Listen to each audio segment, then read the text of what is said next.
you're twice as sure with two great names, Frigidaire and General Motors.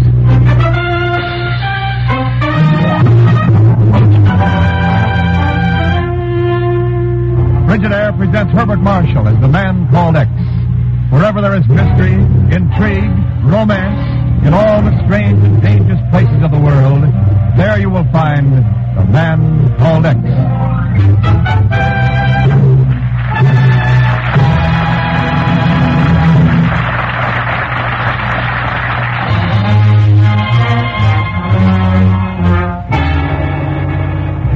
And now Frigidaire presents Herbert Marshall as Ken Thurston, the man called X.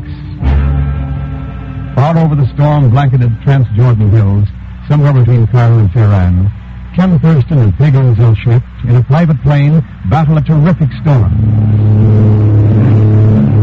Rockets and things out of ahead out there, Mr. Thurston. How can you even see where to fly this plane? Pagon, I can't. And what we're going to do? Only like the move that mechanic and tails around. Not an instrument on this board's working right. The way we've been kicking around in this storm, I don't even know what... Uh-oh. Mr. X, the engine's skunked out. Yeah? Then what do we do now? Why, you want to get one look at the ground. Don't even know how far up we are. Look, and that flash of light. Yeah, top of a hill, dead ahead. Mr. X, we're going to hit. If I get a leveled off, hang on, Pagon.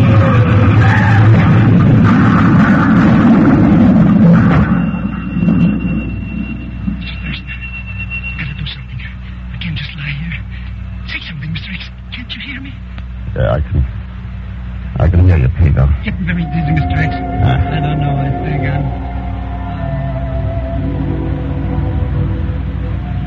Come out now. Come outside to the top of the hill. Come out into the night. Stand with me here and look at the world. Yes. All right, I'm coming. Wait for me.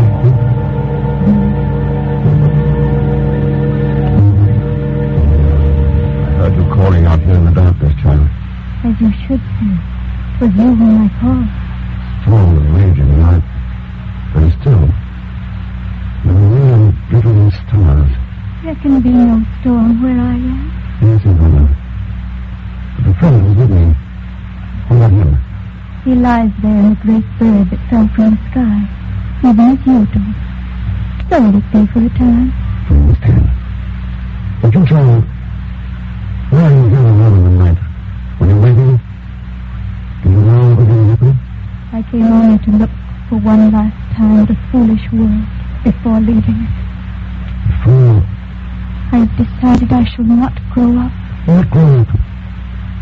Whatever you mean. None of you ever believe. Why have you decided this? Because to grow, I must live. Men must want me to live. And no place on the earth can be called my home. Listen. Can you not hear it? The voice of the world rising up out of the dark valleys below this hill. Yes, I hear it. Is not horrible, that voice? Terrible with its jealousy, greed, selfish hate. Yes, it's not pretty. Can I live and grow up in a world like that? But, child, you can't judge mankind from the top of a hill. You have to go down the lane. I've been down among them, seen their wars and heard rumors of war. There are other things to hear when you know how to listen. Come with me now. Down there? Down in those valleys? How can we? Why not? It's Christmas. So anything can happen. Come on, child. The little boy who's playing. Tiny Tim. He's crippled, isn't he? Yes. Well,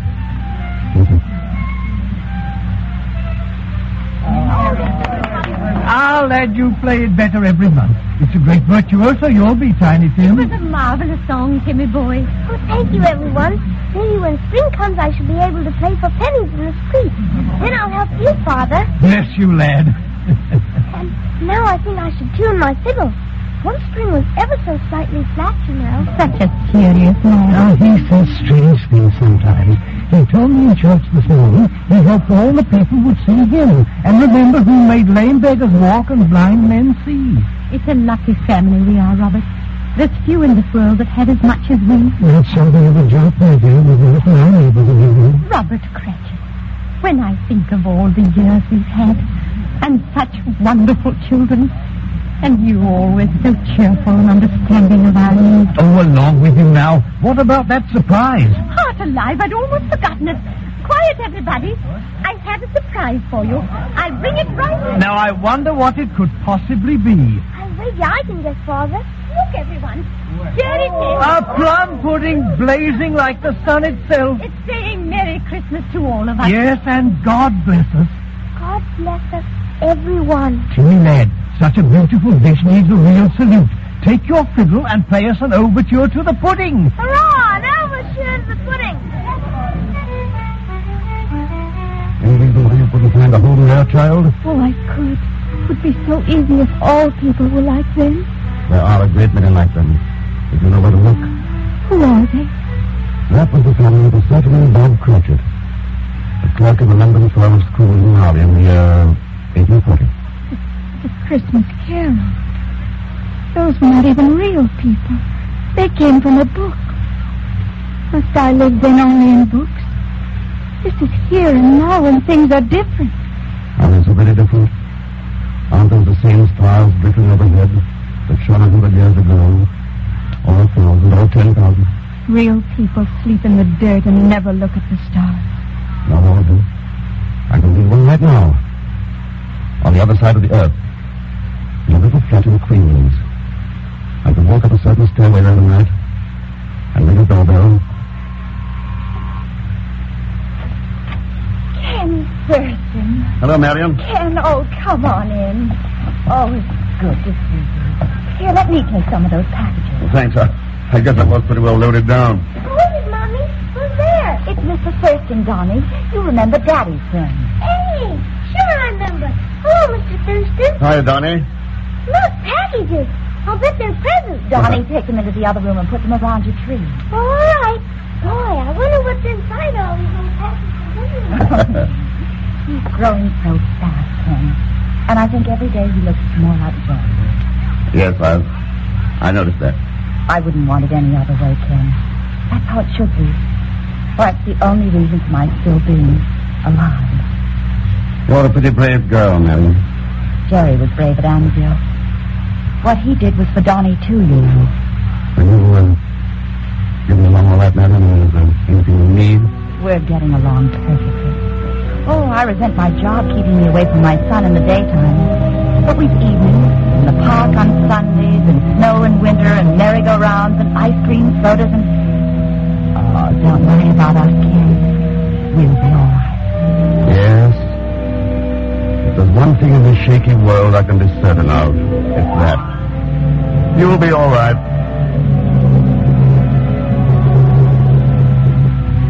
I can open up the doors like that one and many others. She was a heroine. And they are too few and far between. Try to walk 100 steps without finding one. It is no use. I know you as one whom sometimes men call X. You too fight for my cause. But the world is filled with hate. But I shall live in it no longer. All right. Then I'll show you why you've got to live. Grow up. Even if it takes proof so fantastic it will seem incredible. How can you?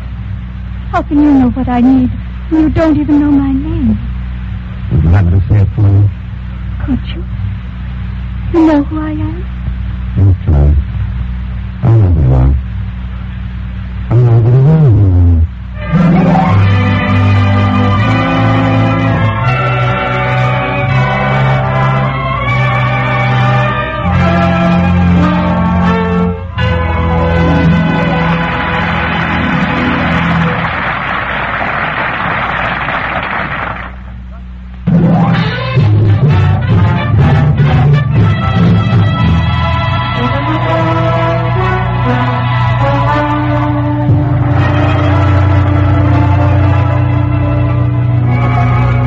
Continue with Frigidaire's Man Called X, starring Herbert Marshall.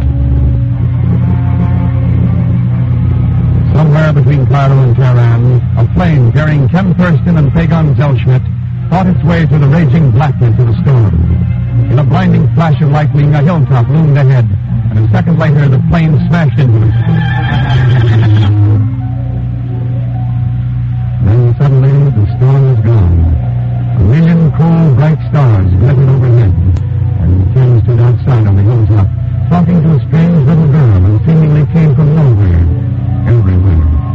Proof indeed that at Christmas time, anything can happen. You must know that I want to live and to grow. I've loved this world, seen beautiful things happening, and found each time in those things new hope. But then each time, I've seen that new hope die. The world has not grown wise nor clean. Years have only made it old and dirty, not fit to live in. But I know there's hope in it yet. Hope for both of us. After all, I feel we're both searching for the same thing. I'm done with searching, and with hoping, and with living. And what of those who follow you, believe in you? What about those people who all their lives put the needs of humanity above their own needs? And are there such on the earth anymore? Are the stars still overhead? Do you know even one? One? I know a lot of them down in those valleys below us. But let's take just one. Man I've known for a long time. I've got a pretty good idea where we might find him tonight. Look a long way off, child. Look half around the world.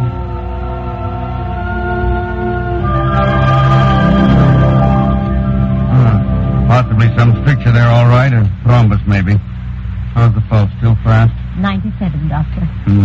Well, that's all we can do now. What time is it, Miss Nelson? It's after midnight. Oh, good Lord. No wonder I'm tired. Dr. Richards, I've been a supervisor with this hospital long enough to have a right to contradict you once in a while. About what? You're not tired because it's after midnight. You're tired because you haven't had a decent night's sleep in 5 years. What's more, you had a checkup at the clinic 6 months ago.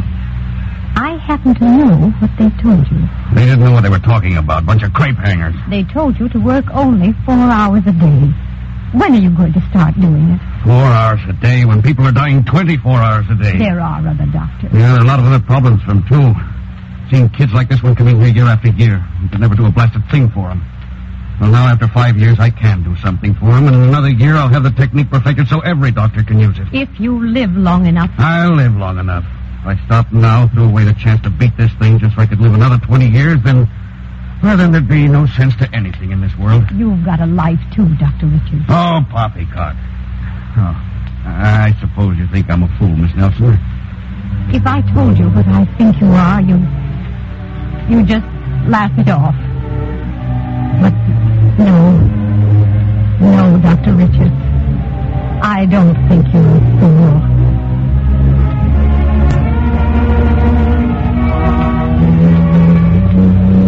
Can't you believe there are others, too? Other people who think of their fellow men first and themselves second? Yes. Oh, yes, there must be others. And can't they be called believers in you, these selfless people? Yes. But they, too, are heroes. Ordinary people must believe. If I'm to live and grow up. Well, what could be more ordinary than a boy and girl in love? Paris, London, Vienna, Shanghai, New York. There's nothing in the world so beautifully ordinary as a boy and girl in love. It's lovely to stare across the harbor. Even like tonight when it's foggy. As long as you're in it, honey, the whole world's lovely. We're terribly lucky. Suppose we hadn't found each other. Oh, we couldn't less. We're a natural. How could you tell? The first time we knew. What made you know you were in love with me? You came down the street in a crowd. All of a sudden, there wasn't any crowd. Oh, somebody decided I must be in love. Do you think there may be other people as happy somewhere in the world? Not a chance. But there must be. People who are in love, too. Millions of them. Oh, I love every word of them. Now I am jealous. Oh, but you do, too. You know you do. It makes you feel close to me. Yeah. I guess I do it, too. Isn't that so wonderful? I can't do it.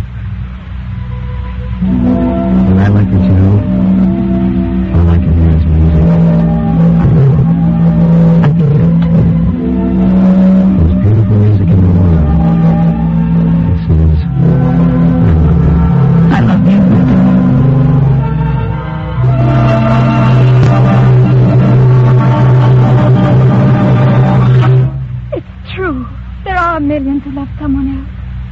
them I can have hope, for they can see beyond themselves. Sometimes far beyond. I want to see you and believe in you. They do want me to live and grow up. All those who love. But you will believe in this child. The girl plays a long way off from the starlit hill, our brothers, and the wrecked plane lying over there. Where? We can go to them. We can go anywhere tonight, because it's Christmas time when anything can happen. We can try. You know what time means? It's a stream that flows forever in one direction.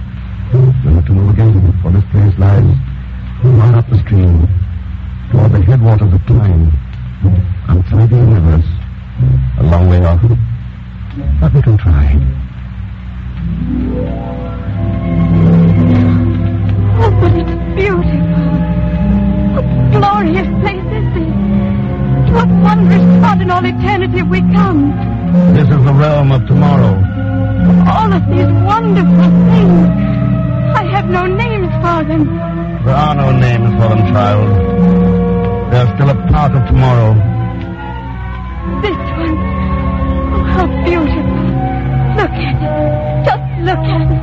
It's one of tomorrow's dreams, child. Gilded with expectations. Gleaming with fulfillment.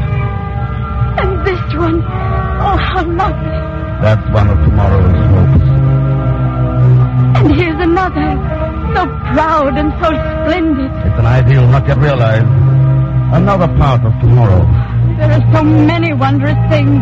Things never seen on the face of the earth. Nor will they ever be, if you decide not to live. Yes. Wait. This door. Where does it lead? Why not open it? Find out. I will. I will. Babies. Millions of babies. Look at them. Those will be unborn. And there'll never be anything else unless you decide to live. Oh, they're so beautiful. Everything here is so beautiful. It can't be lost. We can't let it be lost. The choice is yours, child. It's your choice. I've made my choice. Let's go back. Back to the hills and the stars and the valleys of the world.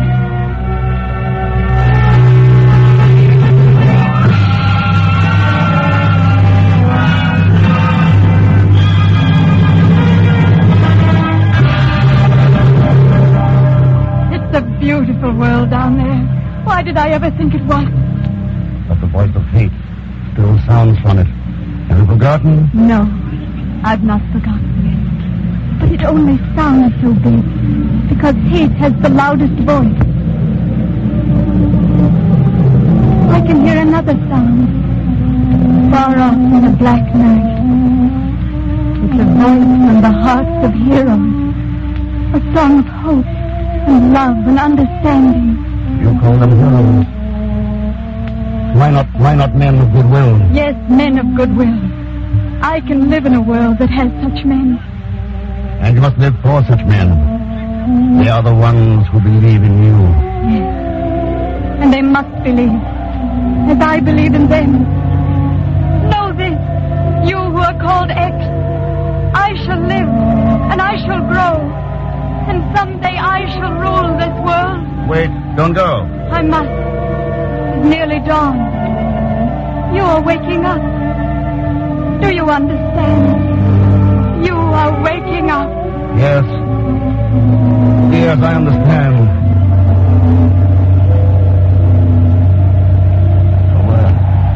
Where? Oh. Hagar. Hagar. Hagar. Look out. We're going to hit. What? Oh, Mr. X, what happened? Came to a pretty rough landing in the dark. Must have been out for hours. The dawn's starting to break over there. I'm slipping up. I must have broken a leg or something. You'll be all right. Soon get out of this wreck and walk around a little. Listen, shouldn't have woken me up. Was having a beautiful dream all about money. Yes, I had a dream, too. Here, hand me that net. Oh, here. Was it about money, Mr. X? It was about a little girl. Little girl? Anybody we know? Somebody a lot of people know. A lot of other water know. Yeah? What's her name? Oh, the French call her Thérèse. The Romans used to call her Plex.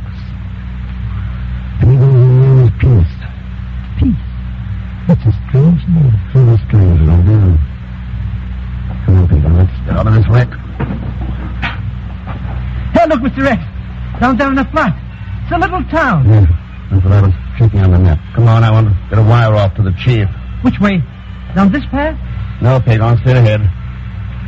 Toward the sunrise.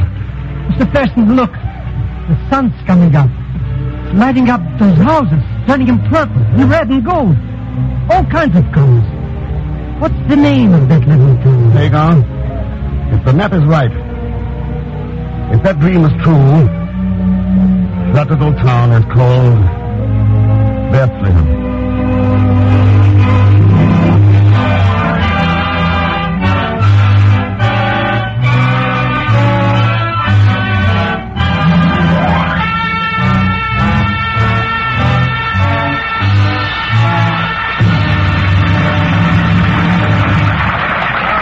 Herbert Marshall. Thank you, Wen. I do want to say something to our good friends in the radio audience. For this is the time of year when you think about your friends, about those whose names you know, and about other friends, too. People who just haven't been fortunate enough to meet, but you would like to meet very much. Because you know you'd like them, and well, maybe they'd like you, too. Well, it seems to me that takes in just about everybody, Bart. I think it does. And so to everybody who can hear my voice, to all our friends, I want to say, for our sponsor, Frigidaire, and for all of us here in the studio, a very Merry Christmas. We'll all say amen to that, Bart. A very Merry Christmas. Frigidaire's Man Called X is directed by Jack Johnstone, with music composed and conducted by Johnny Green. Pagon was played by Leon Velasco, and tonight's story was written by Les Crutchfield. So until next week, same time, same station, this is Wendell Niles speaking for Frigidaire, made only by General Motors. All characters and incidents used on this program are fictitious, and any resemblance to actual persons or incidents is purely coincidental. Remember, every Sunday night brings you two popular dramatic shows on CBS, The Man Called X and The Adventures of Sam Spade. Yes, for the best in entertainment, tune in and stay tuned in to CBS, the biggest show in town. This is CBS, the Columbia Broadcasting Center.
Your price is sure with two great names, Frigidaire and General Motors.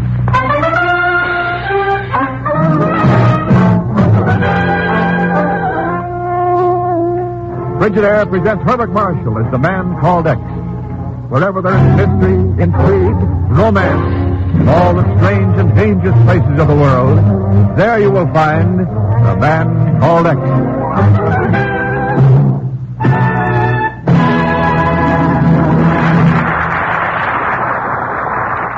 Today.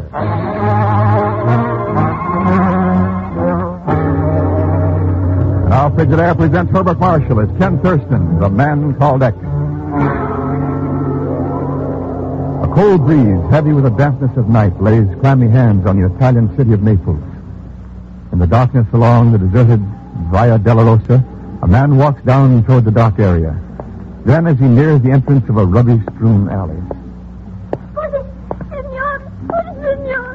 Hello there, what's wrong? My brother, senor. He's sick. Very bad sick. In the alley, senor. Huh? What alley? Oh, please help. Per favore, please. Why, sure, let's have a look at it. Oh, grazie, senor. Grazie. Is he here? It's kind of dark in here, little one. Where is he? Right above you, senor. Guido, you hit so hard with that paving stone, you have killed him. What is the matter, Bianca? Here, let me go through his pockets. Look, little sister. American money, cigarettes, on these papers. You hold on while I strike a match. You see? These are the ones. And this letter proves it. You see? This is the man they call X.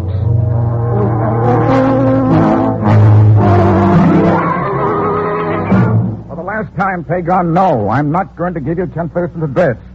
I forwarded your airmail letter to him, and that's that. But Mr. X hasn't answered yet, Mr. Chief. And he owes me money for work I did.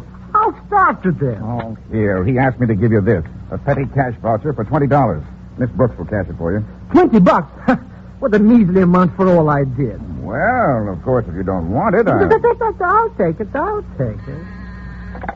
Yes, Miss Brooks. A call for you, sir, from Naples. Naples? I'll tell you. Yes, sir. Go ahead, please. Thanks, Miss Brooks. Hello, Chief. Ken, what's the good word? Anything new on the hijacking of those American relief shipments? Oh, now, Chief, I only got here yesterday. Oh, yes, of course. But, Ken, that gang's getting away with murder. And the ship carrying grain seed is due to arrive there tomorrow. Now, you know what kind of a prize that'd make for them. Yeah. These people are hungry. They'd rather have grain seed than pearls. That's why I called. Now, what have we got on Alfredo Sicanolfi? Sicanolfi represents the Ministry of Agriculture there in Naples. He's a petty politician who straddled a shaky fence during the war. Looks like a shady customer from here. Wouldn't happen to have any, children, would he? Children? Yeah. A couple of kids were interested in getting a paper from me. Sicanolfi's plans for storing and shipping that seed. I don't get it. What have kids got to do with this? I don't know yet. I'll let you know later. So long. But Ken... now what in blazes did he mean by that? Well. All right, Pagon, now we'll... Well... Yes, sir? Is Pagon Zellschmidt out there, Miss Brooks? No, sir. He left right after I paid him the $200. After you paid him what? The $200. The voucher you gave him. Why, that chiseling... He raised that voucher from 20. Where'd he go? From what I understood him to say, Chief, he's taking a business trip to Naples.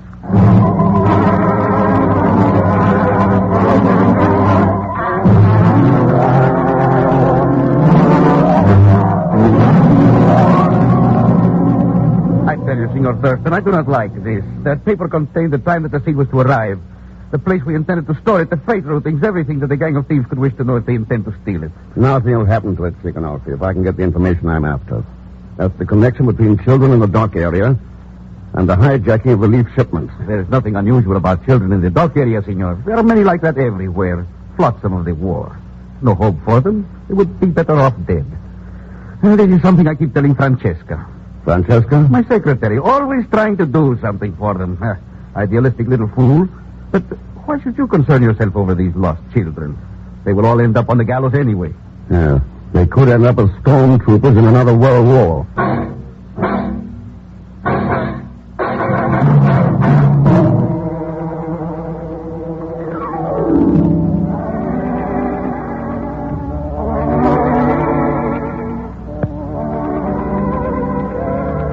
Senor Sicanolfi is very kind, but I am afraid my efforts are feeble ones. It is a great problem. Yeah, Francesca. In a war, it's the kids of the world who really get it in the neck. And there are thousands of them. Tell me, do you have any luck with Guido and Bianca? Those names are not familiar to me, Senor Person. I'm pretty sure those are the names, though I wasn't too conscious at the time. Oh, well, I've taken up enough of your time tonight. Must you leave so soon, Senor? Why not join me in a cup of coffee? I promise it will be very good. American coffee. Sounds wonderful after that boiled mud they serve in the hotel. Now I got work to do. I'll take a rain check on it. Maybe we've had a chance. Oh, clumsy of me. I'm sorry. I've knocked your papers off the desk. You know. There you are. Gracias. But haven't you forgotten one, Senor? Yeah? This? No. No, this belongs to me. Belongs to you? But how could it be here? That's what I was wondering. Got a lot of dope on it about seed shipments. Good night, Francesca. Arrivederci.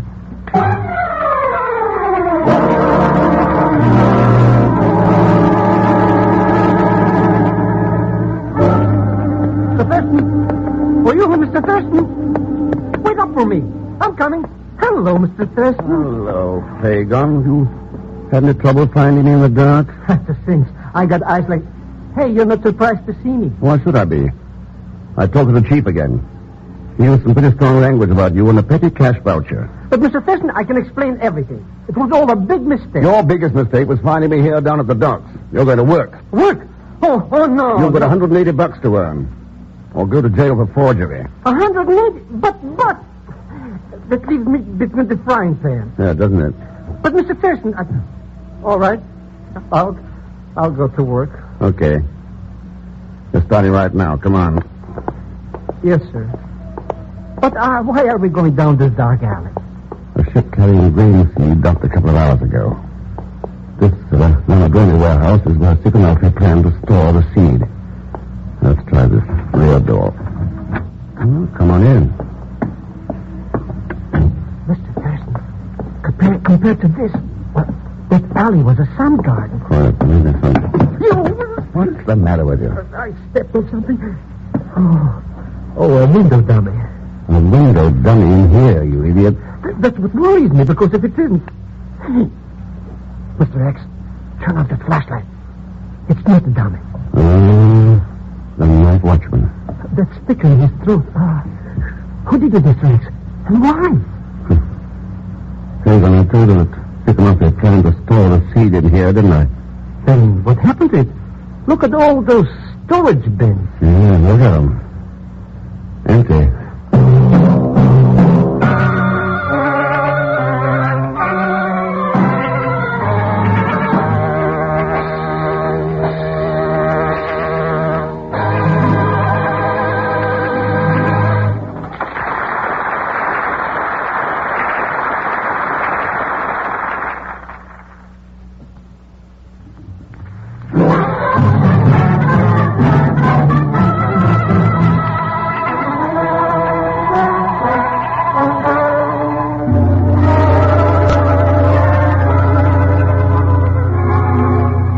Now to continue with Frigidaire's Man Called X, starring Herbert Marshall. Ken's assignment in Naples has proved that war wreaks its heaviest toll on the innocents of this world, the children. For the dock areas abound with youthful scavengers, some of whom you suspect are involved in the hijacking of American relief shipments. Now in the darkness of the La Madrone warehouse, it seems that a shipment of American grain seed has apparently disappeared. We got it too late, Mr. X. Somebody bumped off the watchman and scrammed the seeds out of him. Nobody got any seed. They were never even hurt. But that Mr. Sicanolfi's plan. I had the seed shipped to the Madre de Santos warehouse instead. Well, then why did they come here in the first place? Somebody was after those seeds, and they didn't know they were moved. Who do you think it is? Whoever it is, Pagan, they pay a lot to learn where that seed is right now. They would? Oh, sure. It was worth a fortune to them on the black market. It would? Mr. Thurston, you don't think maybe this Sicanolfi could be the guy, do you? What's the difference? Huh? You will find out it's at the Madre de Santos warehouse. Of course not. How could he? How... Mr. Thurston, why are you looking at me like that? You don't think that I would possibly... Oh, Mr. Thurston, I swear by the father of my father of my father of my... Father of my father of my father, Mr. Xenenphon. The green seed is there in the Madre de Santos Claus warehouse. Yeah. And all I want for this information, like I told you, is... Thank you. Just right. Yeah. $180.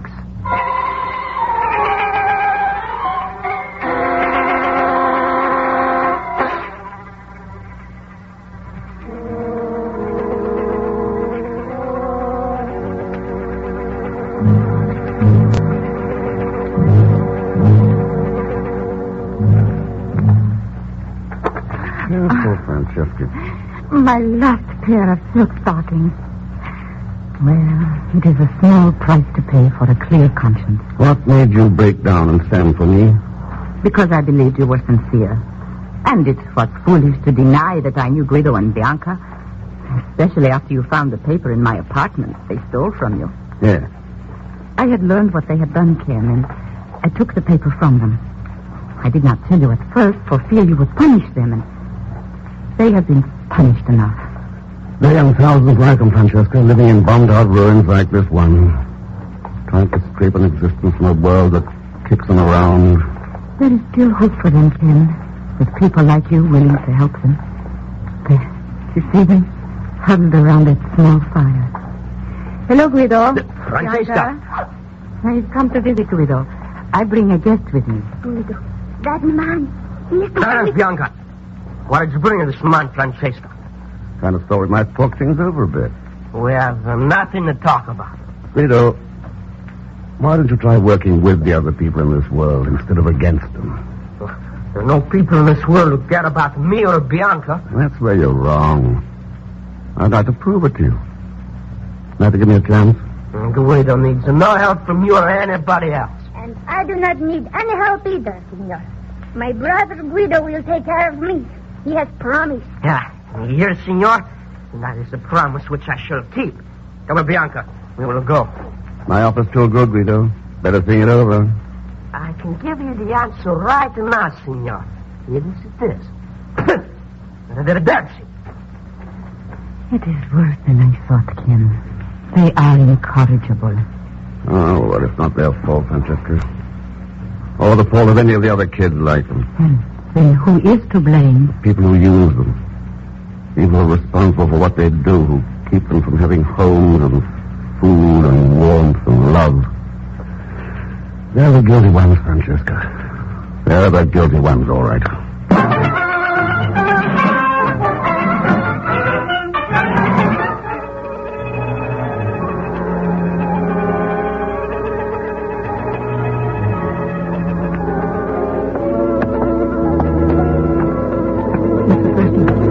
Why do we keep wandering around warehouses at night all the time? This is the last one, Peg, on the Madre de Santos. See there? Nothing but sacks all around. Sacks filled with grain seed. And here's where we have the payoff. That reminds me. How'd you make out with Xenenphon? Oh, that was a cinch. He came right across the... Yes. Yeah, thanks for baiting the trap for me. Huh? Wait. I think somebody's walking into it now. Now, listen. There's only a truck stopping outside. Yeah. And we may have visitors in here any minute. Hey, why did you turn on the flashlight? It's pitch dark. Quiet, listen. Max, somebody's coming in.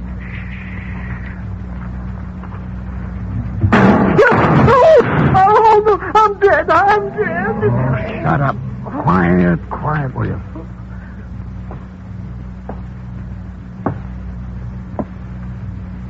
Stop right there, Xenenphon. Oh, Thurston. That's right. Drop the gun. Drop it. Si, senor. All right, now. What are you doing here? Well, I came to protect that seed, senor.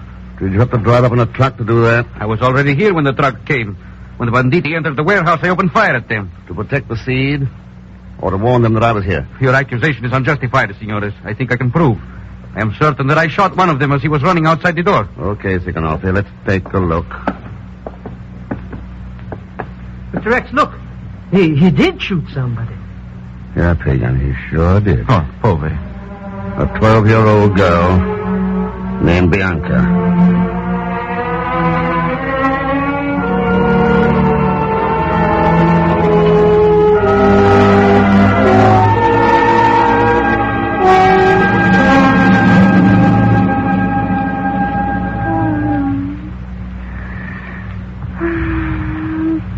Guido? Where are you, Guido? Guido? Hypodermic, nurse. See, Doctor, here. Guido, you told me was no God. You were wrong, Guido. Square child. I can see him now. As plain as I see you. ¿Cómo estás, Dios? How are you? ¿Cómo?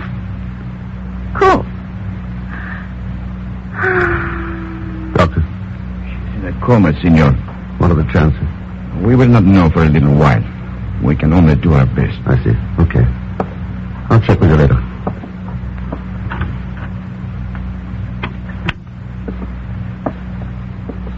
Senor Thurston, Hello, Guido. my sister, Senor, my little Bianca. How is she? We won't know for a while. What can I do to help, Senor? Tell me. What can I do for her? I promised my little sister I would take care of her. I must help. Guido, how long has it been since you prayed? I do not believe in God. Yeah, I heard Bianca say that. She also said you were wrong. That she had seen him. Bianca said she saw the Dios. Yes. You know, sometimes even tough guys need help. When something means very much to them. Have you Padachi, Guido? Oh, Dios. Per amor Dios. Please save my little sister, Bianca. Oh, save her, Dios. Please save her, save her.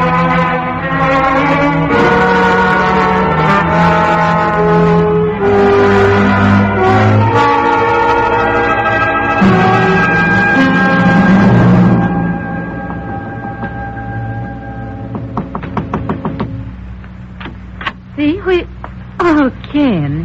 Hello, Francesca. Now, come in. Well, of course. But it is almost midnight. I thought I'd bring you up to date on our Aid to Children plan. No.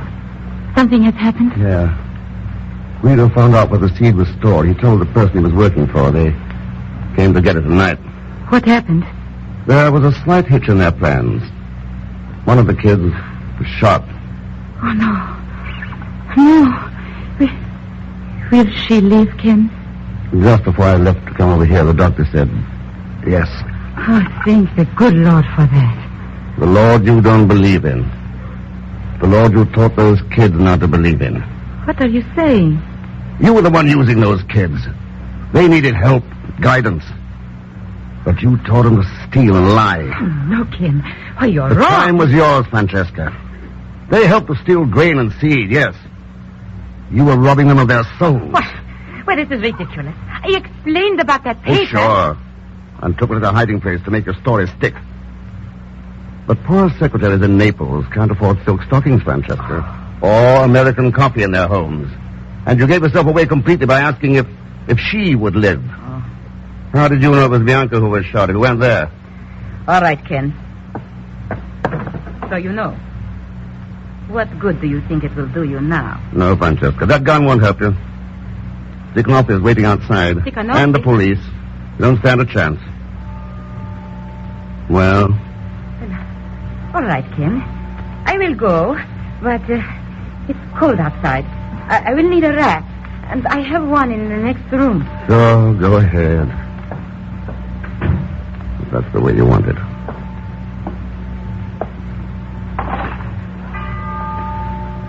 Midnight. 3 days from now, an old year will die, and a new year will be born. Perhaps a better one.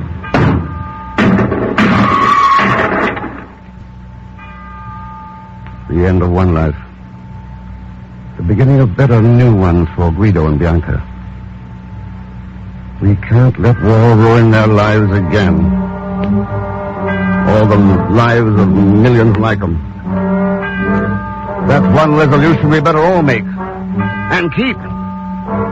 Or there may not be many new years ahead for any of us.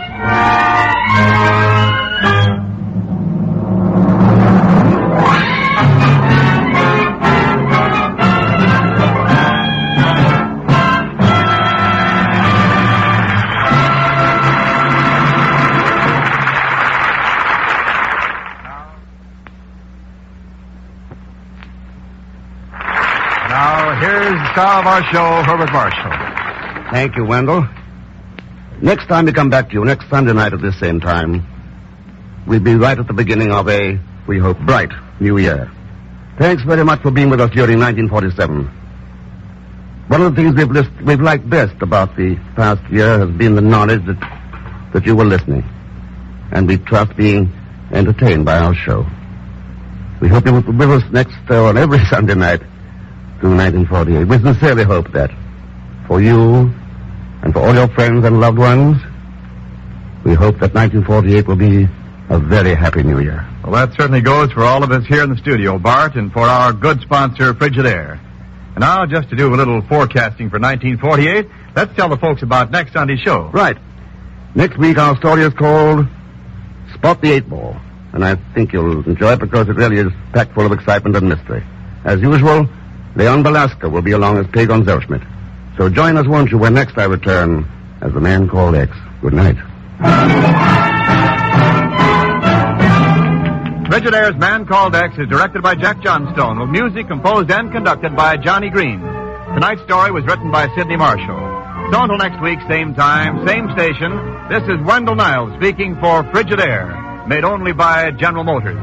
All characters and incidents used on this program are fictitious. Any resemblance to actual persons or incidents is purely coincidental.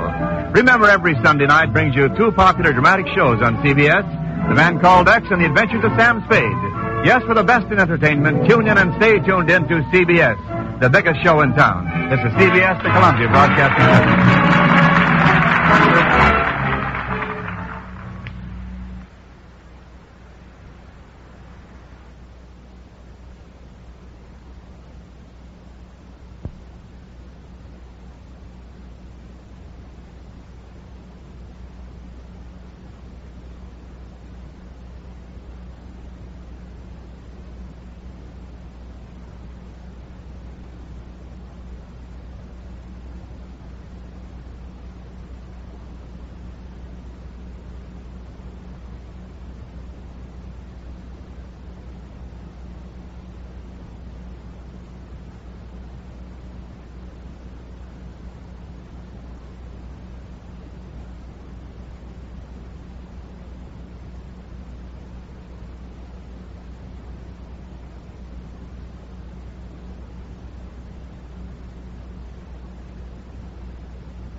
Your place is sure with two great names, Frigidaire and General Motors.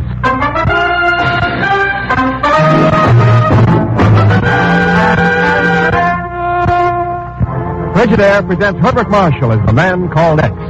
Wherever there is mystery, intrigue, romance, in all the strange and dangerous places of the world, there you will find the man called X.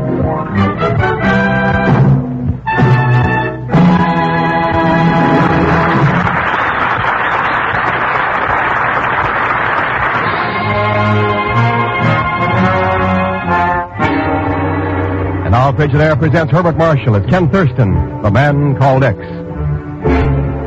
On a cold and gloomy day at LaGuardia Field, Ken and the chief stand watching a great transatlantic plane take off. Well, there he goes, Ken. Yeah, off to London. Sir Robert Beaumont.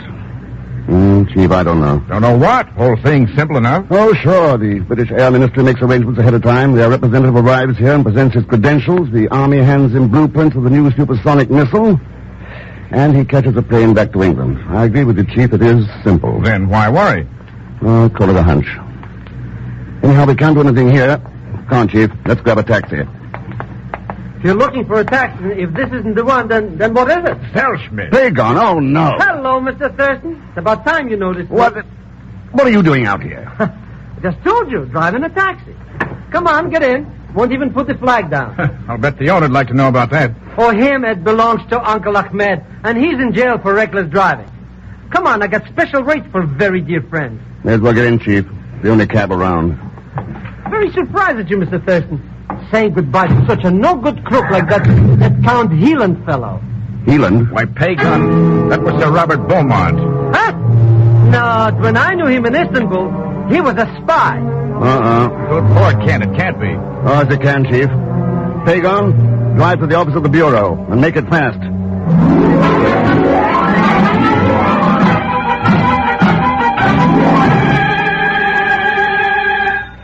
Well, that must be it, Ken.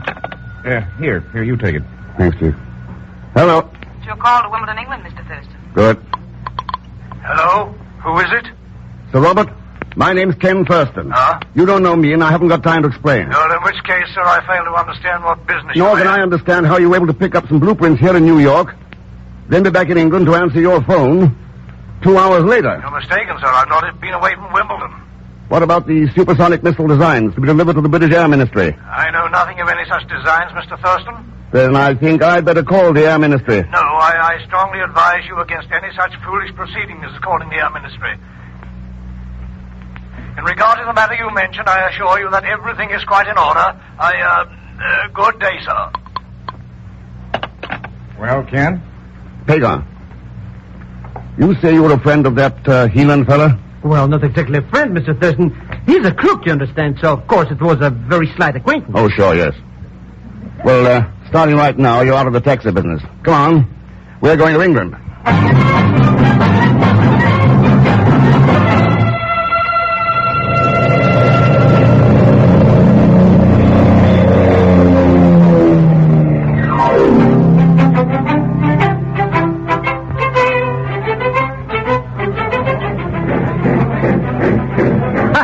If this is Wimbledon, Mr. Thurston, then where are all these tennis courts?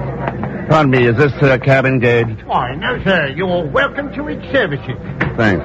Get in, Pagan. Do you know where Beaumont Manor is? Oh, yes, sir. It's about 3 or 4 miles from here. Good. Well, that's where we're going. Oh, I say, Jenkins, you're already engaged. Well, sorry, Mr. Norman, but perhaps these gentlemen wouldn't mind sharing with you. They're going to the manor themselves. Oh, it'd be a great help if you would, you know. My name is Winston Norman, down from London, you know. My name's Ken Thurston, Mr. Norman, and this is Mr. Zelschmidt. Oh, how do you do? I'd be glad to have you along. Oh, thanks very much. Awfully decent of you. I was so afraid that I... Oh, dear. Mr. Thurston, look. You dropped your gun, Mr. Norman, here. Thank you. Clumsy of me. I'm not used to getting one, you know. All right, driver. It's not customary at all. I mean, I hope you don't think that I was... Something fishy about you, mister. Maybe you're going out there to bump off old man Beaumont. Sir Robert? Oh, I say now, after all, he's practically my father-in-law. I'm engaged to his ward, you know. His ward? Yes, Lisa. Lisa Thompson. So that's why you're going to the manor? No. Mr. Thurston, I have reason to believe something may be wrong up there. Yes, I have one or two reasons like that myself. Just what business are you in up in London, anyway? Packing a rod. Oh, I'm not in business at all, Mr. Zellschmidt, if you mean the trades. As a matter of fact, I'm in the office of the Air Minister.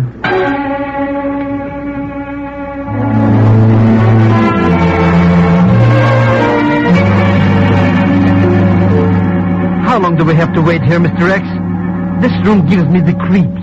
I don't know, Peg. According to the butler, Sir Robert wanted to see Mr. Norman first. Oh. Hey, somebody's coming. Yeah. Well, Mr. Norman? Mr. Thurston, Sir Robert would like to see you in the billiard room. Alone. Fine. See you later, Pagon. Mr. Thurston, don't leave me here with this assassinator. Talk to him. Entertain him. Tell him about your Aunt Tallulah. But Mr. Thurston...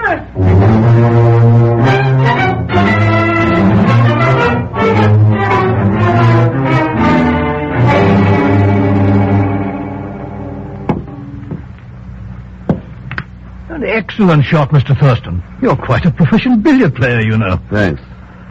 But, of course, I didn't come here to play billiards, Sir Robert. I dare say you didn't. Perhaps against the far cushion with a slight spin. Oh. It's too bad. Takes pretty steady nerves for a shot like that. Quite so. Why did you come here, Mr. Thurston? Let's say I didn't want a certain set of blueprints to fall into the wrong hands. And what, may I ask, would you consider the wrong hands? For the gadget as deadly as that supersonic missile, any hands might be the wrong ones. It's your shot, Mr. Thurston. Yeah. Now, let's try for the cannon off the cush. Amazing. You're either very skillful or very lucky, Mr. Thurston. This kind of a game takes a little of both. Where are the blueprints now? Don't you think that's really the concern of the Air Ministry? After all, the man who received the plans in New York carried the proper credentials, didn't he? Yes. And he also carried your name. I have no explanation, no comment. I see. It's, your shot, Sir Robert.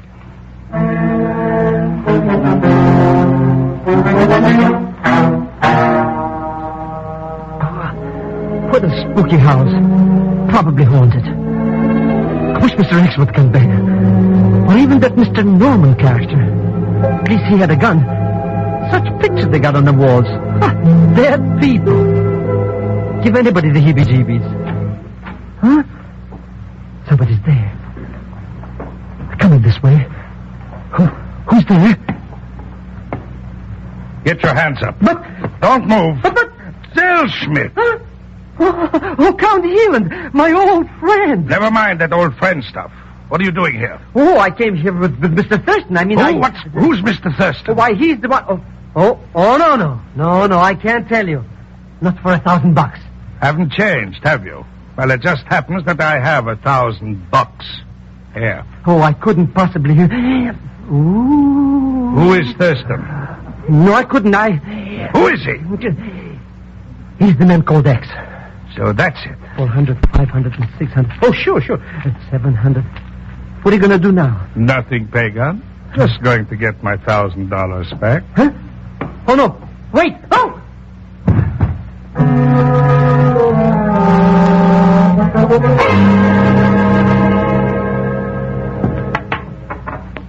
Oh, too bad, Sir Robert. You jerked the cue just as it hit the ball. Probably a nervous reflex. It's out of the question, Mr. Thurston. I can't discuss it with you. What, the billiard show? You know quite well what I mean. I have very good reasons, but my ward, Lisa, I simply can't. You dropped your cue, Sir Robert. Here. What about Lisa? Can't you leave the subject alone? Won't you simply accept the fact that I can't talk to you about it? No. With a secret as deadly as that on the loose, I won't accept any kind of lying. I beg your pardon, sir. With all due respect to your name and your age, one way or another, you're going to talk. Very well. I'll tell you what it's all about. It means relying entirely upon your discretion, Mr. Thurston. It's a dangerous business. And if anything goes wrong, then heaven help all of us.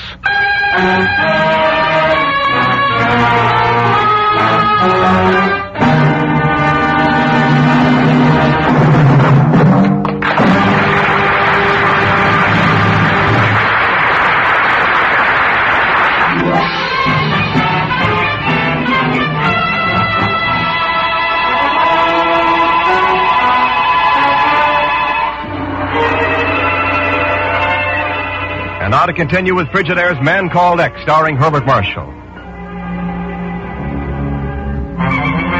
Ken's hard-driving questions at last paid off, and Sir Robert Beaumont agreed to tell what he knew of a certain highly secret set of blueprints delivered by the United States Army to a man posing as Sir Robert himself.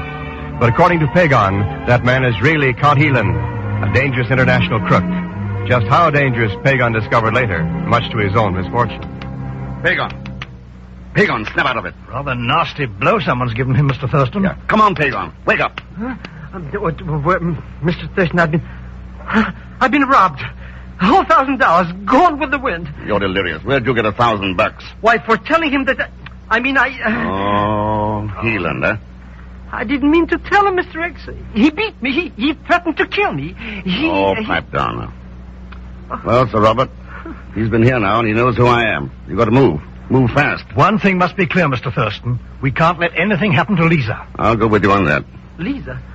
Pagon, your friend, Helan, is holding Lisa Thompson a prisoner somewhere. I told you he was a crook.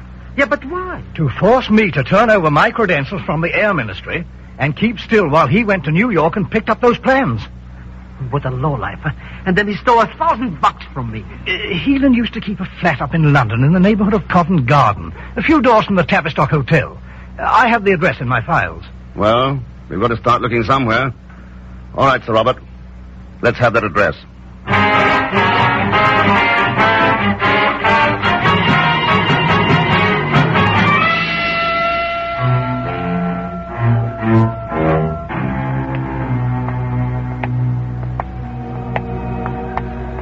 Easy now.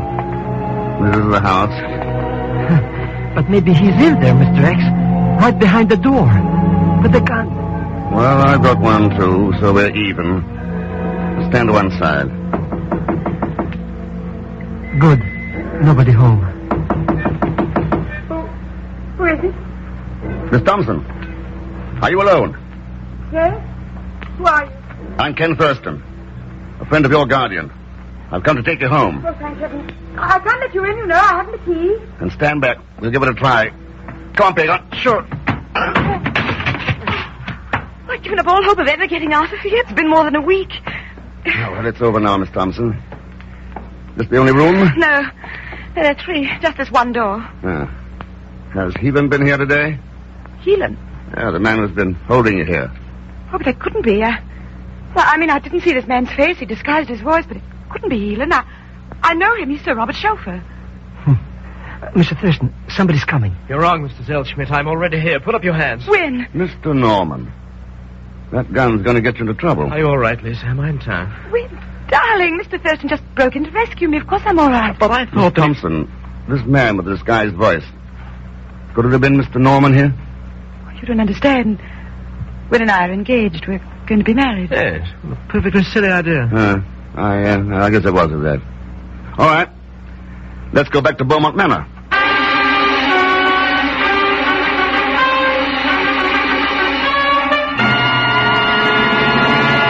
Oh, my dear Lisa, you've no idea how I've suffered during the past week, not knowing where you were nor what might have happened to you. Thank heaven you're safe now. Yes, thanks to Mr. Thurston.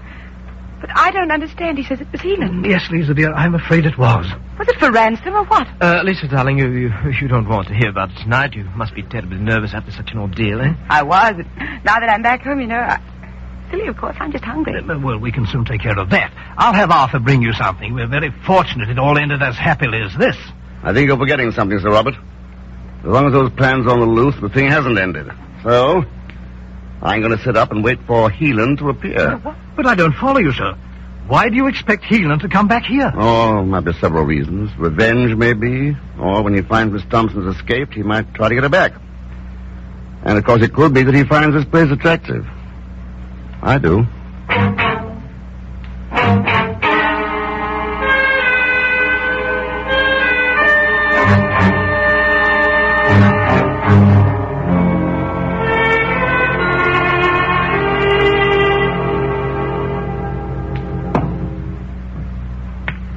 You seem to be quite fond of billiards, Mr. Thurston. Yeah, I am, yeah. Seldom get a chance to play, though. Huh?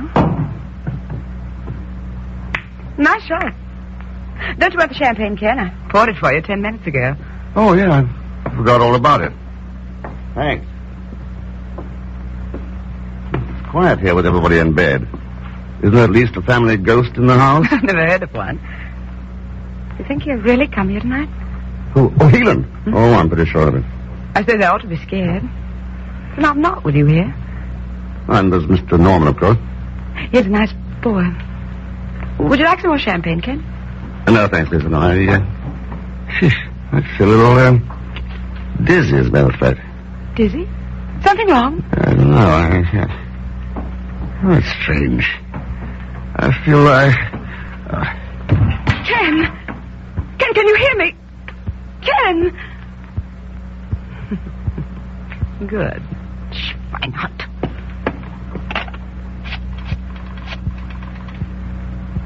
Kamerad, ik ben het, Lisa. Näher kommen. Der Billardsaal. Auf die Stelle. Herr Thurston ist unbewusst. Jawohl. Ende gut, alles gut. You. That's right, Lisa. It's a gun. Not unconscious. No, probably would have been if I hadn't dumped that champagne behind the table. All right, you're more clever than I thought. How did you find out? Oh, Lisa. One look at that flat in London. I knew you had to be in on it. 2 street-level windows with a bobby walking his beat in front of them, and you claimed to be a prisoner. We didn't count on anyone coming there. Not even possible customers? He even turned the plans for that supersonic missile over to you, didn't he? I don't remember. Did you care to search me, Ken? I might later. After I get your partner. What makes you so sure he'll come here? For one thing, I heard you call him on the phone, remember? So? What are you going to do? Wait here for him, that's all. It won't be a very long wait, Thurston. No, drop the gun. Good. Well, Heeland, you made a quick trip. I didn't have far to come. I suppose that's an inter-house phone. You were already here, huh? Yes, at the gatehouse. What happened, Lisa? You said he was unconscious. He was only pretending he knew all the time. Kill him now. Well, that's an interesting suggestion. It's probably the best idea. Be all right if I try a shot or two here while you make up your mind? Go ahead, if your nerve is steady enough. Better kill him now. I tell you he's clever. But, my dear Lisa, so am I. Nice shot, Thurston. Steady nerves and a little luck. That's all it takes. Maybe. Only your luck is all run out. In the language of your game, Thurston, you're right behind the 8-ball. You must be thinking of another game, Heeland. There isn't any 8-ball in this one. Now, I suppose the idea is to sell the plans to the highest bidder, is that it? Oh, it's a much better idea. I'm going to sell them to all the bidders. Any reason for the question? No, just making conversation. It helps things. Oh, sorry. Dummkopf. Drop the cue. Maybe you're not so calm after all. Oh, leave it lie. I'll use another one out of the rack. This one ought to do just as well. No, Lisa. I'll take that gun, thanks. I'll get back. What are you going to do? You won't shoot me. You can't turn me in. Oh, can't I? Mr. Thurston, where are you? In here, Pagan. Well, I got it all taken care of, Mr. Thurston. We got the joints surrounded. Scotland Yard is all over the place. We'll catch this double-crossing. Hey, what's happened? Argument over a billiard game. You're too late. It's all over. It's Count Heeland, huh? Out like a wet blanket. Mr. X, did you find the blueprints? Oh, I'm pretty certain Lisa's carrying them. Well, then, that's that. And all's well that ends well. Yes, what Lisa said. Ende gut, alles gut. Only it hasn't ended yet, Pagan.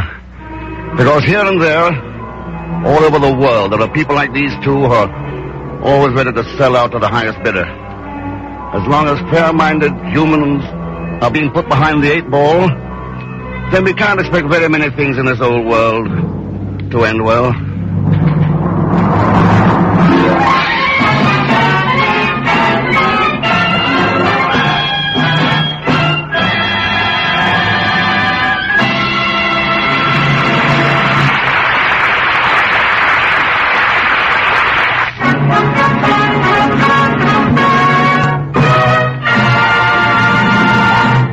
Frigidaire star, Herbert Marshall. Thanks, Len. Tonight's something of an occasion because it marks the beginning of the second year with us of 2 people who've meant a great deal to our Frigidaire program. One is Johnny Green, whose fine composing and conducting have given us such outstanding music week after week. and the other is our director, Jack Johnstone, whose able guidance is seldom fully appreciated outside the studio. We owe a great deal to them. We think a great deal of them, and we would like you to know it. Next week, our story is called Spirit of the Snows, and I think it's a honey. As usual, of course, Leon Belasco will be along as Pig on Zerschmidt. So join us, won't you, when next I return as The Man Called X. Good night.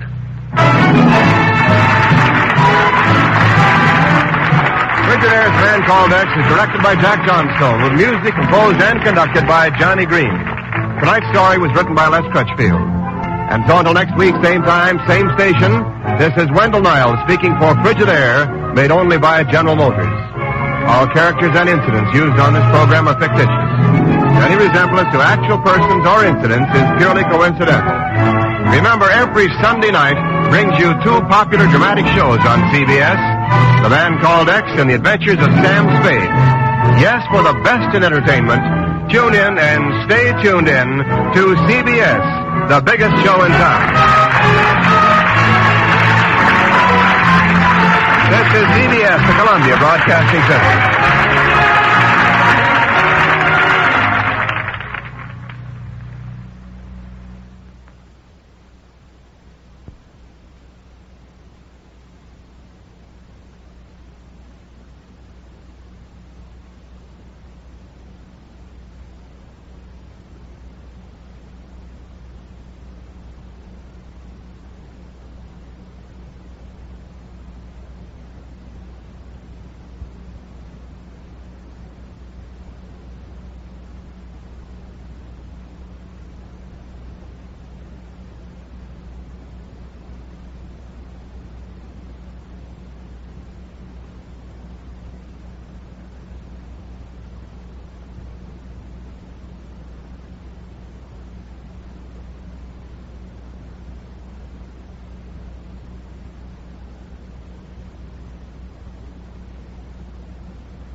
you're twice as sure with two great names, Frigidaire and General Motors.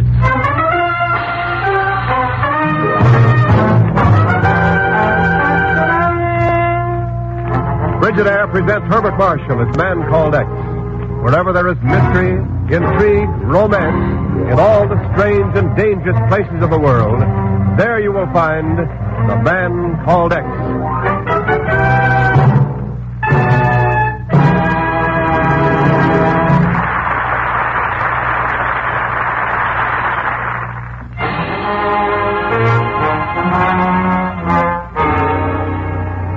And now Frigidaire presents Herbert Marshall as Ken Thurston, the Man Called X.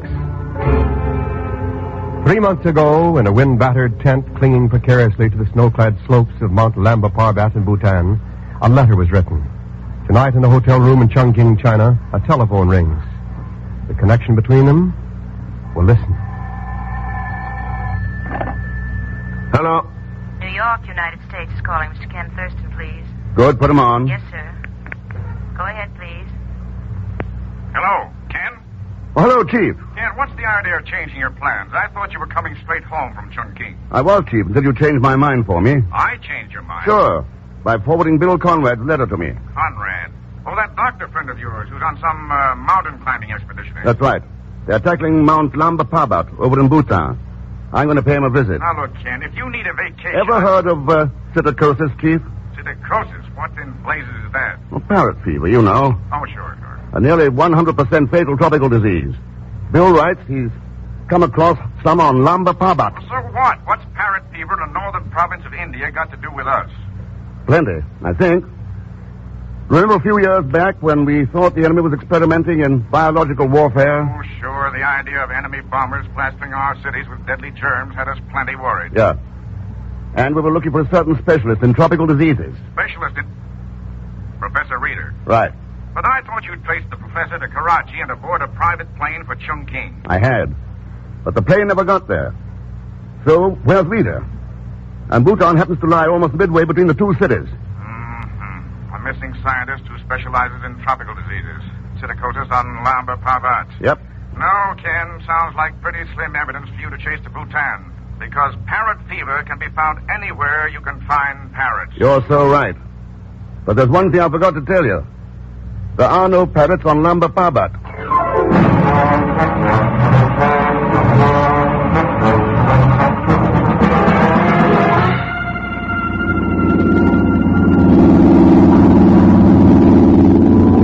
Mr. Thurston, do we have to keep flying in and out of those mountains all the time? I get dizzy from high places.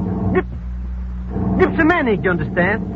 You should have thought of that before stowing away on this plane, Pagon. You wouldn't take me with you, so how else could I supply you with my invaluable assistance? And how was I to know you were going someplace like this? Look at that. Look at that thing over there. It must be 10 miles high. Nothing but snow and stuff on it. That's Mount Lamba Parbat. Hang on. Mount Lamba? Mr. X, we're falling. Relax, you idiot. We're going to land. Was that pile of rocks? We'll be crushed to death. Not on that landing strip, we won't. Oh, you mean ahead there? Besides a prison or something? That's the castle of Salal Chowdar, backer of the climbing expedition Bill Conrad's on. But why are we going to see him? To find out what he and Bill can tell us about Professor Reeder and about psittacosis. Huh? Hold your hat, we're going in.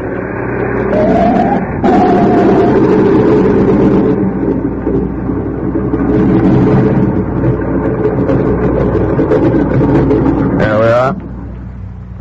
Let's go in and pay our respects. It's cold out here. Nothing but icicles should live in such a place. Hey, what's that? Thunder. You always hear it around these mountain peaks. Wind, snow, thunder. You know too much. What a joy. At least you'd think the people would be hospitable enough to meet us. I don't know about people, Pagon, but there's a young lady coming this way. A young... Hey, you're right. Some cute cookie.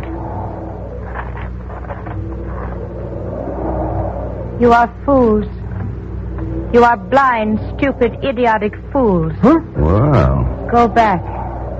Return where you came from before you too fall victim to the spirit of the snows. Is that a standard pitch you give to all arriving guests? Wise men do not make light of serious warnings, Sahib.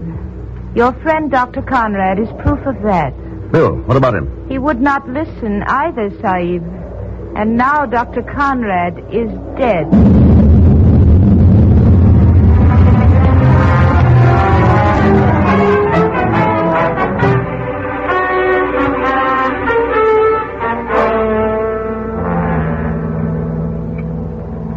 We cannot tell you, Thurston Sahib, how deeply we regret your making such a long journey only to find your friend gone forever.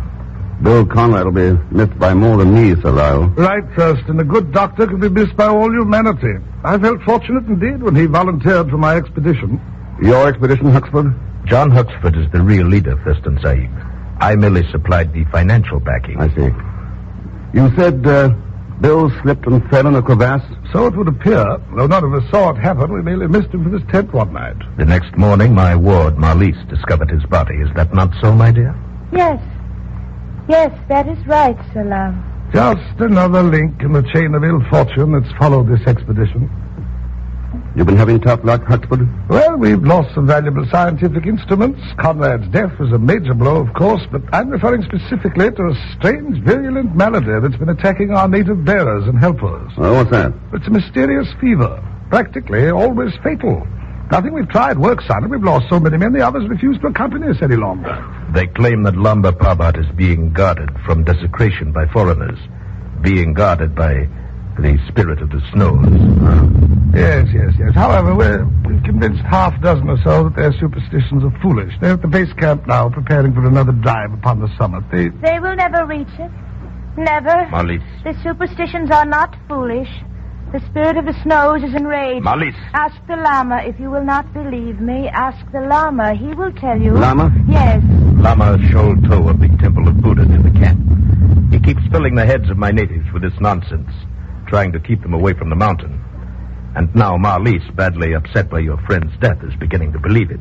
There doesn't seem to be much nonsense about parrot fever, Sir Lyle. Parrot fever? What gave you the idea that it's psittacosis? Huxford, I understand that someone went into it up here. A Professor Reader. Reader? No. And who is he, Thurston Sahib? I only know Reader by reputation, Sir Lyle. But I've heard the professor's quite an authority on tropical diseases. In this case, your informant was quite wrong. The disease is definitely not parrot fever. Pretty sure of it, aren't you? Thurston, I once studied medicine at the Sorbonne in Paris. And though I live in the snows of Lamba Parbat, I, too, am quite an authority on tropical diseases.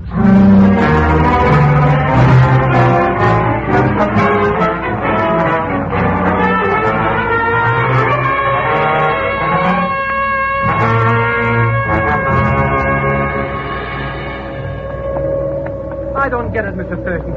What are we doing out here riding those overgrown goats anyway? Hagan, we're going to visit the base camp for the climbers. But it was so comfortable back in the castle. Besides, what's all this business about? Fevers, spirits, parrots? I'm not sure yet. But I got a hunch that something's brewing up here. Something that might affect the whole world. You mean this spirit in the snow?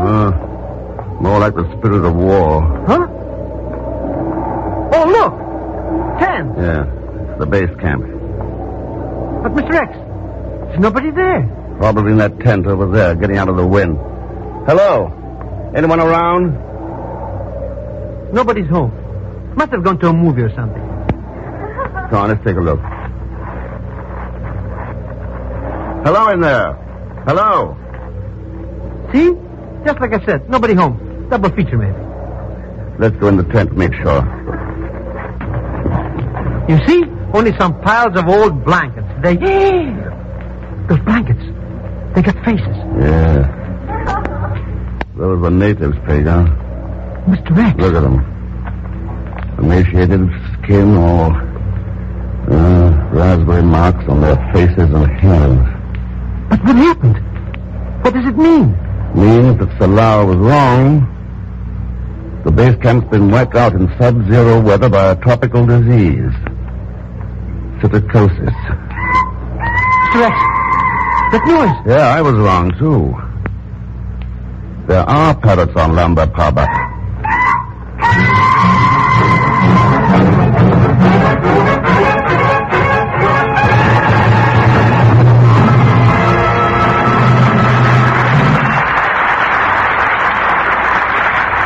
And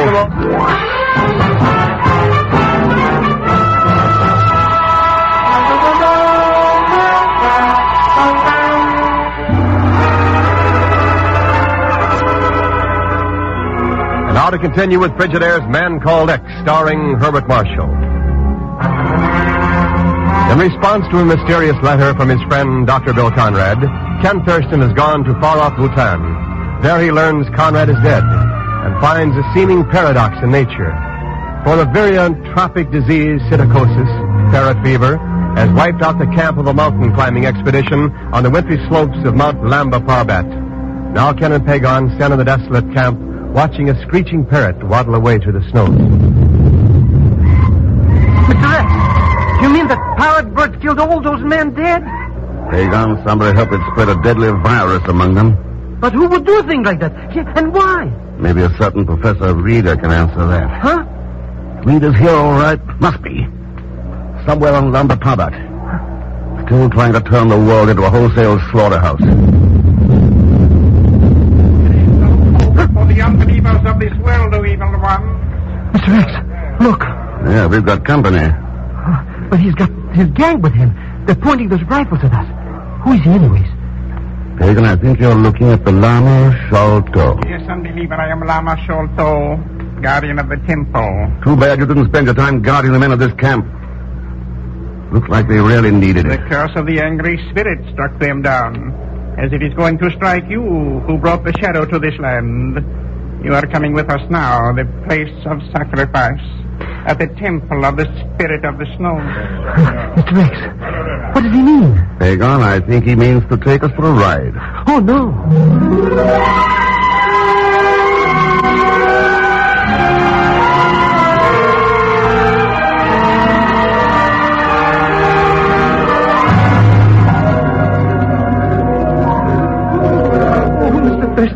I don't like this being tied down on a stone bench and that stage over there with the big ugly bird on it. Yeah. A statue of Buddha with a parrot's beak. The Lama goes in for demonology. Show's about to begin, Pagan. Watch the Lama. He's kneeling down on his knees in front of that statue. What's he doing that for?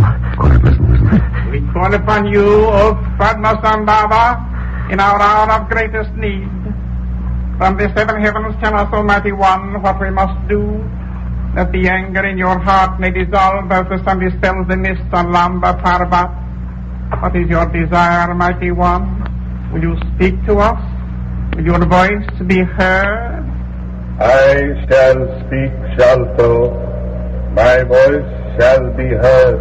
Mr. Rex, that bird is talking. Quiet, will you? Oh, but... My spirit must be appeased.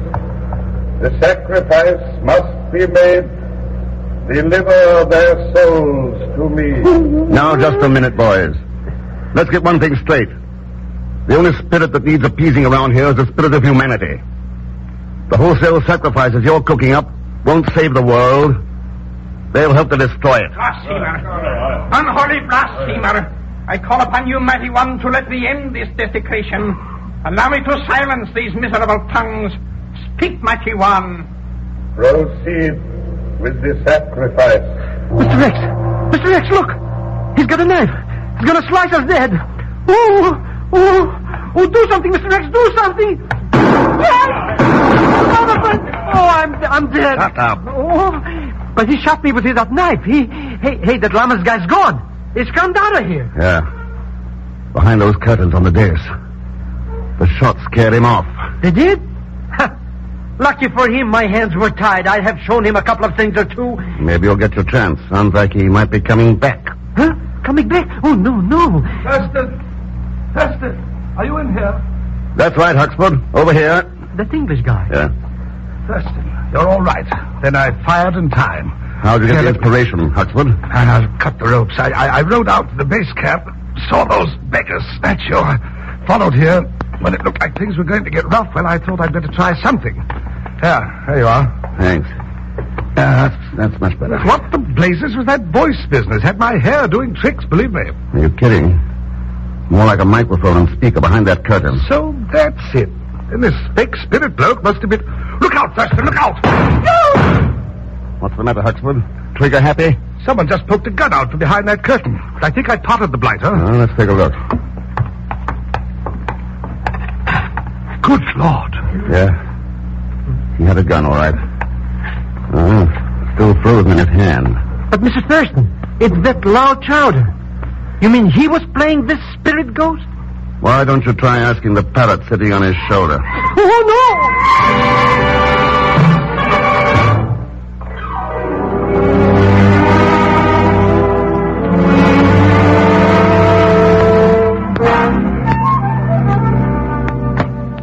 Well, Mr. Thurston, we're all packed. Nothing to do but give this place the brush up. Not quite, Pagan. We got to make sure that phony spirit of the snows is finally laid to rest. What kind of a crack is that? Chowder got bumped off, didn't he? Sure. But the llama, Naldis, and Huxford are still around, aren't they? But you told me yourself dead men don't hurt anybody. Listen. Chowder's pistol was frozen in his hand. That means rigor mortis had set in. That usually doesn't happen until quite a time after death, and Huxford had just shot him. So what? So we're going to find out why. Back at the Temple of Buddha.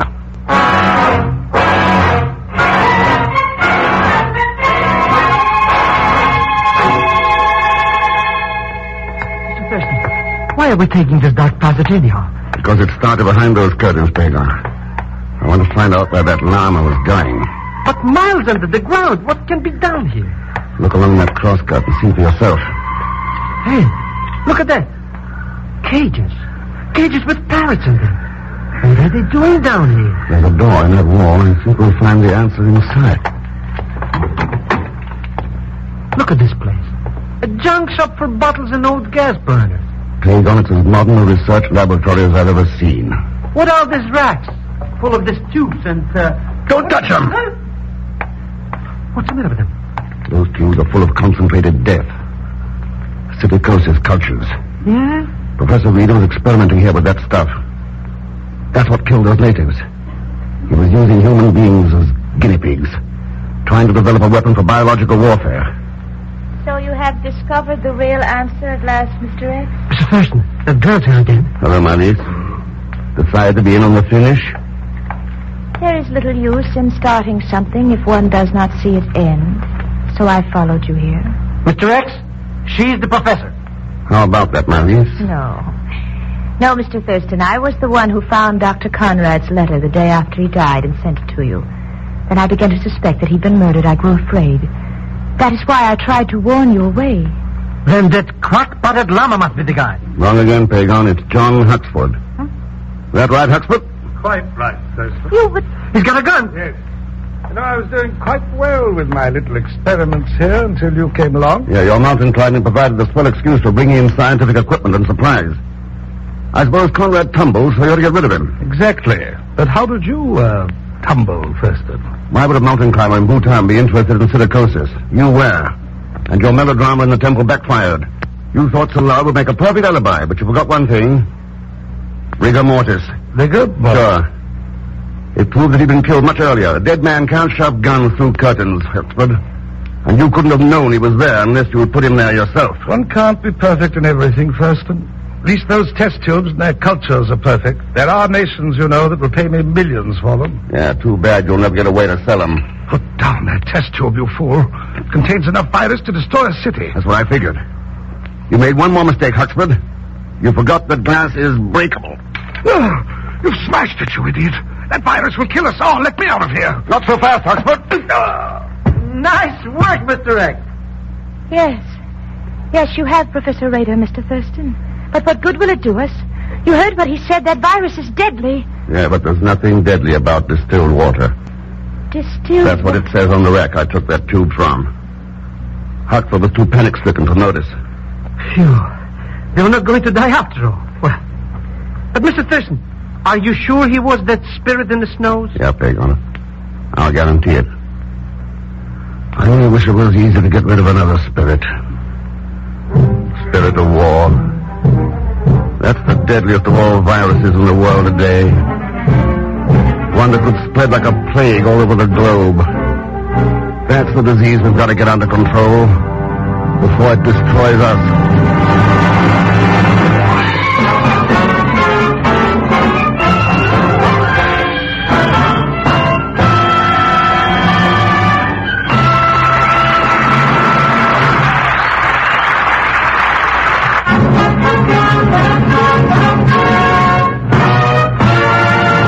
Frigidaire star Herbert Marshall.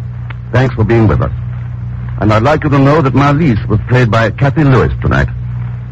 Next week, our story is called The Ranee of Shalakar, and Mr. X runs into two of the strangest characters in his entire career. Plenty of suspense, too.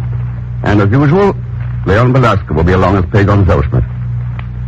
Just one last thought, friends. A lot of people in the world have learned that freedom is something that can be lost. Let's protect that freedom by being good citizens, by taking an active interest in government. Your help is vital because, remember, freedom is everybody's job. That's all. Oh, and be sure to join us next week when again I return as the man called X. Good night. Frigidaire's Band Called X is directed by Jack Johnstone, with music composed and conducted by Johnny Green. Tonight's story was written by Sidney Marshall. So until next week, same time, same station, this is Wendell Niles speaking for Frigidaire, made only by General Motors. All characters and incidents used on this program are fictitious. Any resemblance to actual persons or incidents is purely coincidental. Remember, every Sunday night brings you two popular dramatic shows on CBS, The Man Called X and The Adventures of Sam Spade. Yes, for the best in entertainment, tune in and stay tuned in to CBS, the biggest show in town. This is CBS, the Columbia Broadcasting System.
You're twice as sure with two great names, Frigidaire and General Motors.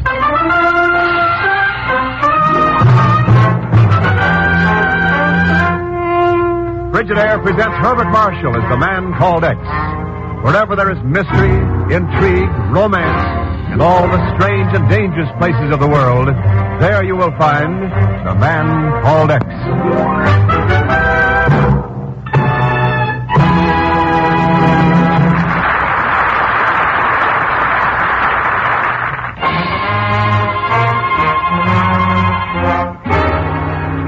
Now Frigidaire presents Herbert Marshall as Ken Thurston, the man called X.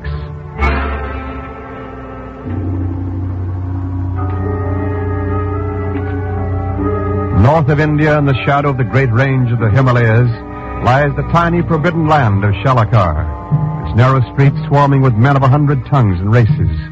Holy men from Lhasa, firewalkers from the Ganges, and beggars, jugglers, and yogis from the plains of Bengali to the south. Dark pagodas hide where the idols of gods long forgotten in the world outside. Little known beyond its borders. Such is the last land of mystery, Shalakar.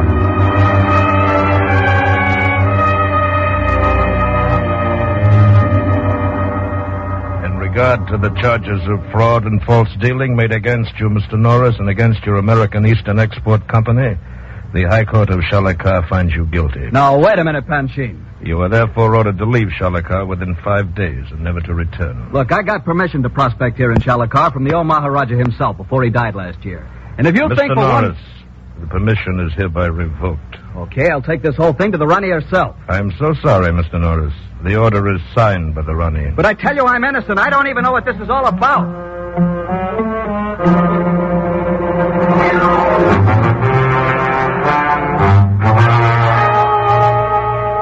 I don't even know yet what it's all about. But, gentlemen, there's one thing certain. I'm innocent of those charges. Yeah, I think you are, Fred. Too bad, Chief. Yes, it is, Ken. What about the American consul, Fred? Did you take it up with him? Well, we don't have a consul there, Ken. I was the only American in Shalakar. And you say the Ranee refused to talk to you? Wouldn't even see me. As a matter of fact, she seldom does receive visitors. I've only seen her twice since her father died last year and she took over the throne. Oh, boy. Huh? Gentlemen, I think the Ranee of Shalakar is the most beautiful woman I've ever seen. Which is, of course, beside the point. Oh, of course, sure. Yeah. But one fact remains. Somebody falsified the business records that were entered at my trial. Who, I don't know. That's what I hoped you could find out.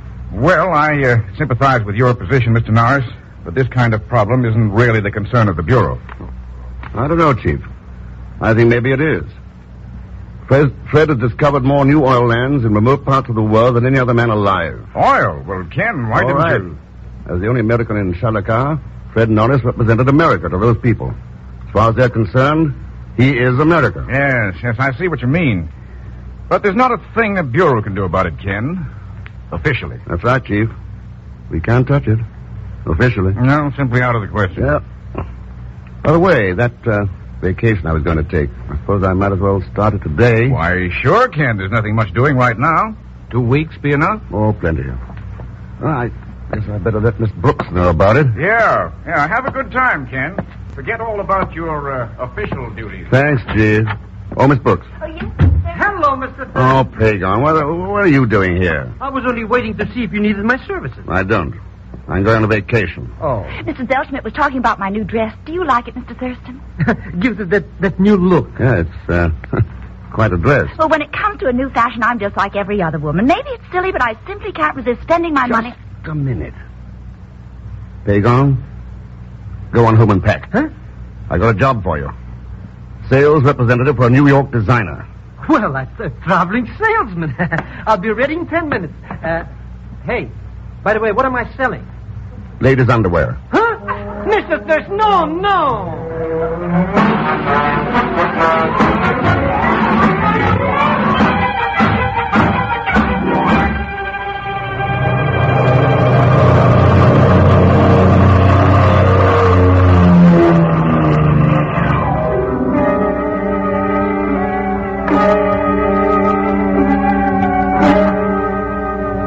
I will be most happily pleased to publish your advertisement in the Royal Palace Bulletin, Sahib, But since you are American, perhaps you will pay in advance.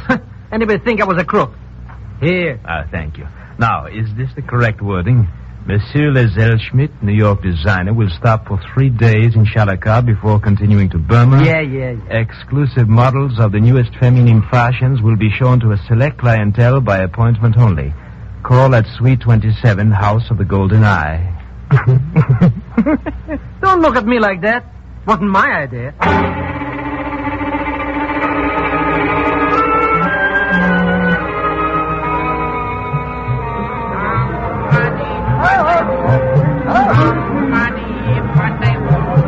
Look at them, Mr. X.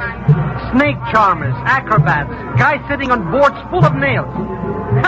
This town must be getting ready for a circus. No, Pagon, this goes on here all the time. Hey, look. You mean that pit with the fire burning in it? Sure. It's full of red-hot boulders. Hey, maybe they're going to have a barbecue. It's a ceremony.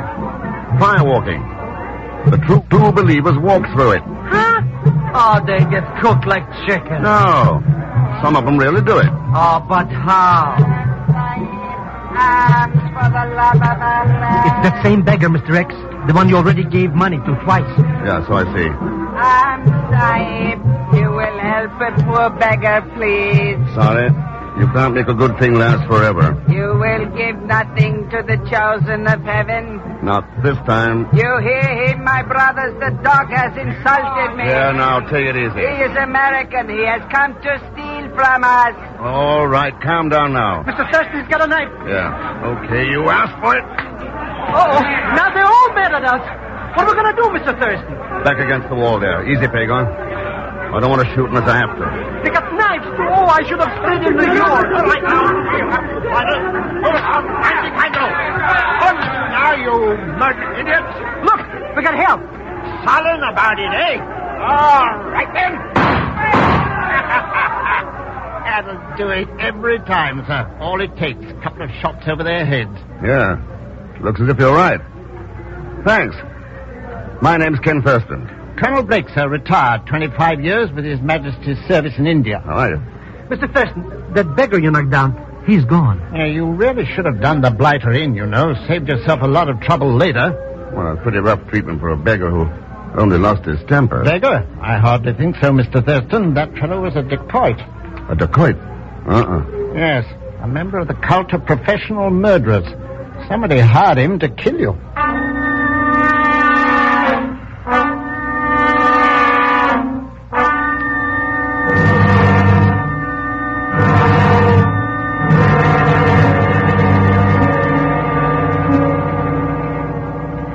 3 hours now we'll wait up here in this room, Mr. X. If somebody's going to answer that screw advertisement, then why don't they? Give them time, Pagan. Anyway, who is interested in new fashions in a place like this? Or maybe the Ranee. At least I hope she is. Bet she's an old battle axe with a double chin. Fred Norris said she was the most beautiful woman he'd ever seen. Oh, well, that case no, she won't answer. Maybe not. But one thing's certain. With the feeling that's got started around here, she's not going to let any American into the palace unless she's tricked into it. Do you think maybe she really will, Mr. X? Who's that? Come in. Good evening, Sahib. I am from the Royal Palace of Shalakar. I am searching for a Monsieur Le Zellschmidt. That's me! Her Royal Highness the Ranee wishes an audience with you, Monsieur. You will come with me, please? But I mean, yes. I'm as good as gone. So long, Mr. Thurston. Good luck, Pagan. And before you pass out with ecstasy, don't forget to give her that letter. Letter? Oh, sure, I'll remember. My good man, to the harem, and don't spare the horse.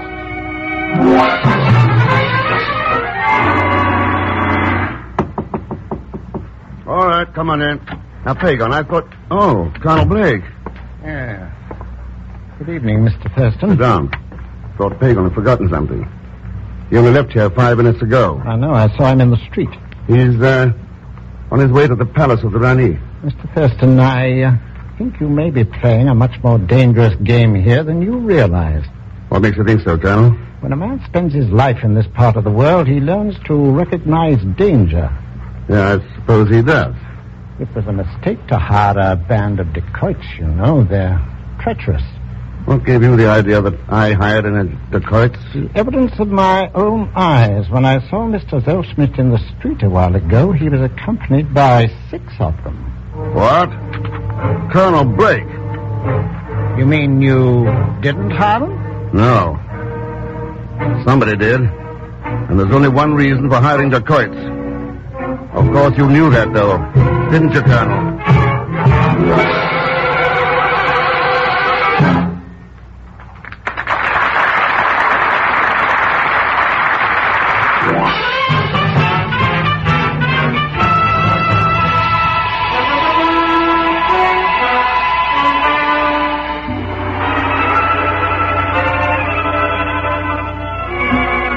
And now to continue with Frigidaire's Man Called X, starring Herbert Marshall. An American company is convicted of fraud in the High Court of Shalakar, and 140 million Americans thereby stand accused with no chance of defending themselves. On a 2-week leave of absence from the Bureau, Ken Thurston has gone to the mysterious little country to look into the matter unofficially. An hour ago, Pagon fell into the hands of a gang of dacoits, a cult of professional killers. And right now, Ken stands in a room of the Ranee's palace. So sorry to keep you waiting. Is there something I can do for you? So it's you. Yes, there is. Where's Pagon? I do not know of any Pagon. Well, Monsieur Zellschmidt, then. He left to come here about an hour ago. With you. What happened to him? You are mistaken, Mr. Thurston. I have never seen you before, nor the man you speak of. Like that, eh? All right. I'd like to talk to the Ranee. Certainly. If you would care to send her a letter stating your reasons, perhaps it might be arranged in a few months. Her Royal Highness, the Ranee of Shalakar. Your Highness. I have just seen the most interesting... Oh, Panchine. Who is this man? Hardly one deserving your attention, Highness. Suppose I decide that for myself. But your That will do. You will wait at the other side of the room. Very well, Highness. Panchine is sometimes an almost too faithful guardian. Guardian? Who are you? My name's Ken Thurston. Thurston, nice. What did you wish to see me about? About a friend of mine. Apparently, Panshin kidnapped him. Panchine, is this true? The statement is false, Highness. Oh? He is American. Oh, I see. Mr. Thurston, I presume you have lodgings in the city? Yep. The House of the Golden Eye. May I suggest you return there immediately? And as soon as possible, get out of Shalakar? Otherwise, who knows? Perhaps you, too, might disappear.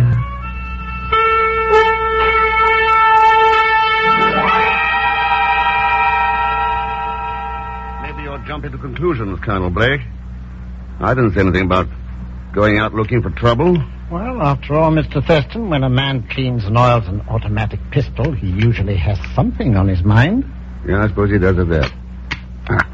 Be glad to go along and help, you know. I'm still a pretty fair shot. Wouldn't think of it. No point in you getting mixed up in this. Exactly what are your plans, Mr. Thurston? I don't know for sure. One way or another, I'm going to find Pagon or find out what happened to him. I'd be a lot of help. Know the country and all that, and I'd rather enjoy a bit of excitement, you know. It gets frightfully dull sometimes, being retired. Well, this'll be anything but dull. Eh? Sit still. Well. Let me in, please, quickly. Well, by George, it's the run. Oh, Colonel Blake. I'm highly honored. Never mind that now, please. Maybe... I thought you would be alone, Mr. Thurston. Oh, I say, it's getting late. I hope you won't think it rude if I say good night. Not a bit, Colonel. Good night. Well, I suppose you dropped in to make sure I got out of town. No, please forget anything I said earlier tonight. None of us can be sure when it is safe to speak the truth. You think it is safe with me? Yes. Please, come back to the palace with me. To my own quarters. We can be fairly safe there. Why? Why the palace? Because I have the papers from the trial of Mr. Norris there. Well, all right, let's go.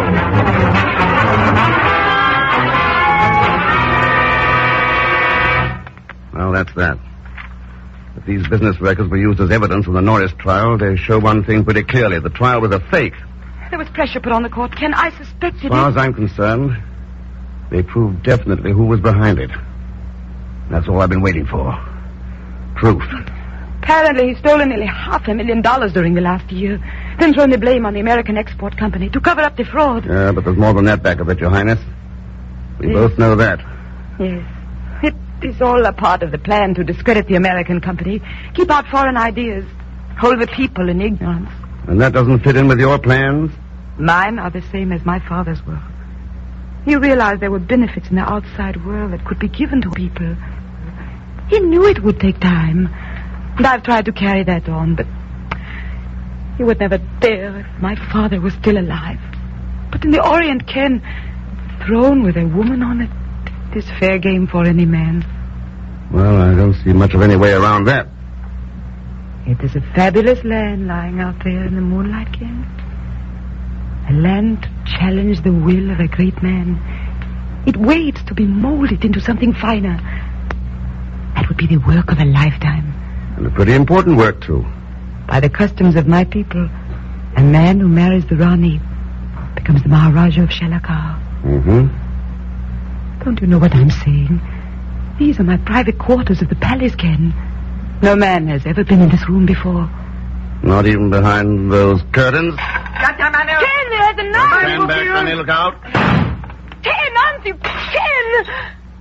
He's gone. He got away. Yeah. I was afraid of hitting you. It was a decoy. I know. Same one I met earlier. What shall we do, Ken? He will know now we have found out about him. Where do you think he might be? Got an idea? Yes. Probably go to the Black Pagoda. Black Pagoda? It is the temple of the dacoits. I think he has managed to get control over them. All right. Our best bet is to rush him before he gets organized. Come on. Let's head for the Black Pagoda.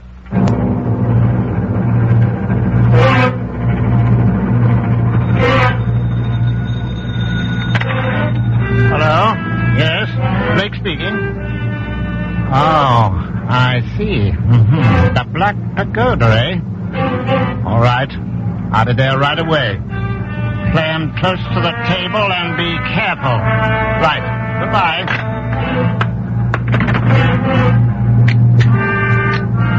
So it's out in the open now. This lad Thurston works pretty fast once he gets started.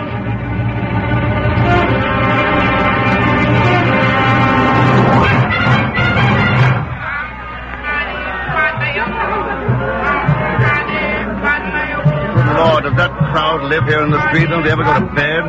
They've been here all night, Ken.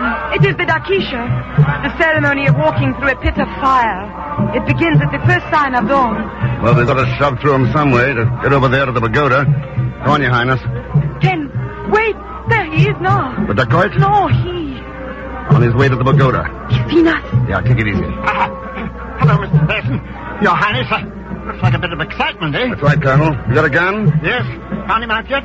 Over there. He's trying to sneak through the mob. Circle the crowd around the firewalkers. Head him off from getting inside the temple. I'll go for him here. Right. And thanks for calling me. Wouldn't have missed this for anything. I'm going with you, Ken. No, you're not.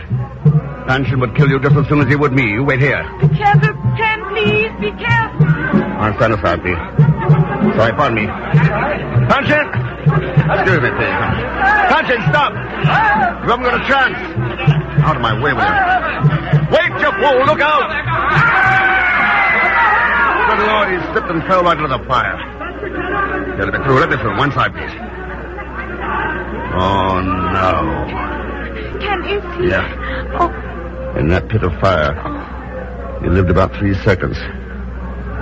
Come on, let's get away from here. He tried to jump across. I saw him fall. Well, forgive him. Forget him. Still got to find Pagan. No, wait. There he comes now with Colonel Blake. Yeah. Seems to be in pretty good shape. Ken, before they get here. I mean, Norris can come back and go on with his work, of course, but... Well, we were talking about... About what? About the throne of Shalakar.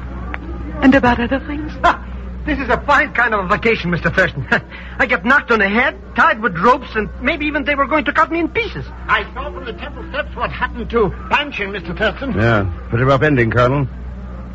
Have any trouble with the guards? No. They took to their heels when they saw their leader was dead. Mr. Thurston, I told you anybody would get cooked in that fire pit. You said they walked right through it. Only the true believers, Pagan. Tantian didn't believe in anything except power and all the bad that goes with it. He kindled a fire in the ignorance of the people he wanted to exploit. Isn't it strange how often men with their own hands light the fire that finally destroys them?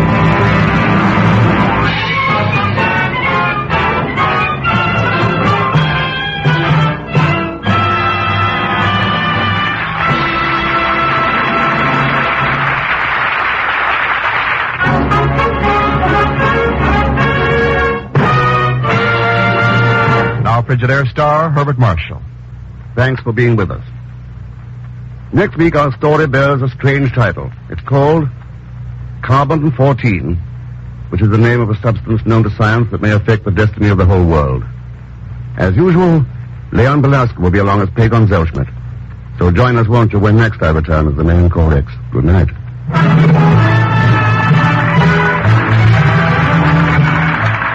Frigidaire's Man Called X is directed by Jack Johnstone, with music composed and conducted by Johnny Green. Tonight's story was written by Les Crutchfield. So until next week, same time, same station, this is Wendell Niles speaking for Frigidaire, made only by General Motors. All characters and incidents used on this program are fictitious. Any resemblance to actual persons or incidents is purely coincidental. Remember, every Sunday night brings you two popular dramatic shows on CBS, The Man Called X and The Adventures of Sam Spade. Yes, for the best in entertainment, tune in and stay tuned in to CBS, the biggest show in town. CBS, the Columbia Broadcasting System.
You're twice as sure with two great names, Frigidaire and General Motors.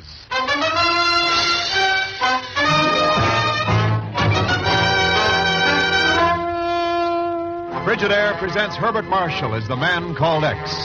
Wherever there is mystery, intrigue, romance, in all the strange and dangerous places of the world, there you will find the man called X.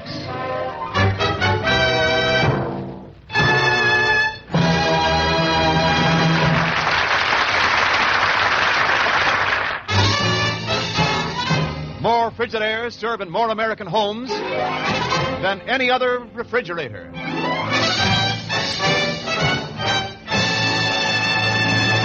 now Frigidaire presents Herbert Marshall as Ken Thurston, the man called X.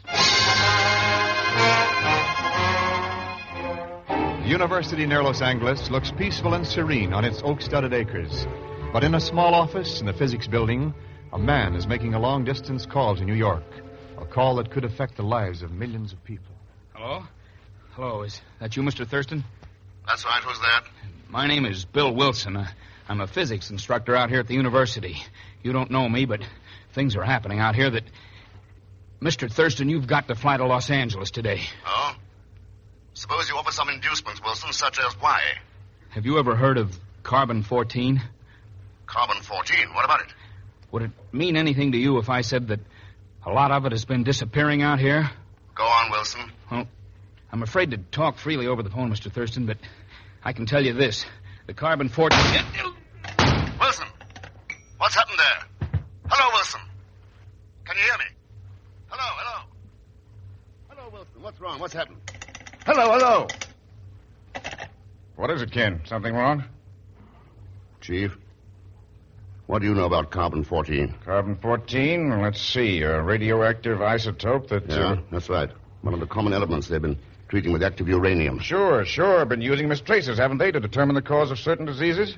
Chief, they might hold the clue to curing cancer, tuberculosis, any number of bacteriological diseases. Well, no wonder they're called miracle workers of science. Yeah.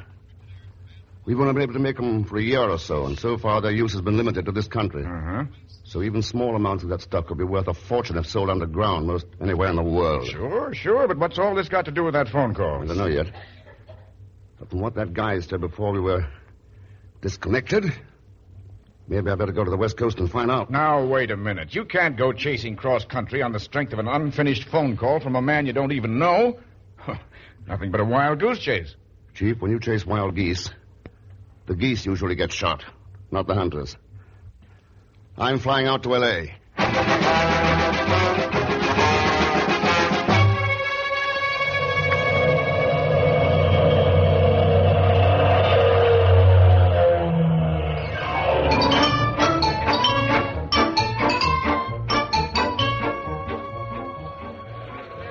Attention, please. Passengers arriving on Flight 7 from New York may claim their baggage just off the terminal entrance. Passengers from New York, Flight 7... I beg your pardon, sir. My cigarette. Could you be kind enough to furnish me with a light? Light? Sure. Here you are. Thank you, sir. Thank you. Here. No, that's okay. You can keep them. Excuse me. I noticed, sir, that you just arrived here in Los Angeles on that flight from New York. You have been so kind. I'm lost without my tobacco. I thought perhaps I might reciprocate. Oh, forget it, if you'll excuse me. Perhaps you do not have transportation. This airport, you know, is quite some miles away from things. I have my car. Perhaps I could assist you. No, that won't be necessary. Thanks all the same. But I am driving out toward the university. The university? Yes. If by any chance you are going in that direction, we might have a very pleasant trip together. What makes you think I'm going in that direction? Why, nothing, sir. But if you are, it would cause me no inconvenience, I assure you. I would be more... From New York, Flight 7, report to the dispatcher's office at once, please. Yeah, thanks for your offer, but I'm making other arrangements. Maybe I'll see you around sometime. Yes. Yes, perhaps you shall, Mr. Thurston.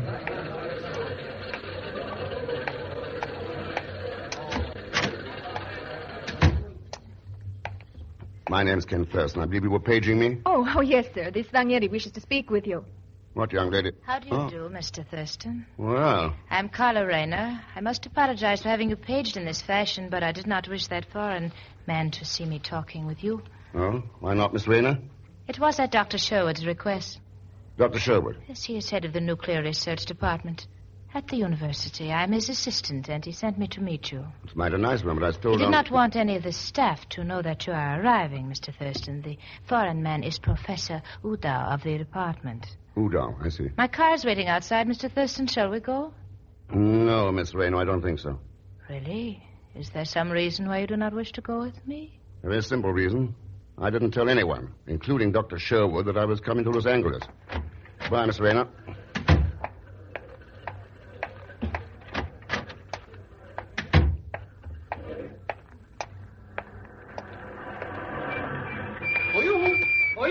What? Oh, Pagon Zellschmidt. Hello, Mr. Thurston. Welcome to sunny California. Hop into my jalopsy and I'll take you right there. Take me right where, Pagon?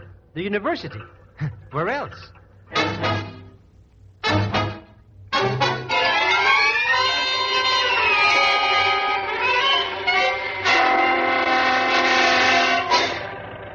See, Mr. Thurston, I was temporarily embarrassed for fun. No. Yes.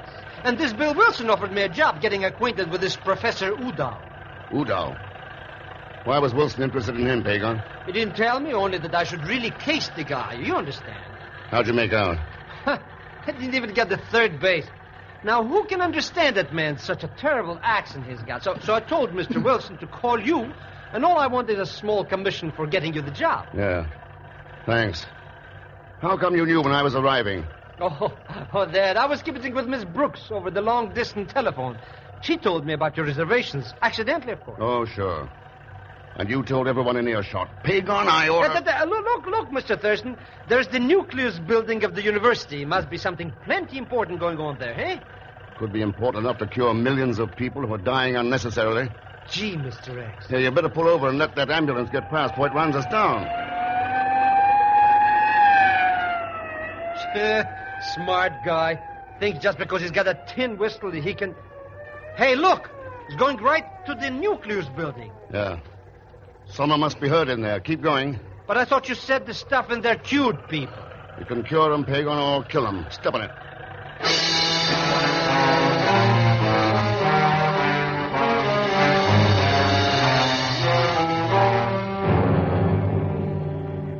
Sorry to welcome you to my office under such circumstances, Mr. Thurston. But one of our workers carelessly exposed himself to radiation from some isotopes. Even a tiny speck of those radioactive elements can prove deadly, you know. So I understand, Dr. Sherwood. Bill Wilson was telling me about him. Bill Wilson? Then you knew him? Knew him? Sounds like he's dead. Well, frankly, Mr. Thurston, he may be. Wilson has supplied the university with a mystery worthy of Sherlock Holmes. What's the story? Yesterday morning, Carla Rayner, my assistant, thought she heard shots from Wilson's office, but when she entered, it was empty. Oh? A window was open. There was a blood stain on the floor, and Wilson was gone. He's been missing ever since. Oh, you seem to be missing a number of things around here, Doctor. Wilson, isotopes. We're missing no isotopes. Where did you ever get that idea? I don't know, Doctor. Well, I won't take up any more of your time. Thurston! You hear that? Somebody's trigger happy out there. Let's get going. The ambulance. Well, look, Thurston, that's... Why, that's... Dr. Sherwood!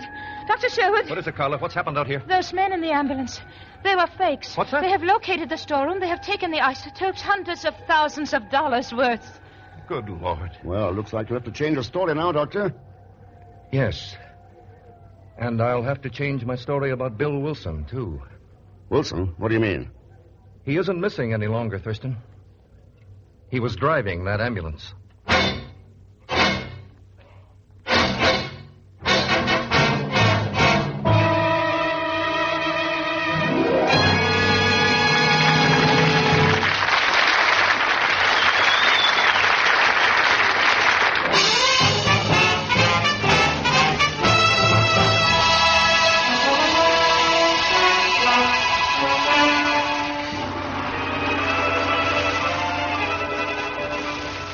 to continue with Frigidaire's Man Called X, starring Herbert Marshall. The nuclear research laboratory of a university near Los Angeles, radioactive isotopes are being used, precious new tools of science.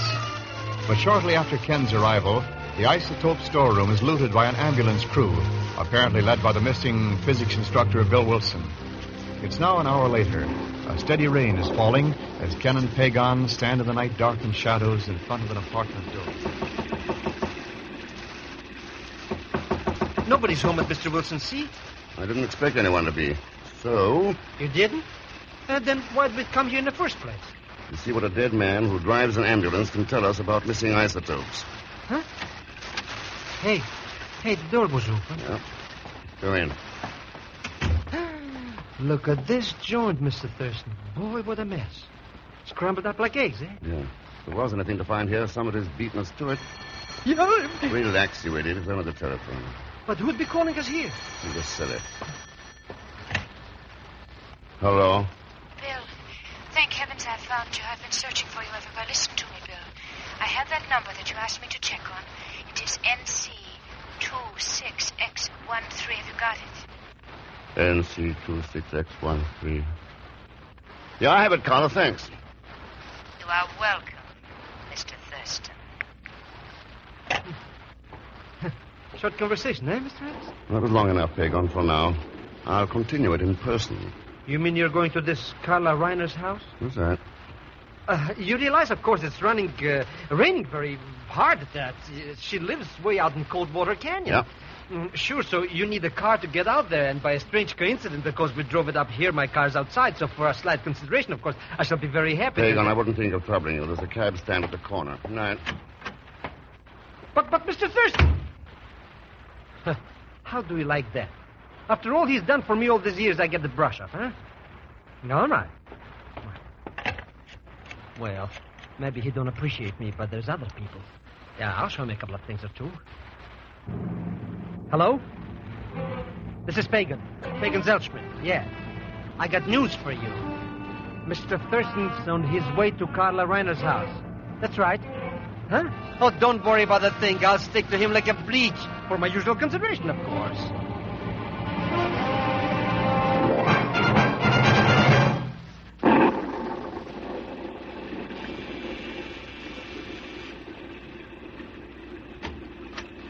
Come in, Mr. Thurston. Thanks, Carla.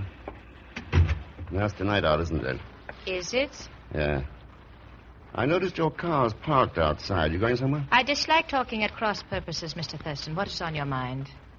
Radioactive isotopes and Bill Wilson. I have nothing to tell you about either. Too bad. I have a couple of theories I'd like your advice on. Theories? Yes. Bill Wilson could have called me in New York and faked a couple of shots to alibi himself, so he could disappear and not be connected with the stolen isotopes, huh? And what has this to do with me? That's my second theory. You could be working with him and helping him hide out. What do you think of him, Carla? You do not have to answer that, Carla. Well, Professor Udall. That is correct, Thurston. And if you wish any more answers, perhaps this gun can speak for both of us. I'll rest my case for a while, Udall. Very sensible. Carla, my dear, we have work to do at the research building. Dr. Sherwood wishes us to start preparing new isotopes at once. It will give us another opportunity for action. How about including me in your plans, Udall? Ah, but you are included, my dear Thurston. Like this.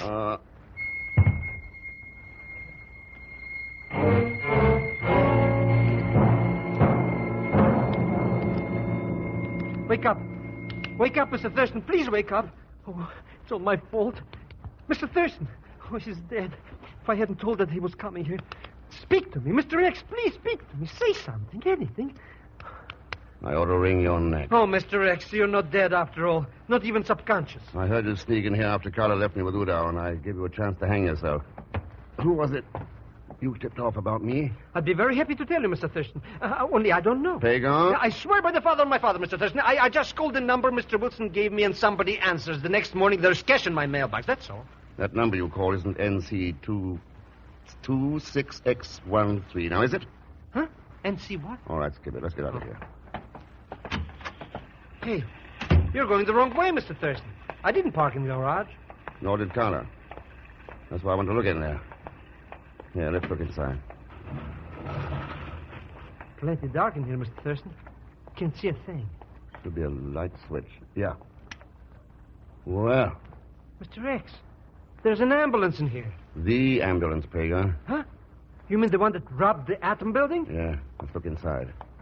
Nothing in it. Nothing in it. Look, it's empty. Whoever pulled this job moved the isotopes out of here fast. That cutie Carla. That's the one. Did she, Pagan? Look forward into the driver's seat. Driver's seat? What can be... Hey! Mr. X, it's Bill Wilson. And this time there's no doubt about it. He's really dead.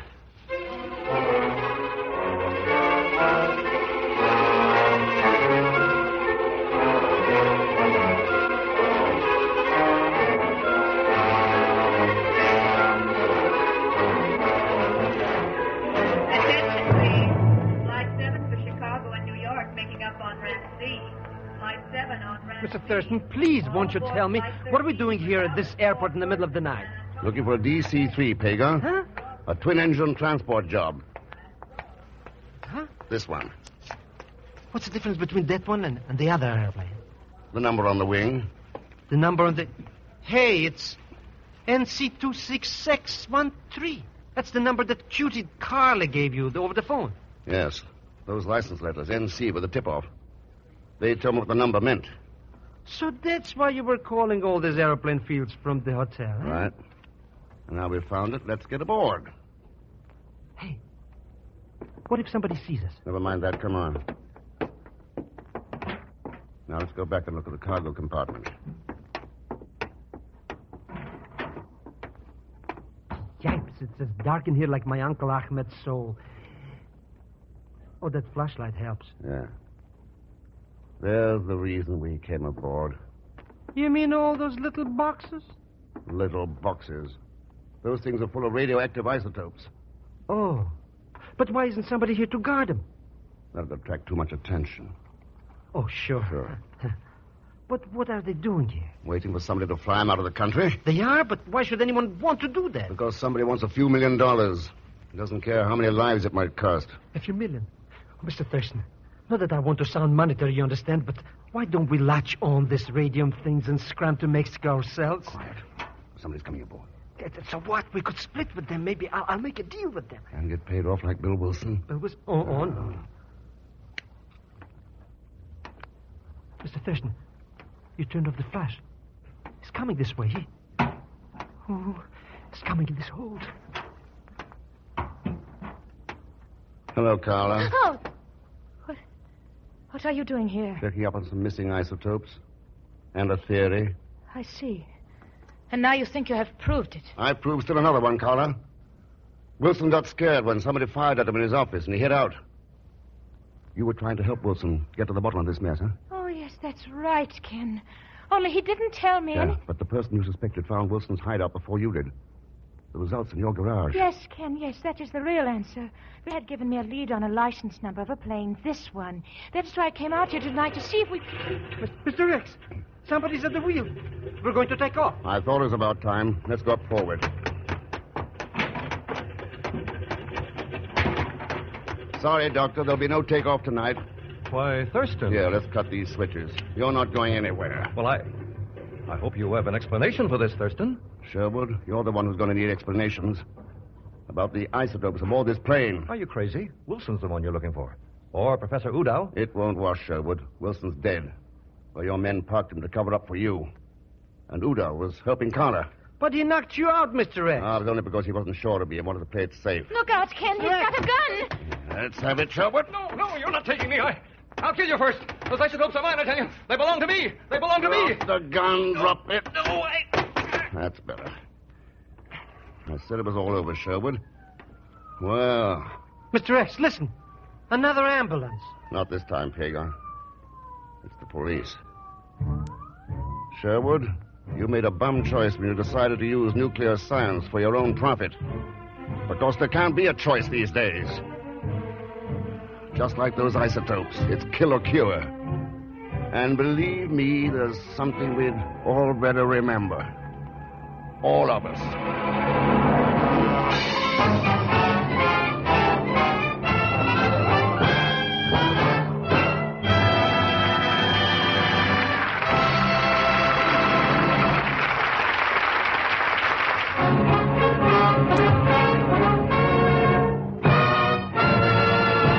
our Frigidaire star, Herbert Marshall. Thanks for being with us. And I'd like you to know that Carla tonight was played by Kathy Lewis. Next week, our story is called Way To Macassar. And it's one I don't think you'll want to miss because it's packed full of excitement and mystery. As usual, Leon Belasco will be along in the role of Pagon Zellschmidt. So join us, won't you, when next I return as the man called X. Good night.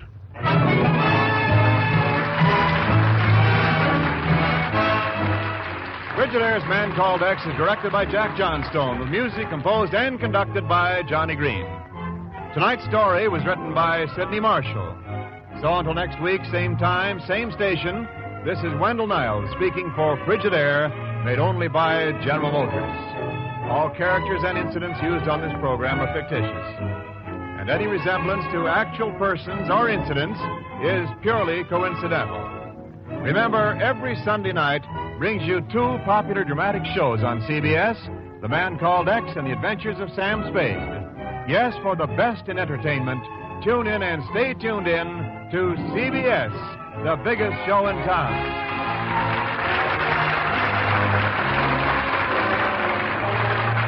This is CBS, the Columbia Broadcasting System.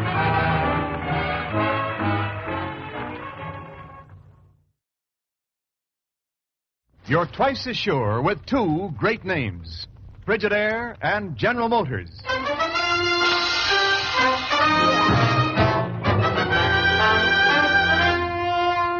Frigidaire presents Herbert Marshall as the Man Called X.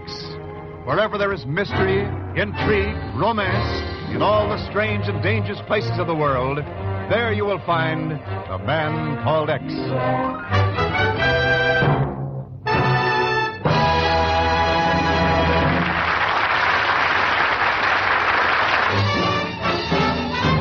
More Frigidaires serve in more American homes than any other refrigerator.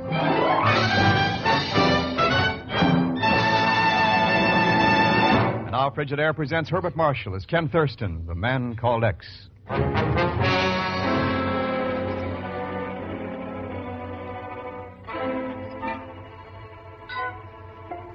Far south in the last reaches of the great Pacific Ocean, at the very back door of Asia, lie tiny hidden lands of mystery called the Islands of Spice, Java, Sumatra, Borneo, Bali.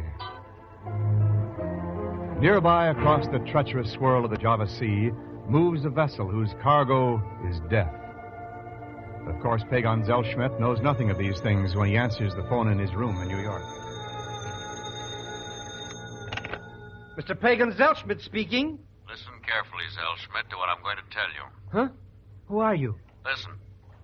1 week from today, the fish peddler will arrive in Batavia by boat. You got it? Sure. The fish peddler arrives in Batavia by boat in a week. So who cares? Mr. X might care. Mr. Who? I don't know anybody with that name like that. If you know what's good for you, you'll get this information to Ken Thurston right away. But if you wanted him to know, how come you didn't call him yourself? Because he'd have figured some way to trace this call. You're not that smart. Hey, wait a minute. Thinks he's a wise guy.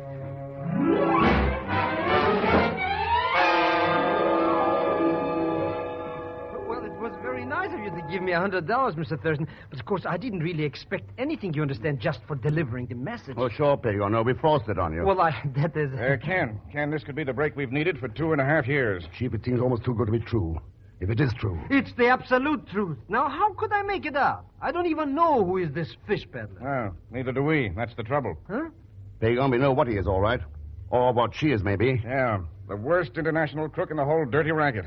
The fish peddler has been back at the scenes in every war and revolution for the last 10 years. Buying and selling information. Bribery, assassination. Oh, but how could one person do all those things? He or she has got a string of agents scattered all over the world, known as the Net. And we don't know who any of them are. But this may be the chance, Chief. Wouldn't be the first time one crook settled an old grudge by squealing on another. Well, do you think that accounts for the phone call? Could be.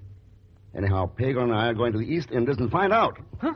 But, Mr. Thurston... Pagon, if this turns out to be one of your bum steers, I want to know exactly where to lay hands on you. Chief, I'll wire you from Macassar. Macassar? I thought that message said the boat would arrive in Batavia. The Dutch Airlines office says the only boat due in Batavia on that day is a cargo liner from Macassar. Makes a 3-day run across the Java Sea. And I'm going to be on board.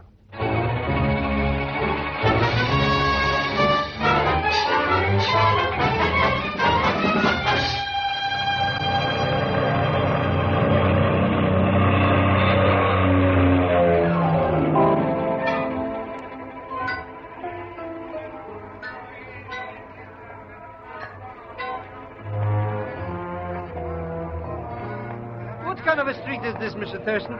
Smells like a fruitcake. Spice market, Pagon. If you want a ton of cinnamon, here's the place to buy it. What would I do with a ton of... Ooh, look, Mr. X over there in that blue sarong. Pagon. Well, I was only... Here now. Here's the Vistapo Cafe. Come on. Is this where that Captain Jansult hangs out? That's what the shipping agent said. Let's go in. Gentlemen, welcome to the Vistapo Cafe. Thanks. Always Look- glad to see a new face. Step right in and Oh. shake hands with Michael Joseph Zichatella, the tomcat of the keyboard. Hiya. The world's greatest hot piano player, bar none. Sit down. You asked me about Ellington, fat swaller I never heard of. Here, take a listen. Get a load of this. How about that, huh? Yeah, well, that's... Right, use that as my theme. For 16 months at a nightlight club off Piccadilly. Went from there to the Follies Bergère, played a full season back in 27. Here, you remember this one? Ah, that brings back memories. Oh, sure. Now, I wonder if Just you... call me Joe. Everybody calls me Joe. You know, this cafe job's only a fill-in, you understand. Got a big engagement over at the Opera House in Batavia next week. A solid 30 That's minutes at the front. great. Maybe we'll catch your act over there. But right now, I want to find Captain Jansult. Jansult? Somebody want to talk with Jansult? Wait here, Pagan. Yeah, is that you? Yeah, Captain Jansult. Cargo liner Nampak, Macassar to Batavia. My name's Ken Thurston, Captain. Happy to know you, man, here. You want passage, maybe? For two of us. Have you got room? Yeah, plenty room. Only 3-4 passengers so far. We sail in the morning. Fine. If you will pardon me, Captain Jansult, perhaps I should be going now. Forgive me, man, here first. Permit me to introduce Dr. Mohammed Singh. Honored. Dr. Mohammed? Dr. Singh is, how do you say it again? Zoologist, Mr. Thurston, specializing in the study of reptiles. I have collected some specimens from the jungles here to take back to Batavia. Snakes and poxes. It's a funny business. You're sailing with us then, Dr. Singh? That is correct, Mr. Thurston. I hope the voyage will give us time to become acquainted. Oh, sure. See you on board, Doctor. It's a funny cargo sometimes I carry. Yeah, especially funny on this trip. Captain, one of your passengers happens to be wanted by authorities all over the world. Oh, and you know who it is? Not yet. I may need your help. Mynheer, it is my business to haul cargo, haul passenger. It's no my business to catch criminal. If no bother me, I no bother him. I no want trouble with nobody. Hello, I Bob. just Gonna mind... take me to dinner? Oh, Johanna, I forgot you coming here. Mynheer Thurston, it's Johanna. How do you do? How do you do? Is this your daughter, Captain? Yeah. Maybe we go eat now, Johanna. Glad to, Pop. I'm starving. Yeah. Well, come. I'm happy to have met you, Miss Jansult. You going with us in the morning by any chance? What? Yes, Mr. Thurston, I am, as a matter of fact. Why do you ask? Oh, let's not bother with it now. We'll have a lot of time to talk about it before we get to Batavia.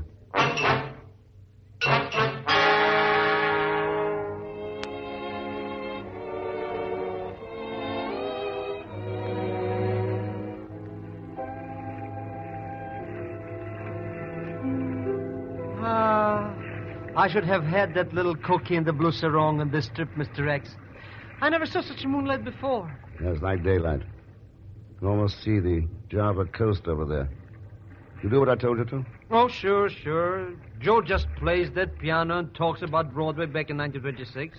All that Dr. Singh thinks about is snakes. And Captain Jansult talks about eating. Johanna, well, she spends all her time with you.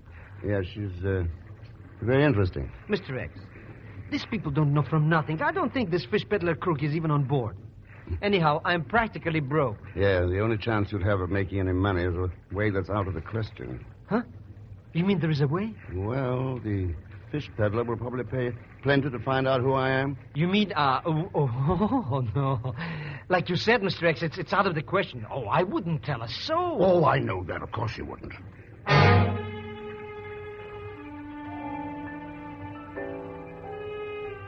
Well, Bacon, as a matter of fact, I don't know who he really is. Tell me about it. He is the man called X. You don't say. How about that? Maybe it's worth about $50 to find out. Joe, my friend. As a matter of fact, Pagan, my friend, I was wondering if I could borrow about 5 from you. Just until we get to Batavia, of course.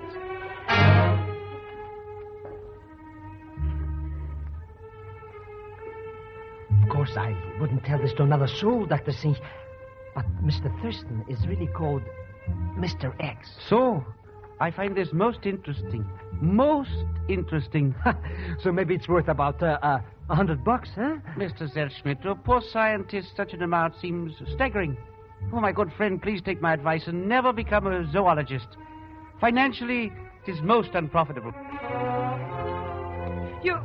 Ken Thurston, the man called X? Oh, sure, I know him for years. But then, who else have you told about this? Not a soul. I only thought you might like to. Hey, wait! I'll see you later, Mr. Zerschmidt. But... Oh.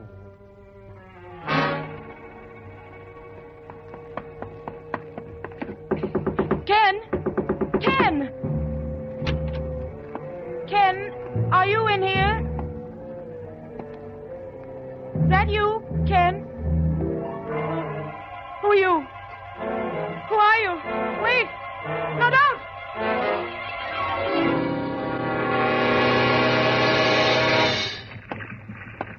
Oh, Captain Jansel. Huh? Oh, Ranee Thurston. That's right. I no see you there. You wait for me, maybe? Yeah, I thought you'd show up here on the bridge sooner or later. Here, mister, you take the wheel. Aye, sir. Good. Why you want to see me, Mynheer? Same thing, the fish peddler. But you don't even know who is it, this fish peddler. I may know pretty quick. Mr. Thurston! What is it, Baker? Mr. Thurston, come quick. Down to your cabin. What's the matter? Oh, it's Johanna. My daughter. What has happened? Come on, let's have it. She's lying at the door of your cabin, Mr. Thurston. Somebody killed her dead. Blood all over her.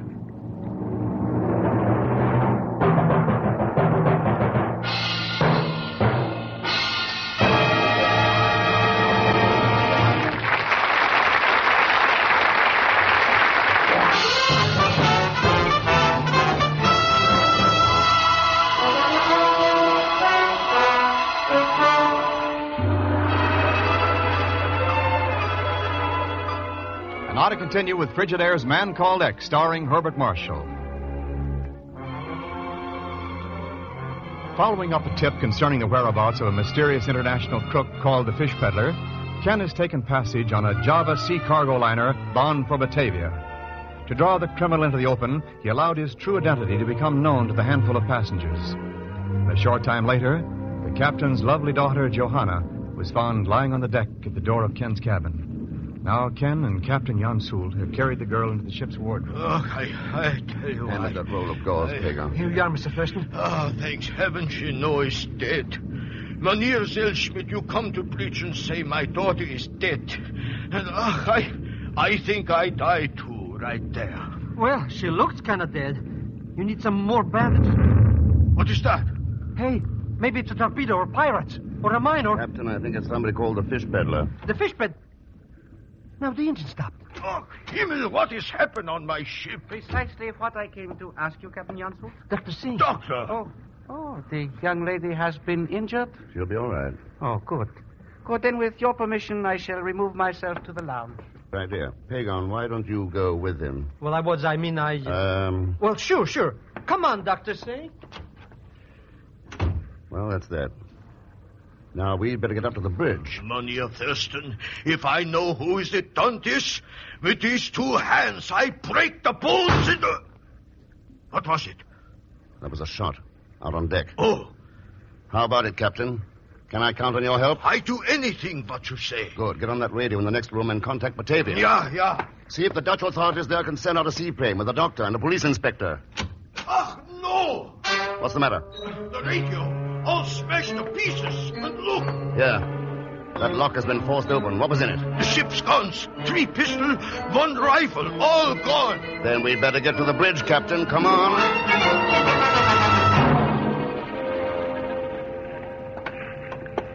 That's you, Captain Jansel. What has happened, mister? Why the engine stop? Explosion somewhere below decks. Must have damaged the rudder, sir. Who stopped the engines? You? Nothing else to do, sir. She wouldn't respond to the wheel. Say, what's up anyway? Plenty trouble. Right away you go below and see what happened. Well, I tried to, sir, but somebody shot at me. What? Do you know who it was? No, they fired from the shadows. And somebody's fastened down all the hatch covers. Whole crew's locked below decks. No chance of letting him out now. A man would be too easy a target out there on the deck in that moonlight. Yes, sir. Do you have a gun? No, sir, but there's some in the radio room. Not anymore. Somebody's taken them. Yeah, but why? I think the fish peddler found out who I am and thought he was getting pushed into a corner. So... Mynheer Thurston, I make bad mistake before. I think criminal is no my business. This mistake, I no make again. Okay, then, come on. Let's see what's going on in the lounge.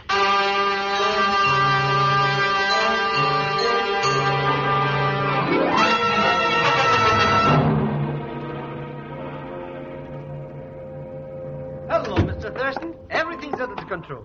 Yeah, I can see it is, Pagan. Step right in, gentlemen. Fentanyl won't cost you a cent. Thanks, Joe. Glad to find you and Pagan in such a cheerful frame of mind. Why not? We're going to get mighted, we're going to get mighted, that's all. Why don't you have a little drink, too? No, thanks, man. Where's Dr. Singh? Who knows? I was keeping a very close watch on him. But all of a sudden, poof, he was gone. Oh, sure. Then, except for him and the crew below decks, all of us aboard are right here in the lounge, huh? Johanna, we forget about Johanna, Mynheer. Is all right, you think? I locked the wardroom door before we came in here, Captain. Oh, yes, right. I forget. Well, what we do now? We identify the man I'm after. Huh? How you find out? Yeah. Who is he, Mr. Thurston? The only person on board besides me who's got a gun. That's all I wanted to know, Thurston. Don't move. Who's a gun? Well, Joe, so you're the fish peddler. Smart guess, Thurston. Only it's a little late. I'll take your gun. Thanks. All right, now just take it easy and maybe no one will be hurt. You try to kill my Johanna. Shut up, Pop. Your daughter shouldn't have barged in on me while I was going through Mr. X's cabin. Well, Joe, what are your plans? Very simple for a spur-of-the-moment idea. It's less than 10 miles to the Java coast, so I'm taking the power launch and heading in. I see. And with the ship's radio knocked out and the motors dead, we don't have much chance of contacting anybody before sometime tomorrow, huh? That's right. Now, let's go out and lower the launch. If you do a good job of it, maybe I'll let all of you wave goodbye to me.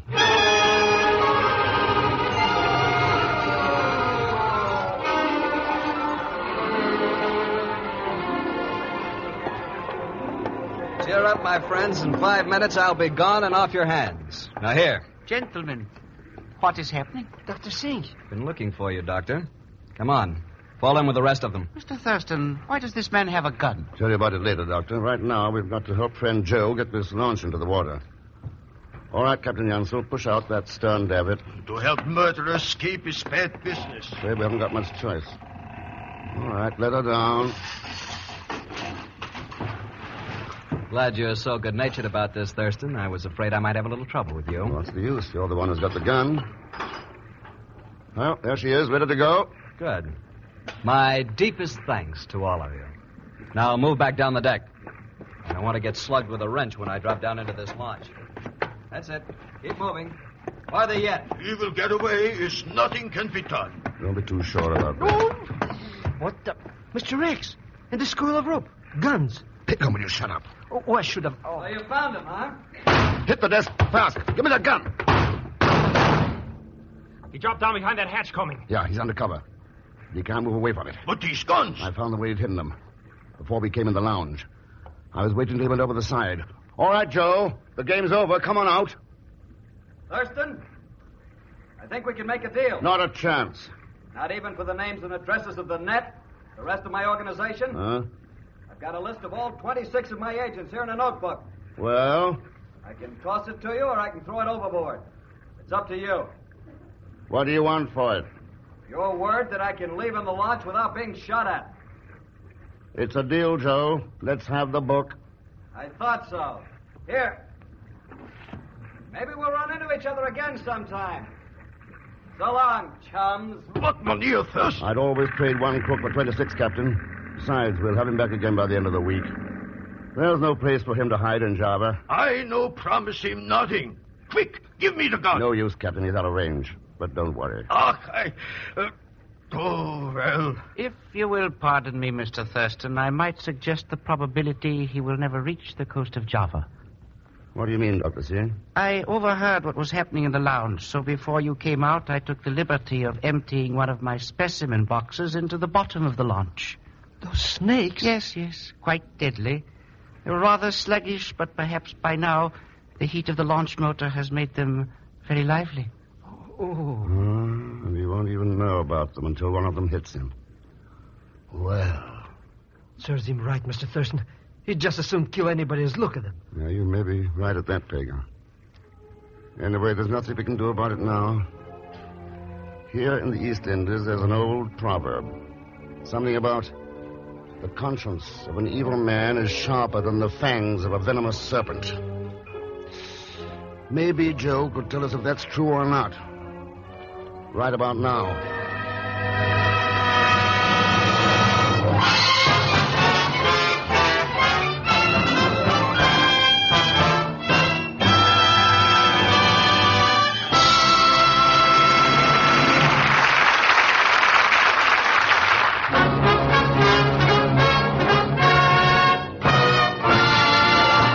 Frigidaire star Herbert Marshall. Thanks for being with us. Ladies and gentlemen, America's production of things you want depends on steel. Billions of jobs depend on steel. And to make more steel, America needs more scrap metal. So join the big drive. Collect scrap metal around your home, give it to a local scrap collection agency, or sell it to a scrap dealer right away. Now, next week, our story is called A Tiger for the Lady. And Mr. X runs into plenty of trouble in a little town called Porto Colombre, Panama. He also runs into his shadow, Pagon Zellschmidt, played as usual by Leon Belasco. So join us, won't you, when next I return as the Man Called X. Good night.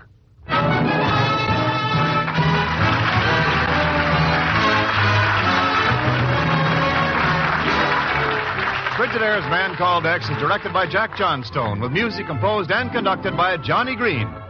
Tonight's story was written by Les Crutchfield. So until next week, same time, same station, this is Wendell Niles speaking for Frigidaire, made only by General Motors. All characters and incidents used on this program are fictitious. Any resemblance to actual persons or incidents is purely coincidental. Remember, every Sunday night brings you two popular dramatic shows on CBS, The Man Called X and The Adventures of Sam Spade.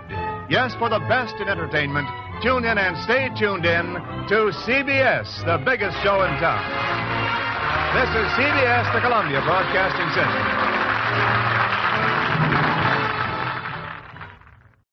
You're twice as sure with two great names, Frigidaire and General Motors.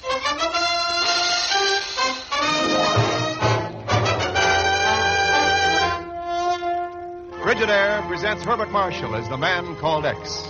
Wherever there is mystery, intrigue, romance, in all the strange and dangerous places of the world, there you will find the Man Called X.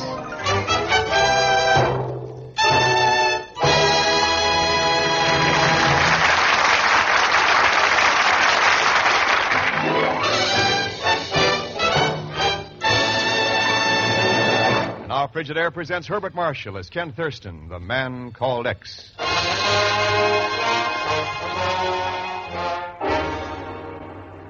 The darkness of night covers the drabness of New York's East Side waterfront as the headlights of an automobile search their way between rows of dingy warehouses. Finally, they slow and come to a stop.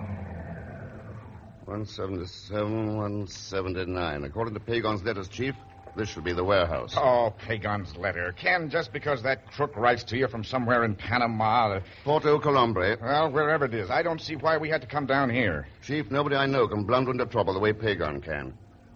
He asked me to check up on the shipment of a small parcel for him, and he seemed pretty worried about it, so it may be worth a look. It'll take a minute. Come on. Oh, the only thing ever worried Pagon is the size of a payoff.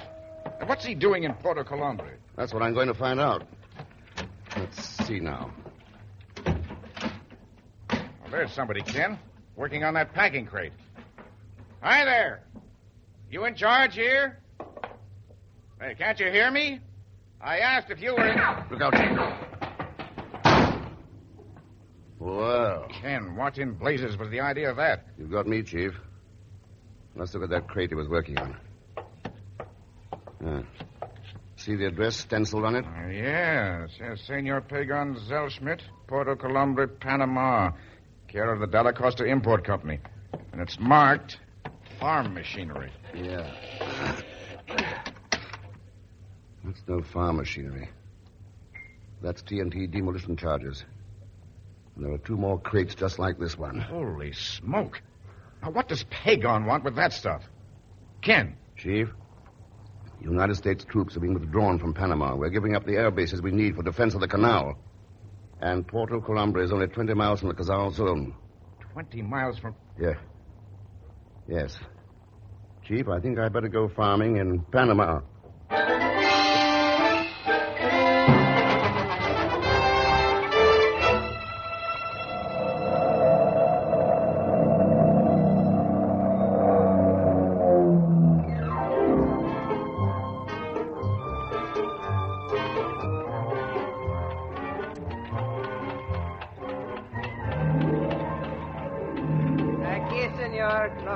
Señora Acosta. Gracias. For usted. Gracias, señor. Muchas gracias. Vaya con Dios. Por nada. Adios.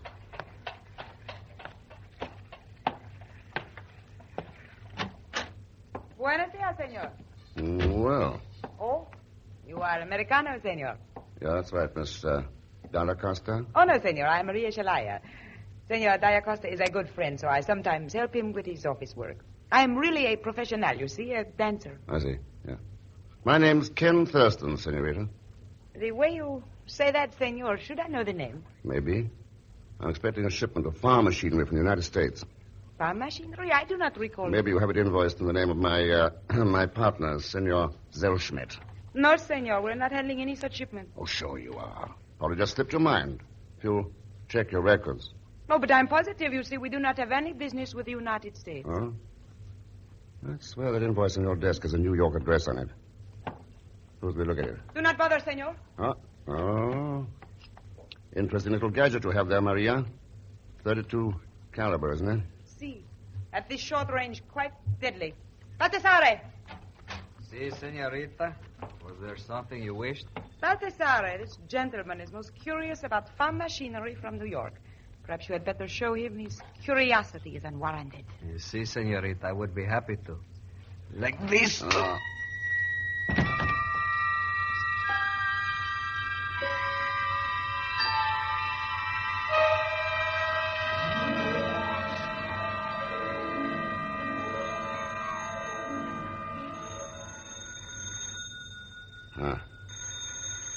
Oh, what the...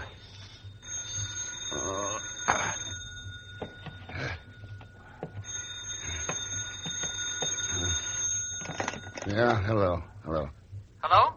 I wish to inquire what's new with my packet shipment from New York. This is Senor Zellschmidt calling. Pagan. Yes, that's right. Pagan Zellschmidt. Hey.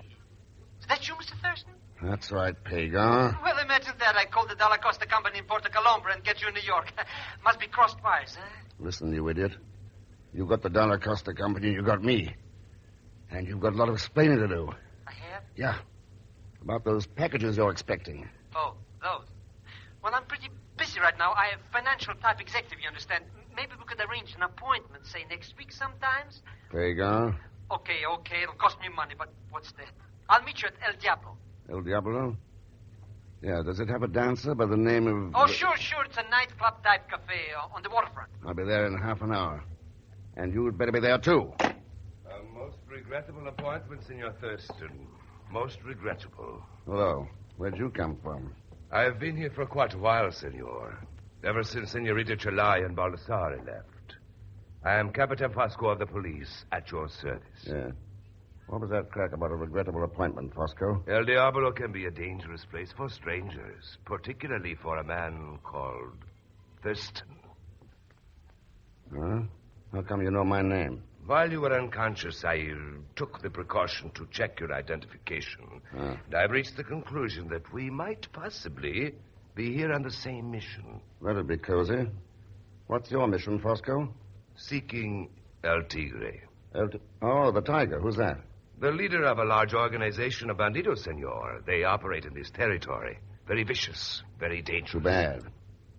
But why should I be interested in your local thugs? For a very good reason, senor. El Tigre has been spreading anti-government propaganda among our people.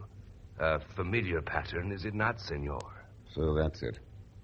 You figure this El Tigre wouldn't mind setting up his own little dictatorship around here? It would not be the first time a bandit leader has tried that trick.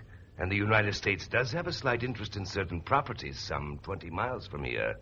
It might prove unfortunate if the surrounding territory were unfriendly. Yeah, only it takes arms, ammunition to pull off a stunt like that. Any idea where the Tiger's getting him? The steamer Santa Margarita is due to dock within 2 hours.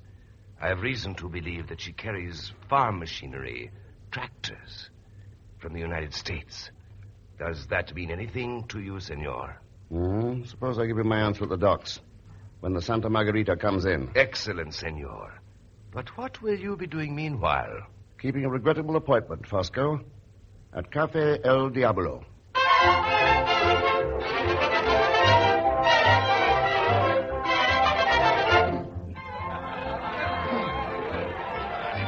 I am sorry, senor, but Senor Zellschmidt has not come into El Diablo as yet. If you would care to have a table and wait for him... Yeah, maybe I will. What is it, senor? Is there something wrong? No, not at all. I just noticed your dancer. See. Talented is she not, senor? Yeah, very. Never mind that table. Oh, then the senor is not going to wait? I'll wait, all right. In the dressing room of your dancer, Maria Shalaya.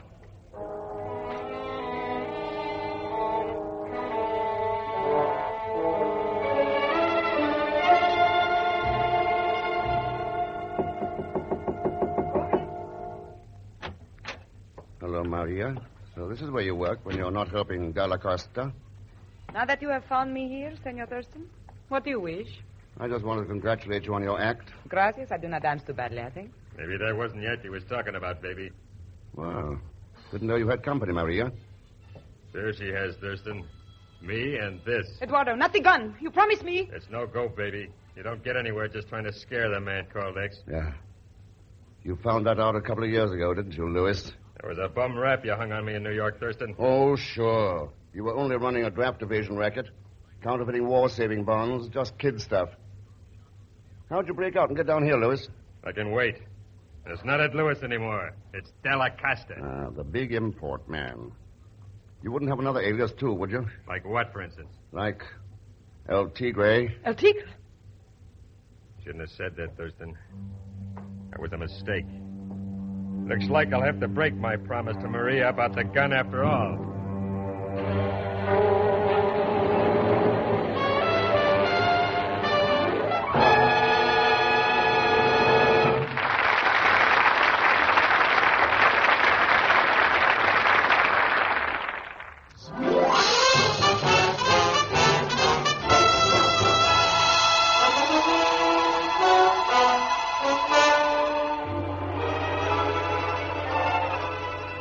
Now to continue with Frigidaire's Man Called X, starring Herbert Marshall. Ken Thurston is in Puerto Colombre, Panama, on the trail of explosives being shipped down there, disguised as farm machinery. Explosives he suspects are going to be used by a bandit chief named El Tigre, who has plans for setting up a little dictatorship within 20 miles of the Panama Canal. Now in the dressing room of the beautiful Maria Shalaya, Ken faces the gun held by Dalla Costa, the former New York hoodlum. You're not getting any answers here, Thurston. Maybe you don't scare off, but there's one way that won't miss. No, Eduardo, you can't shoot. You give me that gun. Let go, Maria, before I blast you, Not too. today, Dalla Costa. Oh! Well, that's better. Thanks for the help, Maria, but how come? I'm not a particularly good person, Senor Thurston. I thought you were trying to take Eduardo back to the United States, so I tried to scare you away. But one thing I will not do is betray my country. And if he is truly El Tigre... I didn't say that, Maria. But whoever El Tigre is, he's got to be stopped. Then let me help you. I will work to find him and the explosives. Then perhaps he will not be suspicious of me any longer. Yeah, perhaps. Let me know how you come out. But you are leaving Dalla Costa here. Why not? I can't prove anything on him. Then what are you going to do? One way of making a tiger harmless is by pulling his teeth and claws. Captain Fosco will help me do that when the Santa Margarita docks. But you are too late, Senor Thurston. She docked this morning. Her cargo is already ashore. You sure of that? Positive. We've already cleared certain items through customs. Let me have that phone, Maria. Here it is. Thanks. Police headquarters, fast. Enseguida. What is it? Ken, what are you going to do? Get some answers from Captain Fosco. Hello. Hello. Captain Fosco, please. Fosco, yes, that's right. see. Is something wrong? Is he not there? Apparently never has been, Maria. There's no Captain Fosco with the Porto Colombre police.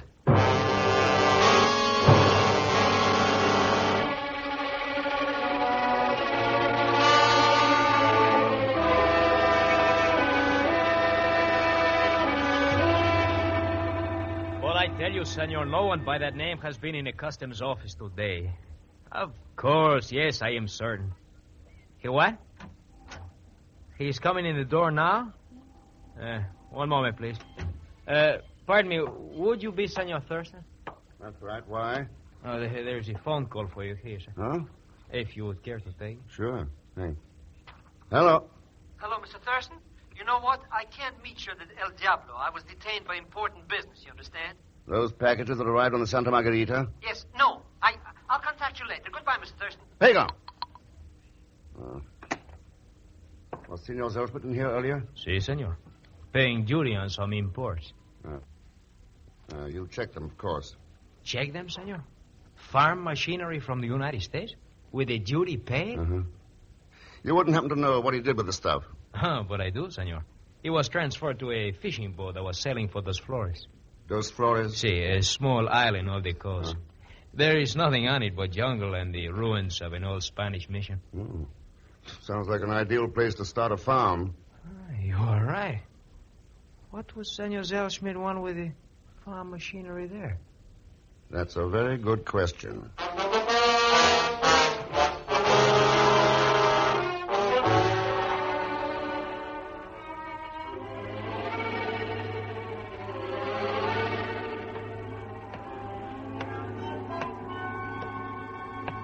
Hello, Capitan Fosco.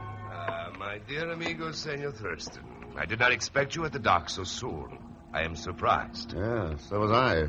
When I called the Porto Colombre police. I see. The fact remains we are both concerned with El Tigre, and I believe I am correct in saying that we are both interested in the island of Dos Flores. Does that bush you're beating around have any point, Fosco? Senor, I have a speedboat waiting. We could reach Dos Flores well ahead of that fishing boat, if you would care to trust me. Okay. Let's go to Dos Flores.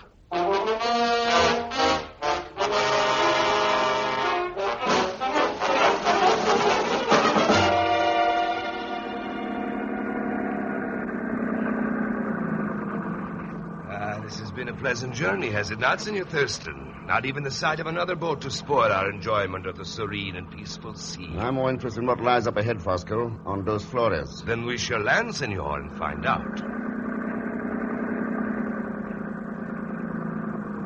This stretch of jungle beach should do nicely.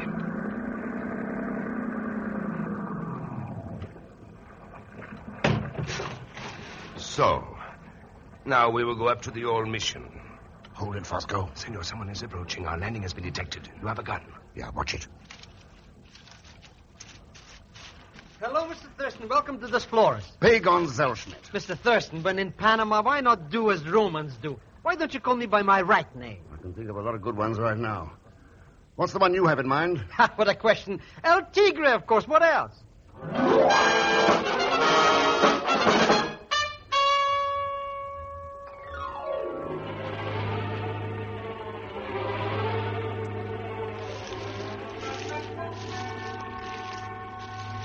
Ooh, what a dope.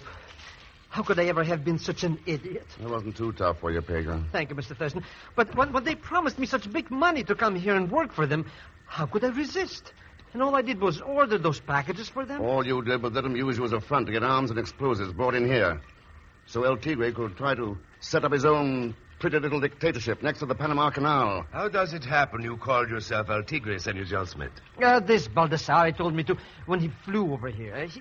It was a password to something. Could have been a password of the firing squad. Huh? Well. Mr. X. Still walking around with a gun in your hand, Dalla Costa? That's right. So you got things figured, huh, Thurston? Sure. El Tigre gets arms and explosives through your fake importing company. Then they're stashed away out here to be handed for the revolution. Simple. Right boy, Thurston.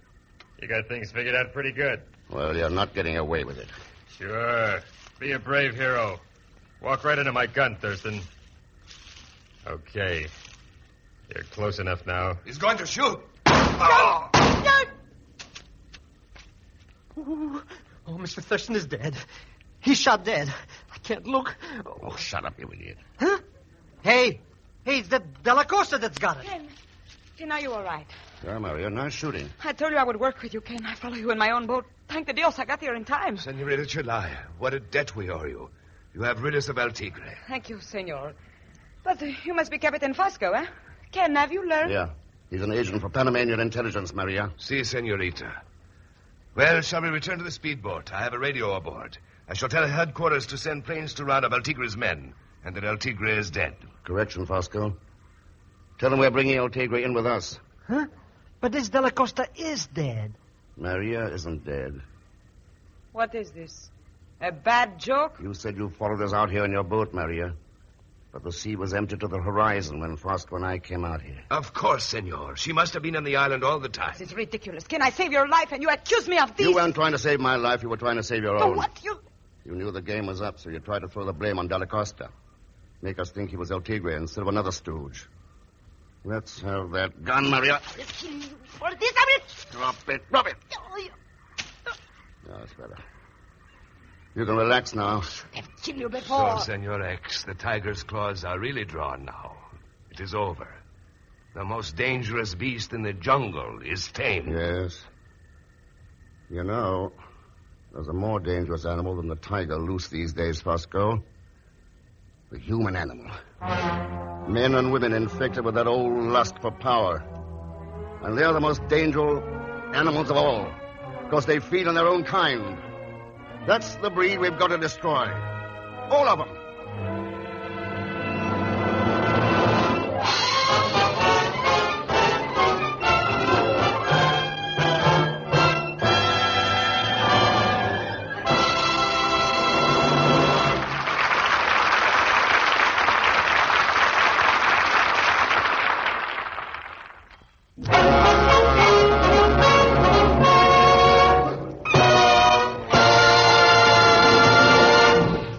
Frigidaire star Herbert Marshall. Thanks for being with us. Listen, America's production depends on steel. Jobs depend on it. And steel depends on scrap metal. Help increase the production of the things you need. Help to keep employment high. Collect scrap iron and steel around home. Sell it into your local drive or call your local scrap dealer.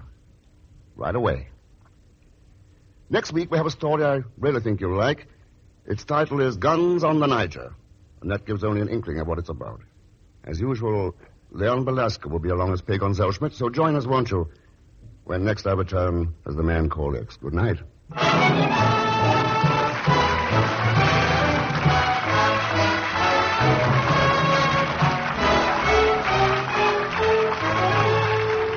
Frigidaire's Man Called X is directed by Jack Johnstone, with music composed and conducted by Johnny Green. Tonight's story was written by Sidney Marshall. So until next week, same time, same station, this is Wendell Niles speaking for Frigidaire, made only by General Motors. All characters and incidents used on this program are fictitious, and any resemblance to actual persons or incidents is purely coincidental. Remember, every Sunday night brings you two popular dramatic shows on CBS, The Man Called X and The Adventures of Sam Spade. Yes, for the best in entertainment, tune in and stay tuned in to CBS, the biggest show in town.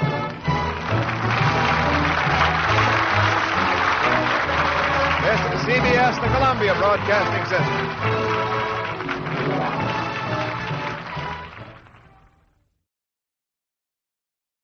You're twice as sure with two great names, Frigidaire and General Motors.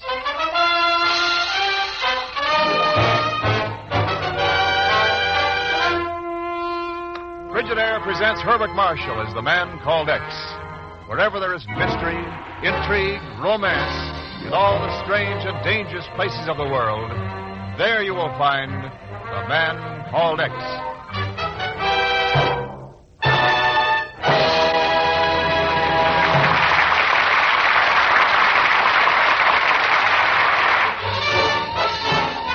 More Frigidaires serving more American homes. than any other refrigerator.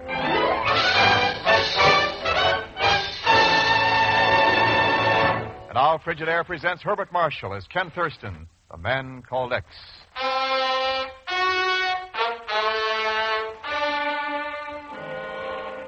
Last night, a man died in his room in a small hotel in Lower Manhattan. Ordinarily, the Bureau wouldn't have been concerned, nor the police, in fact, since the cause of his death was heart failure. But as they stand talking in the small, bare room, Ken and the chief realize the police were right in notifying them that this case does concern the Bureau and maybe the world. Well, we've ransacked this room from one end to the other, Ken. Looks like that's all we're going to find. Well, it's enough to start on, Chief. The biggest break in the whole mess is the list the police found here. 750 submachine guns, Model R-14, 1,000 automatic rifles, 5,000 grenades. It tallies exactly with the list of stuff that disappeared from that army warehouse in Dakar over 2 years ago. But we still haven't found anything to show where this dead man fits in. Yeah. Checked in here 3 days ago. Had a return ticket by airline to Macassar, Nigeria. Sure, and a canceled passage on some African riverboat called the Niger Queen. That's all. So, where do we go from here? I don't know yet. The one thing's certain, if this, Jules Von Elst, hadn't been knocked off by a bum heart, we'd still be in the dark about that $2 million worth of stuff swiped from Dakar. And paid for, Ken, by American taxpayers. Yeah, but it's worse than that, Chief. The best place to sell $2 million worth of illegal guns is someplace where there's trouble. Maybe the answer is somewhere in the African jungle along the banks of the Niger River. Anyway, we can still... Wait, Chief.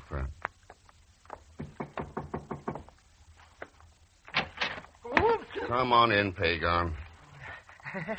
Hello, Mr. Thurston. Schmidt. Well, I guess I'd better be going now. Oh, no, you don't. But, Mr. Thurston, I don't know nothing from nobody. I never saw anybody before. I swear by the father of my father... Skip it. But... Talk, Pagan. The truth. But I was only... All right. Somebody said there was a guy in this room that wanted to sell some guns. So I came up. To buy some guns? Well, I thought maybe I could be a middleman. I know a lot of characters who always go around starting revolutions. I see. Anything to make an honest dollar. Well... All right. You've stuck your neck into this, so now you're going to stay in. We are going to Nigeria. But I never ever heard of it. You will. Chief, I'll send you a wire from Macassar. Come on, Pagan.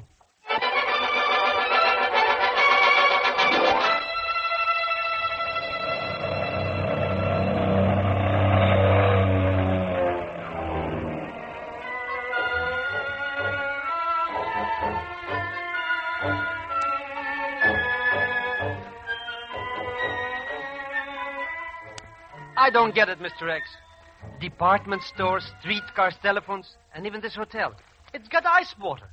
If this is Africa, why doesn't it look like Africa? It will, Pagan, as soon as we leave the city. Now, we may get an answer to that ad, so you stay here in the room. The paper will be on the streets in 10 minutes. But where are you going? To the Akassa docks. To look up a certain Captain McCarthy. Who is he? Only a name so far, signed on a canceled boat ticket in a dead man's pocket. Nobody's going to answer such a screwy ad. Gun collector will pay top price for the car models in good conditions and over 2 years old. Oh, it sounds silly. There's nothing silly about $2 million. $2 million? What are we waiting for? But it may be dangerous, so watch yourself. Oh, well, in that case, Any better place for a middleman than right in the middle? See you later. But, Mr. X...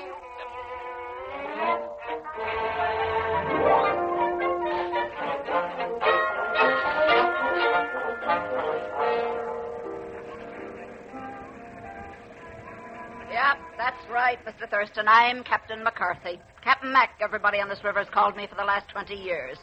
Real name's Catherine, if it makes any difference. I see. Well, you'll have to pardon my surprise. Yes, I know. You expected to find a man. Well, I ain't. I'm a woman. A two-fisted woman. Anything I can do for you?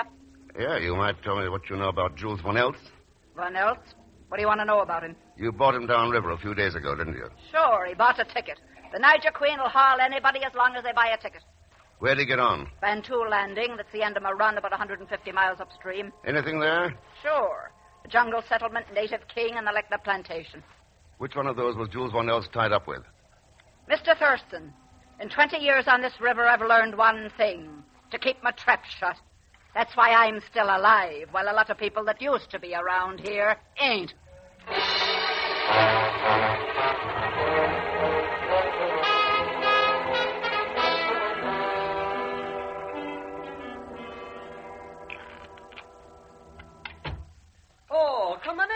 Thurston. Oh, Pagan, I see we've got a visitor. Mr. Thurston, I want you to meet my very dear friend, Monsieur Francois Levillard. How are you, Francois? A pleasure, monsieur.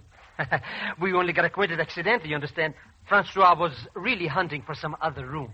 Precisely, but it does not matter. Monsieur Pagan has been teaching me to play gin rummy. I find it the most fascinating game. Well, with Pagan teaching you, I don't doubt it. Already I've won 237 francs. In a week I'll have 5,000.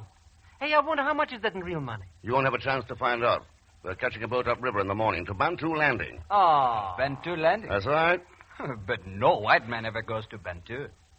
Jules Von Elst did. This man I do not know, but he should not go there either. They have malaria, snakes, crocodiles, wild animals.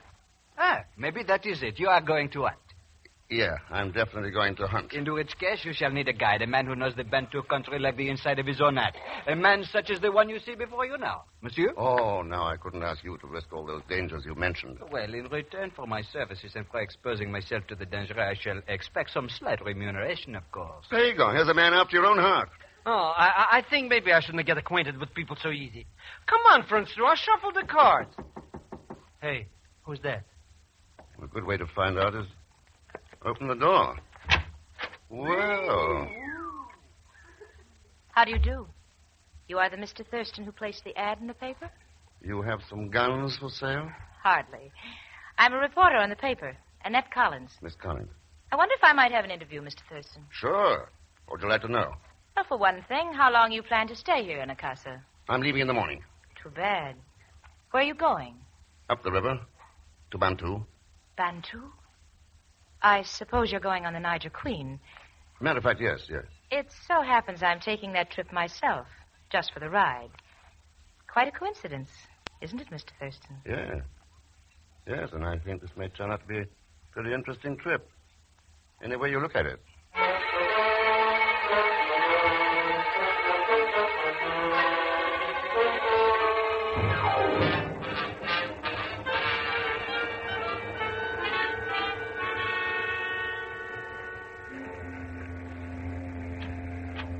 Hello, Captain Mac. Passengers allowed in the wheelhouse after dark? Sure, come on in, Mr. Thurston. We don't set up no formality on a jungle river boat the way they do on ocean liners. Good, I like that. I want to know about John Lechner, this plantation owner at Bantu. What's he look like? Like a man that's tough enough to keep on living in the middle of a jungle with 5,000 savages all around him. Did Jules Von Elst work for him? Von Elst? You know, I just can't remember that name to save my life. All right. What about that native king you mentioned? Bacolo? Oh, he's quite a boy. Kind of likes to meet anybody that comes barging into his territory. You better look him up when we land tomorrow afternoon. I will. Too bad we can't send word ahead. He might cook up a royal reception. Oh, don't you worry about that, Mr. Thurston. You hear that off there in the jungle? Are those drums? Yeah, signal drums. Been going since dark. You don't have to send word to Bacolo. He knows already. So? So they know all about you up there at Bantu Landing. Know you're coming, know what to expect. But you don't, Mr. Thurston. You ain't got the slightest idea what to expect.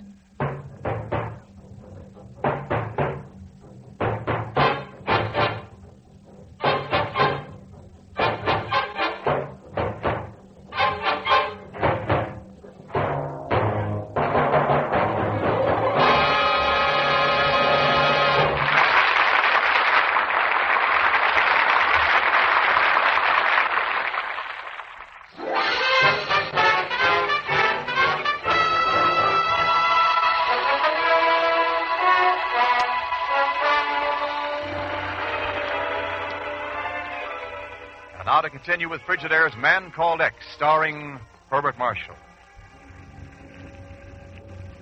All right, you buzzards, get a line over that piling and warp her in. Cut the motors. Easy now. Good. Make her fast fore and aft. Well, there you are, Mr. Thurston. Bantu Landing, such as it is. Yes, not much of a city, Captain Mac. Half a dozen shacks and a rickety wharf. Native village is about a mile inland, and the Lecta plantation's off there in the jungle. I see. And where'll I find King Bacolo? You won't have to. He's the tall one standing there by himself. Oh, well, I'll see you later. We'll head back for La Casa tomorrow morning, Mr. Thurston. Passengers can sleep on board tonight. Thanks. And be careful. Oh, sure. Hey, Mr. Thurston, you want me to go with you? Better stick with your gin rummy, Pagan. You got a good thing there. Good day, Mr. Thurston. Welcome to Bantu. Thank you. I understand your name is Bacolo. You have been correctly informed, Mr. Thurston. Wonder if I could have a talk with you. I had been hoping that you would. Shall we walk? You knew I was coming, of course. Drums have told it for day and night. And have they told you why? They have called you mighty hunter from across the sea. Whispered you have two names. Have they told you what I'm supposed to be hunting? Many kinds of quarry in jungles of Bantu. Bacolo, what do you know about the Lechner plantation? We need walk no further. I have heard it said that John Lechner is evil man who deals in unlawful affairs. To inquire more is dangerous. I see. And would it be dangerous if you told me of $2 million worth of stolen guns are being stored on the plantation? Very dangerous to both of us. All right, if you want, you won't. However, if I were to answer call for help from man with two names, then the matter might stand in different light. Bacolo, how do I get to the Lechner plantation?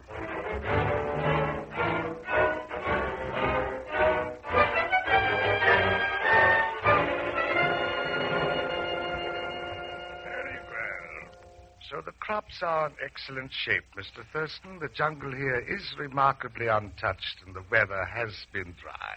But you did not come 150 miles up the Niger River to talk about those things. What is on your mind? All right, Mr. Lechner. But in our business, it pays to be a little cagey. Exactly what is our business, Mr. Thurston? Oh, let's stop beating around the bush. I'm in the market for guns. According to Jules Von Elst, you've got some you picked up at Dakar. Really? And where did you meet this Jules Von Elst? In New York. I'm willing to close the deal on his terms. But I got to see the stuff first. Mr. Thurston, you've come to the right place. Good. One thing I can't understand is why Jules didn't send you to the boss in Macassar. He told me about the boss, but I was in too great a hurry. Oh? I see. Anak, Bambaku. There's really no point in delaying any longer. You may as well take a look at the guns. All right, let's go. Quite unnecessary. If you'll turn around, you can see two of them pointed at your back. Quiet devils, aren't they? Don't they know how to talk? They're paid to listen, to obey orders. Jokandango, keep him covered. It was an excellent performance, Mr. Thurston. Until you said you'd been told about the boss. In that case, you'd have known that the boss came upriver in the same boat you did. Yeah. A dead giveaway, wasn't it? That's a nice choice of words, dead giveaway. Genopak, Dobange, Pok. Bakolo. Tie him up. Lock him in the south wing. The boss will want to talk to him later. Akelo, Vaka. Bakolo, huh? Now, where does that tin horn king fit into this? And just who is this Ken Thurston, anyway?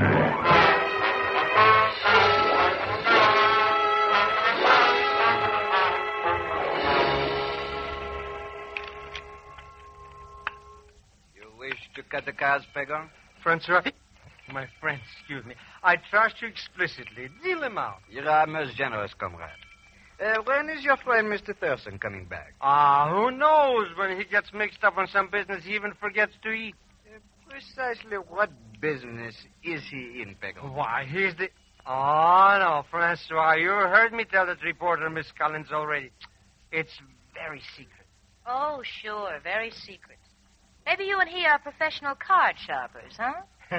That's what you think. Why, if I told you who Mr. Thurston is, you'd fall down subconscious with surprise. Come on, then, Pagan. Surprise us. All right, he's... No. I think all of a sudden, I guess I'd better be going or something. Well, you'd better look for Ken Thurston while you're at it. Oh, Captain Mac, come on in. Have a drink. Something's going on out there in that jungle. Them drums have been talking for half an hour, and Thurston ain't showed up yet. Oh, he's all right. Probably over in the plantation someplace. That's where you're going. Tell him to get himself back on board. Huh? Oh, no, it's dark out there. Zellschmidt, when I give an order, I don't want any back talk. You heard me. Get going. Yes, ma'am.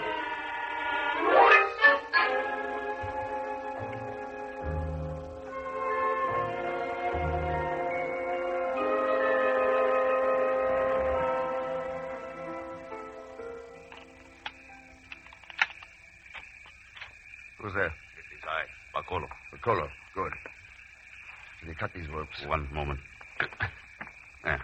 Now, come outside. No one at Lechner's house has been wakened yet. I don't have a gun. Lechner took mine. Can you get hold of one? I have something better than guns, Mr. Thurston. What? Wait. Wanta, Benijak, your men. 200 warriors of Bantu surround the house.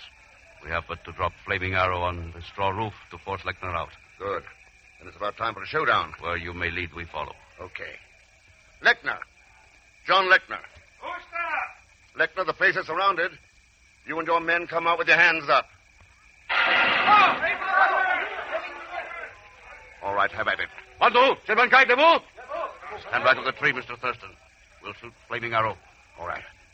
There it goes, an arc of flame. So help me, it caught. Look at the spread of that blaze. Lechner, better come on up while you still can. Something happens to the house. Look.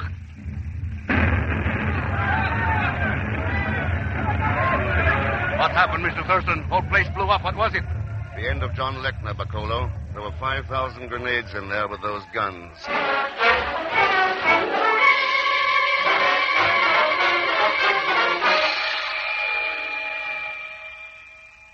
But I was going to come and find you, Mr. Thurston. Only when I heard all the shooting, I thought I'd better hide. I mean, wait here on the wharf until I knew where my services would be the most good, you understand? Okay, Pagon. Now, come on. Let's go on board. What happened over there, anyhow? Plenty. Lechner and his men are wiped out. Guns are destroyed. Well, good. Then everything is all over, eh? No, I wouldn't say that. What? Lechner was the hired man. He wasn't the boss who was on board with us, remember? Hello, Captain Mac. Glad to see you're still alive, Thurston. What was all the ruckus about? Oh, some guns blew up. Guns you hauled up here to Bantu a couple of years ago. So that's what was in them cases. I didn't ask any questions about them. We can't all go around sticking our necks out the way you do. I guess not. Where's Miss Collins? Right here, Mr. Thurston. Yes, I had a pretty good hunch, huh? I thought I'd get a story for the paper if I followed you up here. You may get an even better one as soon as I talk to Monsieur Lavilla. Francois? Yeah, he's the boss, back of the whole business. You see, Lechner let slip it was someone aboard this boat. But VR left the boat right after Zelschmidt. Haven't seen him since. He's got away, Mr. Thurston, and he owes me 3,000 francs. We gotta do something. Bacolo. Villa's gone into the jungle. Any chance of tracking him tonight? It will not be necessary. Oh,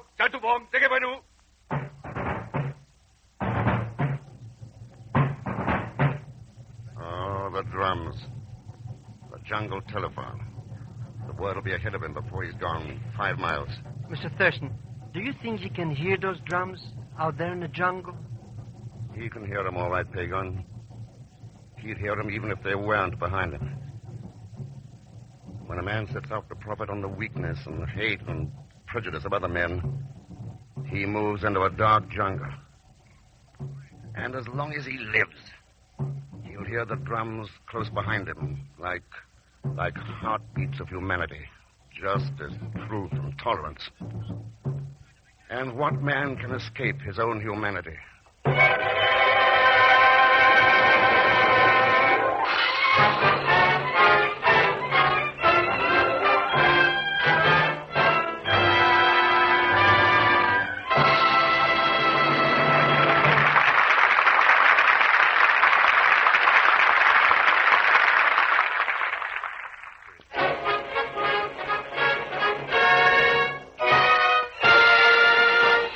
I want to read you a letter from the superintendent of schools of Kalamazoo, Michigan. Fine, Wendell. Go ahead. It's addressed to you, and it says, Dear Mr. Marshall, on Sunday evenings I frequently listen to your program, The Man Called X. Usually I'm not moved to report on radio programs, but I do feel that yours is in a class by itself. It is my opinion that you are doing a lot of good in creating a better background of understanding for all peoples everywhere. Best wishes, sincerely yours, Loy Norix, Superintendent of Schools, Kalamazoo, Michigan. Well, isn't that fine, Wen? I just say thanks to Mr. Norix and to so many others who have written us about The Man Called X. Thanks for being with us tonight, and I'd like you to know that Annette was played by Kathy Lewis. Next week our story is called Operation Silver, and it concerns one of the most dangerous rackets in our country today. It's a thriller. As usual, of course, Leon Belasco will be along as Pagon Zelschmidt. So join us, won't you, when next I return as The Man Called X. Good night.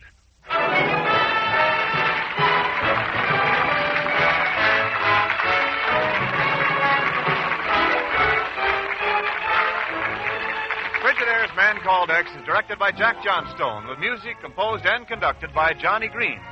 Tonight's story was written by Les Crutchfield. And so until next week, same time, same station, this is Wendell Niles speaking for Frigidaire, made only by General Motors. All characters and incidents used on this program are fictitious. Any resemblance to actual persons or incidents is purely coincidental.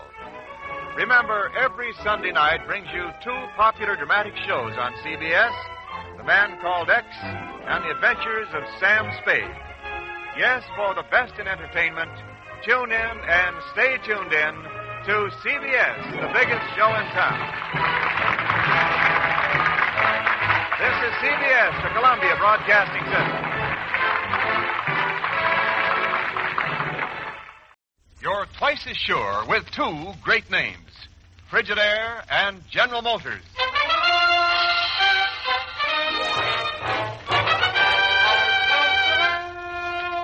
Frigidaire presents Herbert Marshall as the Man Called X. Wherever there is mystery, intrigue, romance, in all the strange and dangerous places of the world, there you will find the Man Called X.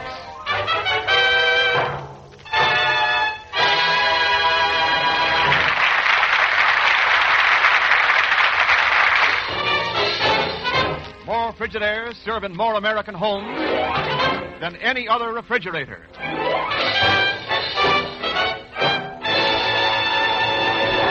Now Frigidaire presents Herbert Marshall as Ken Thurston, the Man Called X.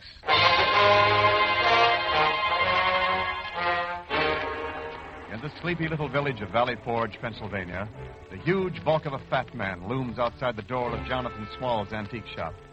A smile of satisfaction crosses the man's face as he opens the door and enters. How do you do, sir? Good day, sir. Good day, Mr. Small. Well, your shop is just as I remembered it. Exactly as it was some 6 years ago. Do you care for a chocolate, Mr. Small?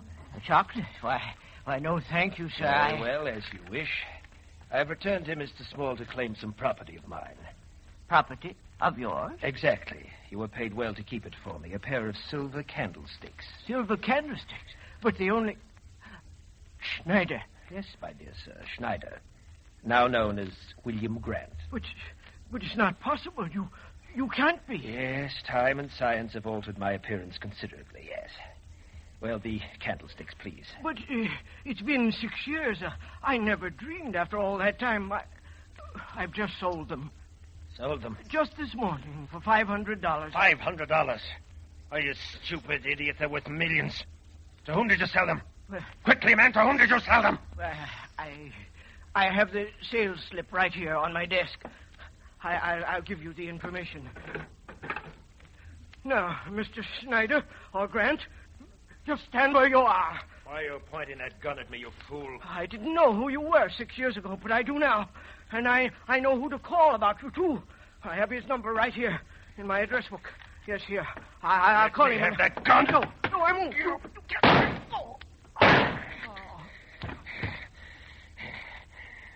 Reinhund. So, let's see that sales slip. No name, no address. If you were still alive, the address book. So this is who he was going to call. The man... Why not? It would be ironic justice to make the call for him. Yes. And have the man I intend to kill find the candlesticks for me. Hello? I wish to place a long-distance call. To New York, please. Person to person. The name of the man I'm calling is Mr. Ken Thurston.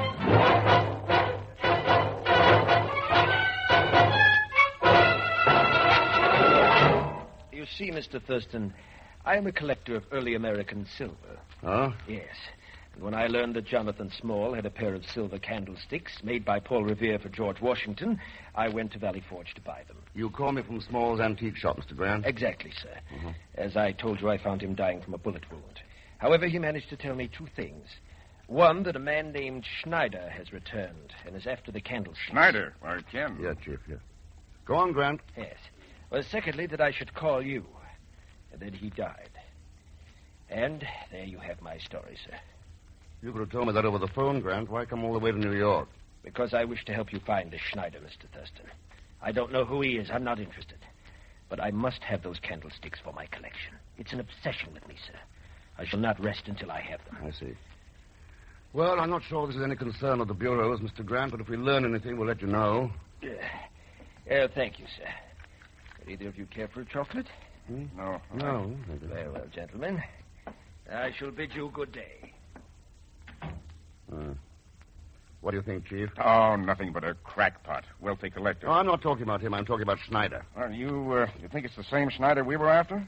I did trace him to Valley Forge, only he got out just ahead of me and skipped the country. I still remember the file description. Short, 130 pounds, blonde, blue eyes, very nearsighted. Oh, say, that's not bad. That was over 6 years ago. A long time. Yeah, not too long to wait for a few $1 million. Well, what are you driving Look, at? we suspected Schneider of being a Nazi agent, arranging hiding places here for loot stolen from occupied countries. So what? So this. A lot of that stuff's never been recovered. It'd make a pretty good reason for Schneider to sneak back here now. Oh, sure, Ken. But what would George Washington's candlesticks have to do with it? Suppose I'll let you know, Chief. From Valley Forge.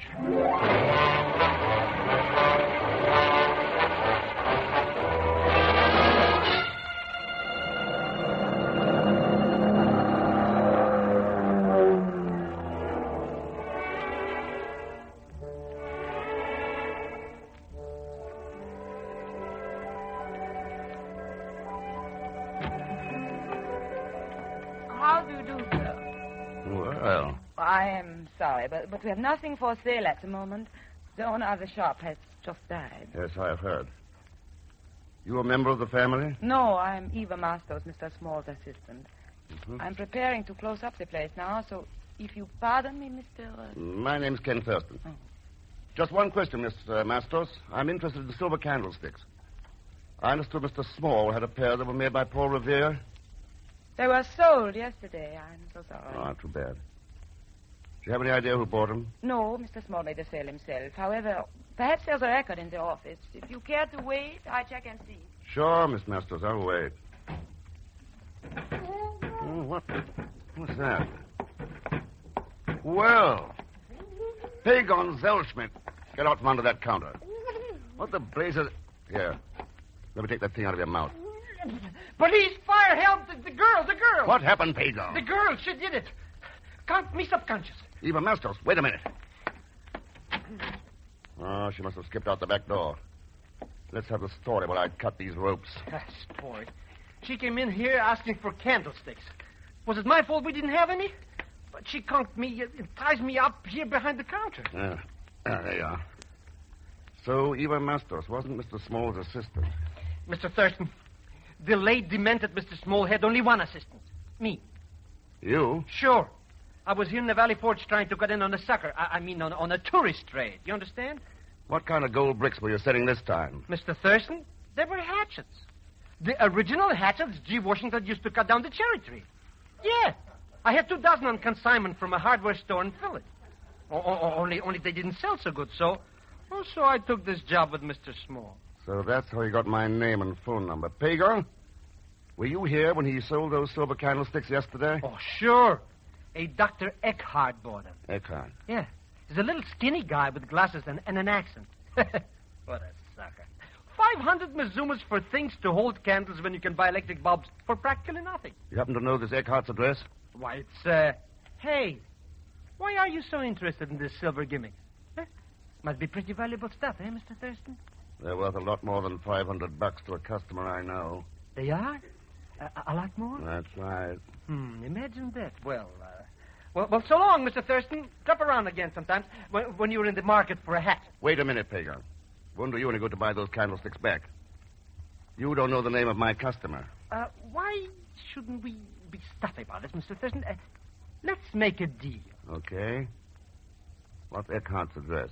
Room 304 at the hotel. Who's the customer? The United States government. So long, Pagon.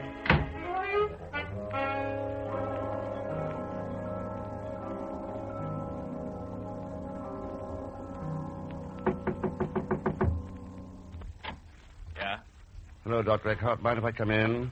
Boss, it's something important. I'm quite busy packing at the moment. Yes, the clerk told me you were checking out, but I think you've got time to discuss those silver candlesticks there on the dresser. Do you mind if I look at them?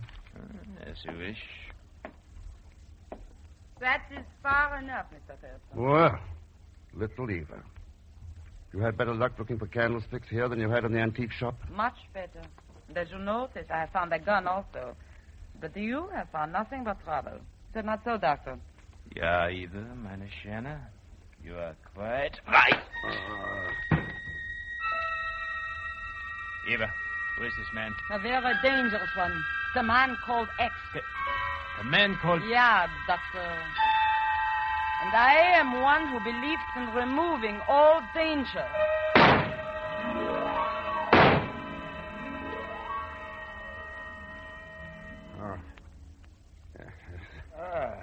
So you're coming to at last, my dear Thurston. Grant, what are you doing here? Waiting for you to regain consciousness, my dear sir. Would you care for a chocolate? I'd much rather have you put that gun down. Not just yet, Thurston. I have no wish to emulate the departed Dr. Eckhart. Doctor... Well, he does look dead. But where's the girl? Yes, Dr. Eckhart has reached the end of his trail, just as you and I have. What's that supposed to mean? It's simple, Thurston. I have found my silver candlesticks, and you have come face to face with Schneider.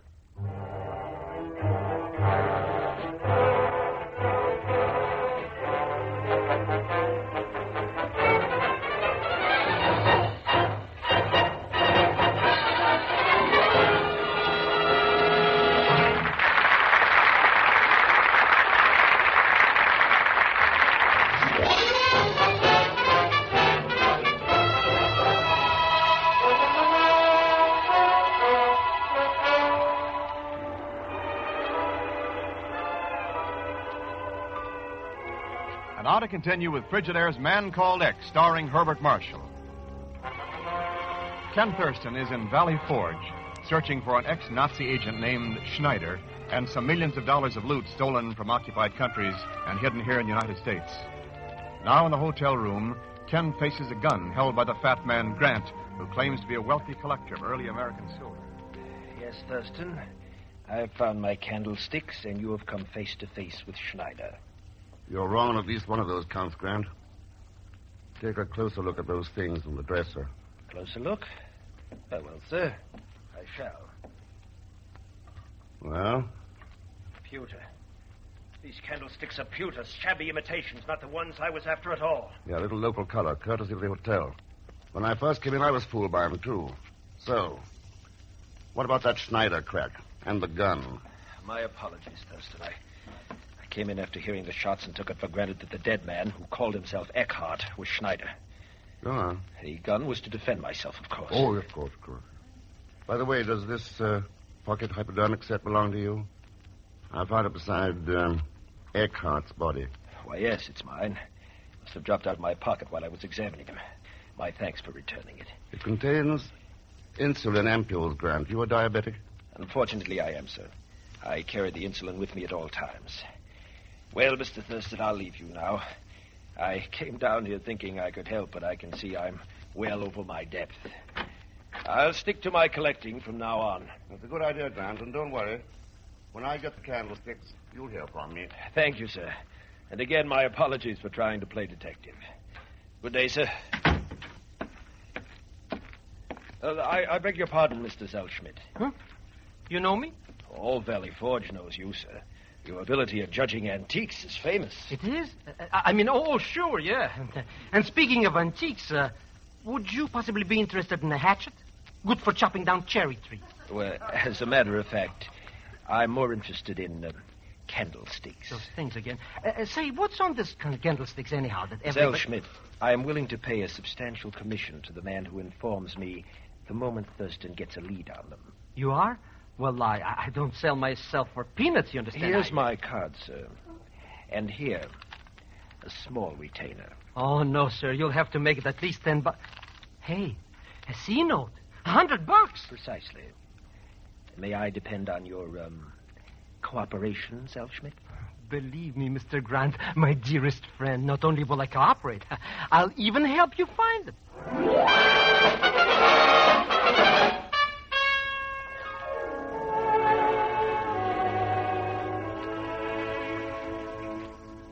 So Eva Mastos lives on Walnut Street in Philadelphia, Chief. That's right, Ken. The files show she was a nurse in the Nuremberg hospital.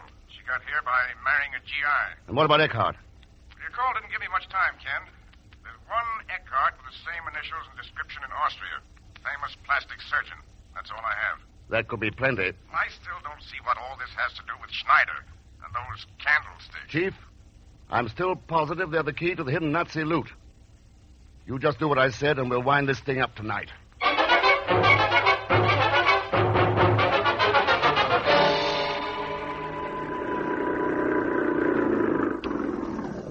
Hey, your train for Philadelphia is ready to pull out. Now, thanks for the lift, Pagan. Meet me there later at the address I gave you. But be careful. I don't want that address getting into the wrong hands. You understand? Oh, sure, Mr. Thurston. You can always depend on us else. That's what I'm banking on. See you later, Pagan. So long, Mr. Thurston. Now, I wonder what he meant by that. Oh, well, bird in the bush, I always say. Oh, Zellschmidt. Hello, Mr. Grant. What are you doing down here? I thought you might have some information as to Thurston's destination, so I followed you. Well? Well, Mr. Grant, I could say no, but it's George Washington's birthday, so how could I tell a lie? I'd be happy to give you the information. Good man. For a slight consideration.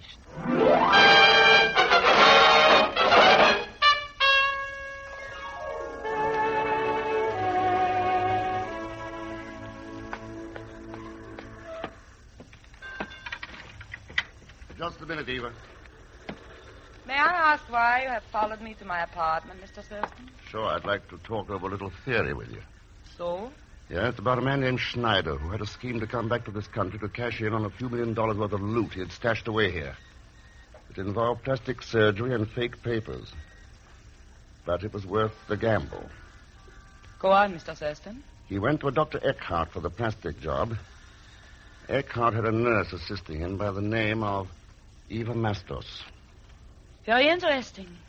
Go on, please. Somehow Eckhart and Eva learned what Schneider was after. The silver candlesticks that held the key to the treasure. You're right, Mr. Thurston. And I have them right here in this bag. But you must believe me. I don't want them for myself.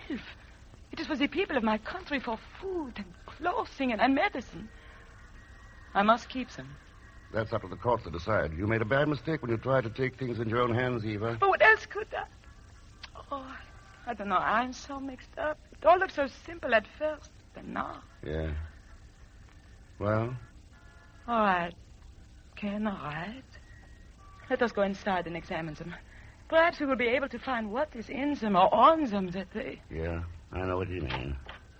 Dark in here, Ken. I will turn on the light. Don't bother, Eva. I'll turn them on for you. You? Hello, Grant. That gun's becoming a permanent fixture. It was nice of you to deliver the candlesticks to me this way, Thurston. I presume you've already guessed their little secret. Could be microfilm hidden in their bases. Schneider left them in the antique shop 6 years ago because I was after him. They were too hot to carry along. That is quite correct, my dear sir. That film contains a list of hiding places of $10 million worth of easily saleable jewels, paintings, rare objects of art. Now, Eva, my dear, please be kind enough to give me the candlesticks. Eva? Better do as he says. But Ken, this man, do you realize who he is? Sure. He's Schneider. You disappoint me, Thurston. I thought I had altered my entire appearance. The plastic surgery was good. Yes, Schneider, but the chocolates gave you away. The chocolates? A diabetic wouldn't be always munching on candy unless there was a reason. You were trying to pile on weight. You were using the insulin to help you. You're a clever man, Thurston. Unfortunately, however, not clever enough. The candlesticks, Eva. All right. Here. Thank you. Thank you. Now I shall bid you farewell, Thurston. And you, Eva. You see, the race is not always to the swift, but to the wisest. Ken, he's going to shoot. Quite right, my dear. Goodbye, my friends. Ken! Get him, Chief. All right, let's have that gun, Schneider. Yes, this way. Get him, Wilson. Thanks, Wilson. Now, you all right, Ken? Yeah, thanks, Chief. You timed it nicely. Well, you figured it. We were around waiting when Schneider came in. But I do not understand, Ken. How did you know he was coming here? Oh, that was easy. I just told Pagon not to give him this address. Thank you, Mr. Thurston. I guess the chief and me cleaned up this mess for you, all right? Ken, you know, I killed Dr. Eckhart. Yeah, I know. Will I have to? Sorry, Eva. Maybe it was justified, maybe not. That's something else the courts will have to decide. Yes. Well, Ken, I guess that winds it. Yeah. You know, Chief, none of this would have happened if Schneider had followed the advice of the man those candlesticks were made for. George Washington knew that silver and gold weren't the only coin. And he wrote it in his copybook when he was a boy. He said, "Labor to keep alive in your breast that little spark of celestial fire, conscience." That's something for all of us to remember. All of us.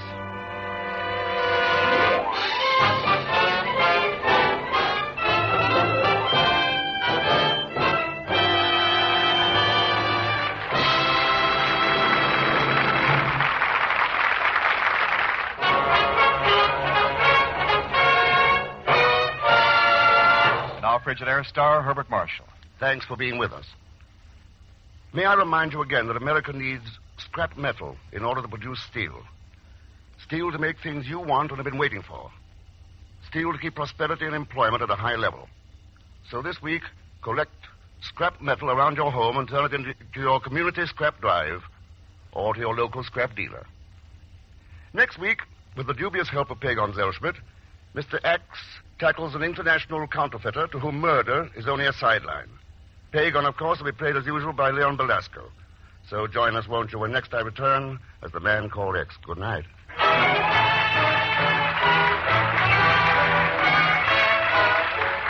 Frigidaire's Man Called X is directed by Jack Johnstone, with music composed and conducted by Johnny Green.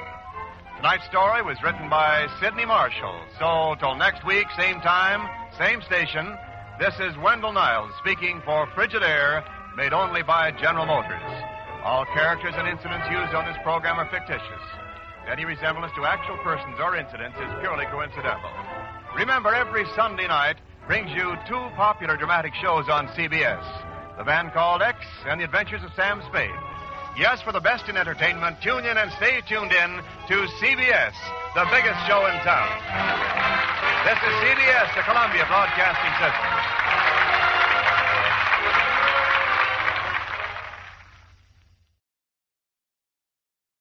You're twice as sure with two great names, Frigidaire and General Motors.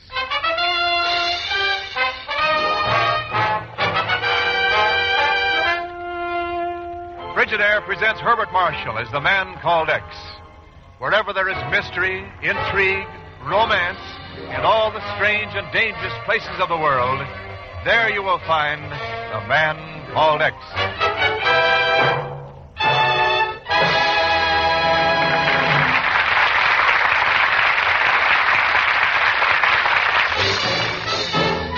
More Frigidaires serve in more American homes than any other refrigerator.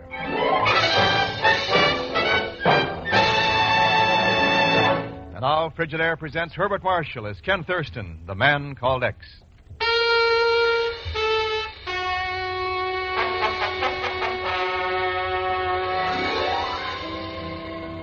Shouldering upward into the clouds, looking out over the plains of 4 countries of Europe, are the great tumbled ranges of the Alps. Birthplace of the wind, a Roman poet once called them, those high mountain valleys of Switzerland. And so they are even today, birthplace of the wind. But when the Man Called X is concerned, they can also be the birthplace of death, which is exactly what 2 men are talking about in a hotel room in Paris.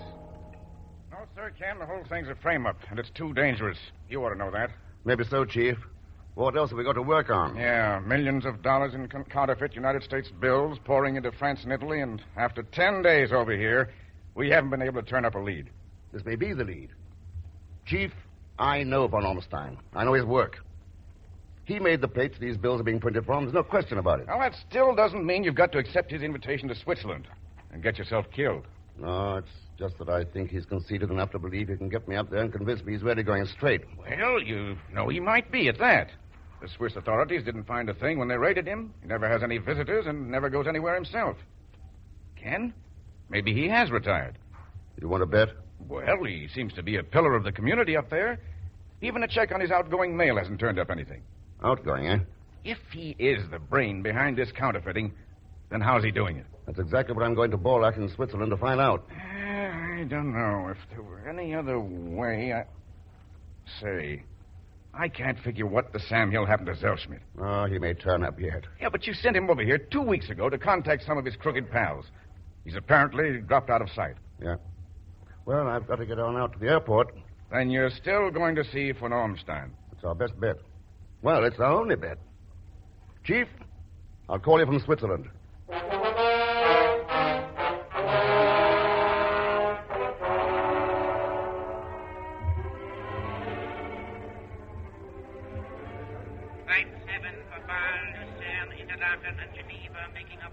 I'd like to pick up my ticket, please. Reservation on the next flight to Geneva. The name's Ken Thurston. Oui, Monsieur Thurston. The plane to Switzerland. I'll look for it right Wait a away. second. Monsieur? I'll be right back. But, Monsieur, I do not understand. Well, pray God. Mr. Rex. How do you like Paris by this time? Mr. Thurston, I was just going to call you or wire you or something. Only right now I got... Pagan? What's that package you're trying to hide behind you? Mr. Rex, I'm innocent. No matter what anybody says, I'm innocent. How should I know it's counterfeit money in this little package? I'll bite. How do you know? Well, Mr. Thurston, you've got to believe me. I don't know nothing from nothing. Where'd you get the package? From a guy named Smith at the little French hotel by the Swiss border. And right now I got to go and deliver it to The her. only place you're going is Switzerland with me. You can't be trusted alone. But I got to deliver this first. My dear friend Pierre Cornet is going to be awful mad if I don't. Cornet? Yeah. Mm-hmm. You know him, Mr. X? Pagan, Cornet is the only one of the gang we've been able to track down in 10 days. Oh, then he's been arrested. You got him? No. Somebody else got him. We found him in his room last night. Stabbed to death. Mr. Thurston, how soon can we get to Switzerland?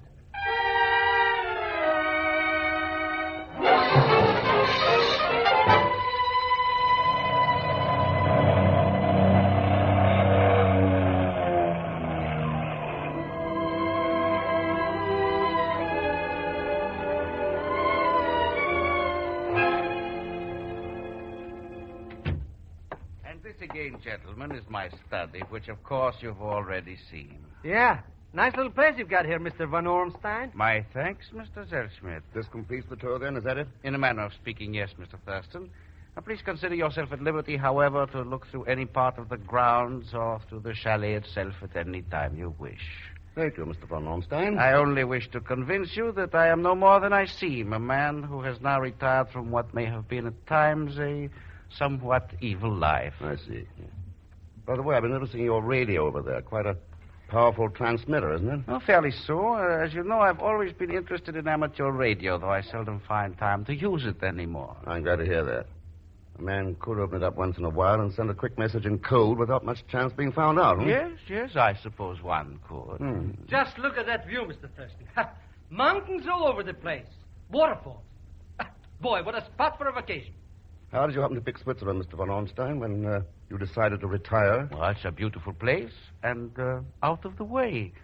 My sister has owned this estate for many years, you know. Your sister, eh? Oh, I'd like to meet her. Certainly. I'll go find her now, if you'll excuse me. I'll only be a moment.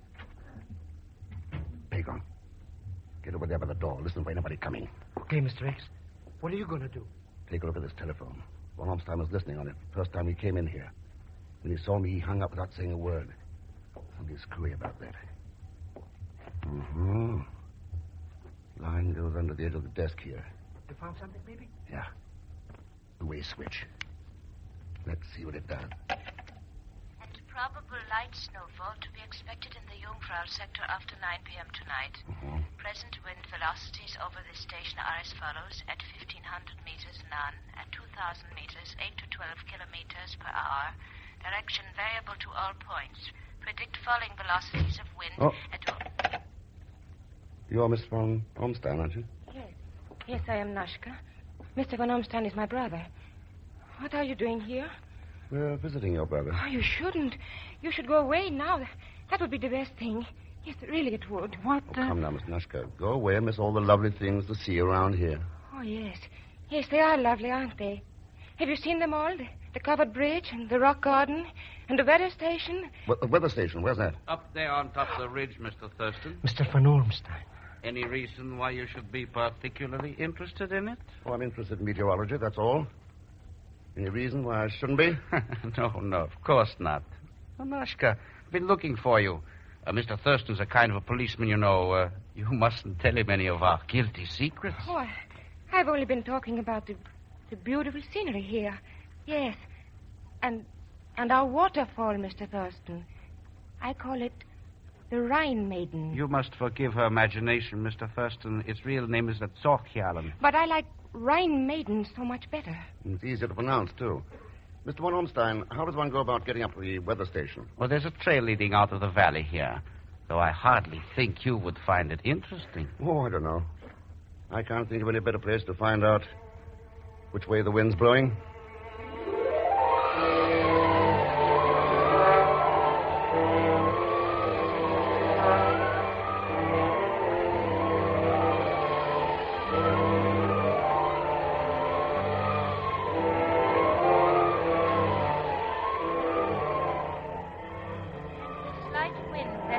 Blowing around the building is nothing more than a surface gradient, Mr. Thurston.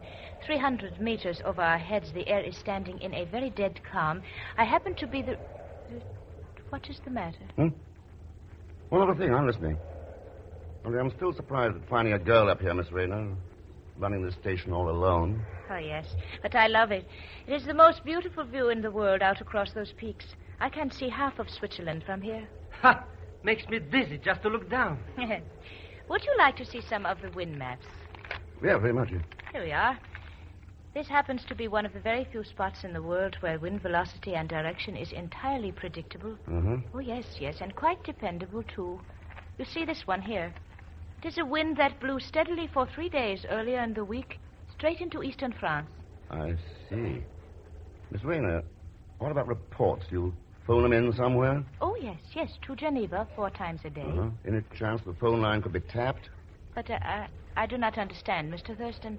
Who would wish to do anything like that? Miss Rayner, aren't you forecasting a dead calm overhead for the next 48 hours? Yes, but... Good. Now listen. I want you to contact the authorities in Geneva and give them my name. What? Ask for their permission to cooperate with certain instructions that I'll give you later. You got it? Yes, but I fail to see what... Never mind, you will. Come on, Baker.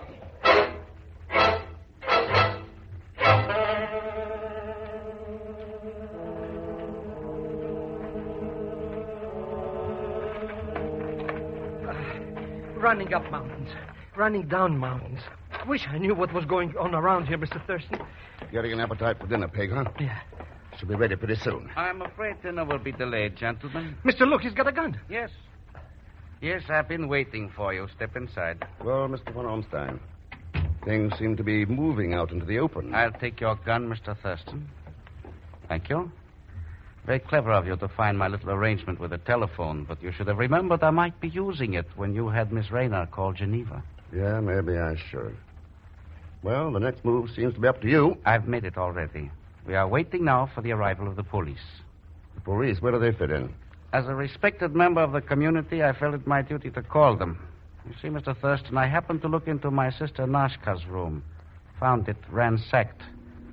Blood on the carpet. I'm charging you with murder.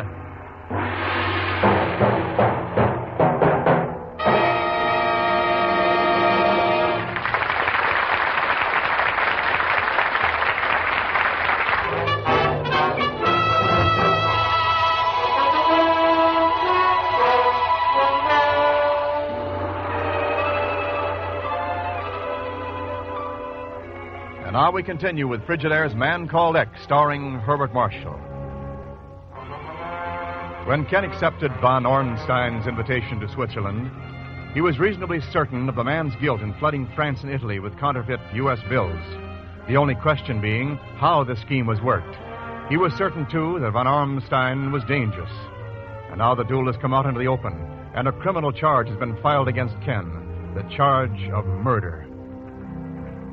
Miss way, monsieur. I have the police conveyance waiting there at the edge of the driveway. You will please to walk ahead of me. Okay, Inspector. Right now, you're the man with the brass hat. Mr. Thurston, this little gendarme is going to throw us in the hoosgow. Hey, what's the big idea? We didn't kill anybody, did we? Wait a minute. Huh? That waterfall. I think von Ornstein's sister was trying to tell me something about that waterfall. So help me, that's got to be it. What are you talking about, Mr. Thurston? I don't get it. Here we are, monsieur. We're pleased to stand there until I unlock the conveyance. Look at it. Nothing but a dog catcher's truck. Pagel. Yeah? You want to make a quick $100? In real money? Yeah, now listen. Tell this cop you want to confess to the murder.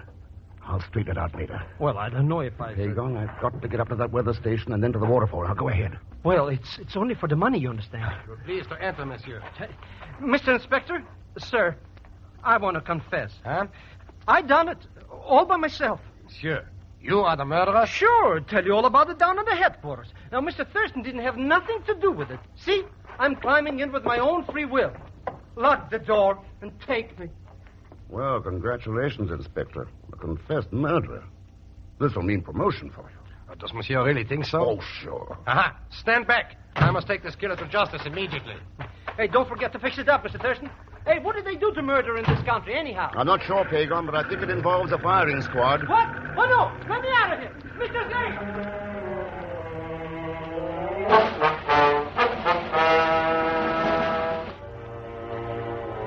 If I understand you correctly, Mr. Thurston, you wish me to send this false weather report over the telephone in place of the real one. Is that it? That's right, Miss Rayner. The people in Geneva said to follow my instructions, didn't they? But this report is not true. It is not true. It predicts a 40-kilometer wind blowing into northern Italy for the next 48 hours. Actually, there will be a dead calm during that time. I know, but there's a good reason for it. Now, excuse me. I've got a date with the waterfall.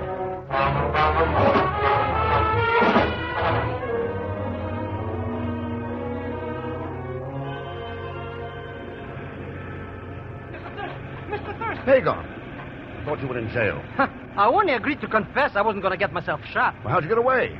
With my special Zellschmidt skeleton key. The lock on that birth cage was a cinch. Hey, where we going now, Mr. Thurston? Von Ornstein's sister was really trying to tip me off. We're going through this waterfall. Huh? Through that? She kept calling it the Rhine Maiden. And the Rhine Maidens are best known as guardians of gold. They kept it underwater. So, wait till I get this flashlight under my raincoat. Mr. X, I hope you know what you're doing.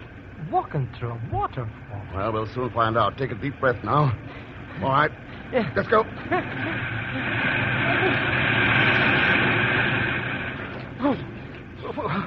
Where are we now, anyhow? I don't know. Let's try the flashlight. There. Mr. Thurston, look, it's a cave.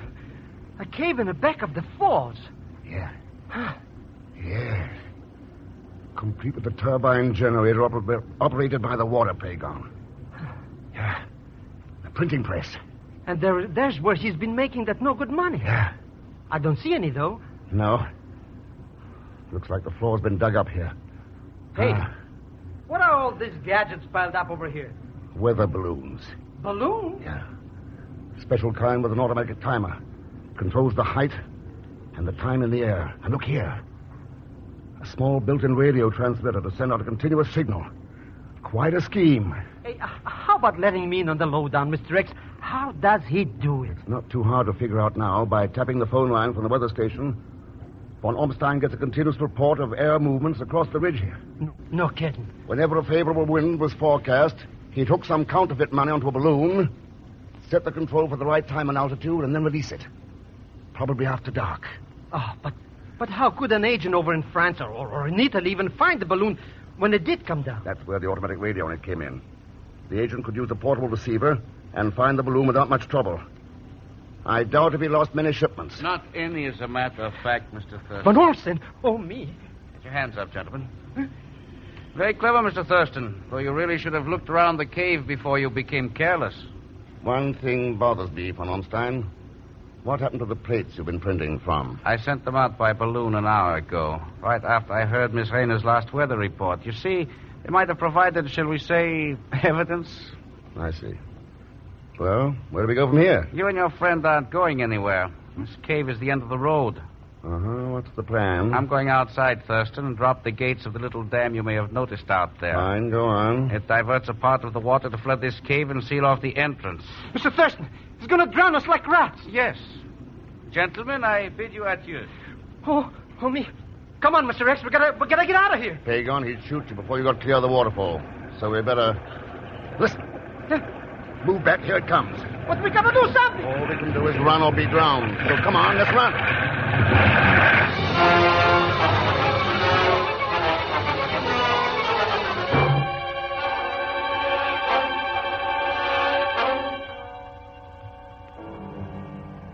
I can understand your concern, but I've already told you that Ken Thurston and Mr. Zellschmidt haven't been heard from since they left to go hiking 2 days ago. Yeah, von Ormstein.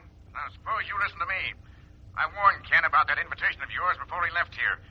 If you don't have him on this phone in 30 minutes, I'm coming up there and tear that joint apart. I can understand how you must feel, sir. As a matter of fact, I was beginning to worry a little myself. I'm planning to send out a search party. Oh, search party? It's no job for a search party. You know what's happened to him. I'm sorry, sir, but I really don't know what to say to you. After all... Suppose you let me talk to him. Thurston. Huh? What did you say? You thought you bumped us off, didn't you? Pigeon. I'll take that phone, von Ormstein. Thanks. Keep your hands up. Go on, move back. Hello, Chief. Ken, what the Sam Hill's going on up there? Never mind. Everything's okay now. I'll call you later. Yes, but why didn't you? How did you get out? Oh, the cave opens on the surface a couple of miles back of the ridge. I thought it might when I noticed a current of air blowing through. All right. So you've broken up my scheme. But I got the plates sent off, and without them, you have no case against me. I have the plates. You're bluffing. They should have been picked up by my agent in Italy nearly 2 days ago. Yeah, and they might have been. If you hadn't sent them up in a dead calm. What? Oh, the balloon went up all right. And came down. Over here on the ridge, about 2 miles away. Pagan and I picked it up after we got up to the cave this morning. But the weather report. You can't always trust the weather report. Especially when it's been tampered with. You still won't convict me. You can't prove I ever used the plates. Somehow I don't think the court's going to worry too much about counterfeiting. They'll be trying you for murder. My sister? You can't file a murder charge without a body, Thurston. I got a pretty good idea that when we drain that cave and dig up the floor, we'll have a body, von Ormstein. You want to bet? You're not going to take me even if I... Go back here, you. Right on the button, Mr. X. Colder than a mountain climber's nose. Well, that takes care of that. Yeah, Pagan, that takes care of that. Until the next time. And there'll be a next time. Other men like this one. Men who can live right in the shadow of eternity. Look up every day of their lives at that clean white snow on the peaks. And still wallow in greed and prejudice. Hate. What's the matter with us anyway? Aren't we ever going to grow up?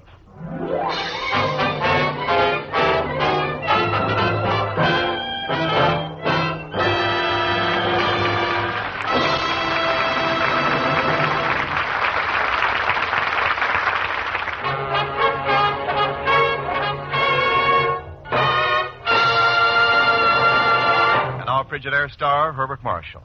Thanks for being with us. And I'd like you to know that Carla tonight was played by Kathy Lewis. Ladies and gentlemen, America's production depends on steel. Jobs depend on it. And steel depends on scrap metal. Help increase the production of the things you need. Help to keep employment high. Collect scrap iron and steel around home. Turn it into your local drive or call your local scrap dealer. Right away, huh? Now, next week, we're doing a story called Passport to Danger.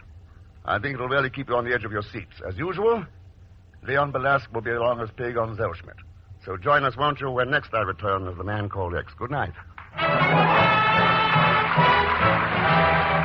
Frigidaire's Man Called X is directed by Jack Johnstone, with music composed and conducted by Johnny Green. Tonight's story was written by Les Crutchfield.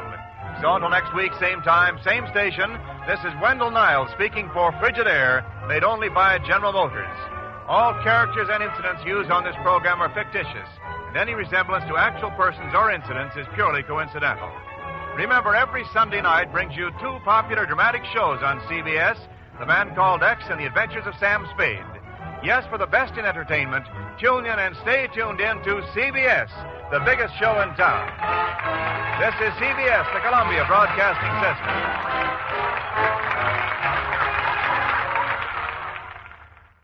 With two great names, Frigidaire and General Motors.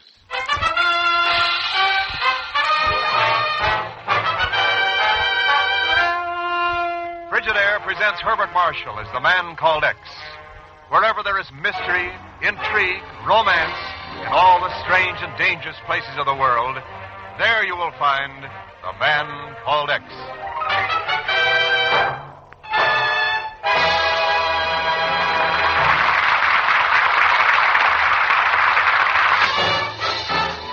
More Frigidaires serve in more American homes than any other refrigerator.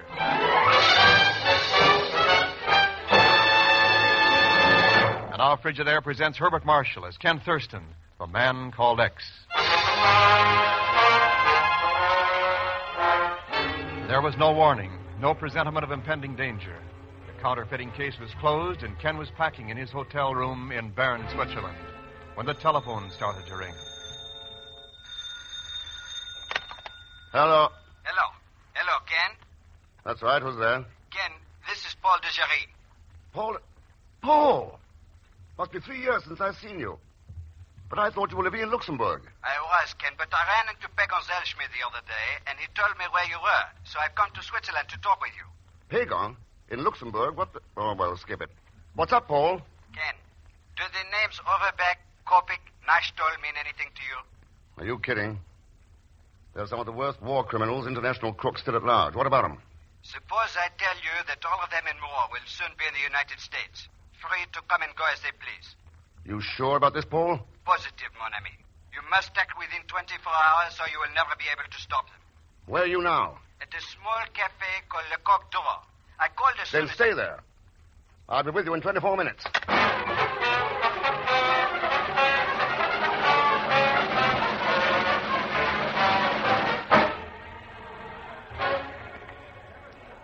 Bonsoir, monsieur. Welcome to the Coq d'Or. Merci. I'm looking for a Monsieur de Jarry. Ah, mais oui, monsieur. He is in the private dining room beyond, through that door. Yes.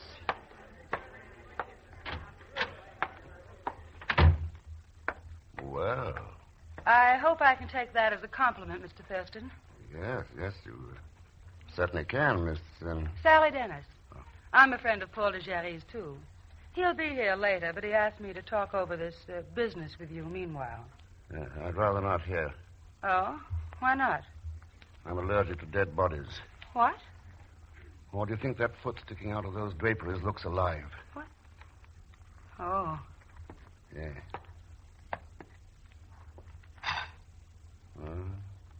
He's dead? He's dead, all right. Paul. How about talking, Sally? And fast. No, I don't think so. Those things have broken up more beautiful friendships. A Luger, isn't it? Yes. And if you don't mind, I'll be leaving. What happened to that lovely conversation we almost had? Suppose we have it some other time when there's no dead body cluttering the landscape. Unless, of course, the body happens to be yours, Mr. X.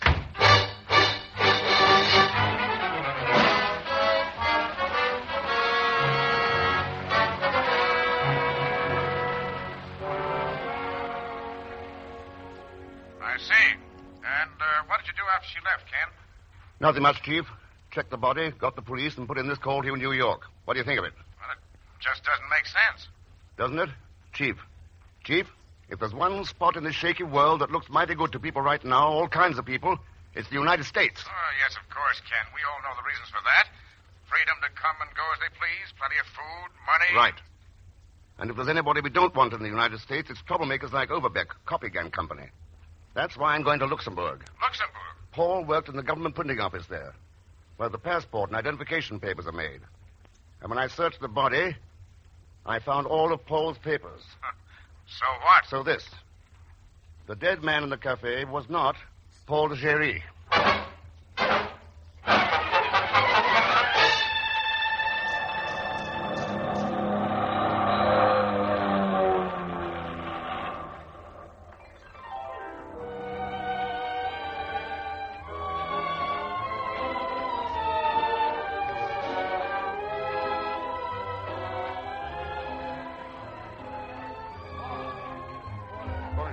right. Comment ça va? Well, Monsieur Thurston, welcome back to Luxembourg. Thanks. Any chance of my old room being available? Oh, for you, Monsieur Thurston, everything in this hotel is available. Good. I'll be back to take up on that as soon as I look up an old friend of mine. Don't bother looking. Here I am, Jimmy, on the spot. Pagan. Hello, Mr. Thurston. I figured you'd show up after I told Paul the jury where to find you, huh?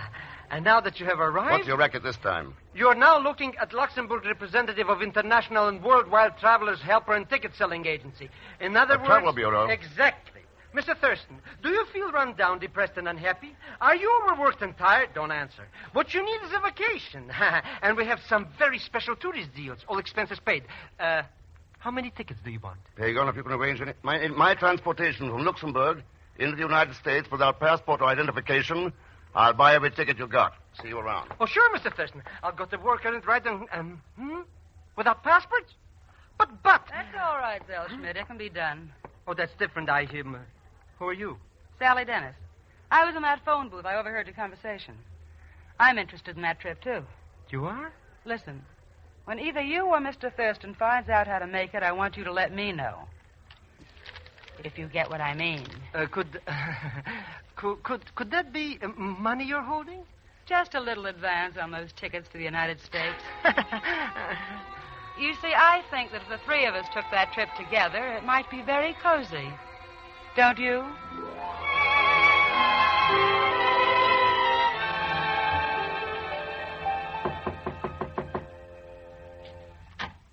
Oui, monsieur? Oh, sorry. I thought Paul de Jerry lived here. Well, he does, monsieur, but he's not in just now. I am Antoinette Delanger, his fiancée. Could I help you?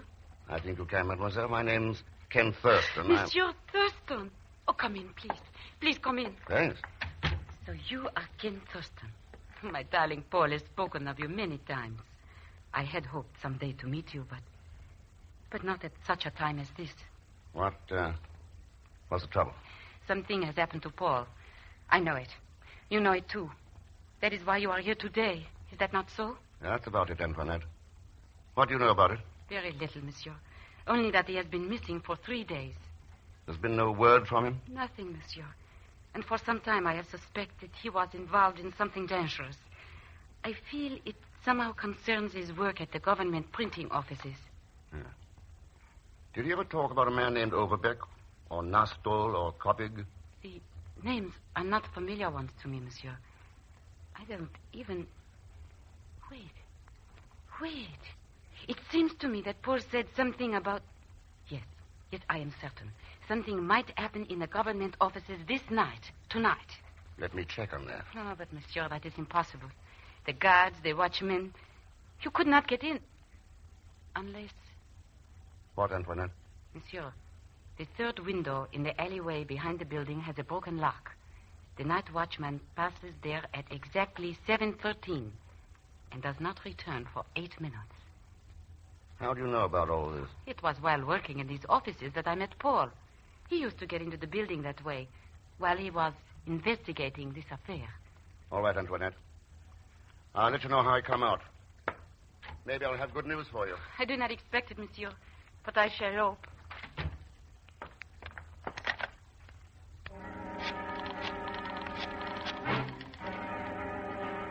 Hello?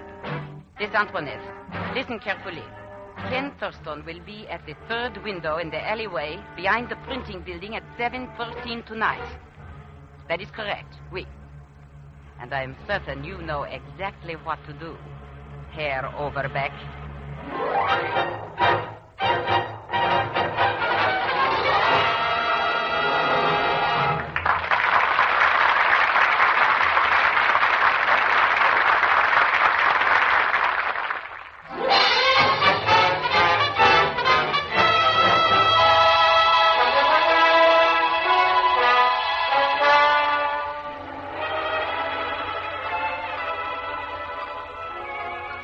And now to continue with Frigidaire's Man Called X, starring Herbert Marshall. Night cloaks the ancient city of Luxembourg. In the dark shadows of the alleyway behind the government printing building, Ken checks his watch. It's 10 minutes past 7. In just 3 more minutes, he hopes to learn how some of Europe's worst criminals gain a legal entry into the United States. Then, as he waits... Oh, you? Oh, Mr. Thurston. There you go. Oh, here you are, Mr. Thurston. What are you doing here? Why, I followed you from the hotel. I got it figured out how we can get into the United States without passports or papers. No time for that now. But it's so simple. Starting from Saigon in French Indochina, you stow away aboard a freighter to Vladivostok. Then from then, you take a sampan to Formosa, where some Chinese junks are waiting. Pagon, that's the worst drivel I've ever heard. But, Mr. Thurston... Oh, shut up. Oh. The watchman should have made his rounds by now. Let's check this window. Huh? What window? Now, if Antoinette was right... Yeah, she was. Stand right where you are, monsieur. The watchman. Relax, Pagon.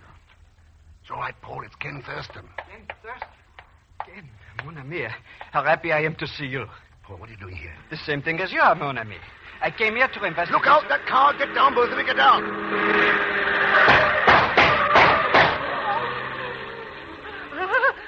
I'm dead. They shot me in the alley. They didn't touch you idiot. Paul, are you hurt? I am all right, Ken. Mr. X, look. He's been hit. Yeah. Ken, listen to me. Identification papers, passports, visas, stolen from the government. Huh? Overbeck and his men are using them to get into the United States. They can't get in on those alone, Paul. The quotas will stop that. How are they working it? One by one, they have left Luxembourg. Overbeck leaves tonight. Yeah? First stop, Lisbon. Lisbon? Where do they go from there? I don't know. Didn't learn.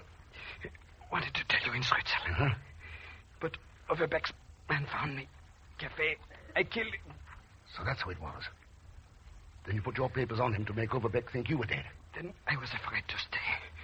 I came back here to Luxembourg, hoping you would follow. I did it. Paul, where did you get this information? Who's behind all this? Is Antoinette in on it? Antoinette? My fiancée? Oh, sorry, Paul. What about Sally Dennis? Yes. Sally is...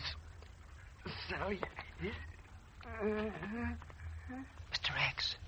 Yes? He'll never learn what happened to those dirty crooks who killed him. Pagon, I'm going to find out for him. Starting right now, in Lisbon. Hello, Miss Dennis? Yes? This is Pagan Zellschmidt calling. I got news for you. Oh? Has Count Thurston learned how to get into the United States without a passport? We'll be leaving any minute. First stop, Lisbon. Lisbon? Are you sure? For my usual slight consideration, Miss Dennis, I could be practically positive. Monsieur Thurston, wait. Before you board the plane. Antoinette, what are you doing here? I have just come from the government building, monsieur. I learned what happened there. Oh. Now I must take Paul's place. You will let me go with you, monsieur. Let me help you find those men. Please, monsieur. All right, Antoinette, climb aboard.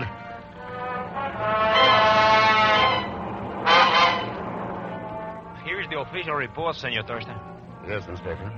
During the past 60 days, 21 persons came here to Lisbon from Luxembourg. 19 of them, including one this very day, had passage booked through to Winnipeg, Canada. Winnipeg? Si. Sure, that ties in. The next lap on the trip. I beg your pardon, senor. Look, I want passage for 3 on the next plane to Canada.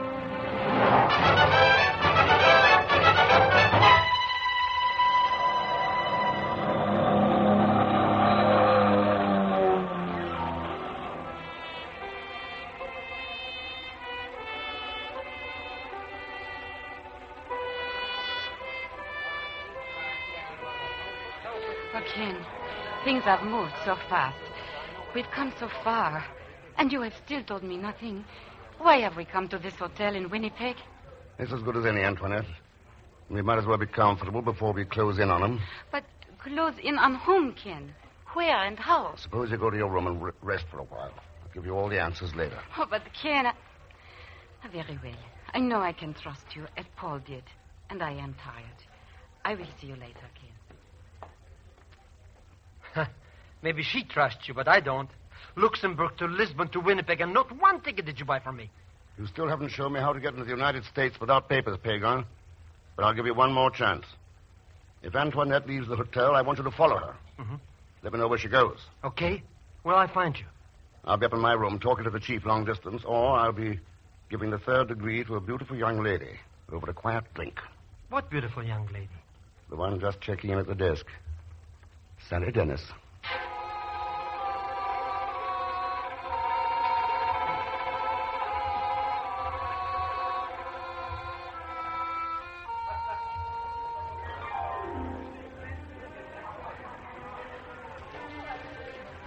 You know, Sally, I'm almost beginning to believe that yarn of yours. It's the truth, Ken, so help me.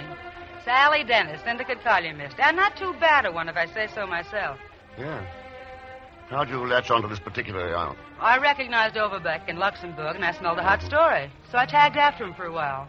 That's when I learned that Paul de Jarry was telling him, too. What about that cafe scene you played so well in Switzerland? Well, I lost Overbeck one fine day, and I decided to follow Paul. I'd overheard his phone call to you, and I was waiting for him when you came in. That corpse you found made it look pretty bad for me, so... And you've been on the trail ever since? That's right. Are you sorry? I don't know yet. Well, why make it tough for yourself, Ken? I'll cooperate. Believe me, Mr. Thurston, it's not worth it. Hagon? Why I ever left my little travel agency to travel with you, I don't know. Ha! What a life. You know what that Antoinette Cookie did? Sure. She left the hotel. That's right. And what for? To go to a no-good deserted farm 20 miles outside of town, with nothing in the place but icicles growing in the fields. That's all I wanted to know, Pagon. Thanks. Ken, would you mind explaining what you two were talking about? Sure, Sally. This traveler's little helper is going to show us how aliens are smuggled into the United States.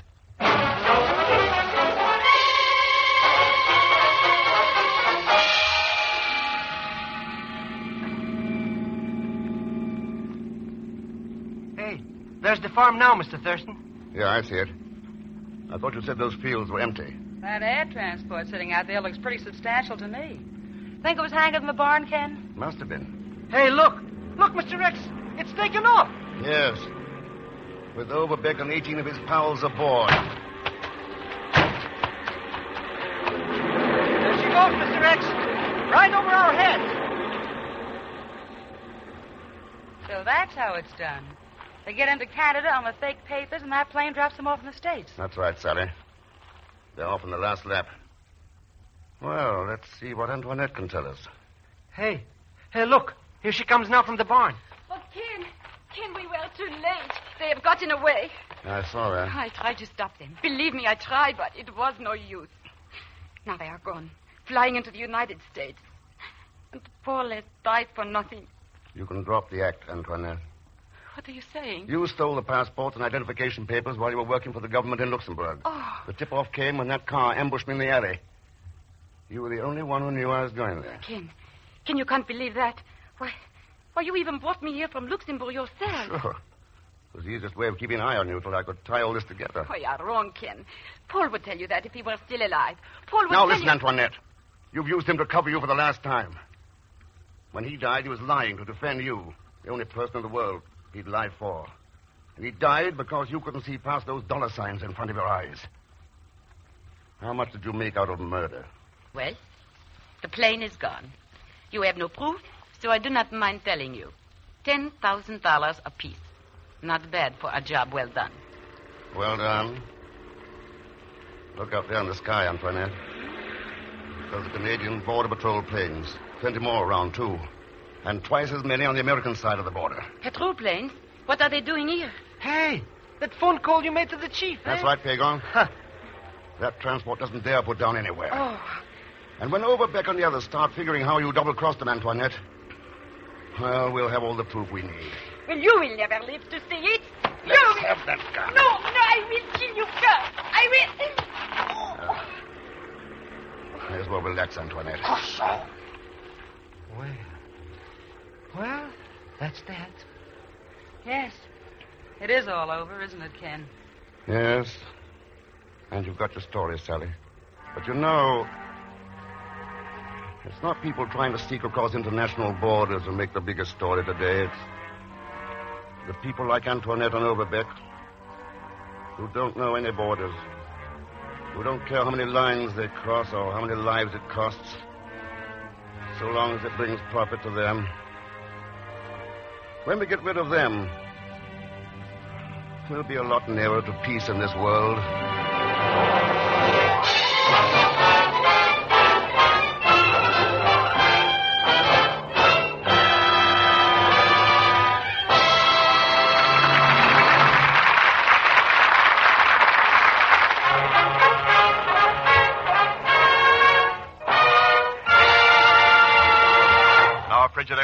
star, Herbert Marshall.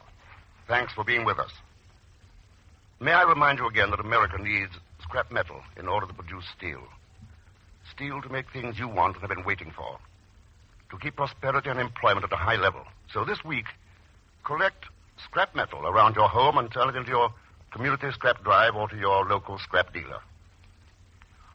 Now, next week, our story has a kind of funny title. It's called The Pickled Chemist.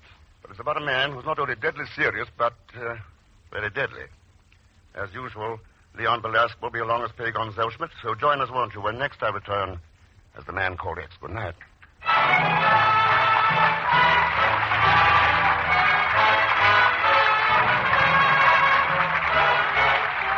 Frigidaire's Man Called X is directed by Jack Johnstone, with music composed and conducted by Johnny Green.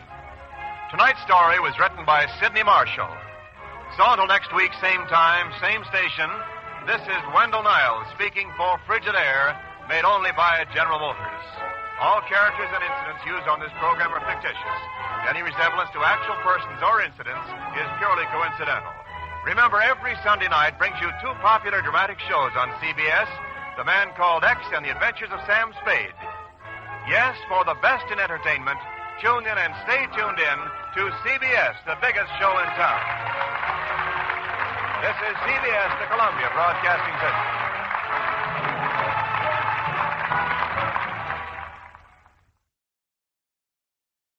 You're twice as sure with two great names, Frigidaire and General Motors.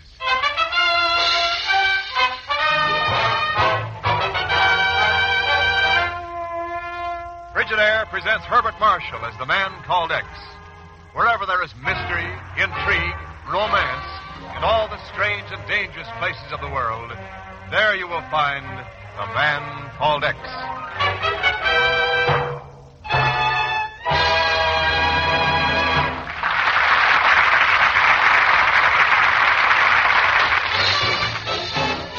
More Frigidaires serve in more American homes than any other refrigerator.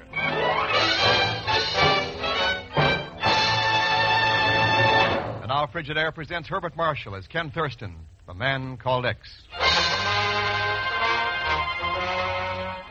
The hour is late at night, and darkness covers the great city of New York. Down near the East River, the shadowy figure of a man hurries along, furtive and hesitant, fearful of every noise. Arlen? Yes? Who is it? I said, who is it? No! No!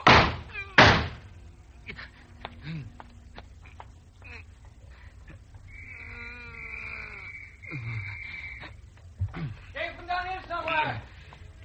Casey, to the mailbox and follow me. Uh-oh. Stopped a couple, eh? All right, my boy. Let's have a look at you. No. No time. Now, take it easy now. Tell Mr. X. Mr. X? Tell Mr. X what? Tell him DDT. What? Tell Mr. X DDT.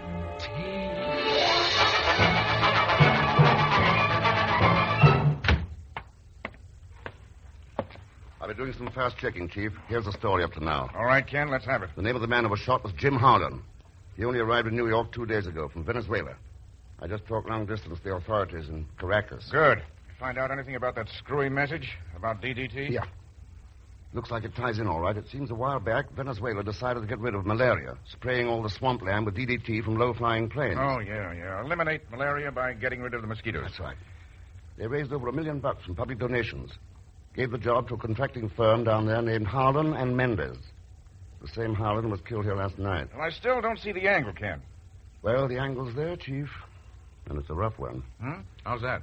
Harlan and Mendez took delivery on the first 2 shipments of insecticide and carried out part of the spraying. Then, last week, they found out what the drums really contained. Oh. Plain water and ground limestone.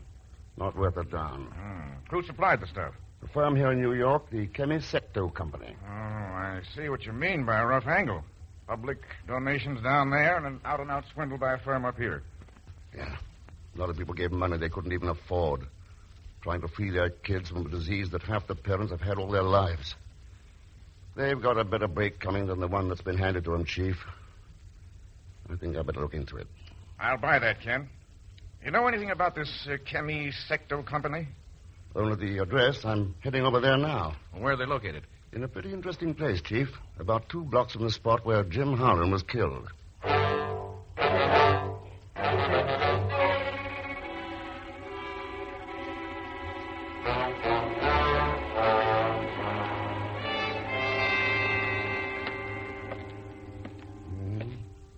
Must be the office over here.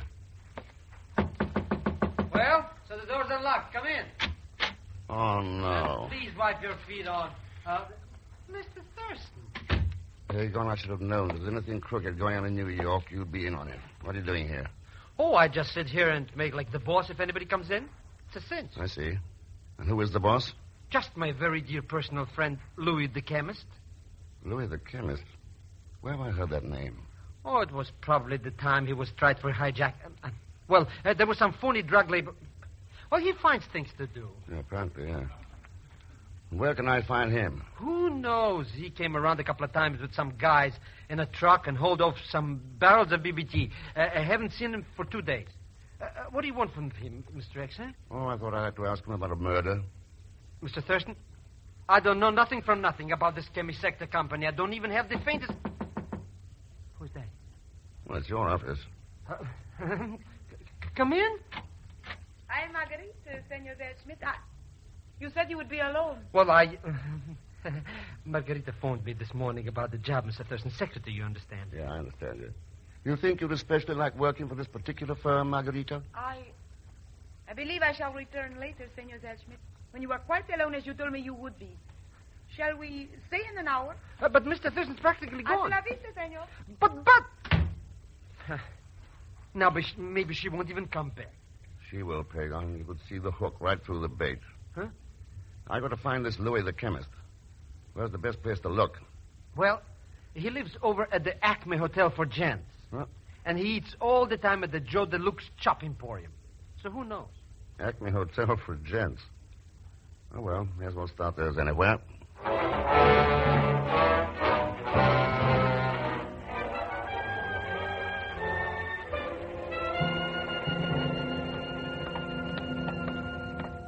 You do not seem to understand the irregularity of this request you are making, Mr. Thurston. Oh, come now.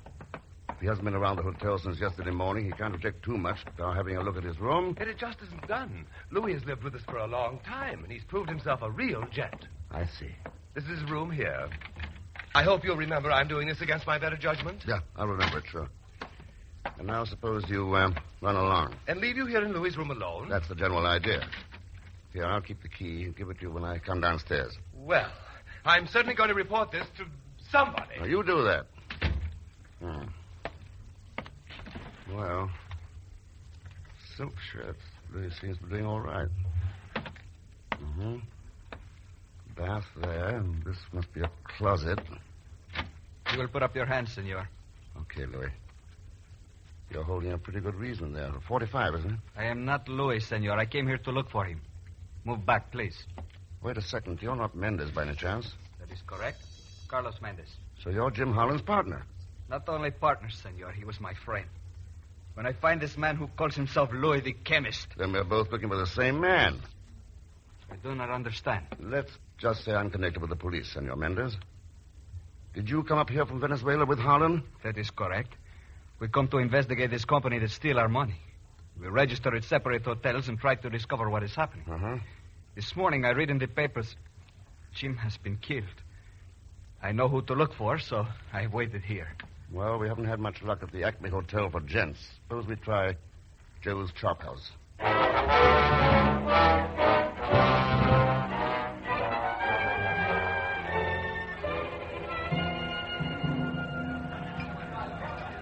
I don't get it. Everybody's looking for Louis. Some dame was in here this morning asking the same thing. Some dame? Yeah, a regular knockout. Talk like that Carmen, what's her name? Not so good English, you understand. Yeah, I know what you mean. I told her exactly like I'm got to get the phone. Joe's Deluxe chopping. Senor Thurston, we are not going to find this man here. Do you know other places we can look? Not at the moment. think the best thing we can Hey, do... didn't you say your name was Thurston? That's right. Oh, then you want it on the phone. Oh, thanks. Pardon me. Hello. Mr. Thurston, you gotta come over to this chemical company. It shouldn't have happened to nobody, especially me. What's the matter, Pagon? Margarita come back? Mr. Thurston, if you didn't see it, even I wouldn't believe it. You gotta come over here right now. Well, apparently it's the only way of getting any sense out of you. Good. Hurry. And when you get here, knock 3 times so I can be sure it's you.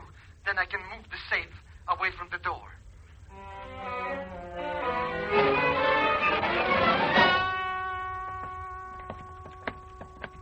It's right up there, Mr. X. At the end of the row of barrels. Pagan, what's all this about? You'll see. I'm more interested in finding your friend Louis. Here it is, Mr. Thurston. This barrel. Right here. Well, what's unusual about it? Except the floor's pretty wet around here. Yeah, that's exactly what tipped me off. So I put 2 and 3 together and lifted up the lid of the barrel. Like that. Well. Floating in that barrel of stuff like a piece of cork. All doubled up. Yeah, he's pretty dead, all right. Know who he was? Sure. That's the guy you've been looking for, Mr. X. My very dear friend, Louis the chemist.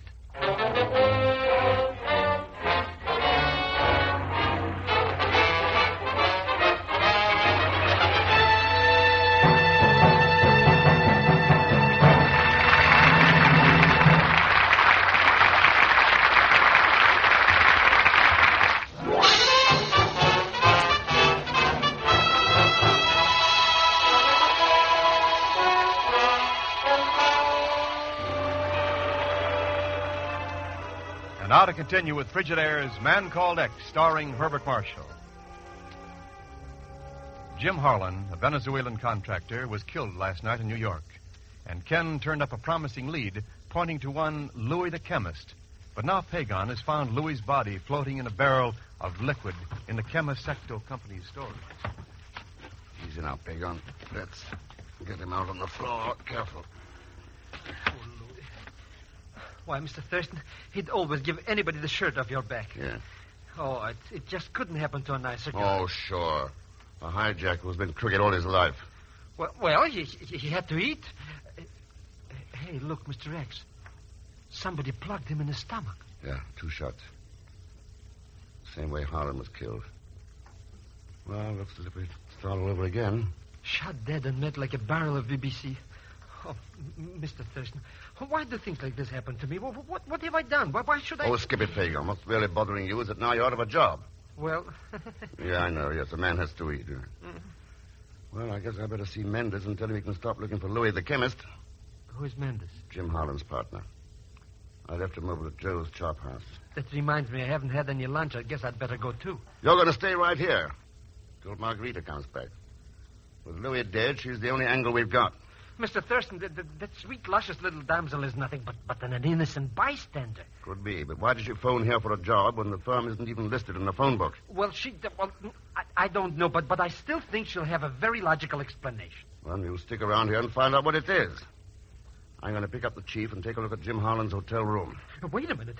You can't leave me here alone with this dead body. Pagan, he's your very dear friend, remember?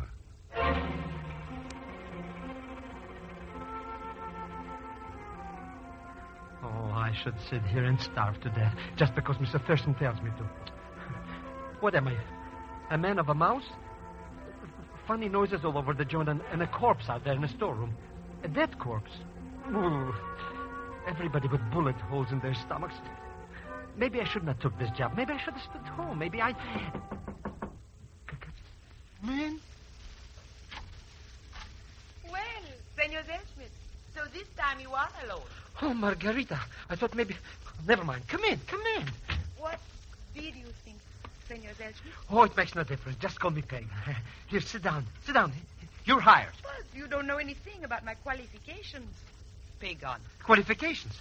What's the difference? The work here is very simple. In fact, there's not hardly any at all. Here, let me see. Move your chair a little closer. Pagan, please. Suppose I ask higher wages than you wish to pay. Anything, Margarita, anything. I'll just have the boss write out the check and... Oh, no, he's dead. What? Who is dead, senor? Oh, just my old friend, Louis the chemist. You don't know him. Louis the chemist. So, he's dead, eh? Oh, let's forget about him. Let's talk about I and you. Huh? But your friend, how did he happen to die? Oh, somebody plugged him, then stuffed him in a barrel out there. I guess he had an enemy or something. Wait a minute. Are you trying to tell me that a man's body was placed in a barrel like that one there in the corner? Oh, sure. I discovered him myself. Pure deduction, you understand. Senor Pagan, if you are going to tell me lies, I do not think we become good friends. But that's the truth. I swear by the father of my father. He's a grown man. Perhaps as large as you yourself? Oh. In a little barrel like that? All right. I'll just show you. Here, look. You could not possibly get in there. Oh, I couldn't. I'll prove it to you. Anybody can't get in one of these barrels. Okay, come here. And look. One moment until... Yes, paperweight. Oh, but your head is not really down inside. All right, How about now? Just as you wish, Pagan. Right now.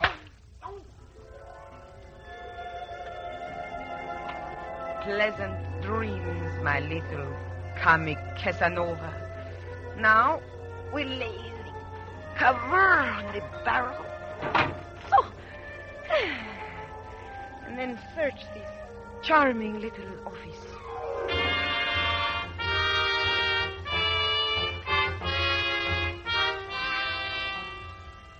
I don't know, Ken. If Harlem had any ideas, he apparently hasn't left them around his room. It looks that way, Chief. We've gone through it from top to bottom. Haven't turned up a thing. Oh, it's not quite that bad. Don't forget the snapshot. Oh, all right. So it's a photograph of a girl you ran into at Pagon's office, and she signed it to Jim with all my love. Still doesn't tell us where she fits into this. I'm beginning to get some ideas about that, Chief. If Holland had gone ahead and finished that letter we found in this wastebasket, it might have been some help. But... Yeah. Dear Carlos, just thought I'd let you know how things look up here in the States. Apparently changed his mind. Ken, we're stopped cold. Well, it's a cinch we can't do any more here. So I'll go back and look at my trap. Trap? Yeah. I'm using Pagon for bait. See you later, Chief.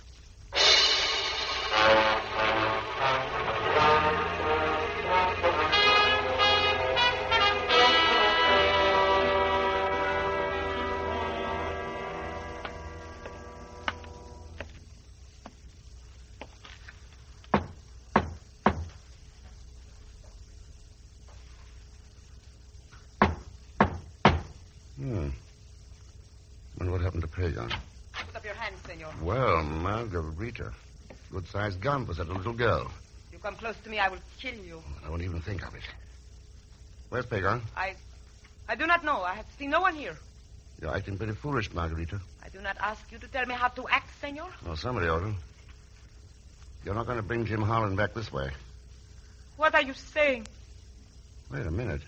Didn't you know that... You lie. It is Louis the one who is dead. You lie. You wish to kill me, too. Take it easy. You say that, senor. You do not try to stop me. I will shoot if you come close. Wait, you're making a big mistake. Silly little... Huh? Oh, Mrs. Thurston. Pagon, where are you? Oh, no. Am I dead, Mr. X? I don't know. Do you feel like it?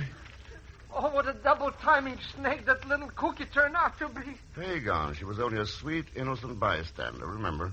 She should drop dead. Let me out of this cast iron coffin. I'm never going to speak to another woman as long as I... Mr. X, what's the matter? Smoke. Coming in under that door. Come on. Huh? What is it? Building's on fire out there. Somebody locked the office door on the outside. But we gotta get out of here. Mr. X, we gotta do something. I'll listen to any suggestions, Pagon. Got one?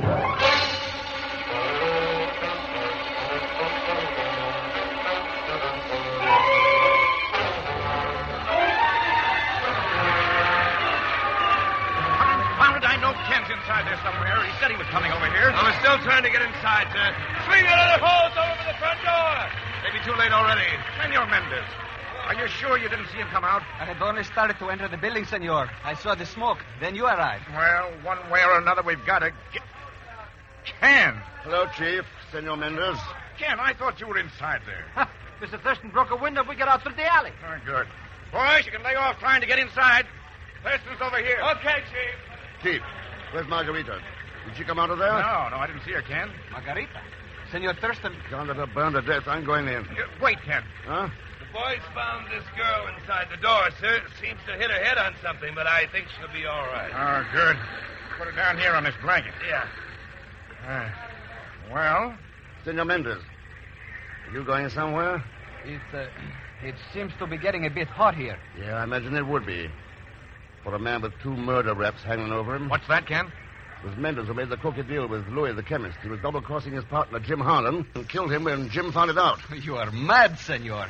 We came here together to investigate this affair. Yeah? Then why did the authorities in Caracas tell him... Why did they tell me that Jim Harlan had gone to New York? They didn't mention you. And why did Jim start a letter telling you how things looked up here in the States? And he's the one who slugged Margarita and set the building on fire. He wasn't arriving when I came up. He was leaving. That's right, Chief. Margarita followed Jim Harlan here because she was worried about him. It's going to be rough on her. Well, she didn't have Look out, Ken. He's making a break. Mendez, stop. He's trying to make that alley back there. Look out, you fools! That wall's gonna go! Mendez! Hey, Ken, look! Get back!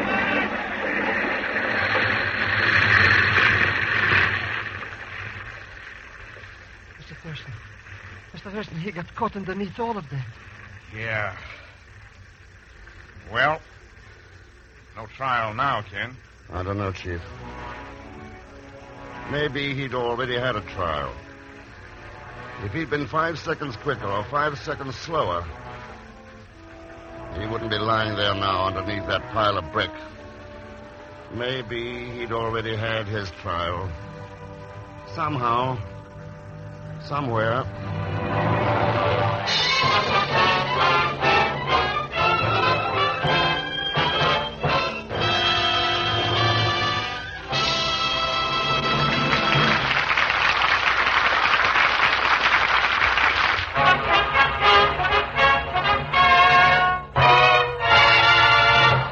Frigidaire star Herbert Marshall. Thanks for being with us. Ladies and gentlemen, this is important. To produce for peace, America needs more steel, and scrap metal helps to make steel. But it's scarce. It's very scarce. So, look around your home for scrap iron and steel. Turn it over to a dealer or to your local scrap metal drive. Please do it right away. Remember, it is important. One sailor died twice is the name of next week's story. And believe me, it's as much of a mystery as the title implies. Plenty of suspense in it, too. I think you'll really like it. As usual, Leon Belasco will be along as Pagon Zelschmidt. So join us, won't you, when next I return as the man called X. Good night.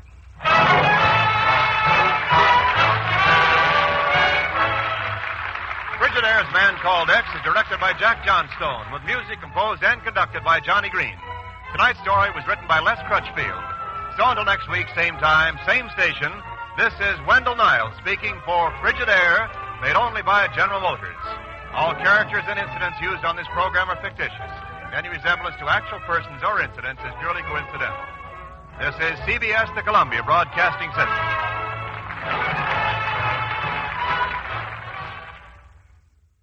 You're twice as sure with 2 great names, Frigidaire and General Motors.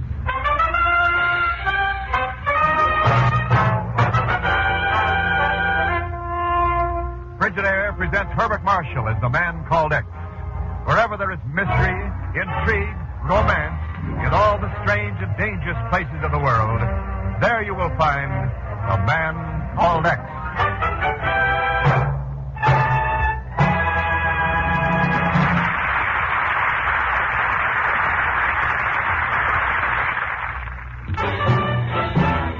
More Frigidaires serve in more American homes than any other refrigerator.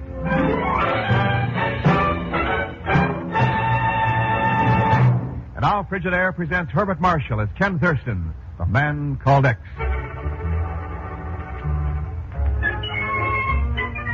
The other tenants in the same building, of course, know very little about Ken. That's the way it is in a New York apartment house. But there are other people who do know, and some of them have rung the door buzzer and have been admitted to Ken's lodgings. Sometimes the caller has been an old friend, and other times it's been Pagon Zelschmidt.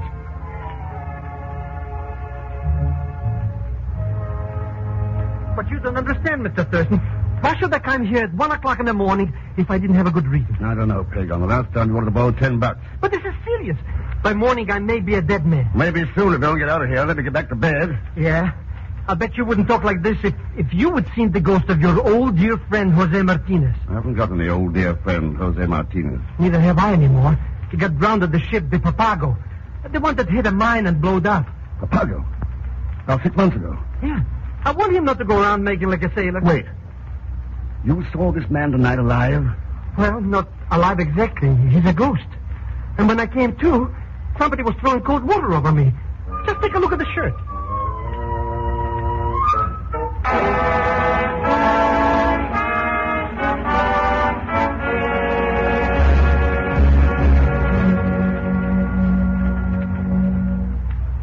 Haven't been able to get much information, Chief. It seems that Papago has hit a floating mine somewhere near the Azores and sank with all hands. The only wreckage found was mostly deck stuff. A couple of lifeboats. What cargo was she carrying, Ken? One that gives us plenty of reason to come in on the case. Medical supplies for Greece. Well, that's reason enough, all right. Only, what makes you think there is a case?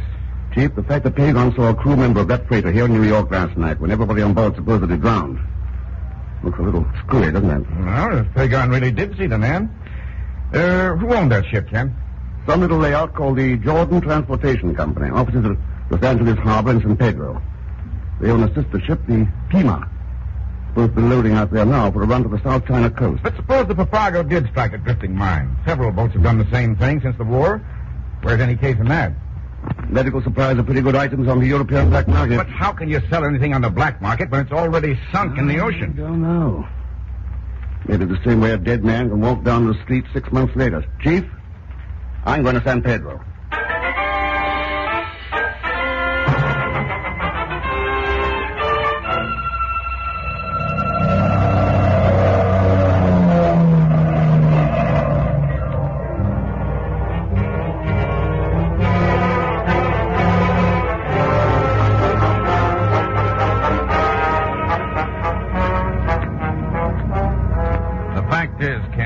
Simply don't know too much about that Jordan setup. Well, how come, Dave? I thought you boys in the harbor police would know if anybody did. Well, as far as I know, they've never been tied up with anything crooked, so... Who's in charge of their office here in San Pedro? A fellow by the name of Myron Sharp. Sharp. And the name we have listed as owner of the company is E. Jordan. Likes to eat at the Casa de Sevilla in Santa Barbara. That's a very fine restaurant about 100 miles up the coast. Oh, yeah, I know the Casa de Sevilla. Used to go to Santa Barbara on vacation. Vacation, eh? Why don't we go up there for a week right now, Mr. Thurston? Quiet, Pagon, shut up. You see, as far as we've known, Ken, the Jordan Company is a small layout, operating a couple of freighters out of various ports. Only one now, Dave. They lost the Papago 6 months ago. Yes, I know about that. But they bought another ship about 6 weeks afterward called the South Wave. Huh? Left here just last month on a South American run. South Wave, eh? Dave, when's the Pima scheduled to sail? In 4 days, if they get done loading. Mm-hmm. See, Mr. Thurston? We got time for a short trip to Santa Barbara. And that's exactly where I'm going. Good. I'll get ready right away. You buy yourself a pair of dungarees. You're going to stay here and try to get a job at the Jordan Company. But why should I want a job? I don't even know anybody here in San Pedro. Oh, you might run across an old friend around the docks. Jose Martinez, for instance. Say, I might have that. I always did like Jose. Hey, he's dead. Oh, no.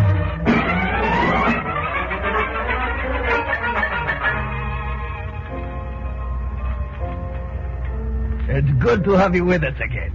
How long are you planning to stay, Ken? Not long enough, Pete. I'm not on vacation this time. I'm looking for somebody. Well, now, I'm sure none of the patrons here at the Casa de Sevilla could possibly... Oh, no, nothing of that sort. This guy is the owner of a shipping company down in Pedro. Let's see, the name, E. Jordan. Jordan? Oh, yes. Come on into the lounge, Ken. I'll introduce you. You've never met this guy, huh? No, I just got the name from the harbor police in San Pedro. Oh, I see. Over this way. Excuse me, Mother Jordan. Oh? Oh. I'd like to present an old friend, Ken Thurston. Mother Jordan, Ken. How do you do? Oh, see you later, huh? Yes, Pete, yes. Sorry to break in on your piano playing, Mother Jordan. Oh, that's all right, Mr. Thurston. I just do it to make the time go faster. Did you want to see me about something special? Well, yes, I was told in San Pedro that you own the Jordan Transportation Company. Oh, dear. I'm afraid you've had a trip all the way up here for nothing. You see, I just leave everything to Mr. Sharp down in San Pedro. He's an awfully nice boy, and I'm sure he'll... Yes, I understood Mr. Sharp was your manager, but I thought I'd better talk to you about this first. Well, I'm afraid you think I'm not even very intelligent. You see, I only inherited the business from my dear husband passed away last year. Oh. Then it's Mr. Sharp who really runs the company. Yes, and I was awfully lucky to get him. He's always so nice, so polite. I'm sure he'll be able to take care of you. Yes. Mother Jordan, have you ever thought somebody in the company might be doing something, underhanded? Why, Mr. Thurston, what a thing to say. Why don't you and I go down there together? Straighten things out. Well, now I would enjoy the trip. Only, young man, don't you dare go down to San Pedro and start a fight with anybody. Mother Jordan, I don't have the slightest intention of starting a fight, not the slightest.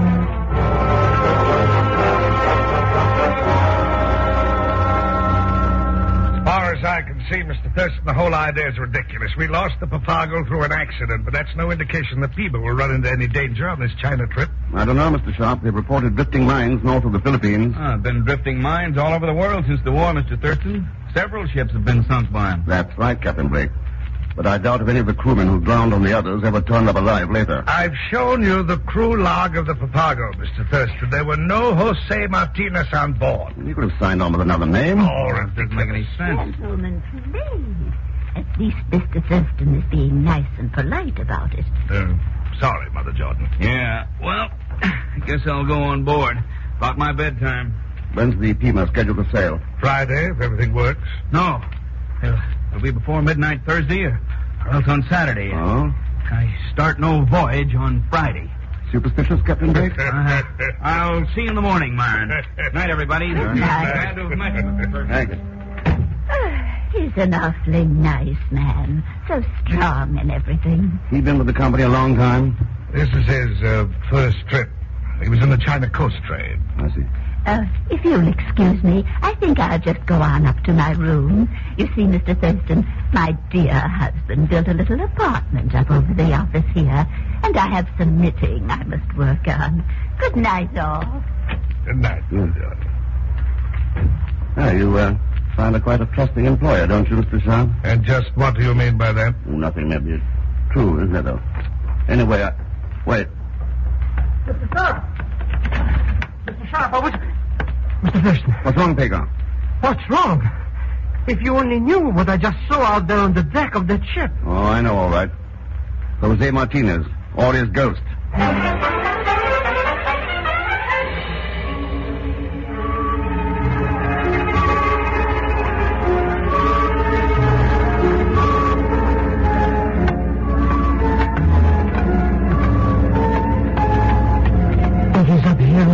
Someplace, Mr. Thurston? Well, he could be any place by now, Pagon. I want to get away from Sharp. You any trouble getting a job? No. The Sharp guy said no chance. But I ran into Captain Blake when I was leaving, and he put me on. I'm a deckhand, whatever that is. Good. Now, what you find out? That little storeroom next to the bridge is packed full of dynamite cases. Oh, so that's it. That's where I was when I saw the ghost of Jose. Mr. X, it looks like What was that? I don't know. It's on the other side of the deck cabin. Come on. I don't really care about finding out what it was, Mr. X. Yeah, give me that flashlight. Nobody in sight. Well, in that case, why don't we get out of here? Look out. That hatch is open right behind you. Huh? Say, somebody could very easily fall down. Look. Looks like a dead man lying down there. Dead man? Dead nothing, Mr. X. It's been dead for 6 months. That's that ghost of Jose Martinez.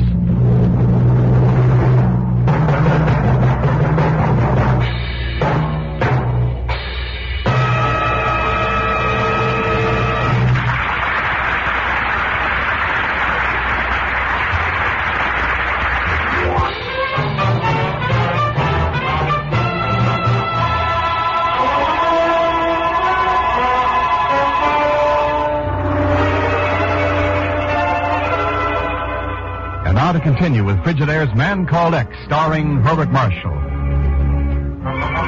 The freighter Papago struck a drifting line and sank with all hands. But 6 months later, Jose Martinez, who'd been one of our crew, showed up in New York, alive. And now the trail has led Ken and Pagon to the dark hold of the Papago sister ship, the freighter Pima, lying out of wharf in San Pedro, California. They're bending over the body of a man who is dying for the second time, Jose Martinez.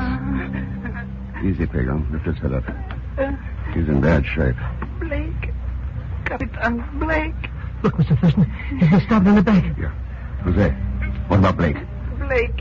What about Captain Blake? He talk. Scared. Huh? Get Blake. Mr. Thurston. Yeah, Pagan. If you meet him again now, he will be a ghost. But you're right, he looks as solid as anybody. I don't see how he should... Quiet. Huh? Yeah, Pagan, he must have been dead for 5 or 10 minutes. Too bad he won't be able to talk. No, Mr. Thurston? What's the trouble, anyway? Captain Blake. Looks as if somebody had knocked off one of your crew, Jose Martinez. Huh? Well, that's not Martinez. It's a seaman named Tony Zork. Mm-hmm. Come on, Pagan. Better not leave the dock, Captain Blake. And the same goes for Sharp if you can find him. What's that? Now, wait a minute. Where are we going, Mr. Thurston? A couple of places. And Pagan, we've got to move fast.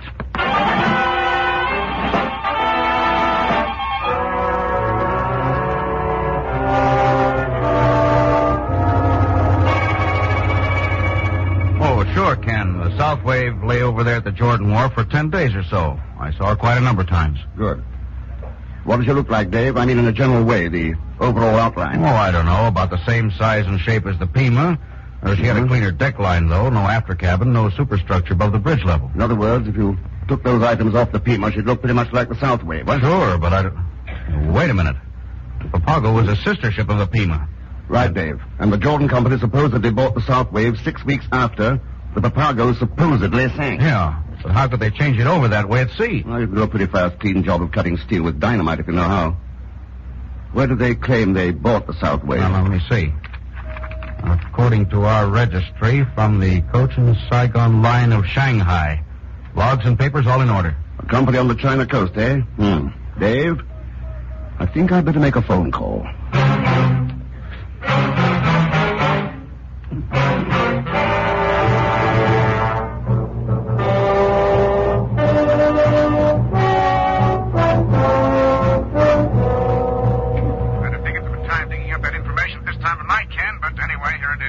Go ahead, Chief. There is a Cochin Saigon line in Shanghai, and they did own a freighter called the South Wave. Sold it 2 years ago. Who bought it? The Canton Steel Company. They broke it up for scrap. Scrap. What about Blake? Well, the Captain Blake was discharged by the Cochin Saigon line 1.5 years ago, embezzling ship's funds. They don't know where he went. As for that Yangtze River business, you were right. All right. Thanks a lot, Chief. I'll let you know what happens. Yeah, but Ken, I don't see... So long, Chief.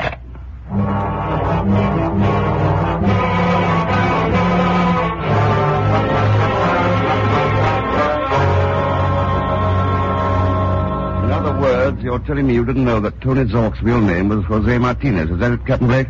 That's right, Mr. Thurston. I sure wouldn't sign a man on this ship if I knew he was going around under an assumed name. What makes you think any different? Didn't you work for the Cochin Saigon line once? Well, yeah, that's right. What was that? What do you mean? I thought well, nothing, I guess. Mm-hmm. How'd you happen to leave the Shanghai company? Well, I got tired of the way that... What's wrong, Captain Blake? Look, there at the porthole. That face, it's Martinez. Oh, it's imagination. I don't see anything. Anyway, you called him Tony Zork before. That's who I mean, Zork. It's gone now. Did you kill him? No. Never did? No. I was here in my cabin. There it is again. Jose, no! Can't you see him there at the porthole? Why should I? I don't have a guilty conscience. Oh, he's gone now. Mr. Thurston, what do you think he wants? Maybe he wants you to start talking. Well, I've got nothing to say. Well, then you'll probably go right on seeing him. You want to talk? No. What is it you want to know? How did you fake the sinking of the Papago? What do you mean? Well, we blasted off some of the superstructure, threw it overboard, and we headed south out of the shipping lanes, repainted the vessel, and Changed her name to the South Wave. What happened to the cargo? I sold it on the black market at Marseille. And we went back. What about the log and papers the South Wave was registered under? Forged? No, they were the real McCoy. I stole them from the coach in Saigon at the time they scrapped the ship. And I suppose the same deal was being planned for the Pima on this next trip. Yeah, that's right. We'd already started rumors about mines being seen north of the Philippines. Only this time we'd have her name changed and sold her to some China coast company. You don't need papers for that. And these medical supplies would have ended up on the Shanghai black market instead of going to the people they were meant for. Well, what are you going to do, Mr. Thurston? I'm going to smash this thing wide open. Who planned all this anyway, Blake? Who'd you take your orders from? Well, Sharp! He takes his orders from me, Thurston. Well, Sharp. Nice looking gun you're carrying. Yes. Shoots nice, too. What happened to Pagon? You scare him off? No. Caught him out there on deck shoving Martinez's body up to the window. Huh? He's either knocked out or dead. So that was it. I thought it was a spirit. You superstitious fool. Thurston tricked you and you started right in shooting off your mouth. I can't take any more chances with you, Blake. No, wait. I won't talk. You can trust me. I'll be able to trust both of you in about 15 seconds. Did you kill Martinez, Mr. Sharp? That's right. Didn't want you to identify him. Now you can tell him hello for me. No! Oh, dear. I guess I must have hit him, Mr. Thurston. He fell down. You hit him all right. 2 shots right in the back of the head. Come on in, Mother Jordan. I heard the whole thing, and I simply can't understand it. He was always such a nice, polite young man. Oh, thank goodness my dear husband always made me carry this revolver in my knitting bag. Yeah. Pagon, you all right? I wake up and find I'm asleep with a dead body. My head feels like a cantaloupe. Hey, what hit me anyhow? The late Myron Sharp hit you, Pagon. Hey, he's dead. You shot him, Mr. Thurston? No, Mother Jordan did that. You mean she could shoot somebody? Well, I had to, Mr. Zellschmidt. He was going to kill these 2 gentlemen. Oh, that's right, Pagon. And then, too, he might have spilled the fact that she's the brains behind this racket. Why, Mr. Thurston, what a thing to say. Isn't it, though? Will you explain how Sharp would pull all these deals without the owner of the company finding out? Well, I told you my dear husband always took care of things. Your husband. He wouldn't have been a man named Bully Jordan, would he? Head of a pirate fleet on the Yangtze River back in... No, don't try it. Dave Taylor's right behind you. How the police? I'll take that gun. Thank you, Mrs. Jordan. Now, come on, let's go. You too, Blake. Come on. Just a moment, please. I think I'll need my knitting. Mr. X, when a nice, sweet-looking old lady like that turns out to be a dirty crook, then I'm completely disillusioned. That's the trouble, Pagon. You can't always tell by looking. There's a lot of things in this old world that look pretty good on the surface. But you have to go deeper. Sometimes you even have to think about them. And thinking isn't so tough once you get used to it. Why don't we do more of it?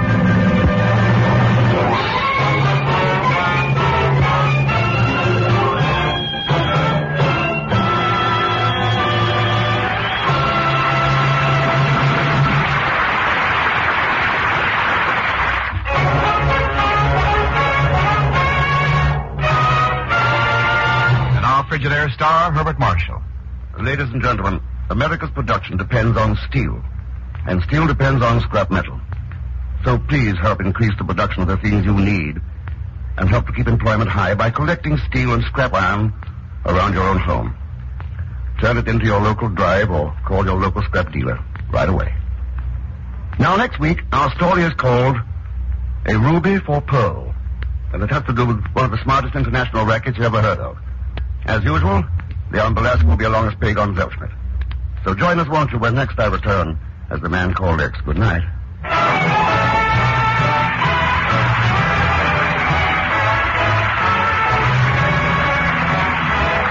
Frigidaire's Man Called X is directed by Jack Johnstone, with music composed and conducted by Johnny Green. Tonight's story was written by Les Crutchfield. So until next week, same time, same station, This is Wendell Niles speaking for Frigidaire, made only by General Motors. All characters and incidents used on this program are fictitious. Any resemblance to actual persons or incidents is purely coincidental.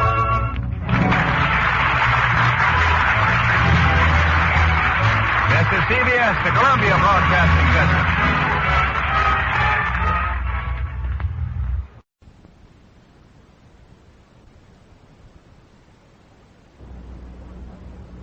You're twice as sure with two great names, Frigidaire and General Motors.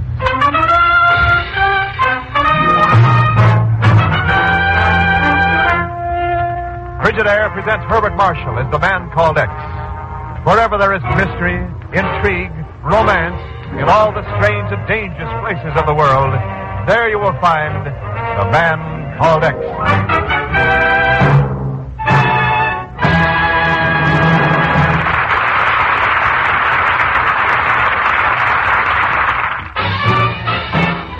More Frigidaires serve in more American homes than any other make.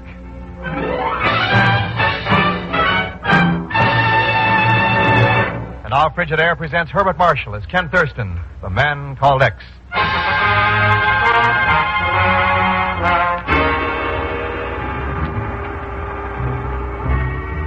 There was nothing unusual in the way it started. The girl was one of Pagon's big moments, and Ken had met the two of them accidentally in a New York supper club. All in all, a pretty ordinary incident, with not the slightest hint of the strange and dangerous things to follow. After all, how can you become involved in a murder just by saying... How do you do, Miss Martin? Oh, likewise, Mr. Thurston.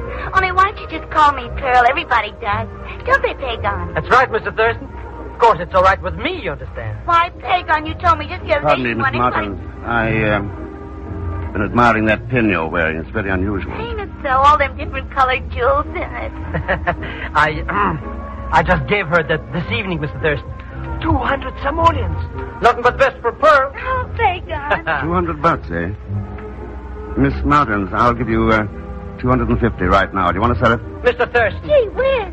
I mean, well, gosh, it's got a kind of sentimental value and all. Well, I just couldn't possibly. Gosh, let me get it unpinned. Pearl. Here you are. Size 50s. Thanks. Pagon told me about you and him going on secret missions, but he didn't say nothing about your being such a heavy step. Yeah, well, as a matter of fact, I came in here to look for Pagon. We've got to leave right away on a secret mission. Oh, ain't that the way it is? Just when the party gets started. But, Mr. Thurston... Come on, Pagon. Happy to meet you, Miss Martin. Likewise. If you're ever around this way again, well... Mr. Thurston, in all my life, I never saw anybody pull such a... Pagon, there wasn't any other way around it. I'll explain later.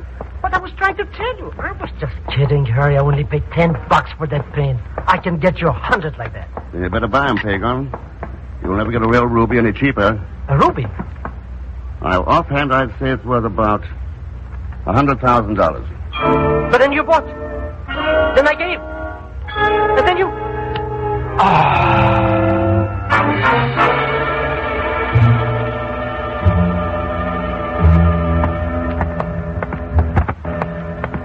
But I'm telling you, I don't know anything about it, Mr. Thurston. Maybe some stick-up guy was in the shop. Looks more like a tornado. You say the owner's name is what? Reuben? Sure, Sal Reuben. Uh-huh. He's a very good friend of mine. Absolutely legitimate, you understand. Like all my friends are. Oh, sure, yeah. But I don't know why he went off and left the shop empty like this. Somebody's given it a going over, all right. At least they didn't get the safe open. Yeah, it's still locked. Yeah.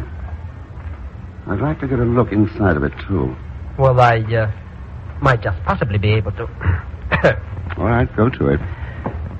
This big old-fashioned kind are a cinch. So I've heard, of course. Now, let's see now. Pagon, did Reuben try to make you buy that particular pin? Oh, no. In fact, he said he shouldn't sell any of them until Mr. Smith had a chance to pick out what he wanted. Who's Mr. Smith? Oh, some customer of Sal's that's always wants first chance at the South American shipment. Uh-huh. I think I'm getting somewhere. Now, South America, eh? You must have bought the stuff from Mrs. Spiller Company listed here in the ledger. Asunción, Paraguay. Funny place to buy costume jewelry. Most of it's done. Hey, Mr. Thurston, I got it open. See? Look. Look. Yeah. That your friend Reuben? Sure. That's the first time I ever saw him inside a safe. Yeah, and it's probably the first time you ever saw him dead.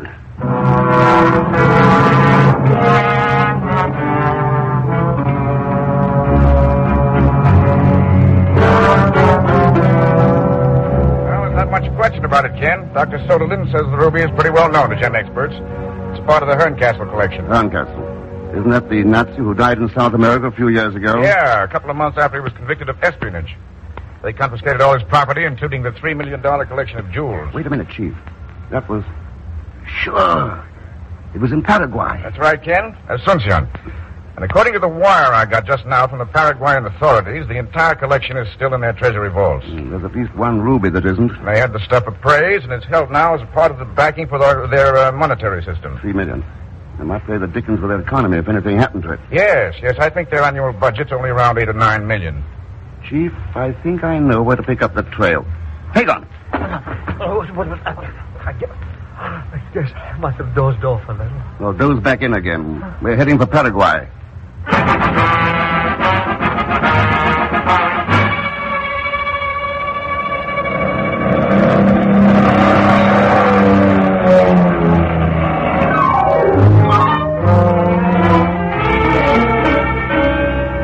It's not possible, Senor Thurston. I'm aware that Dr. Sutherland here is a recognized authority, but it is simply not possible that these jewels are imitations. Gentlemen, please. I don't think Dr. Soderlin has made any statement like that yet, Mr. Hernandez. Oh, but he's going to. I can tell it by his face. See, he's placed them on the table and looked at them one by one. And each time he shakes his head. It is not possible. What makes you so sure it isn't possible, Colonel Mazzaro? Because, Senor Thurston, I am in charge of the Federal Police in Asuncion, of the men who guard these treasury vaults. And with me in charge, such a thing could not happen. I see, Colonel. I might suggest, however, that you ask the worthy Deputy of Economic Affairs whether the real jewels were ever placed in the vaults. Well, Mr. Hernandez? I can assure you that they were, Senor Thurston. You may recall, my dear Colonel, that the collection was appraised by several experts at the time. Have you finished looking at them, Dr. Soderlin? Yes, Mr. Thurston. And the results are... You have already anticipated my conclusion. These gems are imitations. Senor Thurston, when this information gets to the public, the exchange value of the Guarani will drop to 10 cents. It's your job to see it doesn't get to the public, Mr. Hernandez. Meanwhile, I'll talk over a plan of action with Colonel Mazzaro. Good. And perhaps the talk should be a private one, Senor Thurston. Like hell. Let's go. It might also be well if we had a private talk, Senor Thurston. Yeah, I'll see you later in the day, Mr. Hernandez. So long. I must warn you, this man Hernandez is not to be trusted. It is best not to tell him anything we are doing. Yeah. Well, there you are, Mr. Thurston. What did you find out? Tell you later, Pagan. Colonel Mazzaro, I got a couple of things I want to check on. Suppose I meet you at staff headquarters in about an hour. Well, excellent. As a matter of fact, I certainly recall an engagement I'd forgotten. Well, at least you remember it, querido. You're late already, you know. Felicia! Oh, boy. Felicia, may I present Senor Thurston from the United States. This is Senorita Ruiz. How do you do? I was in a very important conference, my dear. Well, in that case, I forgive you. Thank you. I'm sorry, Yes, I was admiring that pin you're wearing. It's quite unusual. Mr. Thurston? Thank you. It was made for me by a rather close friend. Mm-hmm. Set with onyx. From Paris, isn't it? No. It's a local product. Oh. In the language of the gems, onyx means a happy marriage, you know? Which, of course, refers to me, Senor Thurston. Felicia and I are engaged. Oh, congratulations, Colonel. Well, I shall be in my office in about an hour. Come, querida mia. Hasta la vista, Senor Thurston. Goodbye, senorita. Phew.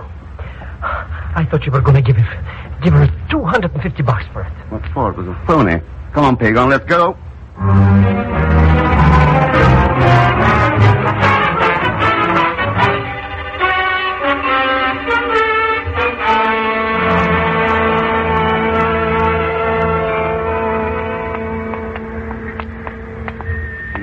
Should be right along. Oh, yeah, there's a sign over the door. Estrella Company. Dante, little John, eh? What's the rest of the sign mean, Mr. X? Manufacturing jewelers. Come on, let's go in.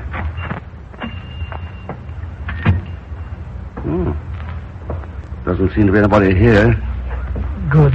In that case, maybe... Look out, get down!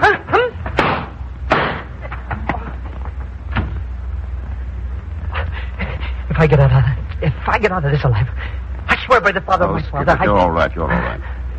You got away to the back door. Who got away? I don't know who, but he had on a police uniform.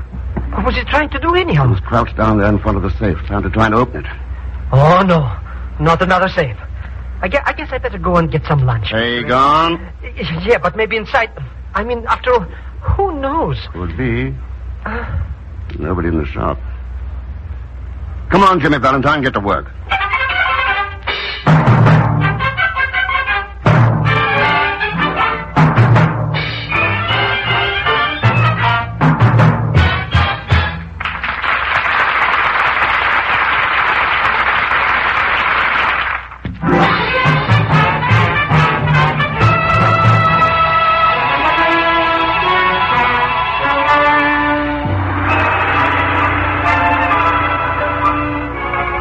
Continue with Frigidaire's Man Called X, starring Herbert Marshall.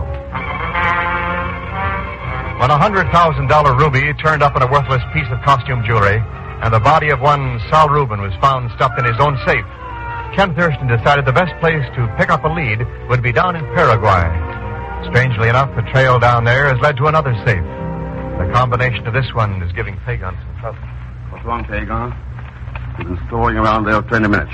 Oh, who knows, Mr. X? Maybe the combination of this one is in Spanish. Well, come on, get on with it. Oh, please, quiet, please. I think something clicked just then. I thought that very much, senor. Hey, the tamale with the gun. You were both be so kind as to raise your hand. Well, I was looking forward to seeing you again, Felicia, but not quite this soon. Obviously. May I ask what you are doing here? May I ask what you're doing here? My father happens to be the owner of the Estrella Company. Senor Ruiz, eh? So that's who makes this jewelry.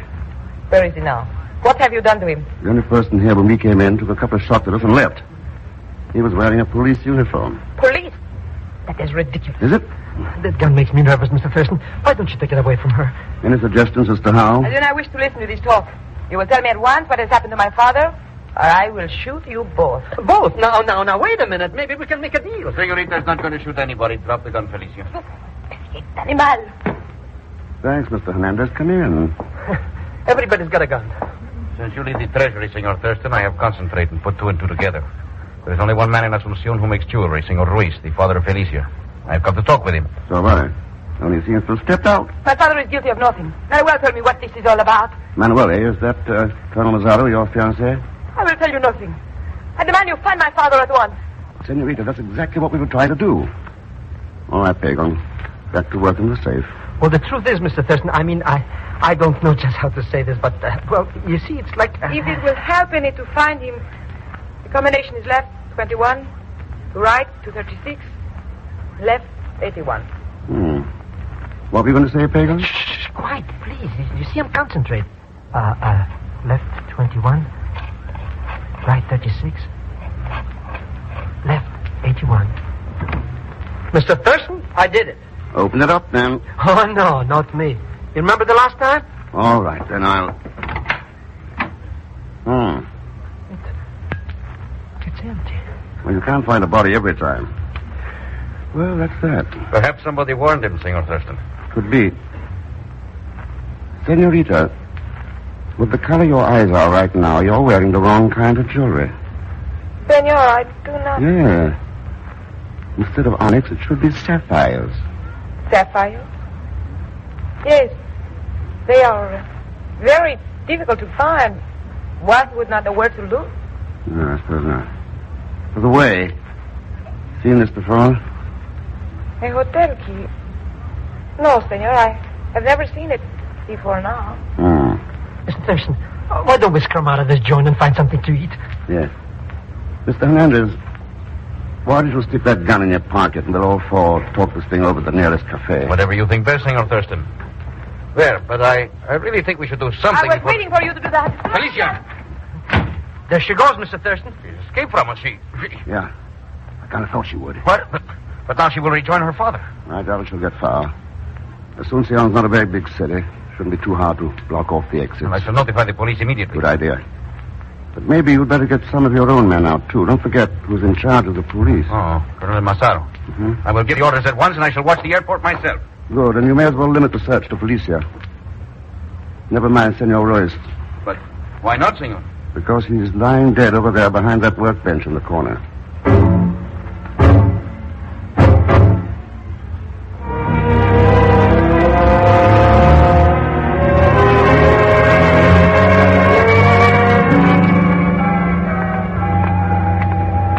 I hope you remember I still haven't had anything to eat, Mr. Thurston. You can order something sent to the room, Pagon. Come on. Oh, just a moment, Senor Thurston. What is it? I have a call for you. Just came in. The party is on the line now. Oh, thanks, sir. You can take it here. Mm-hmm. Ken Thurston speaking. This is Colonel Mazzaro. I've been trying to reach you. Oh, go on. A very bad thing has happened. I've just found the body of Senor Ruiz in the river. He has been shot to death. What? He is the padre of Felicia. He's a maker of jewelry. It's possibly some connection with this case. Yeah, I know. Where'd you say you found his body? Floating in a river at the south side of town. All right, Colonel Mazzaro. Meet me at the Treasury office in half an hour. Very well, Senor. Adios. Pagon, take a taxi up to the airport and find Hernandez. We'll meet you at the Treasury office in half an hour. Okay, Mr. Thurston. Now, what do you mean, we? Oh, Felicia and I. Oh, well, I thought... Felicia? Hey, where are you going to find her? Unless I'm badly mistaken, she's upstairs in my hotel room.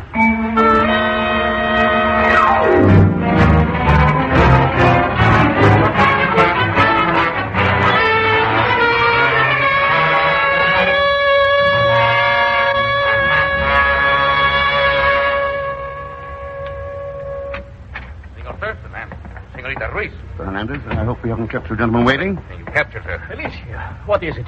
Have you been placed under arrest? Oh, no, Colonel Mazzaro. Not yet, anyway. I at least have nothing to hide, Manuel.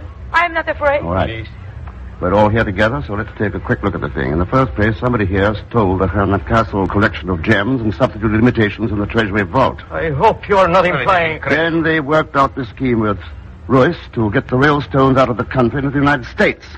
Cannot understand how my father would ever do such a thing. He would make up cheap costume jewelry for shipment to a man named Rubin in New York. And with each order, he'd include 2 or 3 of the real stones. Wasn't much chance of him being caught in customs. You mean my old friend Sal was mixed up in this I racket? don't think so, Pagon. The New York partner was this Mr. Smith, who always insisted on first chance of the Paraguayan shipments. He's the boy who killed Rubin when he found the real stone was missing from the last order. Thought Saul had got wise to him. Senor Ruiz, he was killed too. Right. That was so I wouldn't have a chance to talk to him. But, Mr. Thurston, who is the big shot that's back of all that? It had to be somebody with access to the Treasury vault. That lets Felicia out and leaves Colonel Mazzaro and Hernandez in. I will not be insulted, Senor. You're ducking before you're hit, Colonel. You are accusing me by implication. Look, you're engaged with the daughter of a man we know was in on the scheme. She knew nothing about it. Pagon and I were shot at by a man in a police uniform. You reported finding Royce's body in the river, when I'd already seen it in the back of his shop. I did find it in the river. Senor, I told you Colonel Mazzaro was guilty. In New York, everything was pretty carefully covered up. But down here, the whole case points to Colonel Mazzaro, which adds up in my book to somebody else. What? Oh, gracias. Si, senor. For instance, to Mr. Hernandez, maybe. In Paraguay, Senor Thurston, we insist upon evidence. Well, how about the jewels themselves? They'll be pretty good evidence. And where do you think they are, Senor Thurston? A man with a fortune concentrated in gems will probably keep them pretty close around him, ready for a quick break. In your case, Colonel, they might be in the pouches of that cartridge belt. You are at liberty to look. With Senor Hernandez, I'd stay in that diplomatic briefcase he carries everywhere he goes. Yes, suppose we have a look. All right, open that case, I'm warning you. Watch him, Colonel. One move, Hernandez, and I shall kill you. Little leather bag here in the bottom. Suppose we just... Oh. Well, there's your evidence. Just look at them jewels. Yeah. There's about a third of them missing, though. Your partner in New York ought to do all right with them, Hernandez. Since we don't know who he is. Senor Thurston, I'm well aware of the treatment I can expect from my old friend, Colonel Mazzaro. I have no desire that my partner should be free of the same difficulties. He is Martin N. Hill. You will find him at the Hotel Barstone in New York. Good. Then that winds it up. Well, wait a minute, Mr. Thurston. Hey, how did you know Felicia was going to be in your hotel room, huh? I sent her there, Pagon. By mentioning sapphires. Huh? Senor, in the language of James, a sapphire means escape from danger. And the hotel key told me where to go. You see? Yeah. Yeah, I get it now, all right. Okay, Mr. Thurston. Well, let's blow out of this town and get back to New York. I want to see Pearl. Oh, which has probably spent that $250 by now. Well, after all, Mr. Thurston, money isn't everything. Why, Pagon, coming from you. Sure, it isn't everything. But there are an awful lot of people who think it is, who sacrifice their countries, even the world, for it. We've stopped Hernandez, sure, but we're letting others a whole lot smarter go on running loose. What's the matter with us? When are we going to wake up?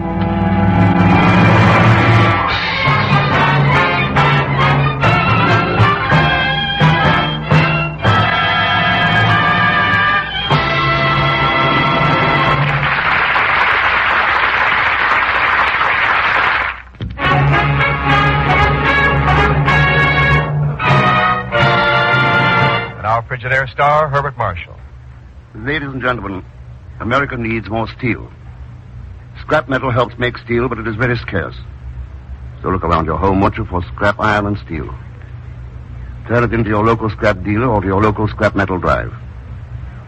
And thanks for being with us. As usual, I'm sure you all know that Pagon Zellschmidt was played by Leon Belasco. Next week, ladies and gentlemen, a very special broadcast. One that I'm sure every one of you will want to hear. A little off the beaten track, but of vital importance to every one of us. So be sure to listen. And, of course, join us, won't you, when next I return with The Man Called X. Good night.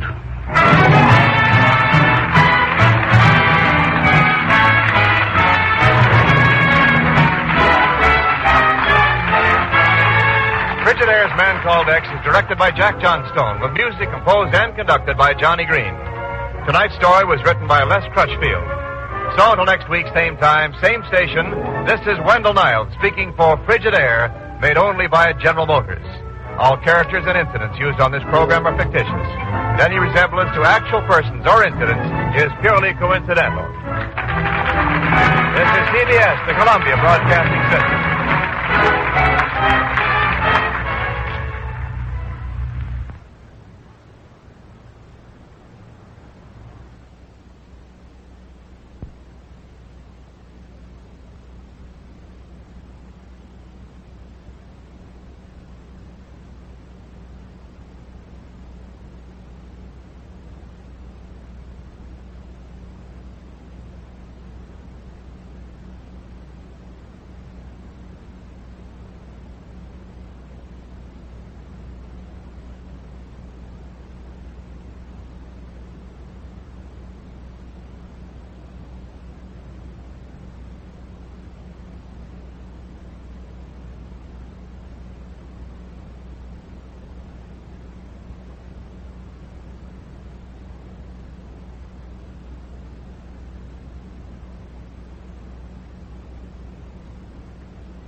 You're twice as sure with two great names, Frigidaire and General Motors.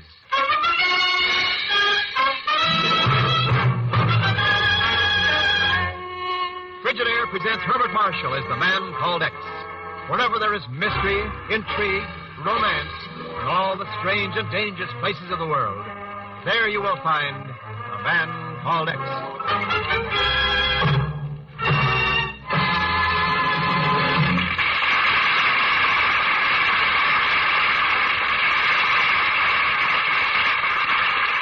You're twice as sure with two great names, Frigidaire and General Motors.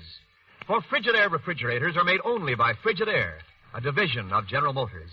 And it is this association of Frigidaire and General Motors, this association of experience with experience, of skill with skill, that makes Frigidaire America's favorite refrigerator. Remember this when you choose your new refrigerator.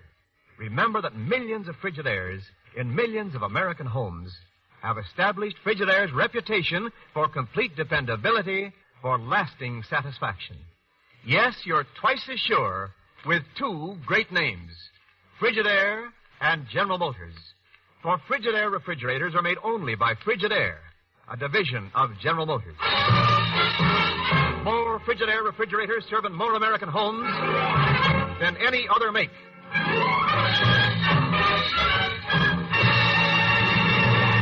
And now Frigidaire presents Herbert Marshall as Ken Thurston, the man called X.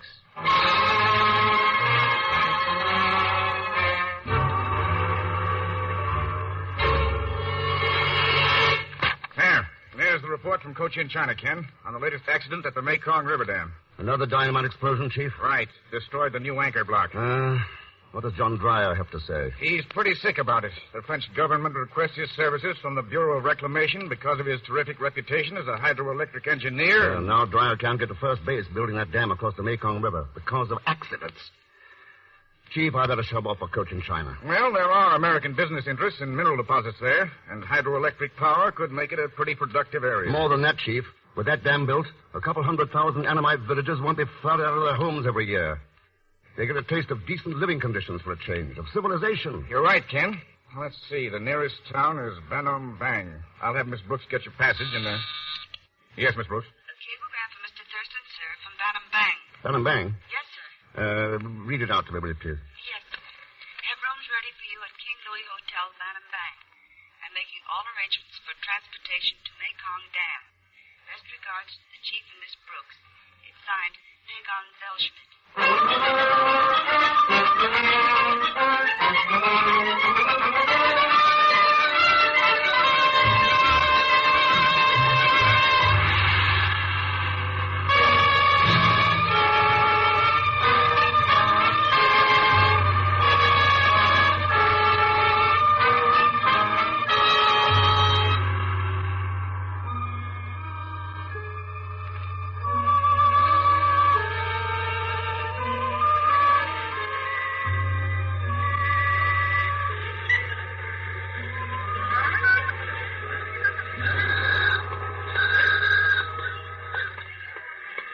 You see, Mr. Thurston, there I was in Shanghai attending my Uncle Ahmed's coming out party. His what? Coming out of the clink, you understand. When I read all about this Mekong Dam, so I stowed away. I caught a fast freighter and came here to Banam Bang. You didn't read anything about me coming here, Pagan? Oh, that. With this American engineer, John Dreyer, building the dam and plenty of United States money tied up in tin and copper and stuff, where else would you go when there's a lot of accidents and big explosions? And besides, I got a hot business deal for you. The only deal I'm interested in is transportation to the Mekong Dam. Oh, I got that, too. Down there at the docks. Don't worry about it. But this business deal you're so excited about. Look, we sell insurance to the Annamite workers at the dam. We positively, absolutely guarantee they don't get knocked off by accidents or nothing. What happens if they do? We bury them. They can't lose. And I already paid off Hong Lin for plenty of protection. Hong Lin? Sure. Big shot with the natives. Takes care of the snakes. Religious stuff, you understand. Anyway, anything he says goes. So I guess maybe you'd like to get on the basement, eh, Mr. Thurston? For, shall we say, 500 smackers? Pagan, I'll put you to work at bureau scale. $20 a day and expenses. And your first job's getting satisfactory transportation. But, Mr. Thurston, I can assure you, Mr. Thurston, the transportation shall be more than satisfactory. Well. My seaplane is moored at the dock. We can take off at any time you say. See, Mr. Thurston, I told you I arranged for everything. Yeah. You seem rather surprised, Mr. Thurston. Oh, pleased might be a better word, Miss... Betty Della Costa. Miss Della Costa. Oh. That perfume, quite rare, isn't it? And quite expensive. Yes. And your reasoning is quite correct, Mr. Thurston. My interest in flying you to the Mekong Dam is not financial. Of course not. This cookie's a big-shot stockholder in the Hanoi Mining Company. They'll make a fortune when that dam is built. That's hardly the point. I'm going to marry Edward Calenda, the assistant engineer of the project, Mr. Thurston. And I don't like accidents, particularly when they happen around my fiancé. Oh, that's understandable. That's why I decided to fly up there with you. Perhaps together we might do something about them. Well, I suppose I should feel flattered, but why me? Oh, I'm glad to know that modesty is one of the characteristics of the man called X. Nice going, Pagon. A trip of the tongue, you understand? Oh, sure. Would you have any ideas as to where we might start working together, Miss Della Costa? According to rumor, the Annamite natives think the dam is a desecration of their sacred river, the Mekong. And they'll stop at nothing to halt its construction. Yeah, but you don't believe that. I believe that back of every destructive deed, you'll find someone reaching for a dishonest dollar. That's a very definite opinion. Any candidates? You might find it interesting to check the financial condition of the man supposedly most concerned with the building of the dam. Now, if you'll excuse me, I'll warm up the engines for takeoff. Hey, there's only one guy she could be talking about. That's right, Pagon. The guy who's responsible for me being out here. The American engineer, John Dreyer.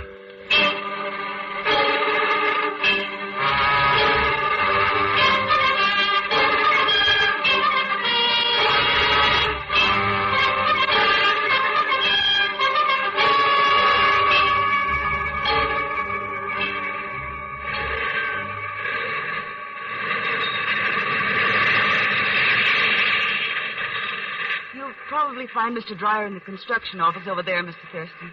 You're not coming in with us, Miss Della Costa? I'd rather not. It's been 2 weeks since I saw it was. I'm sure you understand. So if you don't mind... Oh, of course not. Boy, what a sweet patootie, eh?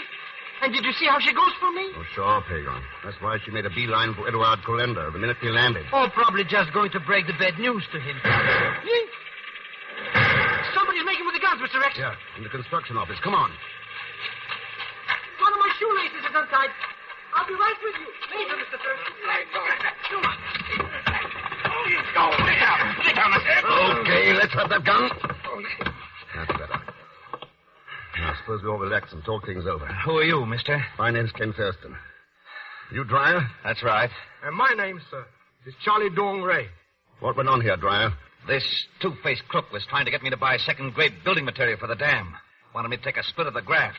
When I told him what he could do with that kind of a proposition, he pulled that gun on me. I'm afraid Mr. Dreyer is falsifying before his own gods. He asked me to supply inferior materials so we could share the profits. When I refused, he threatened me. I drew the gun in self-defense. Why, you dirty Hold lying... it, Dreyer. We won't get anywhere that way. You are quite right, Mr. Thurston. But it might be well to remember that inferior materials may go into the building of a man as well as a dam. In Mr. Dreyer's case, that could mean disaster to my people. That is something I shall not allow to happen, Mr. Thurston. Even though it may mean I must deal forcefully with you as well as Mr. Dreyer. Good day, gentlemen.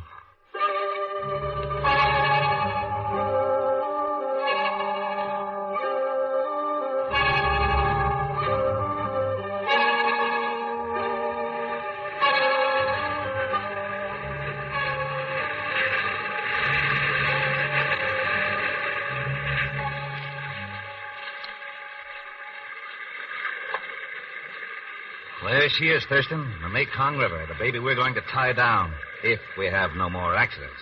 What about those accidents, Dreyer? You got a theory? I don't believe in theories, Thurston. I work on facts. That sounds like you have a few. I have. About the Annamites? About Ed Calenda, my assistant. Oh? He wanted the dam built 100 miles farther downstream. Because he thought it was a better location. That's what he said, but I understand he has an interest in rice plantations down there. I see. If you could sell his land as a site for the dam... He'd make a fortune. And ever since we started building here, he's been beeping about changing the site, saying the Anamites here won't ever let us finish it. Which brings us right back to those accidents, huh? Particularly the last one, the explosion. Colinda has charge of the dynamite stores in this job. Those enough facts for you? I think I might have a little talk with him. You'll find him in my tent. He's working on some reports in there tonight. I'm not certain that talk will be good enough, Mr. Thurston. Well, hello. Mamo, I thought I told you to stop hanging around here. Now get out before I... Wait a minute, Dryer. Who's this girl? Her name's Mamo. Brought up in the mission at Banham, but she's full of the same cockeyed superstition that all the others have. About the Mekong being a sacred river. I have never said that I believed in my people's superstitions, Mr. Dryer. I do, however, believe in their right to worship as they choose. I bring a message to you, Mr. Thurston, from Hong Lin. Hong Lin, that's the snake man, isn't it? Yes, and he speaks for my people. They ask that this desecration of the sacred Mekong cease at once. Now, you're an educated girl, Memo. You don't believe that the construction of the dam means that? I believe that whatever brings happiness and contentment to my people is good for them. Whatever brings them sorrow is evil. But that's why this is so important to them.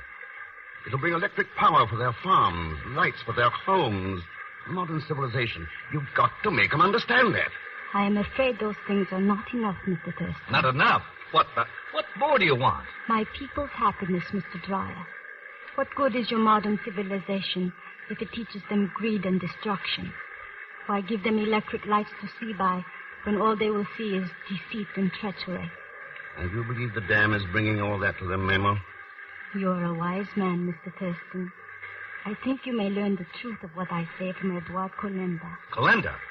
Meanwhile, remember that my people still believe that if the construction continues, the curse of the evil one Shiva will descend upon them.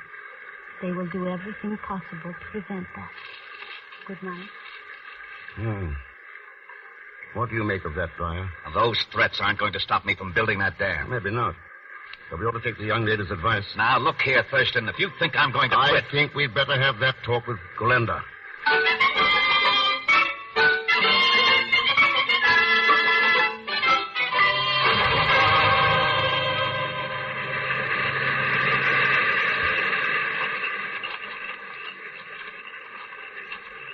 There's my tent, Thurston, the one with the lamp lighted inside. Colinda's still in there. Yeah, I see a shadow against the tent wall. Look at that. Supposed to be making out reports, and he falls asleep over the desk. He's not sleeping, Dryer. What do you mean he's not sleeping? Good Lord. That spear. Driven through the tent wall into his back. Yeah. So that's what Mamo meant. Her people thought Colinda was responsible for the dam, and they killed him. No, Dryer. To anyone standing outside this tent, the shadow on the wall wasn't Colinda's. It was yours. Mine? Yeah. Somebody made a mistake. They killed the wrong man.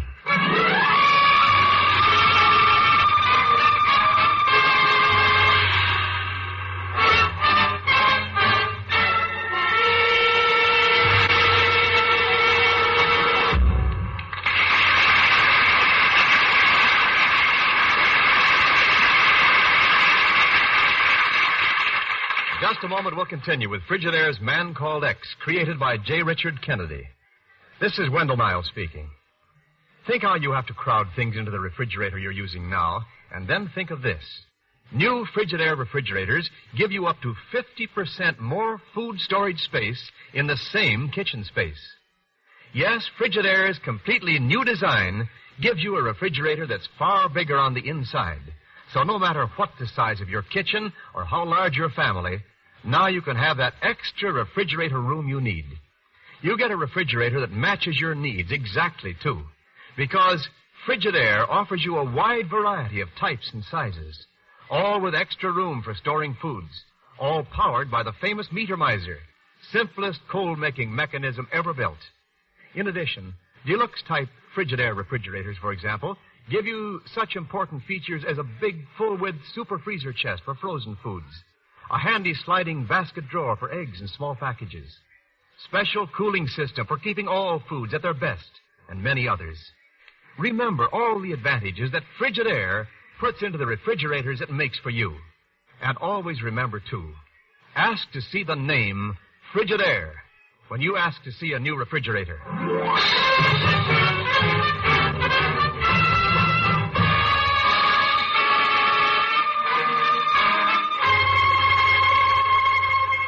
And now to continue with Frigidaire's Man Called X, starring Herbert Marshall.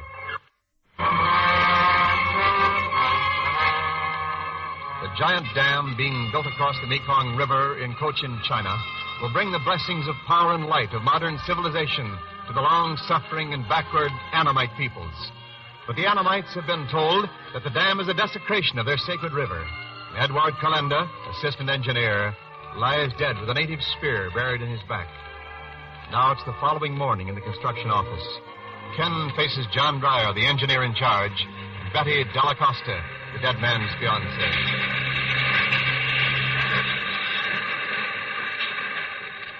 You're sure you want to stay on here, Betty? I do not intend to leave Mr. Thurston until I learn who is responsible. I shall spend my entire fortune if necessary to bring him to justice. You don't have to, Miss Della Costa. The blueprint's clear. The Annamites are behind her. I wouldn't be too sure, Dreyer.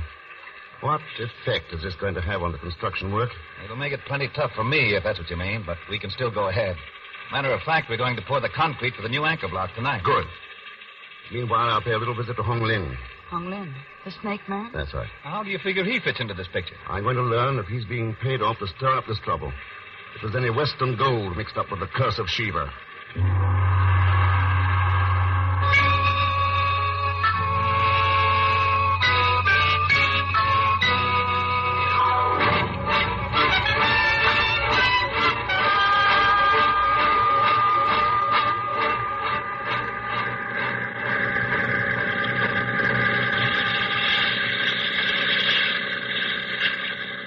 Here we are, Mr. X. Hong Lin's own personal island. Good. Let's get ashore.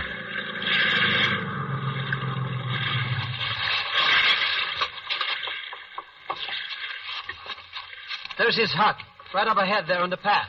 Yeah, I see it. Who else lives here with him, Pagan? Nobody, just him and his snakes. Got 'em all locked up in cages. Boy, what a screwball. Him and that Charlie Dong Bay. Dong Bay? You know that guy who tried to bump off Dreyer? One of his boys told me he visits with Hong Lin. Maybe they play chess or something. Uh-huh. Here's the hut.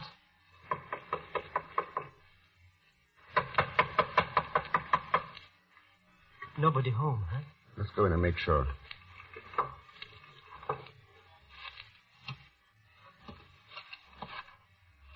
Boy, it's blacker in here than in my Uncle Ahmed's soul. Your eyes will get used to it in a minute. You smell anything? How can I smell anything when I can't even see? And I got snakes in my brain so much I almost think there's a couple of crawling around. Yes, there is. Look out, Pico. Where's the door? Let me out of here. Let me out. Relax, you idiot. I got him. 2 beautiful king cobras. Cobras? Oh, they're even worse than rattlesnakes. Boy, what a close shave accident. Accident? Look at those snake pens. Are they... Hey, somebody left them open. Yeah. Somebody expected us, Pagan, and left those snakes to welcome us.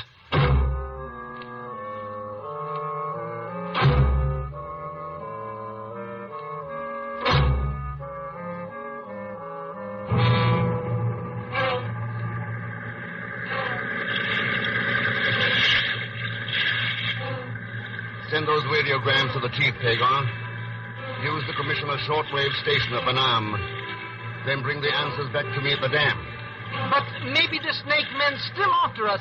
You might need me to protect you. I don't think so. Look back at the island. At the island? What's to see there but those 2 vultures settling down on...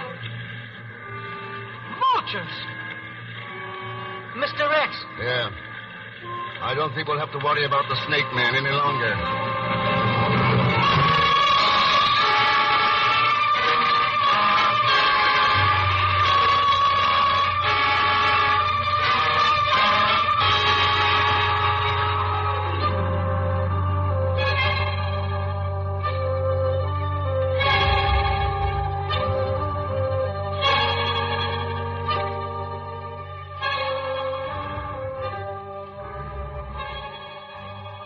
already knew that Hong Ling was dead, Dryer. That's right, Thurston. This native girl, Mamo, she brought us the news, Ken. How did you know about it, Memo? The word has spread like a wildfire through the village, Mr. Thurston. It is proof to my people that the curse of Shiva has fallen. Nothing can stop them now from seeking the destruction of the dam. Except maybe the truth. That Hong Lin was paid to spread that story and was killed to stop him from telling me who paid him. It may be as you say, Mr. Thurston, but mere words cannot stop them now. Maybe not. But if you'll take me to your village, I'd like to try. I have but one objective in life, Mr. Thurston. To see that my people are made happy. Yes, I shall take you to my village. You're a fool if you go, Thurston. He's right, Ken. When I think of what happened to Edward. I'll take my chances. Dryer, get that concrete poured. Once that anchor block is up and no curses fall, we'll have proof of the Annamites. We'll start pouring at midnight, Thurston. Good. All right, Nemo. Hello, Mr. Thurston. Boy, have I got news for you. You got those answers from the chief? Have I got answers? You know what those radio messages say? Listen to this. Never mind, Pigger. I'll read them for myself. So that's it. All right, Nemo, Pigger, let's go. By the way, Dryer, the chief says you filed a petition in bankruptcy before coming out here. Yeah, that's right. I'm an engineer, not a businessman. I made a few bad investments. What's that got to do with you? Oh, nothing. Only I'd hate to see anything stop that concrete from being poured at midnight.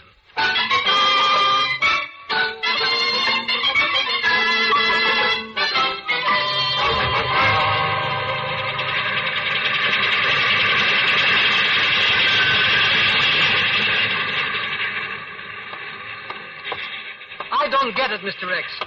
We start out for the village, and then all of a sudden you send that Mamo ahead. And we come back here to the dam. What gives, anyway? That's what I came back to find out. Huh?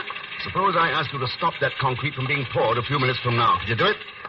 There will be a slight consideration involved? Naturally. Then it's a cinch. You see how they got the mixers way up on top there? And they're going to pour that cement down here into those giant mold things? I'll get a couple of sticks of dynamite from the powder house and put them at the bottom of the mold forms. That'll do it fine. Wait for me, Mr. Thurston. I'll be right back. Don't bother, Pagon. Somebody else beat you to it. Huh? Look over there, near the entrance to the mold forms. Near the... Mr. X, you see who that is? Yeah. Let's go over and pay our respects. Hello, Dongbei. Mr. Thurston. Kind of dangerous playing with dynamite, isn't it? Not if one knows how to handle it properly, Mr. Thurston. Merely takes a slight twist of the wrist. Oh, drop that knife, Dongbei. Drop it. Oh. Get it, Pagon. It's as good as got. You know, Mr. X, I knew all the time this no good was mixed up in this. Yeah. His shining words about his people got a little tarnished, Pagon. With gold. Sure. He got mad on Dryer because he wouldn't split the graft 50-50. He only tried that to frame Dryer and get him thrown off the project. What he really wanted was to sell some rice lands to the French government, 100 miles downstream. But Dryer said Colenda owned those lands. No, Pagon, they belong to someone else. Yes, that is quite correct, Mr. Thurston. And in return for my freedom, I shall be happy to disclose everything to you. You won't get any deal from me, Dongbei. But as proof of my good intentions, I can give you the name of that person now. In return, I owe Mr. X! Where did those shots come from? From the entrance of the mold forms. Hello, baby. That's how they're coming over to join me, gentlemen. We shall join Charlie Dongbei instead. Wouldn't think of it, Betty. You're not too surprised to see me, Ken. Why should I be? Only you and Dryer knew I was going to Hong Lin's.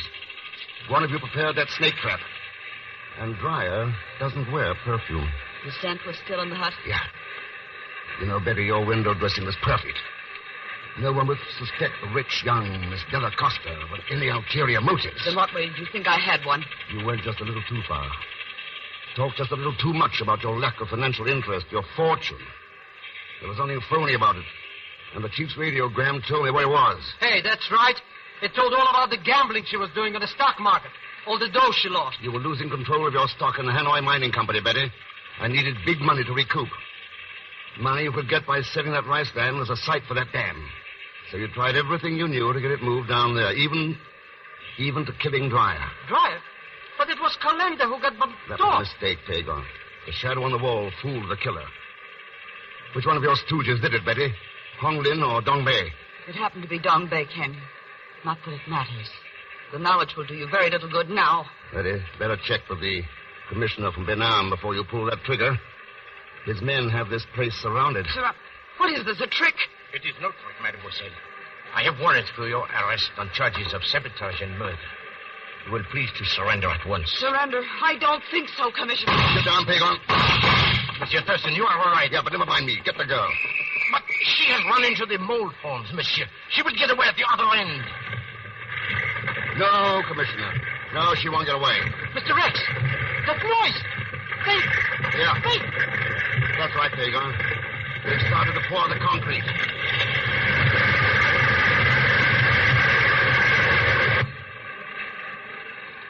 She's buried. Buried under all that concrete. So, Mr. Thurston. Yes, Mabel. You heard? Everything. As did the council from my village. My people and I. We shall never be able to thank you enough. Don't try.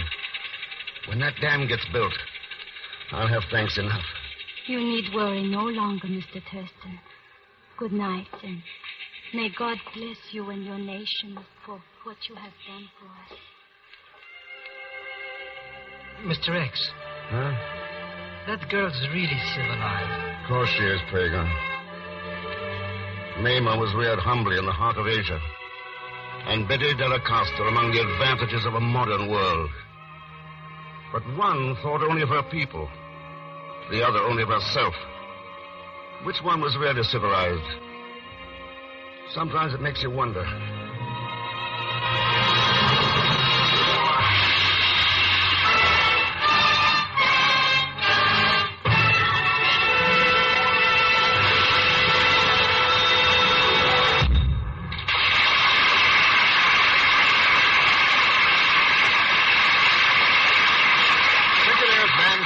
Is presented each week with the best wishes of your Frigidaire dealer, who invite you to come in and learn about the famous line of Frigidaire electric appliances, refrigerators, ranges, water heaters, home freezers, the new automatic washer, dryer, ironer, and many other Frigidaire refrigerating and air conditioning products for homes, farms, stores, offices, and factories. A Frigidaire automatic washer. That's what I want next, Mr. Niles.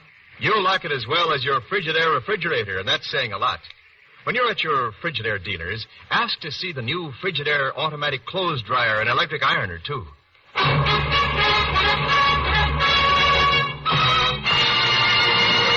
And our Frigidaire star, Herbert Marshall. Many people in Europe and elsewhere are desperately in need of food and clothing. If you would like to help, send $10 to the relief organization CARE, and a well-chosen package of food or clothing will be delivered in your name to some needy family in the country of your choice. That's CARE, spelled C-A-R-E, and the address is simply New York City. Thanks for being with us. Next week, The Girl Who Didn't Remember, a most unusual story filled with mystery and suspense about a $15 million theft and a secret locked in the mind of... Oh, but why not listen to it and hear for yourself? As usual, Leon Belasco will be along as Pagon Zellschmidt. So join us, won't you, when next I return as the man called X. Good night.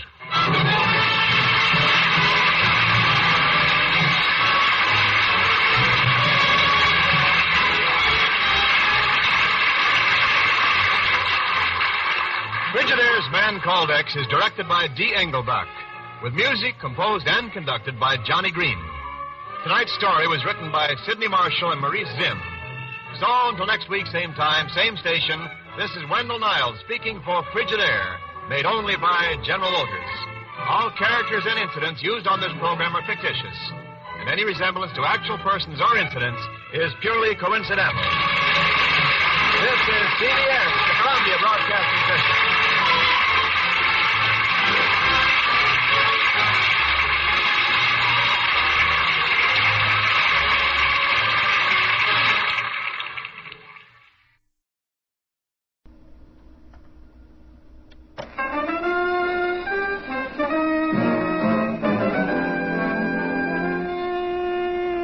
Herbert Marshall as the Man Called X. Wherever there is mystery, intrigue, romance, in all the strange and dangerous places of the world, there you will find the Man Called X.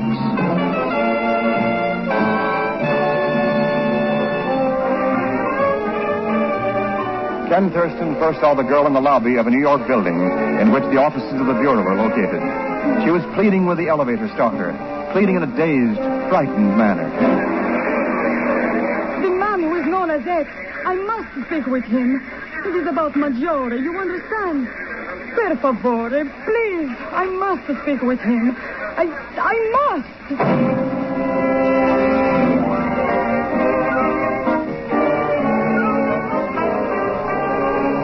A few minutes later, the girl sits quietly, a little frightened, in a private office at the Bureau as Ken talks to her sympathetically.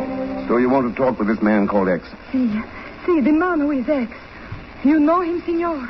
I think I can help you find him, if you'll help me. Now, suppose you start by telling me your name. My name, senor? Yes, that's right. But I do not know my name. That is strange, is it not? I do not know my own name. Oh, it's not important. It'll come to you. Do you remember why you came here to see him? But I have told you, senor. It is about Maggiore. You understand, senor? About Maggiore. Maggiore? Oh, no, you do not understand.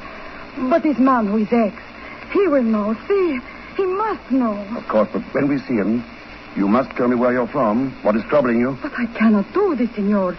I do not remember. I can remember nothing. Only that I must see the man called X. About Maggiore. Please, per favore, take me to him, senor. He must help me. Please, please. Yes, I'll take you to him. But first, you'll rest a bit. Now, here, come with me. Come this way. Miss Brooks, will you see that the signorina rests comfortably for a half hour or so? And get in touch with Dr. Bowman at the hospital. I want her placed in his care. Certainly, Mr. Thurston. Here, you come with me, dear. Now, everything will be all right. Grazie.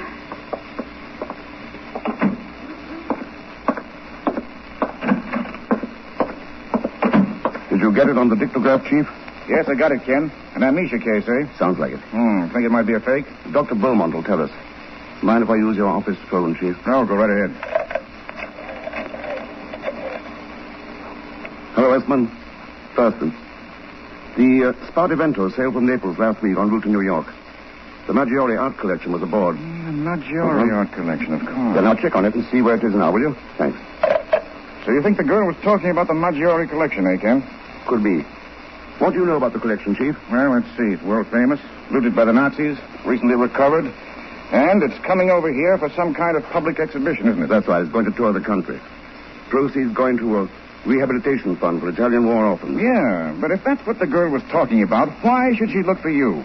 The Bureau hasn't any interest in an art collection. I think we have, Chief. Huh? That collection means a new life for thousands of Italian kids. A chance to dig themselves out of the mess the war left them in. Well, sure, Ken, That's why the collection is our responsibility. We've got to see that those kids get that chance. That they grow up as the next generation's decent citizens and not as stormtroopers. Thurston here. Oh, yes, Thurston. Yeah. I see. Thanks. Spartivento docked out of this morning, Chief.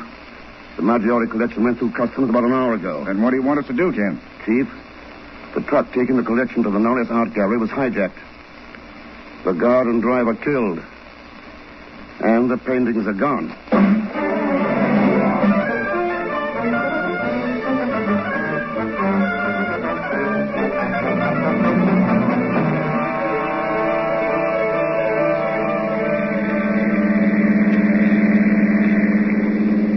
Where are we going anyways, Mr. Thurston? Well, I'm not sure you want to go, Pagon, but the chief thought you might do a little job for the Bureau. Mr. X, that's out. Definitely, positively out. I don't want no jobs with the Bureau. That's what I thought. Well, can I drop you anywhere before I get to the Norris Art Gallery? The Norris Art Gallery? Well, that's where the Maggiore collection is. That's where it was going to be before it was stolen. Stolen? But that thing's worth $10 million. Yeah. I'll drop you at this corner, Pagan. 10 million simoleons. Should be a pretty good reward for getting that stuff back, eh? Oh, the insurance company will pay off pretty well, sure. But as long as you're not interested. Why should we be so hasty, Mr. X? Naturally, I don't want a job, but I'll be glad to help you out, yeah. Just for old lang time, you understand. And $20 a day in expenses, of course.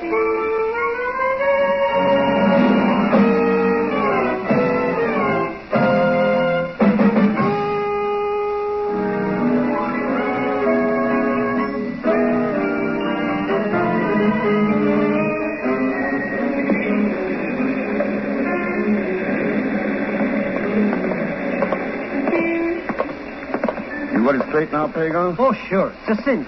While you talk to the manager, I make like a big shot art expert. Good. There's the gallery. Let's go in.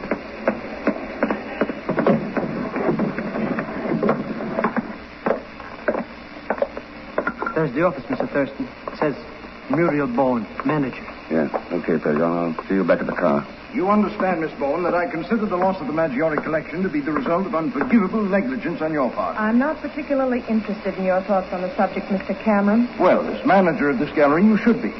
The dividing line between unforgivable and criminal negligence may be a very narrow one. Good day, Miss Bowen. On, please. Certainly, yes, sir. May I come in, Miss Bowen? Why not? You're practically in now. Thanks. Did you enjoy your little eavesdrop? Sorry, I didn't mean to move in on a private conversation. That was J.B. Cameron, wasn't it? One of the sponsors of the Maggiore collection?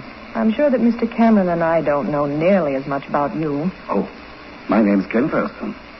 I'm interested in the collection, too. How nice. An official interest? Let's put it this way. There's a good deal of money tied up in it that will be lost if it's not recovered. Only an insurance man would be interested in the money involved. I gather that Cameron seemed to think that you might be. What else have you gathered, Mr. Thurston? Only that you're the manager of the gallery and that your name is Muriel Bowen. I'm 28, single, and I've been here ever since I left art school 6 years ago. And I know absolutely nothing about the robbery. Does that help you? It might. If I could rely on that information. You will have to decide that for yourself, Mr. Thurston. Mi scusi, signor.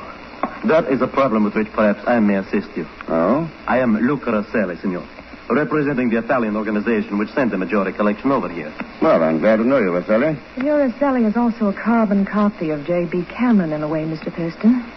Go ahead, Luca. Tell the man how dishonest I am. Oh, I do not say that, signorina. I accuse no one of anything. I know only that it is of vital import that those paintings be recovered. You sound like an art lover. Art? I know nothing of art. I'm here to collect revenue for displaying those paintings. Money that is needed badly in Italy for the war orphans. Well, at least someone here realizes that those children will suffer the real loss. You're a very unusual insurance man, Mr. Thurston, placing the interests of Italian orphans above that of your company. This is a very unusual case, Miss Bowen. Yes, I know. You see, the real insurance man was here 15 minutes ago.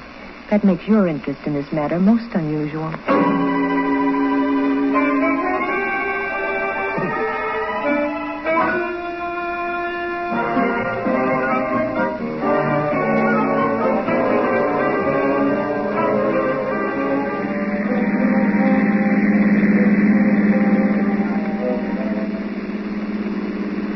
All right, Pagan, what luck did you have?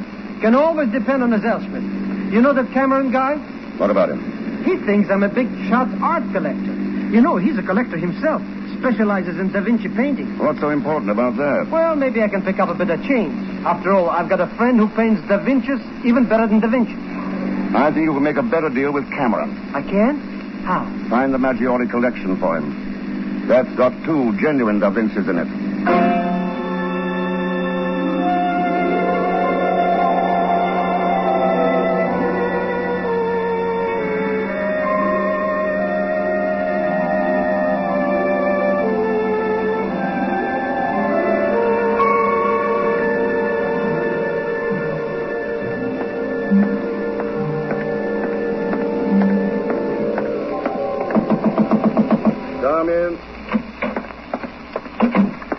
Why the hurry-up call for me to come here to the hospital? They're going to get some answers from that little Italian girl. Oh, and she was faking amnesia. No, Beaumont's given her an extensive examination. She's undergone traumatic shock with loss of memory. Yes, but where does the connection with the Maggiore robbery come in? Chief, I'm convinced that girl's mind holds the key to it. We've got to unlock it. But if she's got amnesia... Beaumont's going to try sodium pentothal. Sodium pentothal? The stuff the Army psychiatrists use for battle fatigue. Yeah. This girl has what amounts to the same thing. Some horrible shock has blocked her mind. But Beaumont's going to get her now. And within a few hours, we should have the answers to everything. Oh, hello, Beaumont. All set to go. I'm afraid not, Thurston. What's the matter? Something wrong? Well, I went to get that girl a little while ago. Her room was empty. Empty?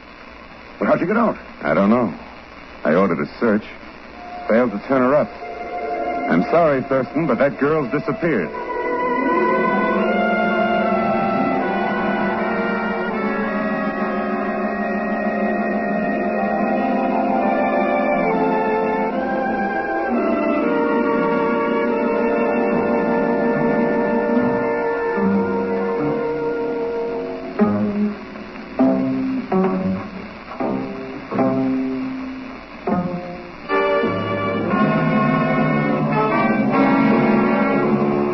return to Herbert Marshall, The Man Called X, in just a moment.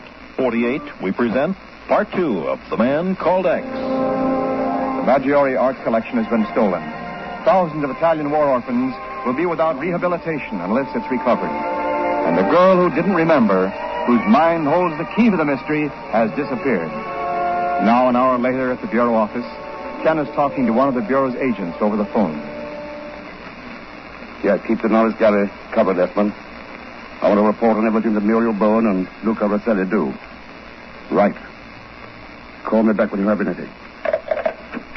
Oh, hello, Chief. Anything new? Not a thing, Ken. The girl seems to have dropped off the face of the earth. We've got to find her, Chief, before it's too late. Ken, are you sure we're not kicking up a big cloud of dust over nothing? Those paintings are bound to show up when they're offered for sale. They'll never be sold on the open market. There are collectors who will buy them purely for personal satisfaction. Yes? Oh, for you, Ken. Thanks. Hello. Hello, Mr. Thurston. This is Muriel Bowen. Yeah, I recognize your voice. How flattering. How'd you get this number? A delightful friend of yours, the art collector. I believe his name is Zell Schmidt. I might have known. Don't feel too badly about it, Mr. Thurston. You see, you don't have to bother about the Maggiore collection anymore. Oh, why not? Because it was just returned to the gallery not 5 minutes ago.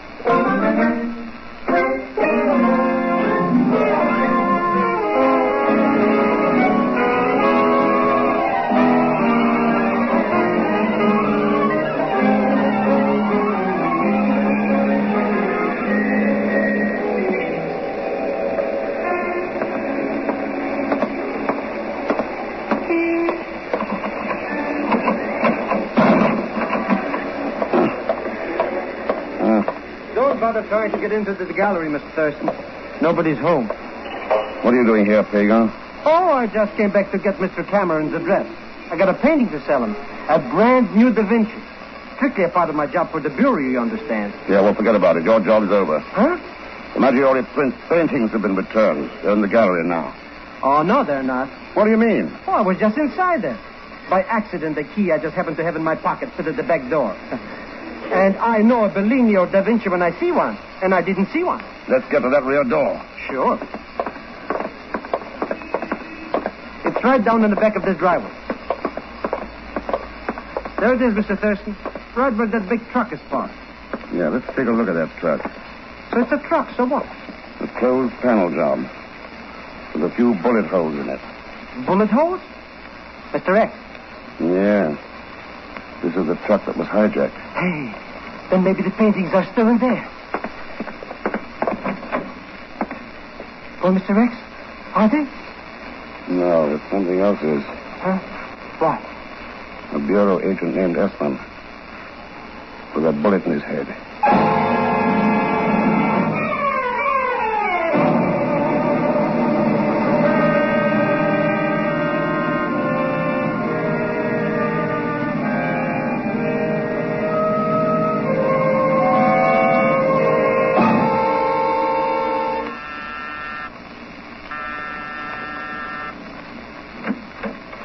Yes, what... Well, Mr. Thurston. May I come in, Muriel?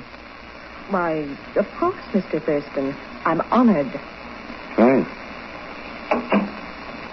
I suppose you stopped by about that telephone call.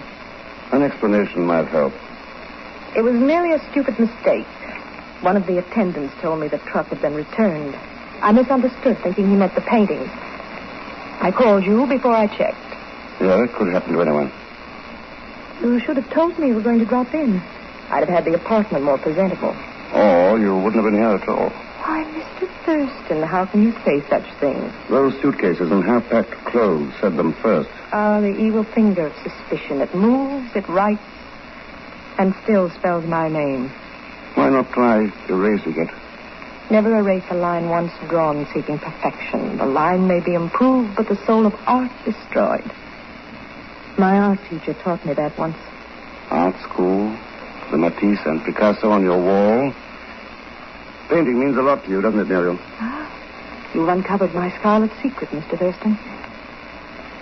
Yes, it means almost everything. My job at the Norris Gallery. I wonder if you can understand how I feel about it. As though it were a sort of trust. I can understand that. Then can you understand how I felt when the Maggiore collection was stolen? The collection I was responsible for. You can't run away from responsibility, Muriel. There's no law that says a person is a criminal because he can't face his own conscience. But there is a law against kidnapping. Kidnapping? That nurse's uniform on the Devonport. Too bad you didn't get it packed before I came in. Where's the girl, Muriel? In the bedroom? Yes, Ken. Yes, she is.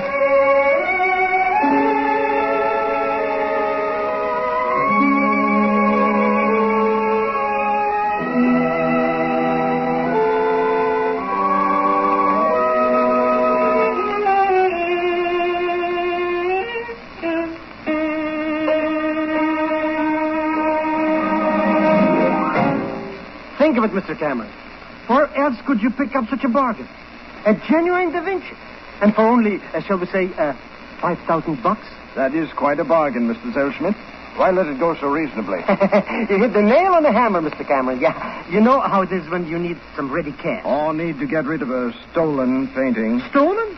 But I swear by the father of my father, Mr. Cameron. What about that, Rosselli? Is this Da Vinci part of the Maggiore collection? Senor Cameron, that painting was never in any collection. You're so right, Signor Rosselli. It was passed down in my family. From hand to mouth, you understand.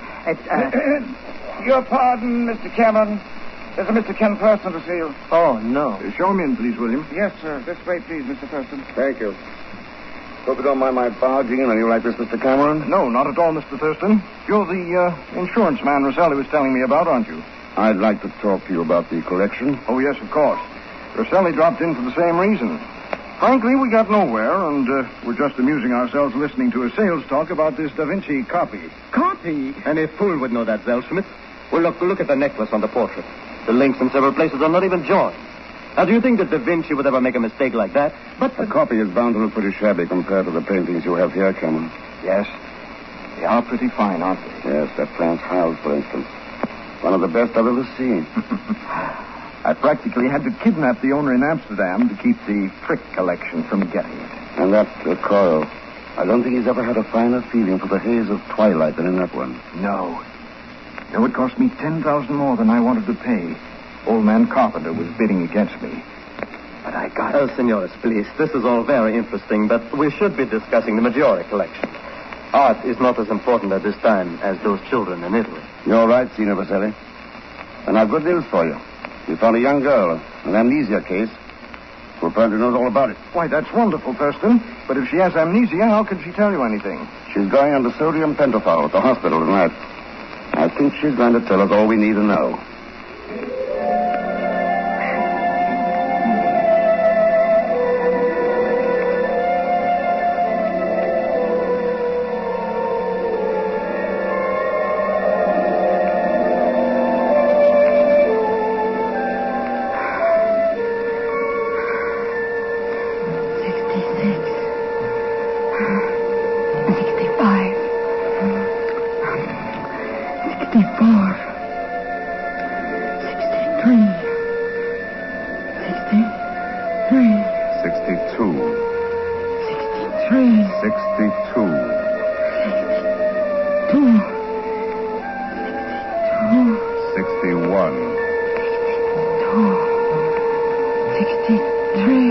Lights, please, nurse.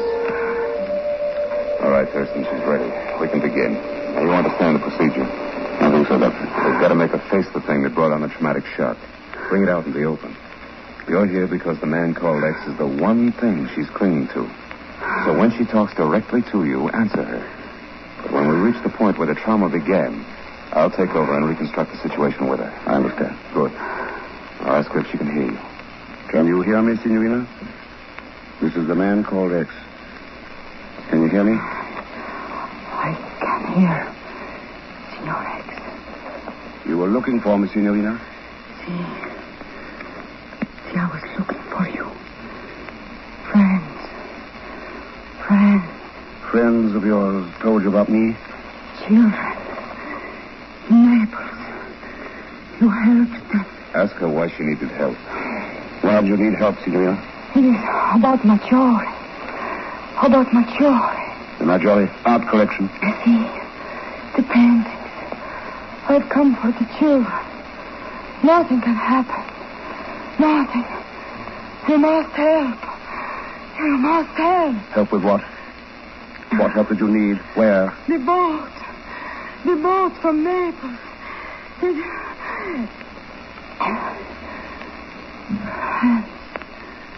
It told me. Help them. It told You're aboard the boat, Signorina. You understand? Aboard the boat. No. You're aboard the boat sailing from Naples to the United States. Aboard the boat with the Maggiore art collection. No. You cannot do it. You cannot do it. Why can't I do it? The children. Nothing can happen to them. Nothing. What do I care about the children? What do they mean to me? How can you say that? You, of all people, how can you say that? Those children mean nothing to me. Only those paintings matter. I do not believe you. No. After the war, what we've been through together, you cannot steal it. You cannot. I'm going to steal it. Do you hear me? I'm going to. You can't stop me. No, I will not let you. I will not let you. What do you care whether I steal those paintings or not? How can you say that? How can you? What does it matter to you? Why do you care? How do I care? Are we not? Are we not? Why do you care? Why do you care? How can you say that? Look at me, fratello. Look at my own brother. How can you say that? Proud of that. So the secret's out at last. Keep quiet, you fool. You'll endanger the patient's welfare. Do not endanger your own welfare by any foolish moves, Doctor. Look at me, fratello. My own brother. Stealing. It's all right, Nina. It's all right. There's nothing to be afraid of. Quiet now. Everything's all right. Just rest. Just rest. No, do not move either person. I will not hesitate to use this gun. I know, Rossetti. Just like you used it on Esmond when he caught you driving the truck back to the gallery to throw suspicion on Muriel. Now, see. It is unfortunate that you discovered my sister. Otherwise, you would have suspected only Signorina Boyne. No, Rossetti, you gave yourself away. By trying too hard to convince me you knew nothing about art. And were only concerned about money for the children. But you slipped when you told Pagan why his copy of Da Vinci was a fake. No amateur would have noticed. Muriel suspected you, too. Signorina Boyne? Yes. That's why she tried to get Nina out of town. She was afraid you'd find her and kill her to keep her from talking. And you would have, too, wouldn't you, Rosselli? She's a fool, senor. Why should I not kill her? Sure. What's a little murder compared to money? Esmond, your sister, thousands of kids in Italy whose future depends on those paintings. Well, you're not going to get away with it, Rosselli. Oh, brave words, Senor Thirst. But words will not stop me from pulling this trigger and disposing of all of you. I figured that. Okay, Chief, turn on the lights. You bet, Dan. What? All those men. Watch it, Chief. He's going to shoot. Nice going, Ken. Trap worked out perfectly. That's all the proof we need. Except one thing. He didn't tell us where the paintings are. I think we'll find them at Cameron's, Chief. Cameron? Yeah. In some secret gallery where he can sit and gloat over them. They didn't represent art to him any more than they did to Rosselli. To one, possession. The other, money. Then it's all over, eh, Ken? No, Chief, it's just beginning. To some thousands of kids in Italy. You know, those kids are like a blank canvas. And we're the painters. What we put into that canvas will determine its future. Maybe a masterpiece whose effect will be felt for generations. Maybe a worthless smear that'll wind up in the junk pile of the world. I wonder which it's going to be.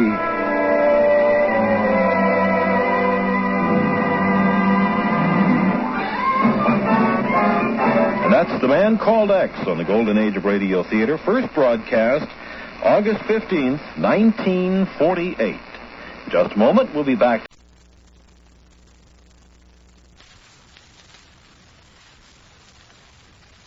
By transcription. You're twice as sure with two great names, Frigidaire and General Motors.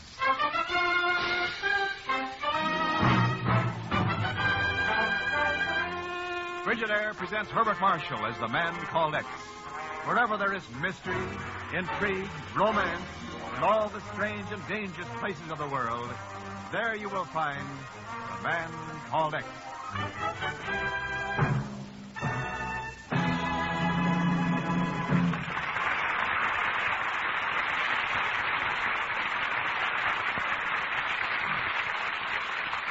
price is sure with two great names, Frigidaire and General Motors. For Frigidaire refrigerators are made only by Frigidaire, a division of General Motors. And it is this association of Frigidaire and General Motors, this association of experience with experience, of skill with skill, that makes Frigidaire America's favorite refrigerator. Remember this when you choose your new refrigerator. Remember that millions of Frigidaires in millions of American homes have established Frigidaire's reputation for complete dependability, for lasting satisfaction. Yes, you're twice as sure with two great names, Frigidaire and General Motors. For Frigidaire refrigerators are made only by Frigidaire, a division of General Motors. For Frigidaire refrigerators serving more American homes than any other make.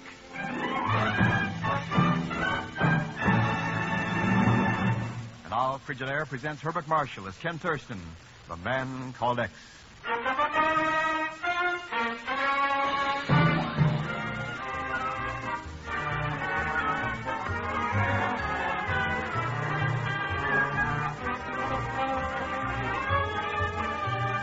Ken Thurston first saw the girl in the lobby of a New York building in which the offices of the Bureau were located. She was pleading with the elevator starter, pleading in a dazed, frightened manner.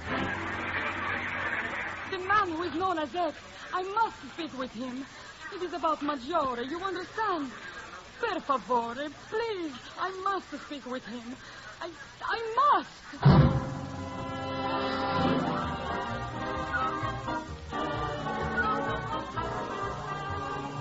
A few minutes later, the girl sits quietly, a little frightened, in a private office at the Bureau as Ken talks to her sympathetically.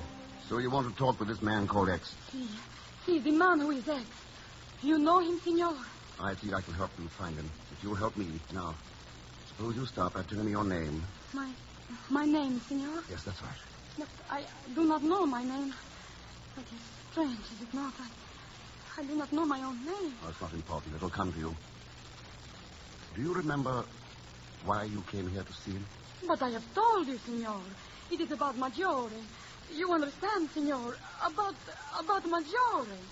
Maggiore? Oh, no, you do not understand. But this man who is X, he will know. See, he must know. Of course, but when we see him, you must tell me where you're from, what is troubling you. But I cannot do this, senor. I do not remember. I can remember nothing. Only that I must see the man called X. About Maggiore. Please, per favore, take me to him, senor. He must help me. Please, please. Yes, I'll take you to him. But first, you rest a bit. Now, here, come with me. Come this way. Miss Brooks, will you see that the signorina rests comfortably for a half hour or so? And get in touch with Dr. Burman at the hospital. I want her placed in his care. Certainly, Mr. Thurston. Here, you come with me, dear. Now, everything will be all right. Gracias.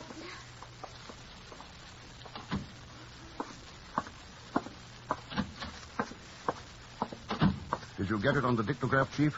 Yes, I got it, Ken. An amnesia case, eh? Sounds like it. Think it might be a fake? Dr. Beaumont will tell us. Mind if I use your office phone, Chief? No, go right ahead. Hello, Esmond. Thurston. The Spartivento sailed from Naples last week en route to New York. The Maggiore art collection was aboard. The Maggiore art collection, of course. Then I'll check on it and see where it is now, will you? Thanks. So you think the girl was talking about the Maggiore collection, eh, Ken? Could be. What do you know about the collection, Chief? Well, let's see. It's world famous, looted by the Nazis, recently recovered, and it's coming over here for some kind of public exhibition, isn't it? That's right. It's going to tour the country. Proceeds going to a rehabilitation fund for Italian war orphans. Yeah, but if that's what the girl was talking about, why should she look for you? The Bureau hasn't any interest in an art collection. I think we have, Chief. Huh? That collection means a new life for thousands of Italian kids. A chance to dig themselves out of the mess the war left them in. Well, sure, Ken, That's why the collection is our responsibility. We've got to see that those kids get that chance. That they grow up as the next generation's decent citizens and not as stormtroopers. Thurston here. Oh, yes, Esmond. Yeah, I see. Thanks. Spartivento docked out this morning, Chief. The Maggiore collection went through customs about an hour ago. Then what do you want us to do, Ken? Chief, the truck taking the collection to the Knowles Art Gallery was hijacked. The guard and driver killed. And the paintings are gone.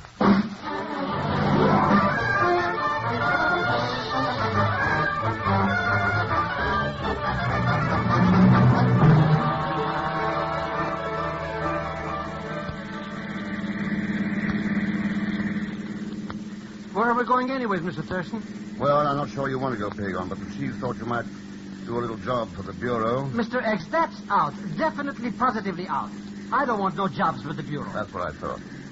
Well, can I drop you anywhere before I get to the Norris Art Gallery? The Norris Art Gallery? Well, that's where the Maggiore collection is. That's where it was going to be, before it was stolen. Stolen? But that thing's worth $10 million. Yeah. I'll drop you at this corner, Pagan.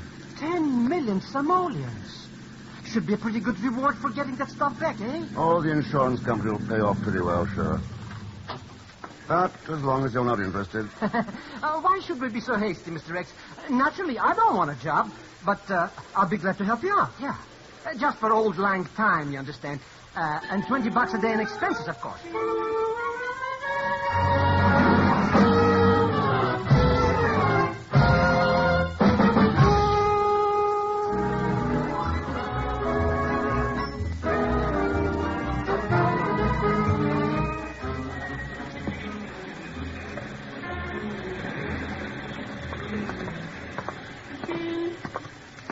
You got it straight now, Pagan? Oh, sure. It's a cinch.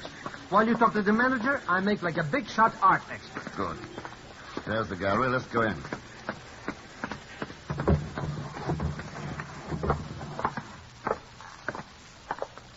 There's the office, Mr. Thurston. It says Muriel Bowen, manager. Yeah. Okay, Pagan. I'll see you back at the car. You understand, Miss Bowen, that I consider the loss of the Maggiore collection to be the result of unforgivable negligence on your part. I'm not particularly interested in your thoughts on the subject, Mr. Cameron. Well, as manager of this gallery, you should be. The dividing line between unforgivable and criminal negligence may be a very narrow one. Good day, Miss Bowen. Pardon, please. Certainly, yes, sir. May I come in, Miss Bowen? Why not? You're practically in now. Thanks. Did you enjoy your little eavesdrop? Sorry, I didn't mean to move in on a private conversation. That was J.B. Cameron, wasn't it? One of the sponsors of the Maggiore collection? I'm sure that Mr. Cameron and I don't know nearly as much about you. Oh, my name's Ken Thurston. I'm interested in the collection, too. How nice. An official interest? Let's put it this way. There's a good deal of money tied up in it that will be lost if it's not recovered. Only an insurance man would be interested in the money involved. I gather that Cameron seemed to think that you might be. What else have you gathered, Mr. Thurston? Only that you're the manager of the gallery and that your name is Muriel Bowen. I'm 28, single, and I've been here ever since I left art school 6 years ago. And I know absolutely nothing about the robbery. Does that help you? It might, if I could rely on that information. You will have to decide that for yourself, Mr. Thurston. Miss Cruz, senor. That is a problem with which perhaps I may assist you. Oh? I am Luca Rosselli, senor, representing the Italian organization which sent the Maggiore collection over here. Well, I'm glad to know you, Rosselli. Senor Rosselli is also a carbon copy of J.B. Cameron in a way, Mr. Thurston. Go ahead, Luca. Tell the man how dishonest I am. Oh, I do not say that, senorita. I accuse no one of anything.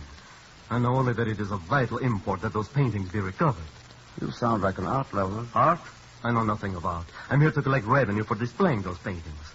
Money that is needed badly in Italy for the war orphans. Well, at least someone here realizes that those children will suffer the real loss. You're a very unusual insurance man, Mr. Thurston, placing the interests of Italian orphans above that of your company. This is a very unusual case, Miss Bowen. Yes, I know. You see, the real insurance man was here 15 minutes ago. That makes your interest in this matter most unusual.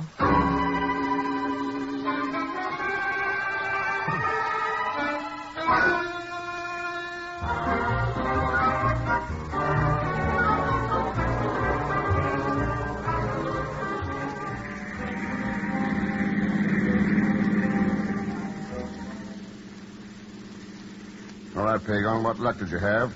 Can always depend on his Elspeth. You know that Cameron guy? What about him? He thinks I'm a big-shot art collector. You know, he's a collector himself. Specializes in Da Vinci painting. What's so important about that? Well, maybe I can pick up a bit of change. After all, I've got a friend who paints Da Vinci's even better than Da Vinci. I think you can make a better deal with Cameron. I can? How? Find the Maggiore collection for him. That's got 2 genuine Da Vinci's in it.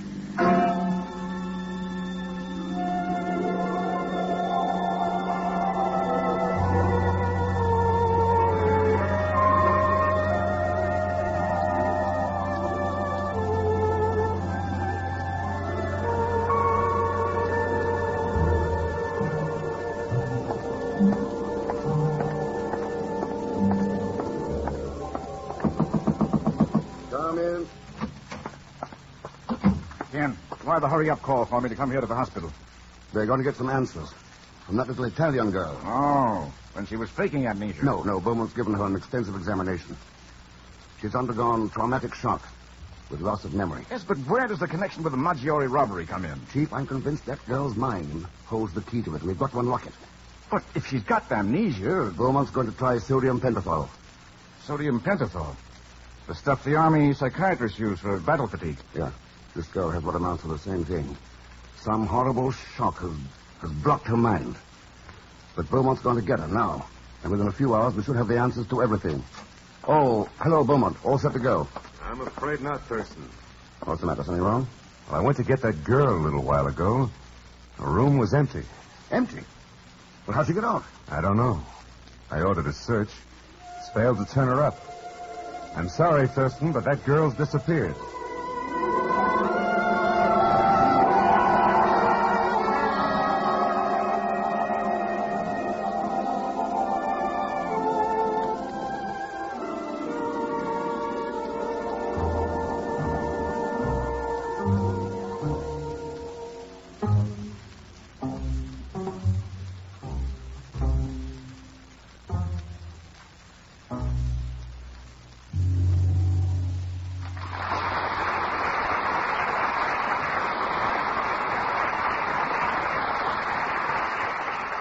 In just a moment, we continue with Frigidaire's Man Called X, created by J. Richard Kennedy. This is Wendell Niles speaking. Here's something to remember about the new Frigidaire refrigerators. They're made to fit your kitchen, made to fit your needs.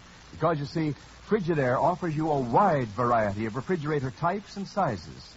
There's a size for small apartment kitchens, a size for big farm families, and many different wonders in between.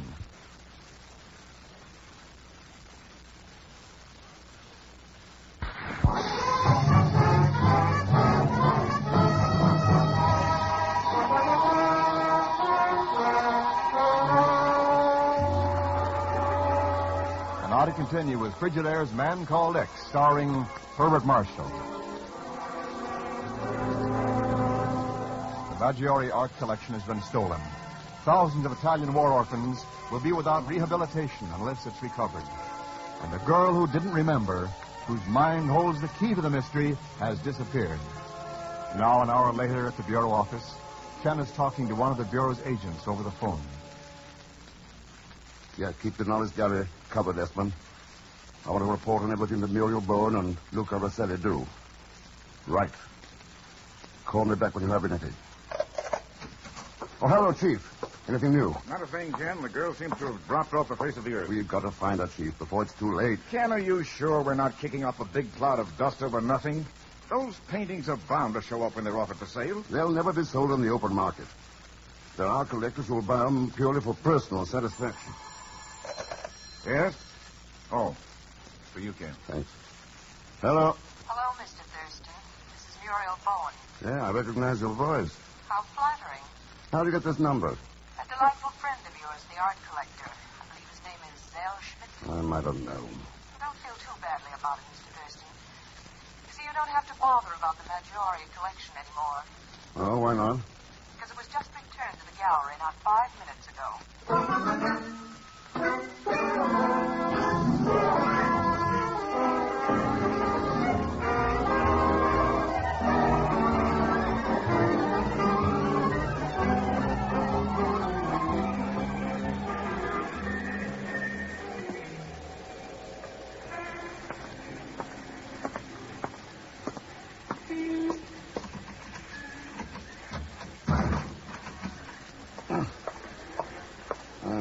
Don't bother trying to get into the gallery, Mr. Thurston.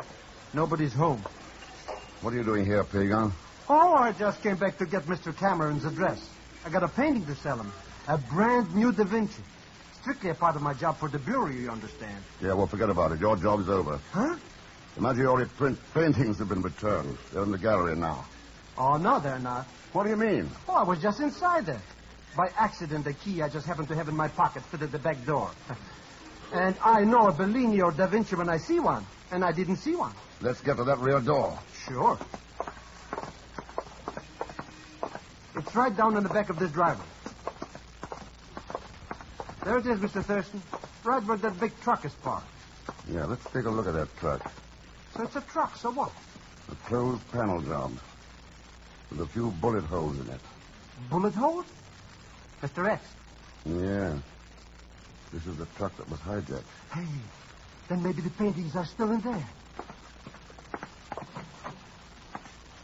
Well, Mr. X, are they? No, but something else is.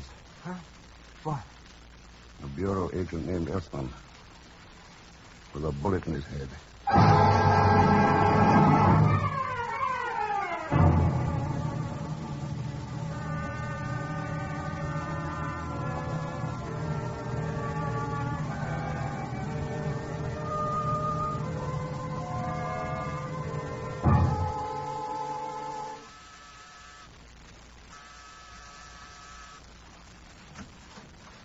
Yes, what? Well, Mr. Thurston. May I come in, Muriel? Why, of course, Mr. Thurston. I'm honored. Thanks. I suppose you stopped by about that telephone call. An explanation might help. It was merely a stupid mistake. One of the attendants told me the truck had been returned. I misunderstood, thinking he meant the paintings. I called you before I checked. Yeah, that could happen to anyone. You should have told me you were going to drop in. I'd have had the apartment more presentable. Or you wouldn't have been here at all. Why, Mr. Thurston, how can you say such things? Those suitcases and half-packed clothes said them first. Ah, the evil finger of suspicion. It moves, it writes, and still spells my name. Why not try erasing it? Never erase a line once drawn seeking perfection. A line may be improved, but the soul of art destroyed. My art teacher taught me that once. Art school, the Matisse and Picasso on your wall. Painting means a lot to you, doesn't it, Muriel? You've uncovered my scarlet secret, Mr. Thurston. Yes, means almost everything. Our job at the Norris Gallery. I wonder if you can understand how I feel about it. As though it were a sort of trust. I can understand that. And can you understand how I felt when the Maggiore collection was stolen? The collection I was responsible for? You can't run away from responsibility, Muriel. There's no law that says a person is a criminal because he can't face his own conscience. No. But there is a law against kidnapping. Kidnapping? That nurse's uniform on the Devonport. Too bad you didn't get it packed before I came in. Where's the girl, Muriel? In the bedroom? Yes, Ken. Yes, she is.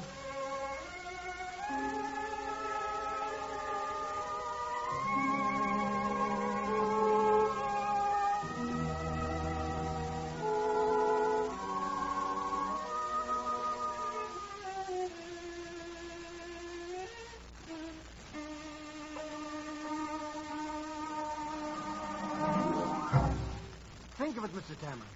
Where else could you pick up such a bargain? A genuine Da Vinci. And for only, shall we say, $5,000? That is quite a bargain, Mr. Zellschmidt. Why let it go so reasonably? You hit the nail on the hammer, Mr. Cameron. Yeah. You know how it is when you need some ready cash. Or need to get rid of a stolen painting. Stolen? But I swear by the father of my father, Mr. Cameron. What about that, Rosselli? Is this Da Vinci part of the Maggiore collection? Senor Cameron, that painting was never in any collection. You're so right, Signor Rosselli. It was passed down in my family. From hand to mouth, you understand. Your pardon, Mr. Cameron. There's a Mr. Ken Person to see you. Oh, no. Show him in, please, will you? Yes, sir. This way, please, Mr. Person. Thank you. Hope you don't mind my barging in on you like this, Mr. Cameron. No, not at all, Mr. Thurston. You're the insurance man Rosselli was telling me about, aren't you? I'd like to talk to you about the collection. Oh, yes, of course. Rosselli dropped in for the same reason. Frankly, we got nowhere, and we're just amusing ourselves listening to a sales talk about this Da Vinci copy. Copy? Any fool would know that, Zellsmith. Well, look at the necklace on the portrait. The links in several places are not even joined. Now, do you think that Da Vinci would ever make a mistake like that? But the copy is bound to look pretty shabby compared to the paintings you have here, Cameron. Yes. They are pretty fine, aren't they? Yes, that Franz Hals, for instance. One of the best I've ever seen. I practically had to kidnap the owner in Amsterdam to keep the trick collection from getting it. And that Coro. I don't think he's ever had a finer feeling for the haze of twilight than in that one. No. No, it cost me $10,000 more than I wanted to pay. Old man Carpenter was bidding against me. But I got it. Oh, senores, please. This is all very interesting, but we should be discussing the Maggiore collection. Art is not as important at this time as those children in Italy. You're right, Signor Vaselli. And I've good news for you. We found a young girl, an amnesia case, who apparently knows all about it. Why, that's wonderful, Thurston. But if she has amnesia, how could she tell you anything? She's going under sodium pentothal at the hospital tonight. I think she's going to tell us all we need to know.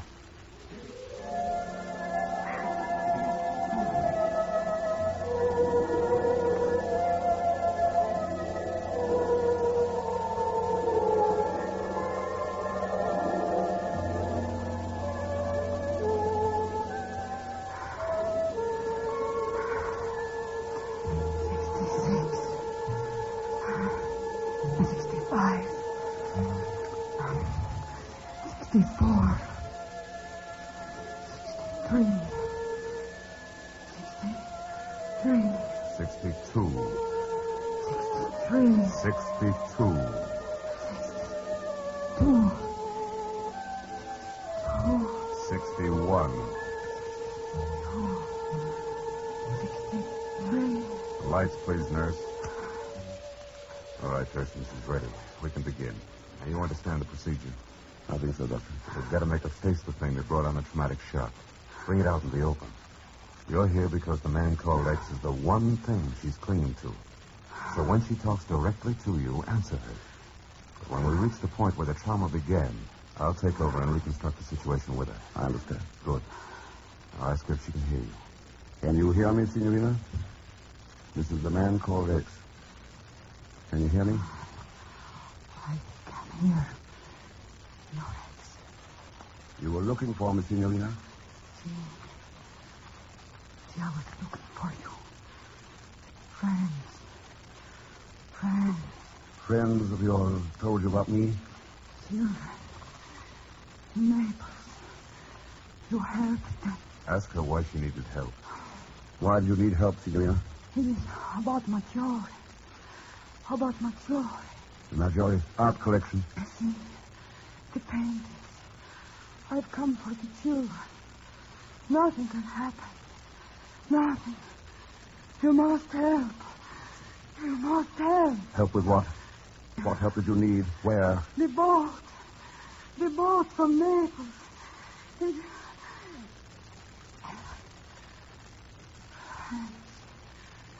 It's told. Help them.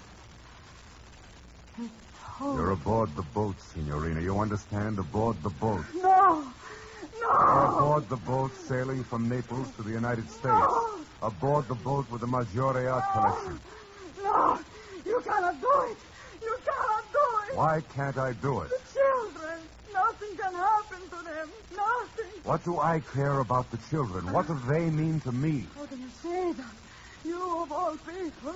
How can you say that? Those children mean nothing to me. Only those paintings matter. I do not believe you. No. After the war, what we've been through together, you cannot steal it. You cannot. I'm going to steal it. Do you hear me? I'm going to. You can't stop me. No. I will not let you. I will not let you. What do you care whether I steal those paintings or not? How can you say that? How can you? What does it matter to you? Why do you care? How do you care? How do we not? How do we not? Why do you care? Why do you care? How can you say that? Look at me, fratello. Look at my own brother. How can you say that? Bravo, sir. So the secret's out at last. Keep quiet, you fool. You'll endanger the patient's welfare. Do not endanger your own welfare by any foolish move, Doctor. Look mi fratello, my own brother, stealing. All right, Nina. All right. There's nothing to be afraid of. Quiet now. Everything's all right. No, do not move either person. I will not hesitate to use this gun. I know, Rossetti. Just like you used it on Efron, when he caught you driving the truck back to the gallery to throw suspicion on Muriel. Now, see. It is unfortunate you discovered my sister. Otherwise, you would have suspected only Signorina Boyd. No, Rossetti, you gave yourself away. By trying too hard to convince me you knew nothing about art. And were only concerned about money for the children. But you slipped when you told Pagan, while his copy of Da Vinci was a fake. No amateur would have noticed. Muriel suspected you, too. Signorina Boyd? Yes. That's why she tried to get Nina out of town. She was afraid you'd find her and kill her to keep her from talking. And you would have, too, wouldn't you, Rosselli? She's a fool, senor. Why should I not kill her? Sure. What's a little murder compared to money? Espen, your sister, thousands of kids in Italy whose future depends on those paintings.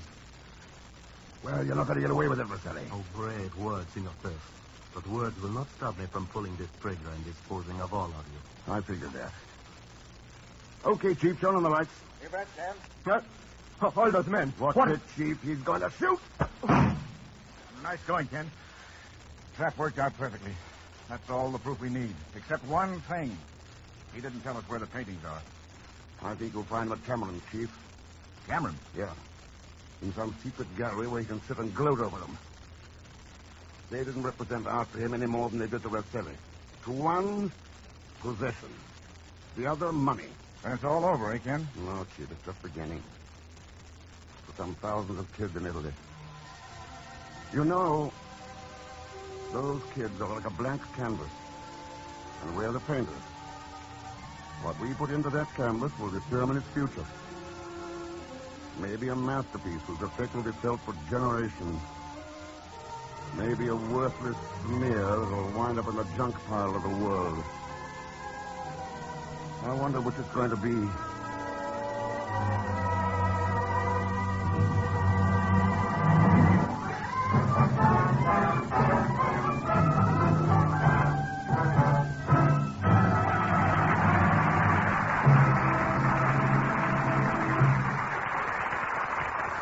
Frigidaire's Man Called X is presented each week with the best wishes of your Frigidaire dealer, who invites you to come in and learn about the famous line of Frigidaire electric appliances. Refrigerators, ranges, water heaters, home freezers, the new automatic washer, dryer, ironer, and many other Frigidaire refrigerating and air conditioning products for homes, farms, stores, offices, and factories. Miss Niles, you mentioned Frigidaire electric ranges just now. Not only mentioned them, but invited you to visit your Frigidaire dealer and see for yourself how wonderful it is to cook with a fast, clean, fully automatic Frigidaire electric range.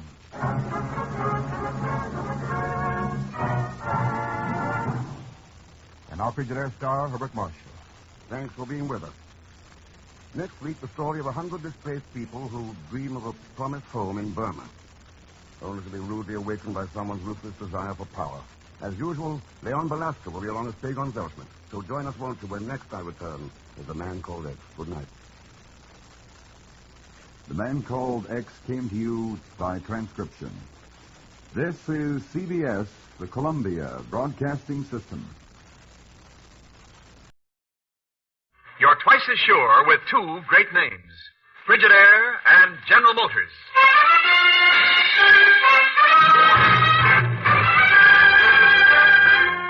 Frigidaire presents Herbert Marshall as the Man Called X. Wherever there is mystery, intrigue, romance, and all the strange and dangerous places of the world, there you will find the Man Called X.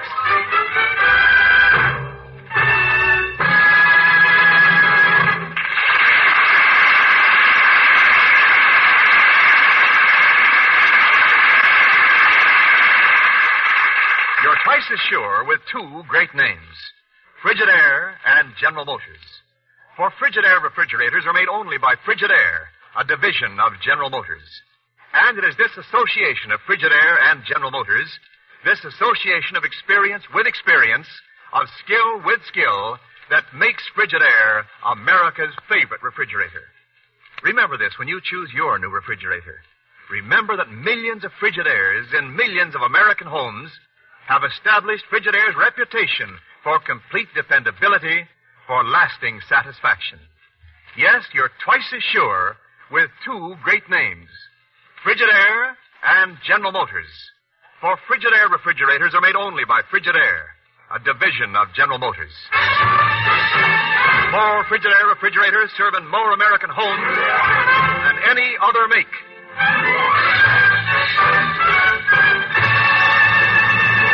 And our Frigidaire presents Herbert Marshall as Ken Thurston, the man called X.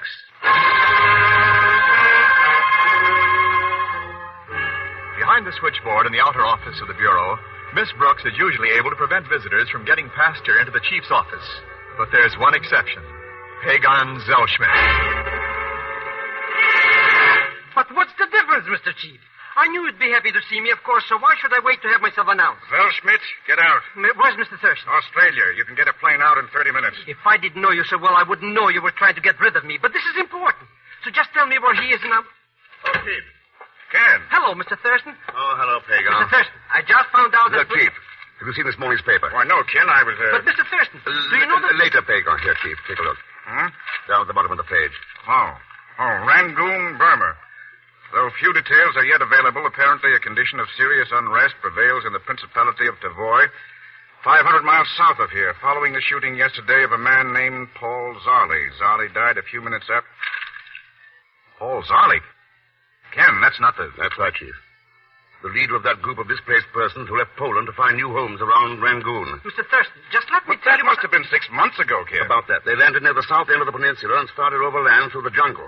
But they never reached Burma. Well, what happened to him? We know what happened to one of them. He's dead. In Tavoy. Won't somebody... I knew Paul Zarley, Chief. And I know what that chance at a new life in Burma meant to him and to the rest of those homeless people who went with him. We can't sit back and leave them in trouble over there. I'm going over. Have a look at it. Mr. Thurston, I've been trying to tell you.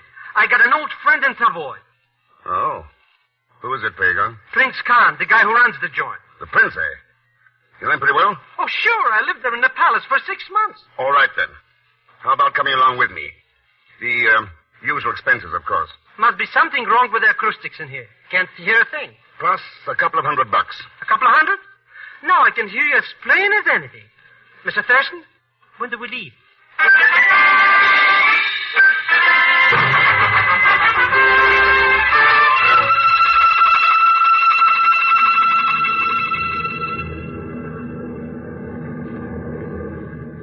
We'll have to land at the coast 40 miles from Tavoy. And the road's no good. They let everything run down during the war. Even tore up the railroad to Rangoon. It sounds as though Tavoy was pretty well isolated. Oh, it's clear off the map. Nothing new in 1,000 years. Well, there's at least one new thing. A gun. You know, I think some bandit probably bumped off Paul Zarley. The jungle is full of them, Mr. X. Then what's the matter with the prince? Can't he clean them out? Too lazy and don't like to be bothered. He's got the right idea of how to live, Mr. Thurston. Just loafs around all day, listens to music, and drinks champagne. While a stranger in his country, a man trying to take care of a group of homeless refugees, gets shot to death in the city streets. Oh, the prince probably doesn't even know about it yet. Trouble gets him all upset, so the only thing he... Hey, that's right. He's a sucker for stud poker. Maybe I can take this $200 and run it up into... Pagan? How did you meet this prince, anyway? Oh, I was loafing around Mandalay and heard he was looking for a jingoist. Huh? So I came down to Tavoy and spent 6 months learning him how to talk good English.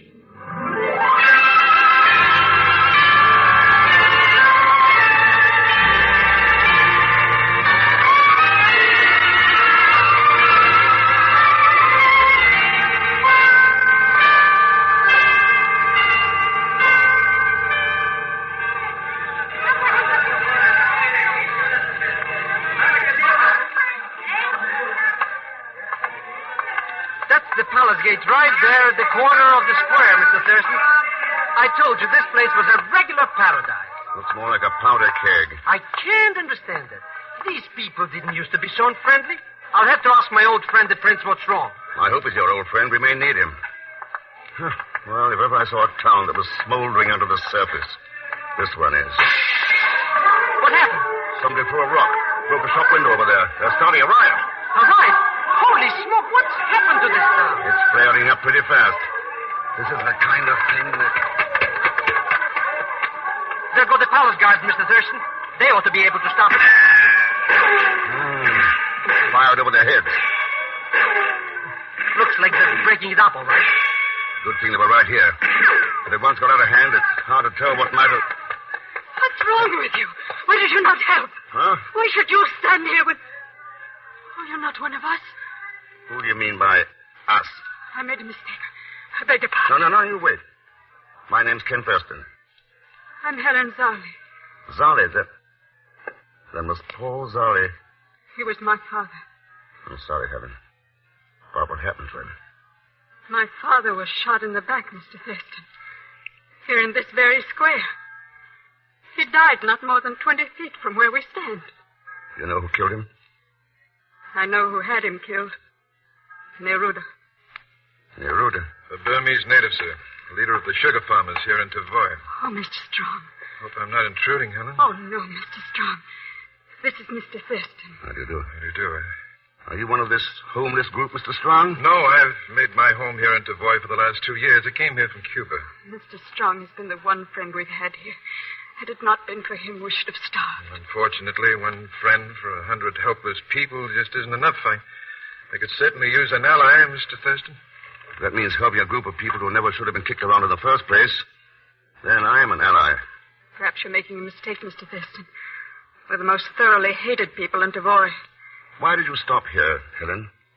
I understood you were going to settle on new farmlands around Rangoon. We were, till Neruda's men attacked us in the jungle as we passed through here and robbed us of everything we owned. We're penniless now. So even though we starve here, we're unable to travel on. Maybe I ought to have a talk with this Neruda. He seems to be the... Mr. Thurston, look. Here comes my buddy, the prince. Evidently hear the disturbance out here in the square. Greetings and felicitations, old pal. How you been anyway? You do remember me, don't you? Quite well, Mr. Zellschmidt. I have thought of you often during the last 8 years. Well, that's better. You see, Mr. Thurston? Particularly in connection with a very interesting deck of cards I found in your quarters after you left. The deck had 6 aces. Well, of all the low-down tricks, somebody must have been cheating us. Yes, probably so. Good afternoon, Miss Darley. Mr. Strong. Your Highness. Mr. Thurston, I'd like you to meet my dear pal, Prince Khan. Your Highness. I hope you will not judge us by the incident which just occurred here in the street, Mr. Thurston. I dislike trouble of any kind. Then you should do something about Neruda and his people. They started the fight without the least provocation on our part. Ah, Miss Darley, is it not always the very beautiful who cause the most trouble? Well, whenever trouble is involved, the name Neruda seems to turn up about as often as anybody's. Yes, Mr. Thurston. I overheard you express an intention of visiting the man. I must advise you not to. In fact, I shall assign a guard to make sure you refrain from it. Any particular reason, Your Highness? Yes. Such an action is only likely to create a disturbance and cause more trouble. I must go look into this matter. May I suggest you seek a formal audience tomorrow? But how about the game of, how about the... Well, anyway, He's gone. Yeah, your old pal. Oh, just give me some time to work on it. I've got to be going now, too, Mr. Thurston, and dine with me this evening if you're free. Fine, Mr. Strong. I'd love to. It's the house on top of the hill. Make it about 8 if you can. I suppose that includes me, too? Well, Helen, that was quite a story you gave the prince. I mean about the way the fight started. I do not understand you, Mr. Thurston. Oh, come now. I stood right here and watched you pick up a rock from the street and then deliberately throw it through that shop window. Don't you think that's pretty strong provocation?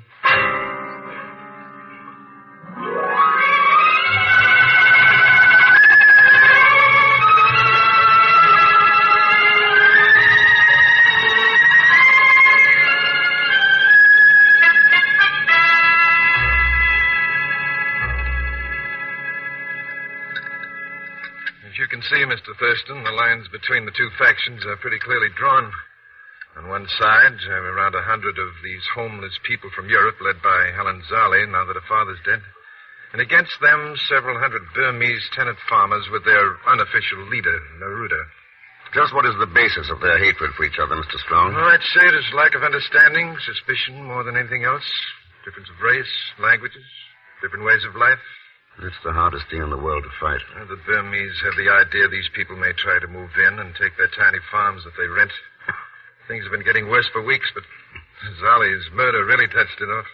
Neruda, you think? Oh, I don't know. Of course, Helen blames him for it, as well as for the bandit attack some months ago when they first reached here. The bandits couldn't have been some of Prince Khan's guards by any chance. Oh, it's possible, I suppose, but I can't see any reason why. It only means trouble for him, and that's the last thing in the world that Khan wants. Sometimes it's hard to tell what a person wants. When you look out of these windows, down into the heart of the city, you'd never believe what was boiling there. Tavoy could be the most beautiful place on earth. Yes. How have these people been able to live since they were robbed by the bandits? Charity. Helen has managed to get a little help from Prince Khan. And the rest from you? Well, yes, but what can one man do for 100 people? Yeah, it's pretty tough, isn't it? Yeah, a good deal tougher on them poor devils. They're at the breaking point and will be until they found some permanent solution. From what I've seen of Tavoy, they'd better get it no later than tomorrow. It'll take just one more incident to blow the lid off.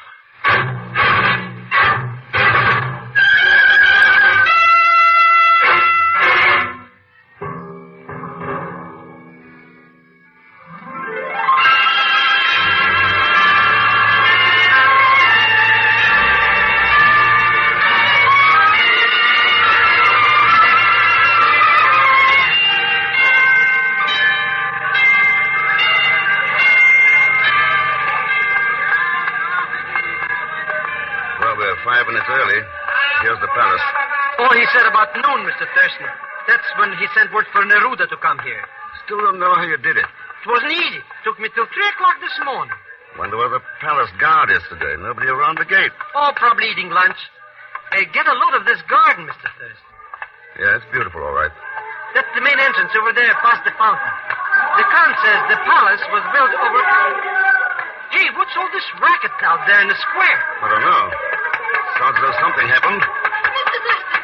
Oh, Mr. Thurston. Helen, what's wrong? Out there, somebody was just shot. Shot? Yes, a little girl. They're in the square outside the gate. Oh, come on, Pego. That's funny. I didn't hear any shot, Mr. Thurston. All right. Boy, that crowd sure got out there in a hurry. Yes. Oh, there she is. Lying on the ground. Gee, Mr. Thurston. She's such a little girl. I know. No more than 5 or 6 years old. Is she? I mean... Yes, Helen. She's dead. It should not be necessary to ask such a question, Miss Arley. Oh, Neruda, My congratulations. Your assassin was an excellent shot. So you're Neruda. And the little girl. One of your people? Yes. And there will be 100 bodies in the street by noon tomorrow. But they will not be my people.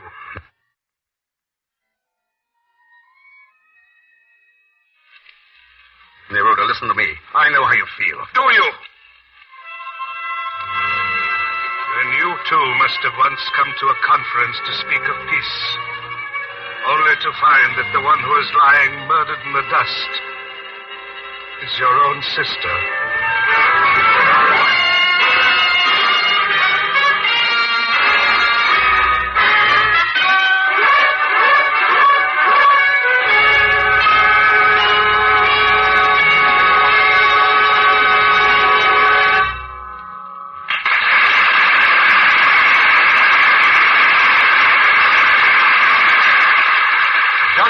Continue with Frigidaire's Man Called X, created by J. Richard Kennedy.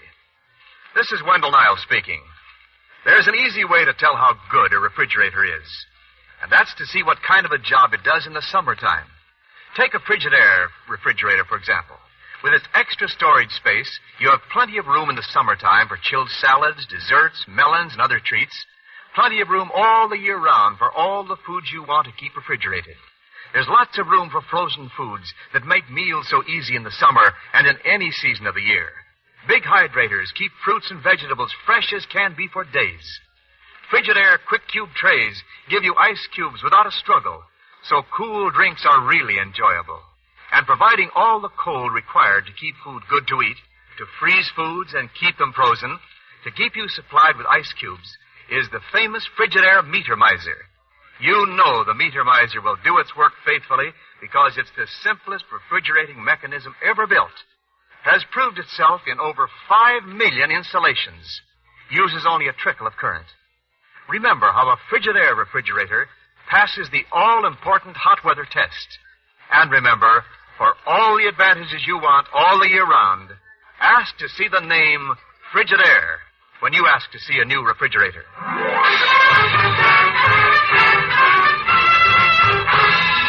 And now to continue with Frigidaire's Man Called X, starring Herbert Marshall.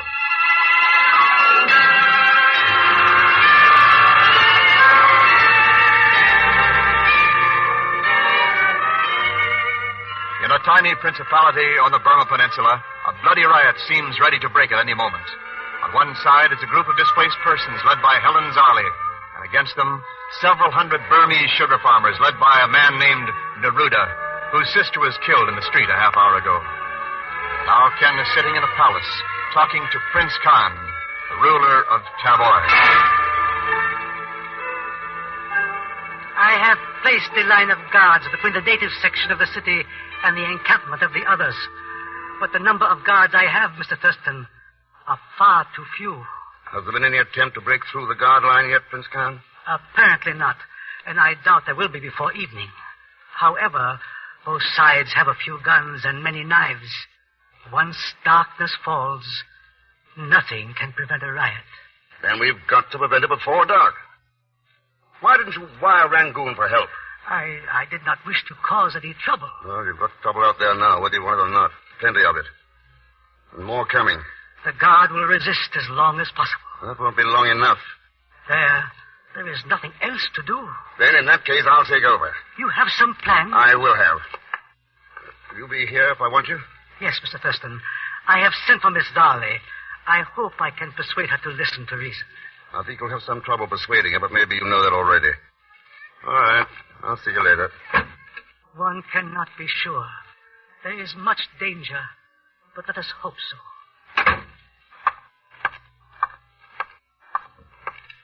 Well, Mr. Thurston, how'd you come out? Oh, hello, Pago. Mr. Strong. That city outside there is like a sleeping volcano, Mr. Thurston. I don't see what can be done now. No, I at the moment. Mr. Strong, how well do you know the prince? So, why do you ask? Well enough to force your company on him for about an hour, stick with him, and keep him from shaking you off? Oh, I think so. If it's important, I'll manage it. One way or another. It's important, all right. Then here goes. May as well start right now. What are we going to do, Mr. Thurston? I've got a job for you, Pagon. Here's a list of the landowners these Burmese farmers rent from. I want you to look them up, ask each of them a couple of questions. Meet me there at the palace gate in an hour, and we'll start the next move. Sure. Anything you say. Well, this is a new reaction. Are you kidding, Mr. Thurston? I'm too scared even to bargain. What do you want me to ask these guys?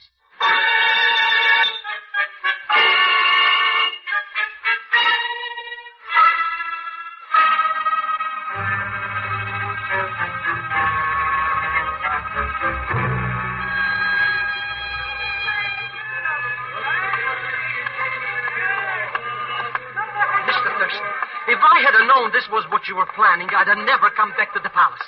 I'd be halfway to the coast by now. Oh, relax, Pagon. Nobody's bothered us yet. No, but the way they look, they may any minute.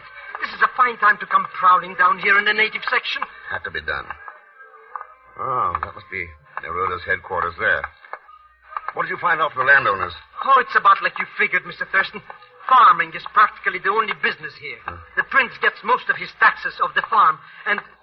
Why don't we go back to the palace, I've got to talk to Neruda first. Come on. I don't think these guys at the door are going to let us pass. Well, stop. Mr. X, what are they cocking their rifles for? Take it easy, Pago. Nasho. Nibana. Very well. Come in, Mr. Thurston. This is really quite a surprise. Even the palace guards have not dared to come into this section since noon. Maybe they didn't have any reason, Neruda. I did. If it is talk you wish, the time for it is past. Why don't you wake up? Don't you know what will happen afterwards? Martial law. That'll make life pleasant for everybody, won't it? It is too late for talk. Oh, you're right about that. It is too late. So let's go. Go? I do not understand you, Mr. Thurston. I came here to take you back to the palace, Neruda. Let's get started. Mr. Thurston. You plan to take me to the palace through streets filled with my own men? You are a brave man, Mr. Thurston. Let's trade compliments later. Don't have much time right now. You arouse my curiosity. I am inclined to go along with you in order to discover what you have in mind.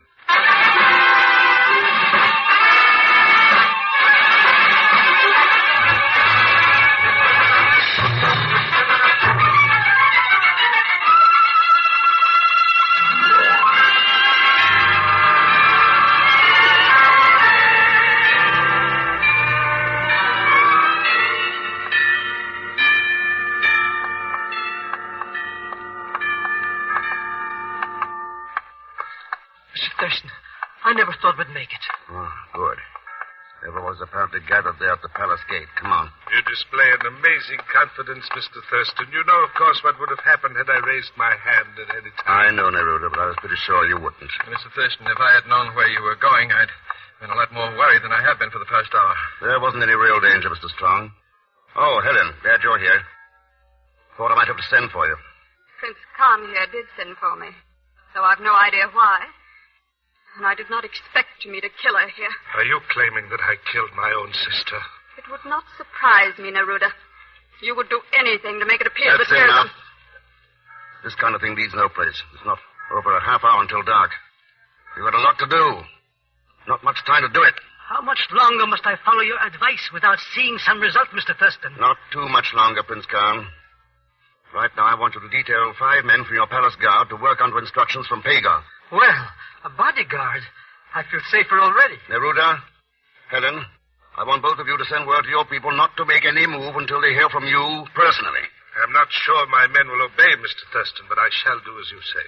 I can promise you that my people will do exactly what I tell them to. If you think for one Never moment... mind, just do it.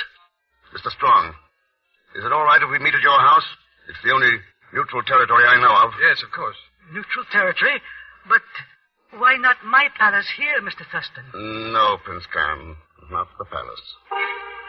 All right, get moving. Oh, this is most strange. Now, Pagar, here's what I want you to do.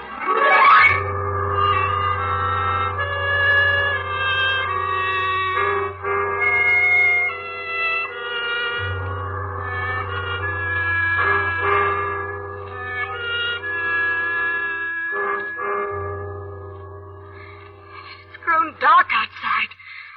What is it you're planning, Mr. Thurston? Nothing, Helen. Until Pagon gets here. Now, let's have a window open. I never knew this city to be this quiet. Let's hope it stays this quiet for 1 more hour. Helen, why did you break that window and start a street fight yesterday? It was a bakery shop, Mr. Thurston. Have you ever been starving? And look through a window at loaves of bread? I know the feeling, all right. And it's the same feeling that's behind this whole thing. Your people without enough food and without hope of getting any more. Neruda's people afraid you might try to take theirs. Hunger and fear. The powder keg combination. And in a country ruled by a man who dislikes trouble. Okay, Mr. Thurston. It's all fixed up. I got everything taken care of. Good work, Pagan. Set the box on the table. Okay? He wants 30 seconds to get clear after he puts it up. My curiosity is increasing, Mr. Thurston. Why, Neruda? It's the same old story.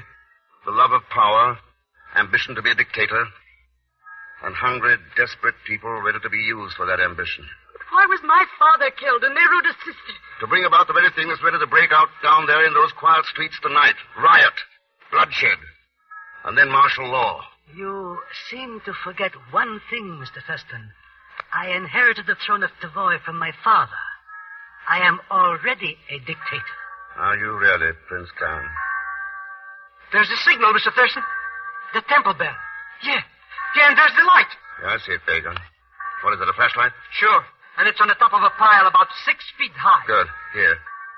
Take my gun and keep everybody covered while I get this box open. What? It's a rifle. It's the best gun in the arsenal. Got a telescopic sight, a night blast, the works. Except for a silencer. But we can get along without that. I put a full clip in, just in case, you understand. Ah, thanks, Pega. Well, I suppose we have a try at it. I do not understand what you're... It's a hit. Set it on fire with the first shot. Look, it's flame. What's burning down there, Mr. Thurston? A pile of timber soaked with kerosene that Pagon set up. That was an incendiary bullet I used. But what is the meaning That of it? flame is burning in the square on the exact spot where Helen's father was killed. And Neruda's sister died 15 feet away. Then in that case... That's right, Helen. The killer fired the shots from this window. No, don't bother trying to open that cabinet, Mr. Strong. I took your rifle out this afternoon while you were watching the prince. You mean that Mr. Strong is the one who... Who else could it have been? He's the only one who had a reason. But he was the only one who wanted to help us. Sure, he wanted to help everybody, including the landowners. According to them, Strong has been very generous, made loans to all of them. And he's ended up controlling their properties. But I still do not understand his reason, Mr. Just Thurston. what I said before, Prince Khan. If a riot had started, you would have had to declare martial law. But Tavoy is a one-industry country. Your taxes come from the farms. So, the man who controls the land controls you. Now, it's about time you woke up. Boy, what a rat. Neruda, thank heaven neither of us was guilty. I am sure we can work out a decent life now, Miss Sarley. That's right. It's too late to help your father, Helen, or your sister, Neruda. But it's not too late to teach your people once and for all that very often when a man says he wants to help you, all he really wants to do is help himself. Your people down there are still blaming each other. So go on out and tell them the truth.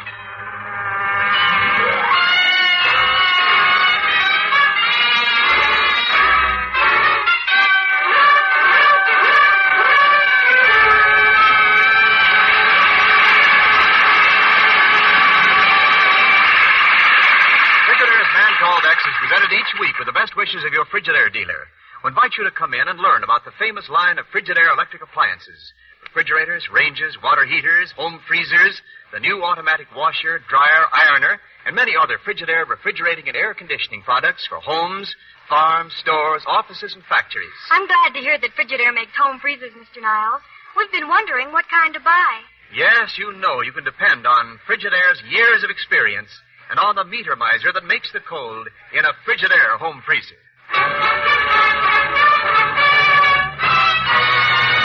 And now, Frigidaire star Herbert Marshall. Thanks for being with us. Next week, a story called Contraband, in which the goodwill of two nations is threatened by one person's greed. As usual, Leon Belasco will be along as Pagon Zellschmidt. So join us, won't you, when next I return as the man called X. Good night. Wendell Niles speaking. This is CBS, the Columbia Broadcasting System.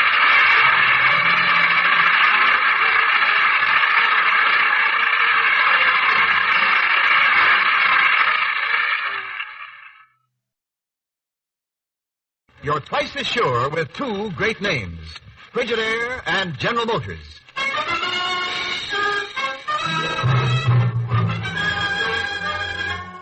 Frigidaire presents Herbert Marshall as the man called X. Wherever there is mystery, intrigue, romance, and all the strange and dangerous places of the world, there you will find the man called X.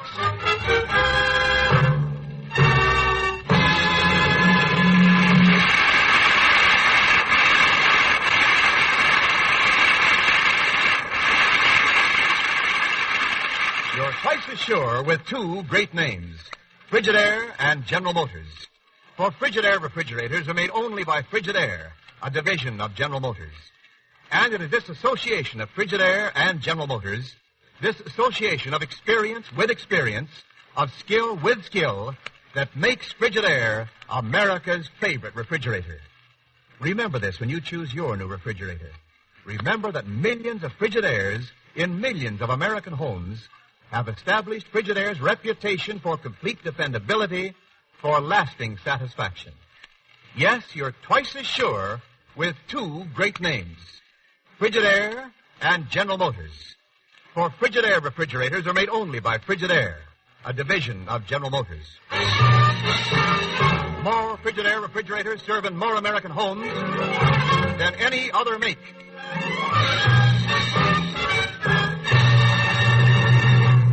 Frigidaire presents Herbert Marshall as Ken Thurston, the man called X.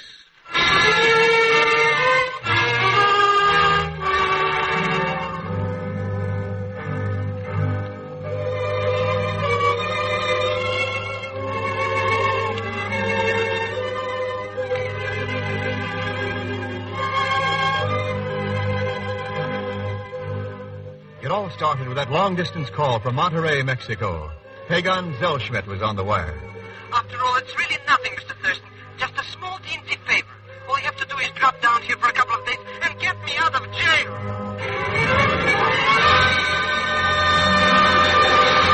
So Pagan's in jail in Monterey, Ken? That's right, Chief. For being mixed up in a smuggling ring. Good riddance. Well, as a matter of fact, I was thinking of flying to Monterey and seeing what I could do. Now, wait a minute, Ken. That chiseler's not worth 5 minutes of bureau time. Maybe not. That smuggling racket is. Huh? Chief, about a year ago, the Mexican government stopped all non-essential imports. Yes, I know. They need to conserve their dollars for farm machinery, irrigation projects, industrial equipment. Right. To better living conditions for the Mexican people. So what happened? There's a steady stream of luxury goods being smuggled across the border from the United States, draining off those mighty precious dollars. That's all true enough, Now, Ken. please, Ken. Now, Chief, the Mexican people are starting to blame us. They're good neighbors for the fact that luxury goods are available and the essentials of living are not. And if there ever was a time in history when nations have to be good neighbors. Okay, Ken. You'd better get started for Monterey.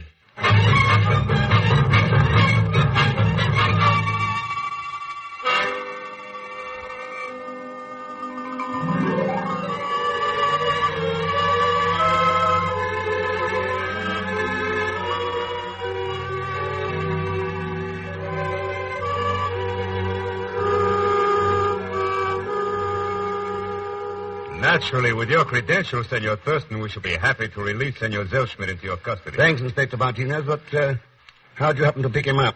Well, there is a place on the border road to Laredo, Texas. We have suspected for a long time of being a rendezvous for the smugglers. We prepared a trap 2 nights ago. And Zellschmidt walked into it, huh? Si. We have held him incommunicado ever since. However, I am pretty well convinced by now that he knows little about this smuggling. Yeah, but maybe we better learn just what that little is. I was hoping you would remain here and work with us, senor. With the goodwill of the people of both our countries affected by this smuggling, it is imperative that... Oh, pardon. See? Senor Angala. Bueno. There is a Senor Angala here who owns a small ranch nearby.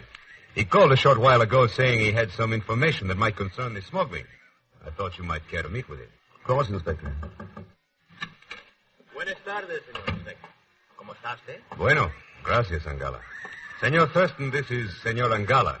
Glad to know you, senor. And you, Senor Thurston. Welcome to our city of Monterey. He means that, Senor Thurston. He has a soft spot in his heart for los Americanos. Si, senor. Are we not all Americanos? Of course, Angala. And I know that is the reason why you are here now. You can speak freely before Senor Thurston. Bueno. Senores, yesterday at twilight, while riding toward a remote arroyo near the border of my land, I came upon a band of men with pack horses. Pack horses? Si. What were they doing there? Well, when I rode toward them to inquire, they greeted me with a hail of bullets. Pretty rough, thanks for your hospitality. Si. Particularly as that lonely arroyo might be quite useful as a hiding place for smuggled goods. You could ascertain nothing definite? They outnumbered me. But perhaps you could learn something from this man Zellschmidt. Or you might go out and investigate for yourself. I only hope it will prove to be of use to you. Now, senores, if you will excuse me, I have supplies to purchase for my rancho. Senor Thurston, I extend to you the hospitality of my rancho. Oh. Please to avail yourself of it, Adios, senores. Adios, Angala. Well, Senor Thurston, shall we ride to the rancho? I think I better stick around with Zellschmidt, Inspector. As you wish. Though I do not believe he will be as cooperative as Angala. Maybe Angala was a little too cooperative. I am not certain I understand, senor. If Pagan Zellschmidt was held here incommunicado, Inspector, how come Angala knew he was under arrest?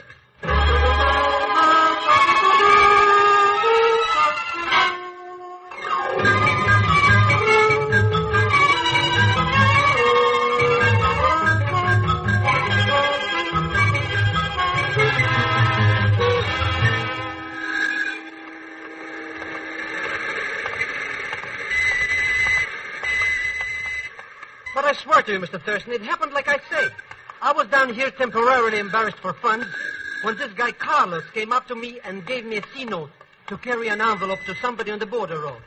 What was in that envelope, Pagan? Nothing. It was empty. And for this, that Martinez character tosses me into the clink. Some miscarriage of justice, huh, Mr. Thurston? I'll let you know when you turn up Carlos for me. Well, there's El Café del Oro where I met the joker. Maybe he's in there right now. Let's go in and see.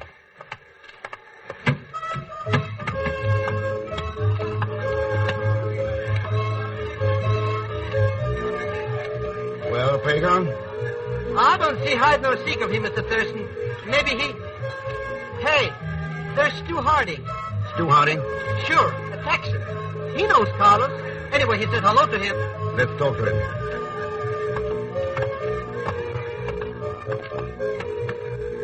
Hello, Mr. Harding, my amigo friend. Well, howdy, gents. This is Mr. Thurston, one of my oldest, dearest friends. Glad to know you, Thurston. Sit down. It ain't every day I get a chance to shoot the breeze with folks from back home. Thanks, Harding. What are you doing in these here parts, Thurston? Well, no, right now I'm looking for a man by the name of Carlos. Carlos, huh? Oh, the man Zelsmith was talking to the other night, huh? That's the guy, Mr. Harding. Do you know where we could latch on to him? Nope. Ain't seen him since that night. I knew it. See, Mr. Thurston? That crook knew something was wrong, so he used me for a guinea hen. You saying that Carlos is a crook? Sure. Seems like I've been running into nothing but crooks south of the border here. Well, I don't like to lock horns, Zelsmith, but I kind of like these Joes down here. Don't seem no different to me than nobody else. Just trying to get along in the world like you and me. Well, sure, Mr. Harding, but I didn't... Way I figure it, don't matter much what country a man's from, just as long as it's real people. How's that hit you, Thurston? I'll string along, Harding, but that's not getting us any closer to Carlos. Hey, that's right. But maybe Juanita could help you. Juanita? Yeah, the gal sitting at that table over there. Hey, look at that. Boy, what a torrid tamale. Yeah. Juanita knows just about everybody who's ever been in Monterey. Why not ask her about this Carlos? Thanks for the tip, Harding. I will. Sure, I'm right with you, Mr. Thurston. See you later, Pagan. But, Mr. Thurston... Buenas noches, senorita. May I join you? It took you long enough to ask, senor. Oh? I've been hoping you would join me for 10 minutes now. Any particular reason why? A handsome senor from the United States? You are fair game for Juanita, senor. Well, that's being frank enough. Why not? You find me attractive, no? Very. I find you the same. Oh, thanks. So, what is it you wish of me, senor? A song to buy me a drink? I'm a very agreeable person. What is your pleasure? At the moment, a very simple one. Some information. Oh, you disappoint me, senor. Sorry, but I was wondering if you knew a man around here by the name of, Carlos. Do you know a man in the United States by the name of Smith? No. Not many are familiar with the border roads of Laredo. Well, you know, senor, there is nothing Juanita would not do for a friend. Do I qualify? That would depend. On what? On how much it was worth to you. Mm-hmm. What is the price of friendship these days? I think I could be a very good friend for $200 American.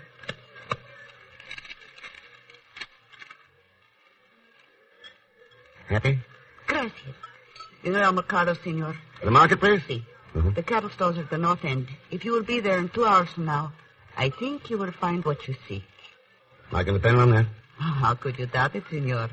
After all, are we not friends?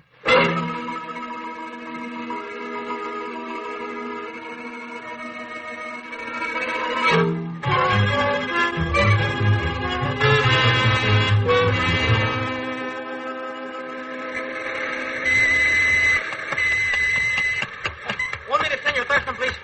Oh, I beg your pardon, but it's important that I speak with you. That's all right, Angara. What's on your mind? Oh, I was returning from the marketplace when I saw you leaving El Café del Oro. I feel that I must warn you, senor. Warn me? What about? Well, there are certain people who frequent that cafe who have no love for those from the United States. Believe me, I found that out. Yeah. I wonder if Stu Harding knows that.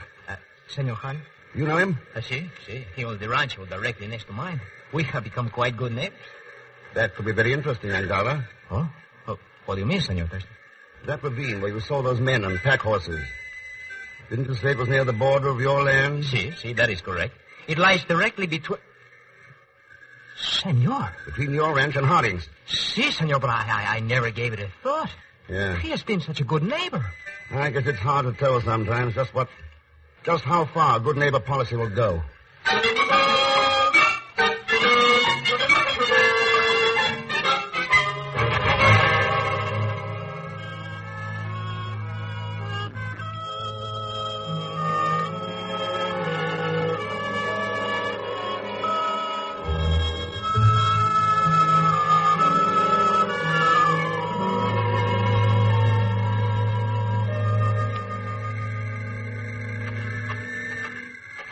Mr. Thurston, why do I have to go with you to find this Carlos?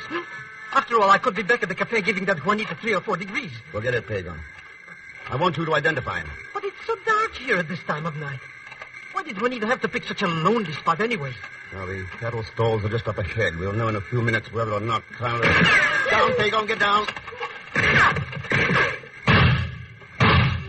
Good neighbors. Somebody's hurt up there, Pagan. Come on. But I'm perfectly happy here with the cars, Mr. Thurston. Come on. Hey, that's Carlos, Mr. X. Boy, you really got him. No, I didn't get him. He was shot in the back. In the back? Yeah. Carlos, can you hear me? Who shot you? Can't tell. Carlos, somebody double-crossed you to keep you from talking. Now, who did it? Who's back of this? Do not know. Then who do you get your orders from? Can you tell me that? Get orders from... Yes? Get orders from... Angala.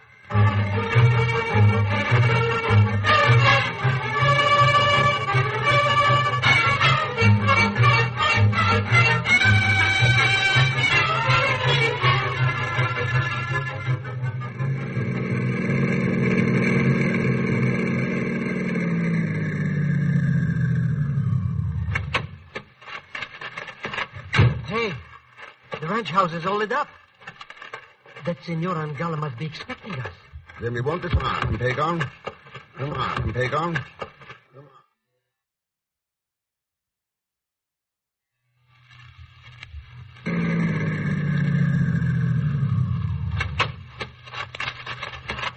Hey, the ranch house is all lit up.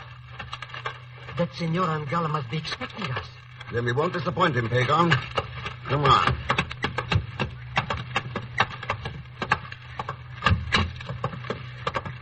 How do you like that?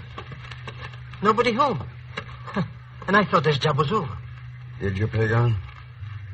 Look over there near the window. Over there near the... Mr. X! Yeah.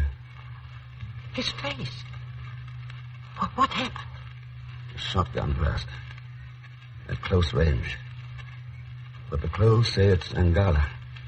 Then what Carlos told us don't mean a thing.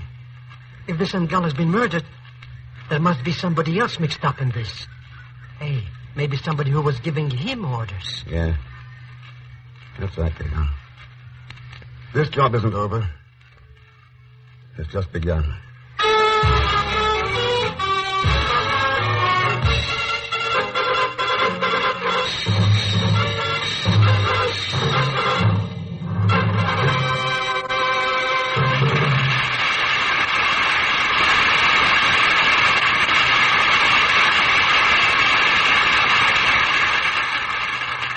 In just a moment, we continue with Frigidaire's Man Called X, created by J. Richard Kennedy.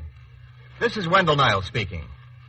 Lots of people take one look at a Frigidaire refrigerator, notice all its extra storage space, generous room for frozen foods, and many other advantages, and say, that's the refrigerator for me, a Frigidaire.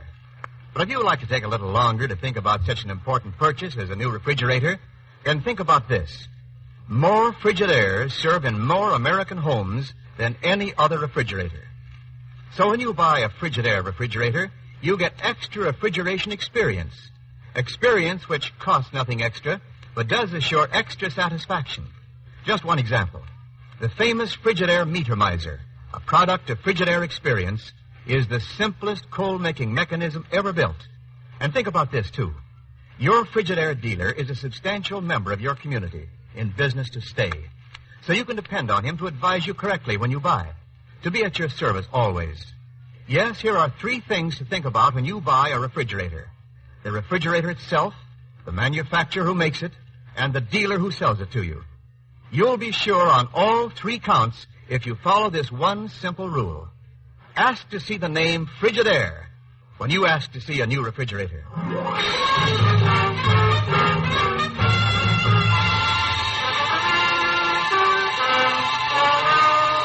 And now to return to Frigidaire's Man Called X, starring Herbert Marshall.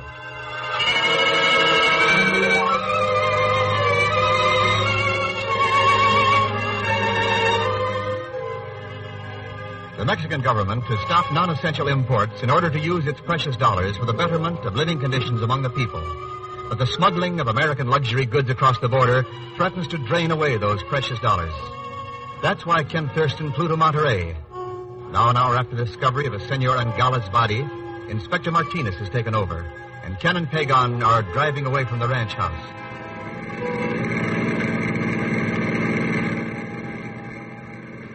You've got everything straight, Pagan. Oh, sure, Mr. X. It's a cinch. That baby will fall for me like a ton of lead. I'm not interested in that. Now, when you're through, report back to me at the hotel. Okay, but where are you going meanwhile? Pay a little call on Stu Hardy. The guy from Texas? What do you want to see him for? He's a neighbor of Angala's, Pagan. I just want to see how neighborly he can really be.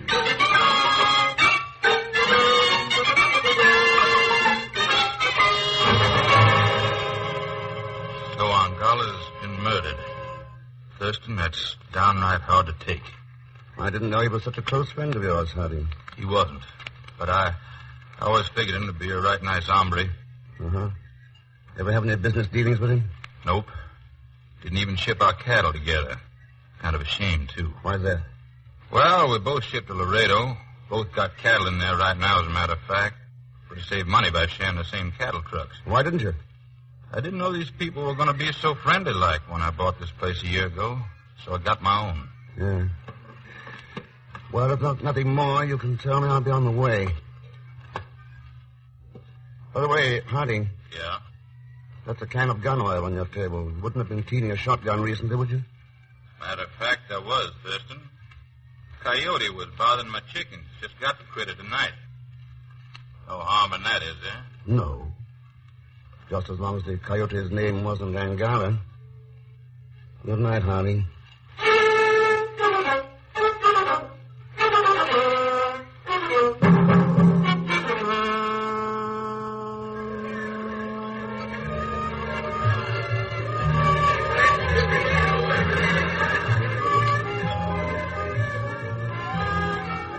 So, Senor, you have come back to visit Juanita a little while, huh? That's right, baby. I thought maybe we could smooch over a couple of things or two. Anything Juanita can do for you, you have but to name and it shall be yours. Now you're talking, baby. For a price. Naturally, for it. Hey, who was talking about money? Unless you care to speak to Juanita with cold cash, senor. You're but wasting your time. Oh, now, baby. Adios, senor. Now, hey, wait a minute. Okay. Hey, how would you like a slice of 10,000 American simoleons? And where would you get 10,000, senor? I got inside information we can get as a reward. Now, look, baby. That Inspector Martinez and Mr. Thurston got a hunch that Stu Harding is mixed up in it. If you latch on to some evidence that'll help me pin it on him, we'll split the reward right up and down the middle. 60-40. You're a fool, Senor Derschmidt. I know nothing of this. And if I did, I most certainly would not tell you. But, baby... I think perhaps you'd better leave now. But, Juanita... Before I have fatal to throw you out. Good night. But... Good night.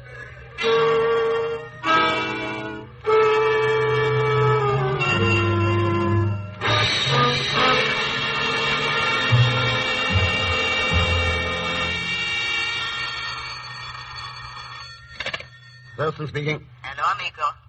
Hello, Anita. This is a pleasant surprise. Is it Senor Thurston? Do you doubt it? Of course not, senor. And I think you will find it even more pleasant. I have some information for you. Oh? The cattle trucks of Senor Harding will return from Laredo tonight. What about them? It might pay you to check into them very carefully. What would I find if I did, Juanita? Enough to make a check payable to the amount of $10,000. Hasta la vista, amigo.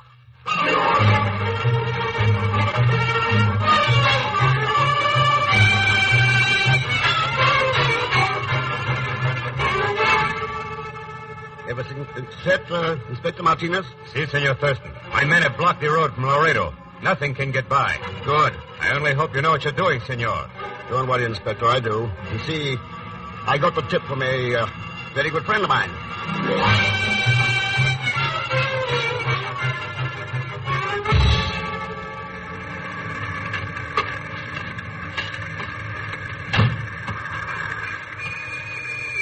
He's a pretty high-handed goings-on, Thurston.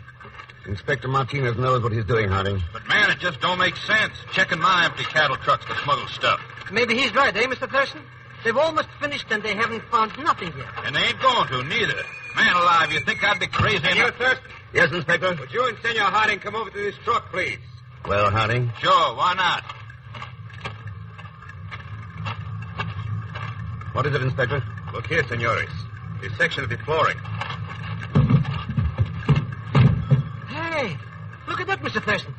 There's another bottom underneath the bottom. Precisely. A false flooring on the truck. And here, senores, I shine my flashlight inside. You see? Boy, take a couple of ganders at that. Radios, cameras, perfume. Yes, all contraband goods brought into Mexico in empty cattle trucks from Laredo. Well, Harding? There's something plenty wrong here, Thurston. That truck ain't mine. It belongs to the Angala ranch. It won't wash, Harding. You told me yourself you never used Angala's trucks for your cattle. Inspector, you better put him under arrest.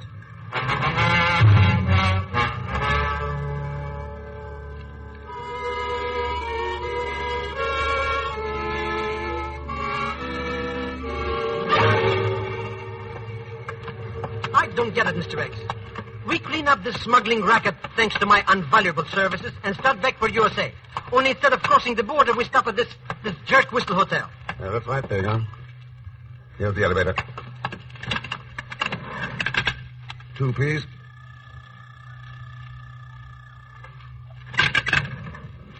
Gracias. Come on, Pagan. But what are we doing here anyway? One of Inspector Martinez's men told me an old friend was stopping here. I want to say hello. Here's the room. See? Hey, the pretty pepper pot. Hello, Juanita. Mind if we come in? Mind, senor? You know you are always welcome. Please do. Thanks. I am very happy that you are here, but how does it happen, amigo? Oh, it was simple, baby. After I slapped that no-good Harding in the clink for smuggling, I had nothing on my hands but time. So... Harding arrested? Then my information was of some value, Ken. It helped, Juanita. Bueno. I'm so glad for your sake. And not for yours? Mine? I thought your only interest was in that little check. So you have come here merely to pay me.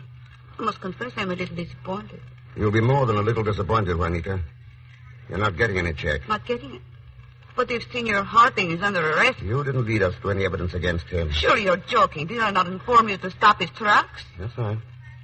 And we found the one with false flooring under contraband. Ah, then you admit I let you do the evidence. It's evidence, all right. But not against Harding. I know you're joking. Who else could it possibly be used against? Against the person we're really after, Juanita. Angala. Angala? Mr. Thurston, it must be this Mexican heat or something. That Angala character is dead. No, Pagan. He wanted us to think so because he was afraid we were closing in. That's why he killed Carlos. And murdered one of his ranch hands with a shotgun so the man couldn't be recognized. Angala dressed the body in his clothes. So we jumped to the proper conclusions. Really, Ken, how can you possibly believe that? Because the same thing that started him smuggling, that made you work with him, gave you both away. Gold. Gold? What gold? The extra $10,000 I offered Juanita. It looked like a soft touch. $10,000 for pinning their crimes on someone else. So they tried to frame Harding by slipping one of Angala's trucks with his convoy. And just how did that give us away, Senor Thurston? Mr. X, it's Angala. Yeah. So you in the next room, Angala? You will answer my question, senor. Oh, I see the gun. I'll answer. Who else but you would have known about the false flooring in that truck? Or could have slipped it into Harding's convoy? And Juanita should never have made that telephone call to call you about it. Martinez had it traced. I see. Juanita, get behind me. Open the door into the hallway. See, Angala. You can't get out that way, Angala. Martinez and his man are out there. Martinez. He's bluffing. Open the door. But if he's not... Open the door. See. Angala! You're under arrest, Angala. Drop the gun. Get out of my way, you fool! What's it, Inspector?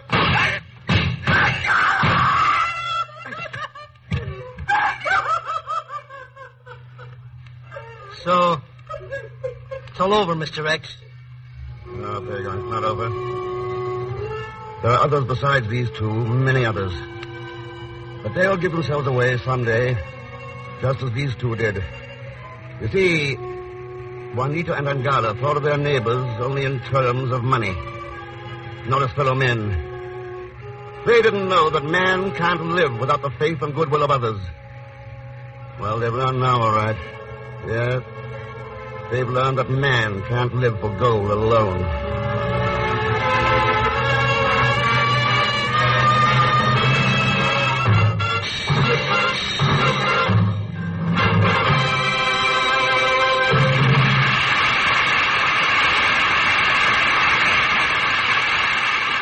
Frigidaire star Herbert Marshall will return in just a moment. Frigidaire's Man Called X is presented each week with the best wishes of your Frigidaire dealer, who invites you to come in and learn about the famous line of Frigidaire electric appliances: refrigerators, ranges, water heaters, home freezers, the new automatic washer, dryer, ironer, and many other Frigidaire refrigerating and air conditioning products for homes, farms, stores, offices, and factories. Excuse me, Mr. Niles, but can you tell me something about Frigidaire electric ranges? I'd be glad to, but say, here's a better idea. See these wonderful Frigidaire electric ranges for yourself. Learn all about them at your Frigidaire dealers. And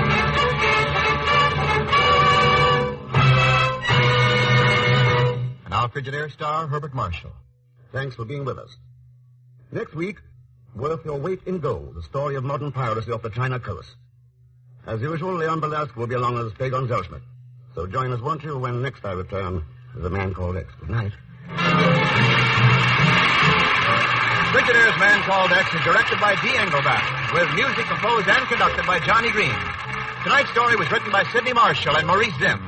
So until next week, same time, same station, this is Wendell Niles speaking for Frigidaire, made only by General Motors.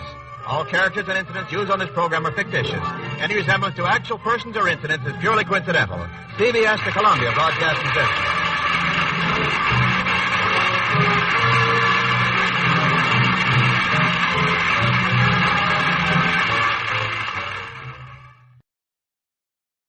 You're twice as sure with two great names, Frigidaire and General Motors.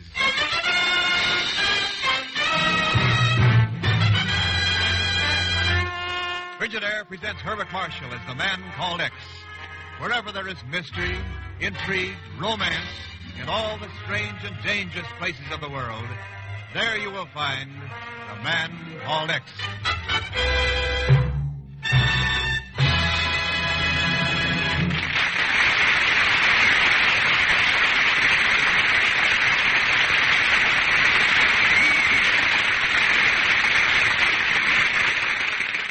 Twice as sure with two great names, Frigidaire and General Motors. For Frigidaire refrigerators are made only by Frigidaire, a division of General Motors. And it is this association of Frigidaire and General Motors, this association of experience with experience, of skill with skill, that makes Frigidaire America's favorite refrigerator. Remember this when you choose your new refrigerator. Remember that millions of Frigidaires in millions of American homes have established Frigidaire's reputation for complete dependability, for lasting satisfaction. Yes, you're twice as sure with two great names, Frigidaire and General Motors. For Frigidaire refrigerators are made only by Frigidaire, a division of General Motors. More Frigidaire refrigerators serve in more American homes than any other make.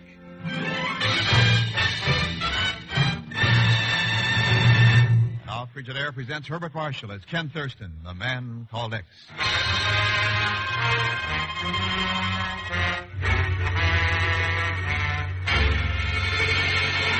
Pirates?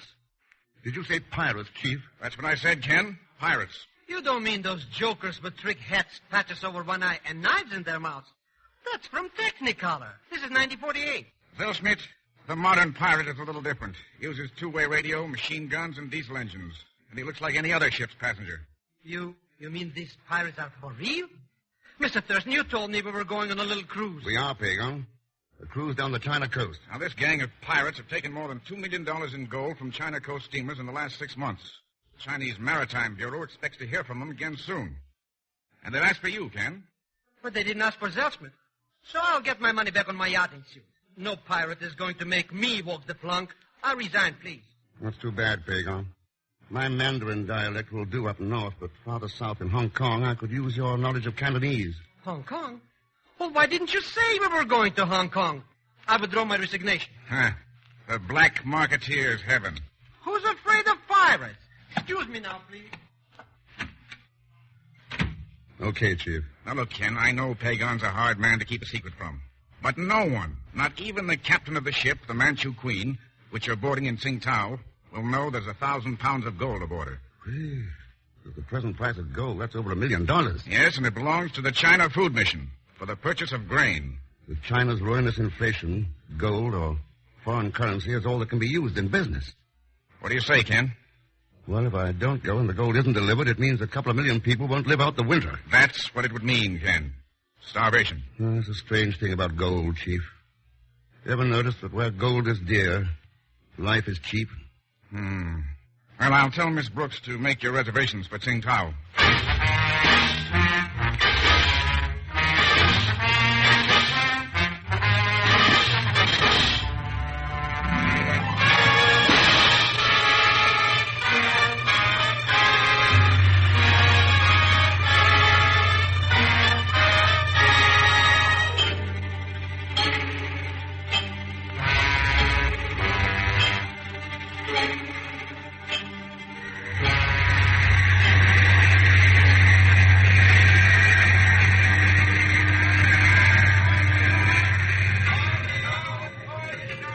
Pagan, the ship's ready to sail. What a place, this Tsingtao. I make my first good profit in a year, a nice little deal, and what happens? Don't tell me Pagan Zelschmidt didn't get his money. Oh, no, I got paid in Chinese money. $12 million to one American buck. I need 4 boats to take my profit with me. Hey, how are you doing, Mr. Thurston? The leader of this piracy outfit, the one we're looking for, would very likely book passage through to Hong Kong first class. There are only 3 such bookings to Hong Kong. And one of them is really first class. Oh, what a cookie. Miss Bei Bao. You saw her? Like a ripe peach. Bei Bao. Ah, that means precious one. Never mind the precious one. What about the other 2 first-class passengers? Well, there's an American, James Bliss, and another Chinese, a man, David Mao. Hey, look at those people coming aboard in steerage. That bunch wearing brown nightgowns and those baskets covering their heads. They're a religious order. Taoist priests, I think. That's right. Wear those baskets over their heads to shut out the evil of the world. I'm Captain Durfee. You're Thurston? Yes, I am. Glad to know you. My owners asked me to look out for you. Those holy men. You poor devils. You half starved. They've been on a pilgrimage, praying for the end of China's inflation. Anything I can do for you, Mr. Thurston? Well, just get us to Hong Kong safely. You've been reading the newspapers. Stop worrying. We've no gold aboard, and even if we did have, these beggars know better than to try anything on Captain Durfee's ship. Very reassuring, Captain Durfee. Tell me, though, how can a modern ship be pirated in this 20th century? The pirates come aboard as passengers, the leader in first class, his gang spread out in second, third, and steerage. With 20th century weapons, they overcome the crew, seize the gold, and make off in diesel-powered junks. Not much chance of beating an organization like that. Oh, I've found a 20th century weapon that takes care of them. Machine guns? No, the high-pressure fire hose. Fire hose? That's right, fire hose. 100-pound, 3-inch stream of water crushing their bodies and washing them over the side is deadlier than bullets. And best of all, 10 fathoms of shark-infested water provides swift justice. Justice? Oh, you're casting off. I'll see you at dinner.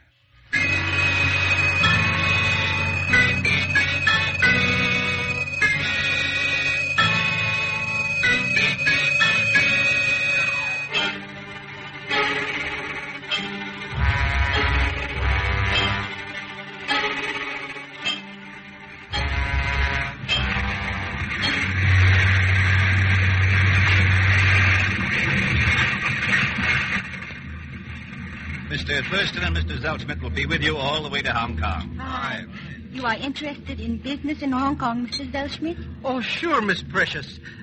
Maybe you know someone who wants to buy some imported Chinese money? Miss Bay Bao, we're just touring out of San Francisco on American passports. Last Wednesday, due back in New York in November. That is almost a thumbnail dossier. Why not? Since we're all strangers, heading for one destination, to save a lot of time, if all of us told who we are, where we're going, and why, straight out. My story is hardly worth telling. I am an entertainer, a singer. I cannot live on my salary, the horrible inflation. I must find work in Hong Kong or I cannot live. And you, Mr. Mao? I am a businessman, a rug exporter in Qingdao. To watch the misery of my people starving under the inflation is much more than I can stand. I sold out my business and I am retiring to Hong Kong. Running away, I suppose. Well, what's your story, Mr. Bliss? Is this part of the fare? I thought I paid for my passage in gold. Oh, come, Mr. Bliss. That kind of attitude only focuses greater curiosity on you. I'm sure we're all wondering how you got your arm in that cast, if nothing else. Okay, you want my biography? Bliss, sucker, ex-flying tiger pilot, age 28. Now on the beach, broke, with a busted wing. My business is war, and I'm on my way to Hong Kong to sell my services. To whom, Mr. Bliss? The side that bids the most and the hardest money. Well, now that everyone knows one another, how about a drink? No, just a second, Captain Durfee. Let's hear about you. Me? Well, I'm just the ship's captain. Yeah, but I've heard this is your last voyage. You're retiring. It's true. China's inflation has me on the run, too. Like Miss Bay Bao, I can't live on my salary. Moving to Hong Kong to look for a job ashore. And I always thought you could get rich with inflation. Now, you can, Pagon. Depends which side you're on. Oh, by the way, not that I expect any trouble, but if you have any valuables, it'd be wise to put them in my vault. Boy, the drinks are on me, folks.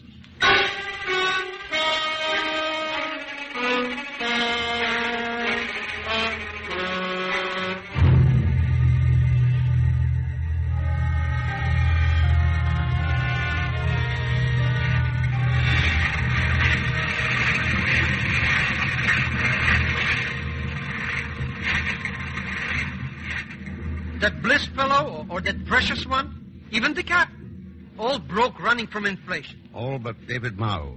Right now, I'd say he was almost like a candidate for the piracy leader. But he is rich. Why should he want to get mixed up with piracy? Just because he's the only one who's gotten rich out of inflation. Selling rugs for American dollars and paying off the rug makers in paper. A good, safe business and strictly legal.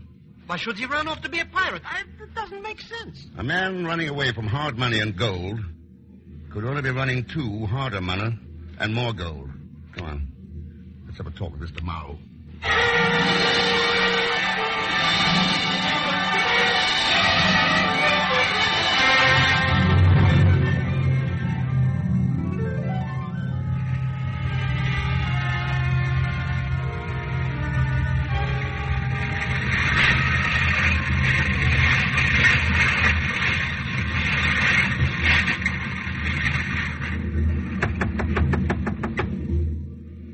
He was in his cabin a little while ago. I saw him. Come inside. Close the door. Well, look at this. A picture of Miss A. Bao. To my precious one, David, from Precious One. A dreampuss like that should even be able to handle my inflation. Interesting. Mr. Mao and the Precious One pretending to be strangers. The door. Behind that closet curtain, quick.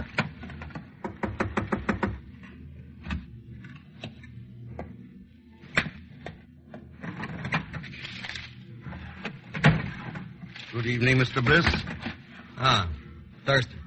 What are you doing in Mao's cabin? It's sneaky. I had a proposition to make to Mao. And you figured a little inside information wouldn't hurt? Information never hurt any proposition. You wouldn't mean piracy of a gold cargo by any chance? Guess you and I are working on the same side of the street, Thurston. I figured Mao for being head man, too. But it's your property now, Thurston. You got here first. If you can use a pilot with a broken wing, call Bliss. Just a minute, Bliss. You know that every ounce of gold taken off this ship means the lives of hundreds of Chinese people. Lay off the Boy Scout routine, Thurston. The cheapest thing in China is people. I learned that risking my own neck for $250 a month. $250 and a reason, Bliss. You fought for the right side, remember? Okay, sucker.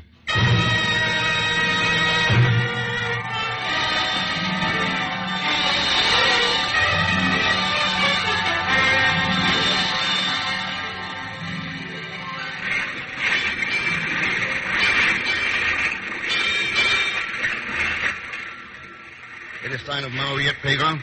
Been out of his cabin for almost an hour. Let's get some sleep, Mr. Thurston. Anyone can see nothing's going to happen tonight.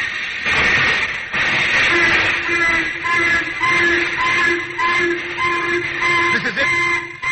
They're breaking loose in steerage. Someone gave the signal from the top deck. Stay here, Pagon. I'm going to the bridge. To the stations. Passengers remain in cabins. Where did it start, Captain? These so-called holy men in steerage. Sly devils, they had guns stashed away in a lifeboat. I heard the shooting. I ran. Attempted piracy, Miss Baybow. Nothing to worry about. I think we can handle it. Captain Durfee, D-deck under control. Steerage passengers disarmed. Nice work, Captain. Chief Swanson and D-deck, bring those pirates up on A-deck, starboard side. A-deck, starboard side, yes, sir. We are out of danger now? Everything under control now, Miss Baybow. I thought there was no gold aboard, Captain. That is what you told us. My owners told me nothing of a gold shipment. Who gave the signal to start the uprising, Captain Durfee? Come over to the radio shack and see. Let me out! Let me out! I demand you open this door! David! No, it's impossible! David Mao. Caught him breaking up the radio room. I demand an explanation. David, what happened? I came up to deposit my valuables as the captain suggested. He seized me and threw me in here. I caught him destroying the radio. You lie. We checked the valuable story, found nothing in the stateroom. You lie! Untie my hands at once. The radio room is wrecked, all right? It couldn't have been Mr. Mao. I will vouch for him. You'll all have a chance to do some vouching in the Admiralty Court at Hong Kong. You're flying there under my custody. Mr. Mao is going to the brig tonight. Flying? That's right. Mate, take this man to the brig. No! Let me go! Let me go! This is disgraceful, Captain. Now, look, I am Mr. sure Thurston. that... Coming on the deck below. The pirates from steerage. Poor devils. Are you taking those pilgrims in custody to Hong Kong, too, Captain? Mr. Swanson, pressure on the fire hose. Quickly! You can't watch those men overboard. I'm captain of the ship, Thurston. I know how to deal with these scum. The hose, Mr. Thurston! The hose is pushing them overboard!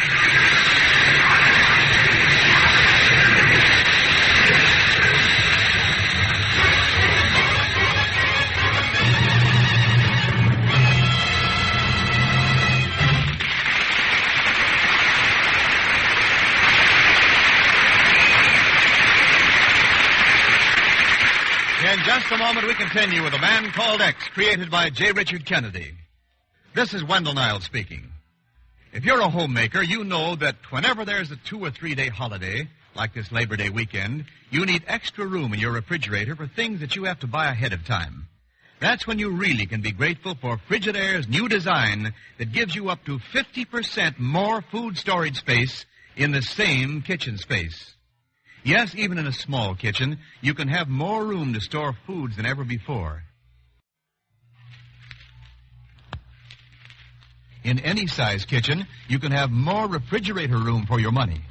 All the new Frigidaire refrigerators bring you this extra storage space along with the Meter Miser, simplest cold maker ever built, quick cube trays for instant ice service, glass-topped hydrator for fruits and vegetables, and many other important advantages.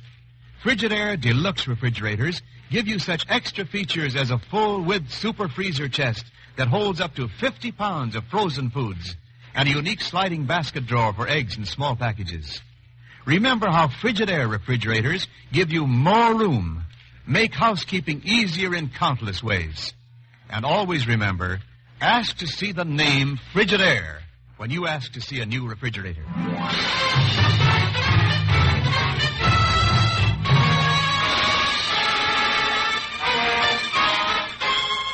And now to continue with Frigidaire's Man Called X, starring Herbert Marshall.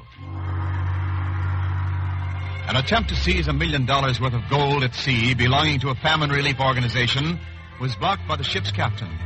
David Mao, a passenger, has been charged with destroying the ship's radio as part of a piracy attempt and is now in the brig. It is the next morning. The ship is in dock at Shanghai, and we pick up Ken, Tegan, Miss Bei Bao, Bliss, and Captain Durfee on their way to the ship's brig to take David Mao ashore with them. It is ridiculous and cruel. I am sure Mr. Mao can explain everything at the Admiralty Court in Hong Kong. That's why we're flying to Hong Kong this morning, Miss Baybao, to get explanations. Here we are, to the right. The door to the brig's open. He's gone. Mao's escaped. What's that? No, he couldn't. The guard, cold as a herring. Well, Miss Baybao. Slugging the guard and escaping kind of ties in with your catching him in the radio room last night, doesn't it, Captain? Where could he have gone? Whoever helped him would know. Are you insinuating? Captain, do you mind if I meet you at the airport later? I have a car waiting for all of us. Mr. Zellschmidt and I'll go up in a cab. Suit yourself. Only don't hold up the flight. See you all later. Where could that Mao fellow be? We've only been in port 2 hours. David Mao is dead, Pagon. The Shanghai police picked up his body an hour ago.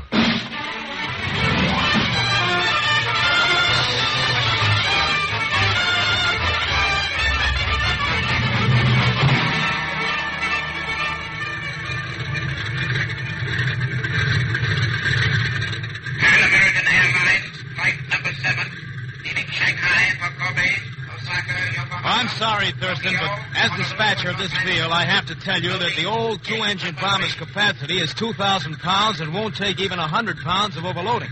I thought I made it clear that Mr. Mao's body must be on the plane. But, Mr. Thurston, that body with the box weighs 150 pounds. And the shipment of gold weighs 1,000 pounds.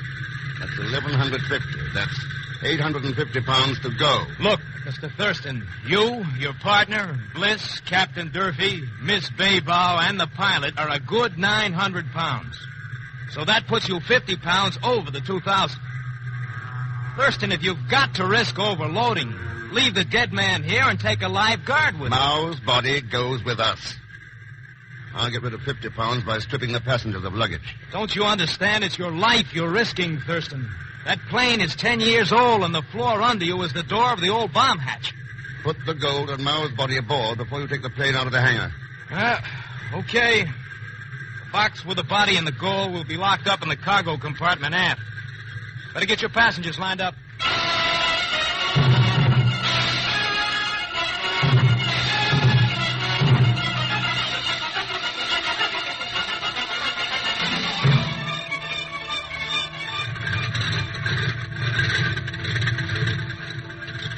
Flying that thing, Mr. Thurston?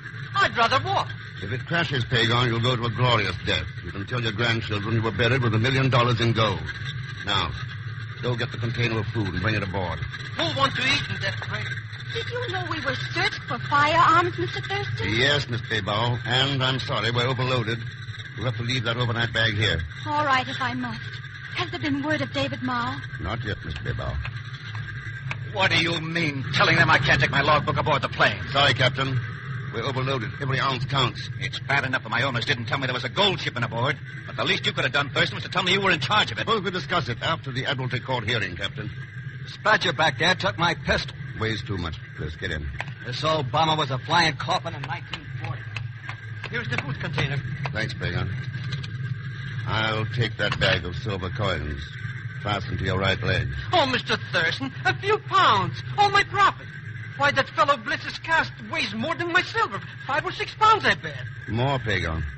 The cast on Bliss's arm must weigh 12 pounds altogether. 12 pounds? Yeah, he's got a pistol in that cast. A pistol? Then why don't Get you... inside, quick. Ready for takeoff.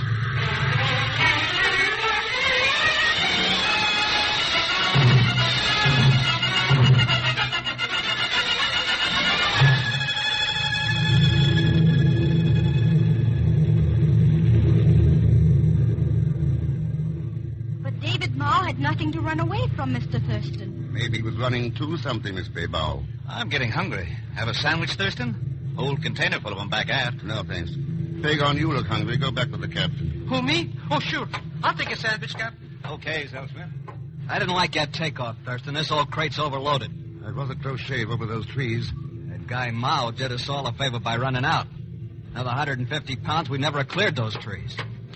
Have a sandwich, Mr. Thurston? No, thanks, Pagan. Not hungry. You'd better get hungry, Mr. X, and lay your gun on that tray. The food container. He had a gun in it. And I brought it aboard. There you are, Captain. My gun. Say, what is this? Take Thurston's gun from the tray, Baybao. Yes, Captain Durfee. And you, Mr. Bliss, get down on the floor quickly. You know what to do, Baybao. You'll stand guard over these men. I'll take care of the pilot and handle the plane. I assume, Captain Durfee, that with Miss Baybauer's help and $1 million worth of gold in the cargo compartment, we'll not be going to Hong Kong. We're going to Bing Ting. Cargo stop just 10 minutes from here. But I wouldn't worry about it if I were you. Now, Mr. Thurston, what's your signal to the pilot? 3 knocks.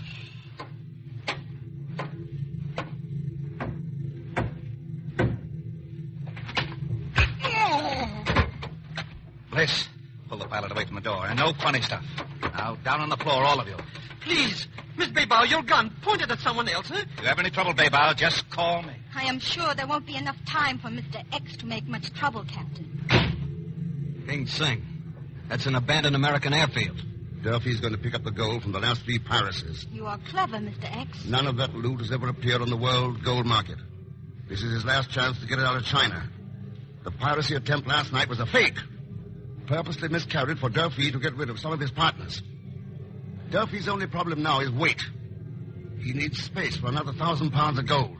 Not a hard problem to solve, Mr. X. Not if the Bombay doors we're lying on still work. They work.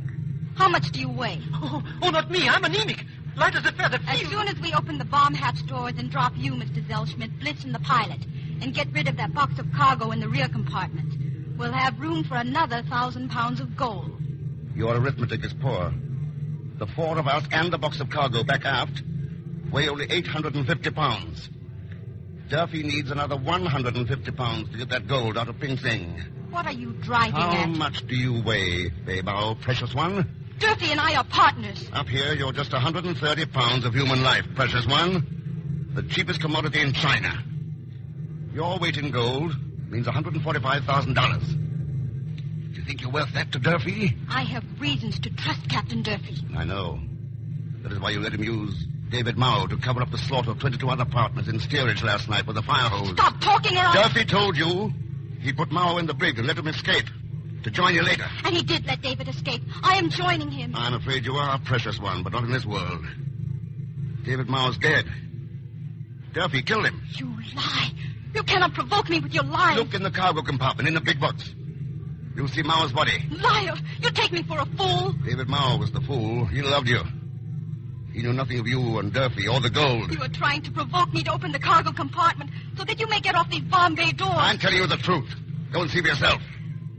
You can lock the cargo doors behind you. We're still stuck here. I will look. Do not move. She locked it. Break open this cast on my arm, Thurston. A pistol. No. Not yet, Bliss. When she comes out, I'll nail her. Durfee would hear the shot and dump us. Wait. You killed David! You killed him! Captain, open the door! Quick. Back to the cargo compartment. Drag the pilot. Give me a hand. I've got him. Open the door! We're safe in here? Quiet, Vega. The bomb hatch doors. Durfee's opening them.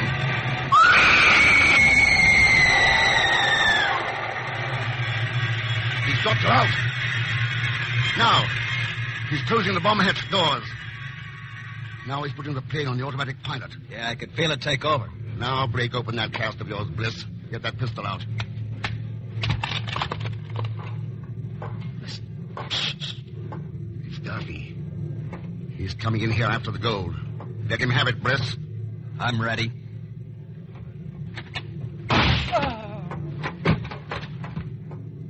Oh, that gold. And no partners left. Yeah. 1 million here. Another 1 million waiting at Ping Sing. You've got the gun, Bliss, and you're a pilot.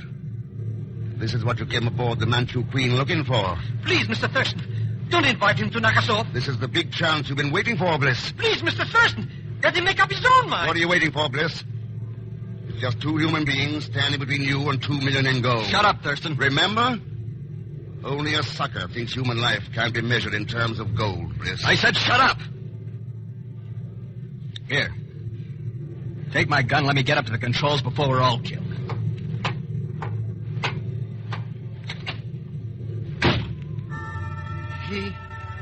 He didn't accept your invitation to kill us. There's hope for this sorry world, Pagan. Hope even for China. As long as there are men like Bliss who can pass up the big payoff they've dreamed of. so that millions of humans may have a chance to live.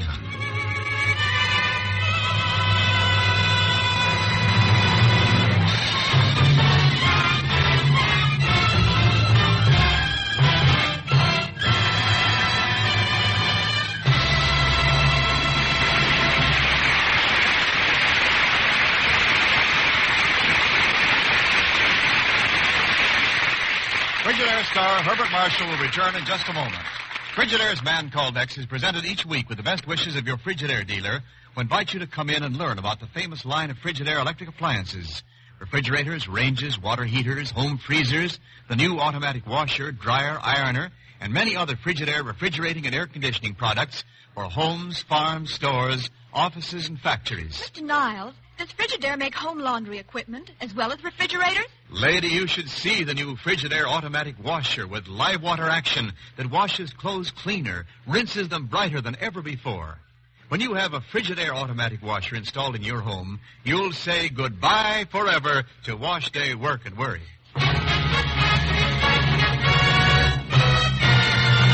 Now, Frigidaire star Herbert Marshall. Thanks for being with us.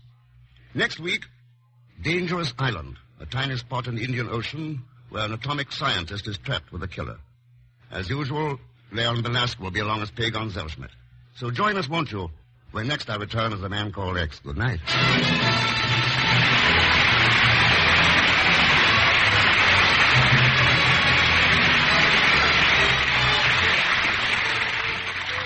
Frigidaire's Man Called X is directed by D. Engelbach, with music composed and conducted by Johnny Green. Tonight's story was written by George Corey and Ruby Sully. So until next week, same time, same station, this is Wendell Niles speaking for Frigidaire, made only by General Motors. All characters and incidents used on this program are fictitious. Any resemblance to actual persons or incidents is purely coincidental. This is CBS, the Columbia Broadcasting System.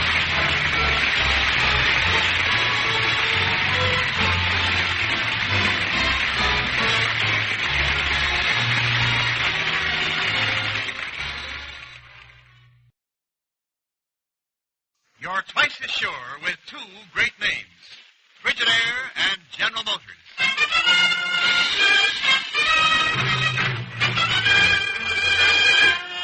Frigidaire presents Herbert Marshall as the Man Called X. Wherever there is mystery, intrigue, romance, in all the strange and dangerous places of the world, there you will find the Man Called X.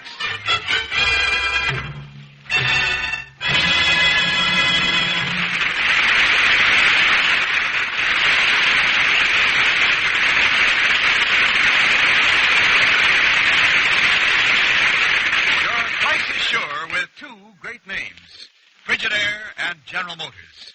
For Frigidaire refrigerators are made only by Frigidaire, a division of General Motors. And it is this association of Frigidaire and General Motors, this association of experience with experience, of skill with skill, that makes Frigidaire America's favorite refrigerator. Remember this when you choose your new refrigerator. Remember that millions of Frigidaires in millions of American homes have established Frigidaire's reputation for complete dependability, for lasting satisfaction. Yes, you're twice as sure with two great names, Frigidaire and General Motors. For Frigidaire refrigerators are made only by Frigidaire, a division of General Motors. For Frigidaire refrigerators serve in more American homes than any other make.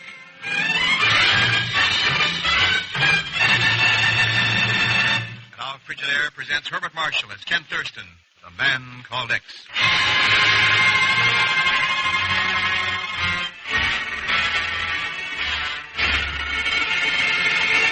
Australia? Why in the world do you want to leave of absence to go to Australia, Ken? Take another look at that newspaper clipping, Chief.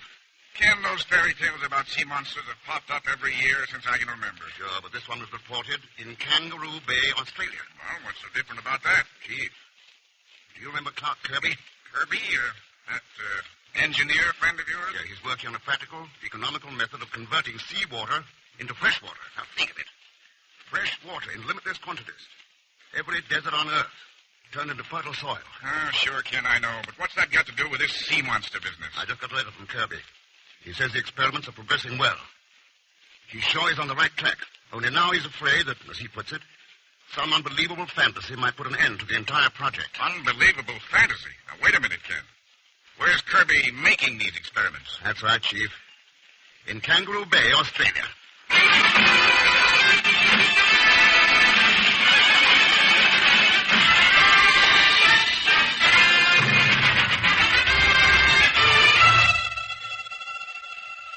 Attention, please. Flight 4 to Chicago, now loading at Ramsey. Flight 4 to Chicago, now loading at Ramsey. Boy, I never thought I'd make it. Take on. What are you doing here? Miss Brooks at the bureau. She just happened to let slip you were going on a trip. Now, relax. This is one time you're not going with me. Mr. Thurston, I just thought you maybe could use this movie camera. Huh? What makes you think I want a movie camera? Oh, just an idea. Mr. Thurston, have you heard from your old friend Clark Kirby recently? He writes every now and then. Uh-huh. Maybe you saw this thing in the morning paper all about some kind of a sea monster down in Kangaroo Bay, Australia. What are you driving at, Pagon? Well, he happened to be going down under to visit Mr. Kirby, and we're wondering maybe about the sea monster. I guess you could tell if it was a fake or not if I took some movie pictures. You might have something there. If you have the price of a fare to Australia. Well, you see, my oldest, dearest... Yeah, that's what I thought. So long, Pagon. I have to pick up my reservation. Oh, don't bother, Mr. Thurston. I picked them up for you. I see. 2 tickets for Brisbane, Australia, charged to my account. They are? Now, how do you suppose that stupid ticket agent made such a mistake? Oh, well, shall we get aboard?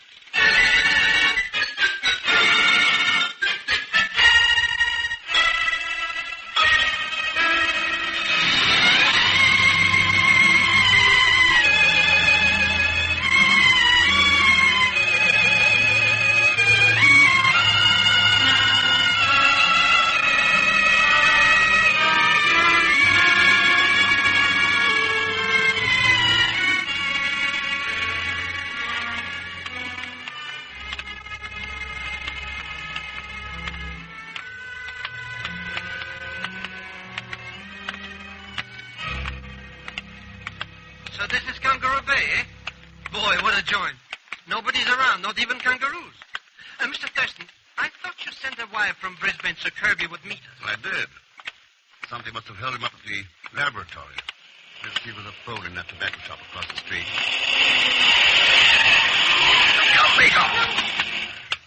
Hi there. Hi, yourself. Rather warm to be daydreaming in the middle of the square, isn't it? Or perhaps you're just lost. Can I help? Maybe you can. We're looking for transportation. Why anyone would want to travel around this ghastly place, I can't imagine. But I'll be happy to give you a lift. That'd be appreciated. I'm Margaret Williams. My name's Ken Thurston. And I'm Pagan Zellschmidt. Huh? That handles the proprietors nicely. Hop in. Thanks.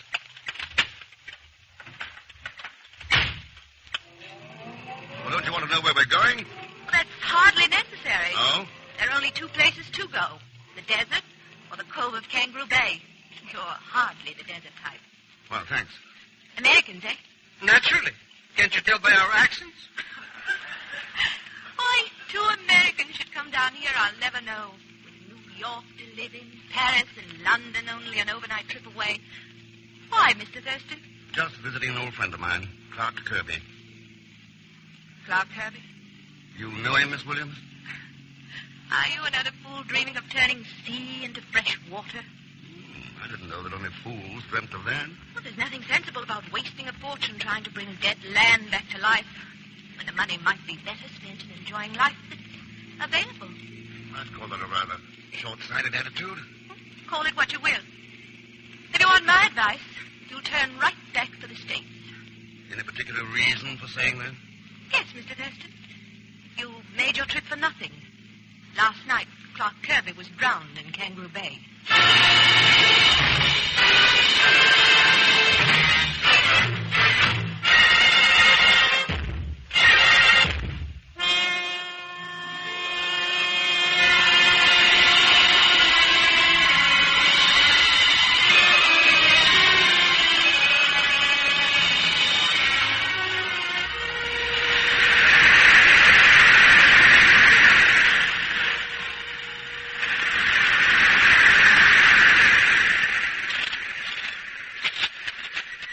There's Clark Kirby's laboratory, Pagan.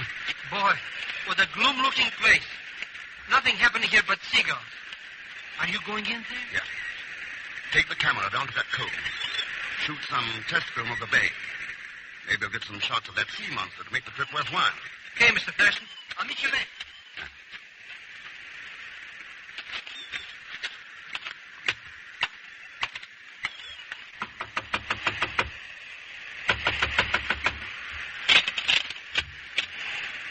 Stand right where you are, please. Well, you always greet guests this way? Who are you? What do you want here? My name's Ken Thurston. And I'd like a little hospitality. Without firearms. Ken Thurston. Clark Kirby's friend? That's right. Oh, I'm sorry, Mr. Thurston. Please, come in. No, that's better. I'm George Llewellyn, Clark Kirby's associate here. Please pardon the melodramatics, but I, too, have no desire to be murdered. Murdered? I thought Kirby had drowned. Well, he went for a swim in the bay. He was a strong swimmer. Yet he made only one dive and never came up. His body hasn't been recovered. That doesn't spell murder, Llewellyn. No? I guess not. But after all the trouble we've had here, the possibility our laboratory might close, I guess I just can't think straight any longer. Suppose you tell me a little more about it. Didn't Clark write to you about Lee Williams? Lee Williams? Who's he? He's a very wealthy man, Thurston. He's the one who's financing our laboratory here. Any relation to Margaret Williams? She's Lee's niece, his only heir. The one person who's liable to put an immediate end to our experiments. Well, how could she do that? By getting her uncle declared mentally incompetent by the courts. Because she feels he's squandering money that's rightfully hers on these experiments. Surely she isn't getting anywhere on that basis? No, but Lee is elderly. His mind's not as keen as it once was. So when this sea monster story... I was wondering when that was coming up. Lee Williams is the only one who claims to have seen it. No one else has. I see. And Margaret figures that his fantastic story or hallucination may be the final proof she needs. Exactly. Certainly one more incident of any kind involving him would be enough. That would mean this laboratory would be closed. And it can't be, Thurston. We're too close. I'd commit murder myself to keep it going. Help! Someone's in trouble outside that door. Come on. Help, Llewellyn, help. Good heavens, it's our neighbor, Captain Malcolm. It's a bad scalp wound he's got. Here, give me a hand with it. That's right. Get him the couch. Put him down there. Easy. There. Thank you. What happened, Captain? How'd you get that wound? It was a boomerang, Llewellyn. Boomerang? Yes, it was coming here from my house. Someone tried to kill me. You have any idea who it was, Captain? I didn't get a chance to look, but I'm sure it was Lee Williams.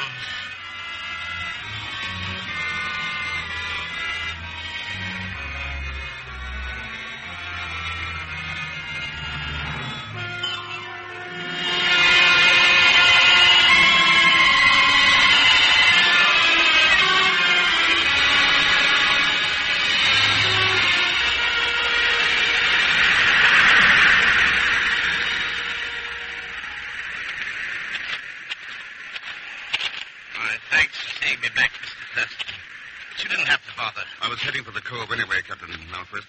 I wanted to hear more about that attack. Well, I've told you all I can. No reason for it I know of. Always figured old Lee was a good friend. Still do, for that matter. There's my place now, near that inlet. How'd you happen to settle down here to retire, Captain? Seems like a pretty lonely spot. No spot of dry land's too lonely for a man who's been sailing for 30 years. Now, I have a little oyster bed down there. Keeps me busy. Finest eating oysters this side of the equator. So quiet and peaceful here. Or was until the last few days. Yeah? Too bad about Kirby. A fine man. I only hope Llewellyn can carry on. I'd like to see those experiments work. It's a great thing. I didn't know you were interested in them, Captain. It's the first in my days at sea. I've known too many men who've died of thirst, undrinkable water stretching to the horizon all around. That's a pretty good reason for having an interest. Best I know. Well, I'll be saying goodbye now. Drop around to my diggings anytime. I'd like to shoot the breeze with you. Bye, Thurston. Goodbye, Captain.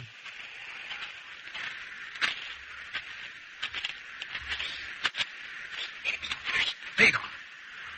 What are you doing hiding behind those rocks? Watching the crazy man, that's what. Crazy man? Sure. Look at him over there, staring it out at the ocean like it was a chorus girl or something. And he keeps muttering about that sea monster. A real screwball. That must be Lee Williams. Let's have a talk with him.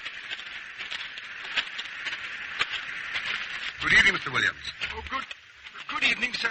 You haven't seen it, have you? Seen what? The sea monster? No, Mr. Williams. No, I haven't. But someone has to see it. Someone besides me. I have to prove that it really exists. Do you understand? Or do you two think I'm crazy? I wouldn't say that, sir. Tell me, what does a sea monster look like? Oh, it must have been over 100 feet long, undulating like a snake, a ferocious head with horns that could gore a man to death, like a vicious bull. It was just this time of day, twilight, some 50 yards out to sea. 50 yards out? But it's getting so dark you can hardly see even that log that just washed ashore. It could be anything. It could be... Mr. X. That's no log. Let's go over there.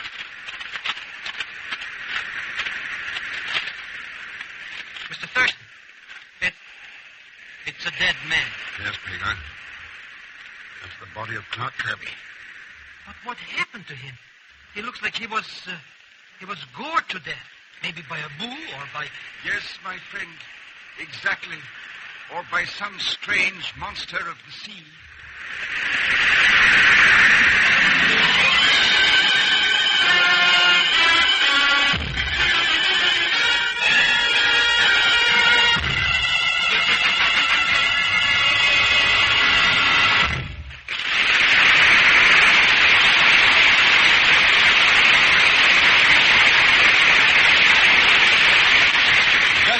Return to Frigidaire's Man Called X, created by J. Richard Kennedy. This is Wendell Niles speaking. It's the mechanism that makes the cold that makes the big difference in refrigerators. That's why it's so important to keep in mind that Frigidaire refrigerators, and only Frigidaire refrigerators, are powered by the famous meter miser. For here is the simplest cold-making mechanism ever built. Not a single belt or gear or pulley. And, of course, parts that aren't there just can't cause trouble or wear. Why, so sure is Frigidaire of the meter miser that it's actually sealed in steel, oiled for life. And this, in turn, makes trouble-free operation of a meter miser even more of a certainty, for no dust or dirt or moisture can get at it. Yes, this is the marvelous device that makes the cold in Frigidaire refrigerators. A mechanism as accurately made and assembled as a fine watch, yet with all the power needed, even in the hottest weather. Remember, it's the mechanism that makes the cold that makes the big difference in refrigerators. And remember, for the meter miser, for all the other advantages that only Frigidaire can give you, ask to see the name Frigidaire when you ask to see a new refrigerator.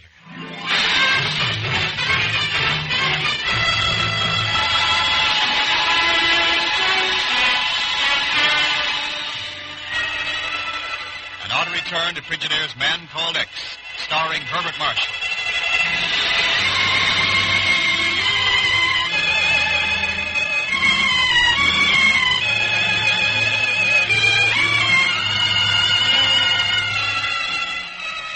Clark Kirby was working toward one of mankind's brightest dreams, a practical method of turning salt water into fresh.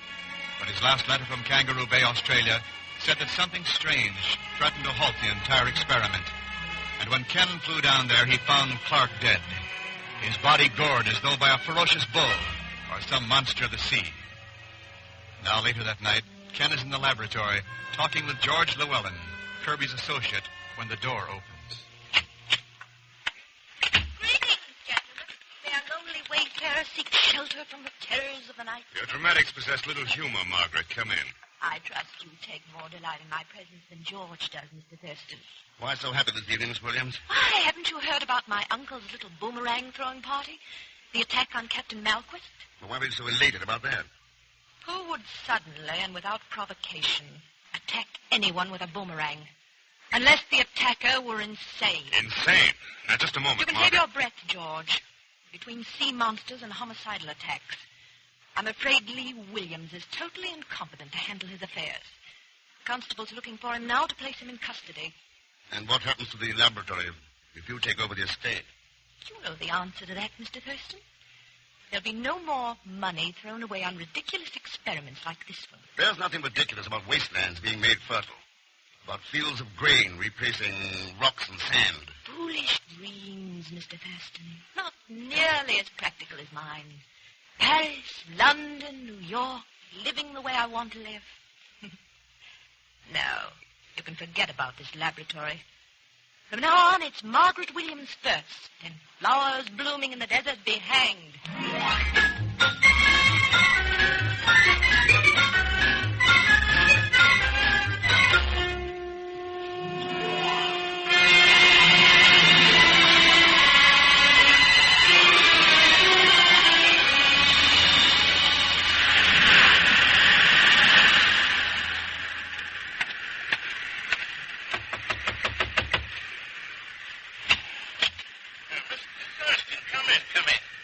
Captain Malquist. This is a pleasure, Mr. Thurston.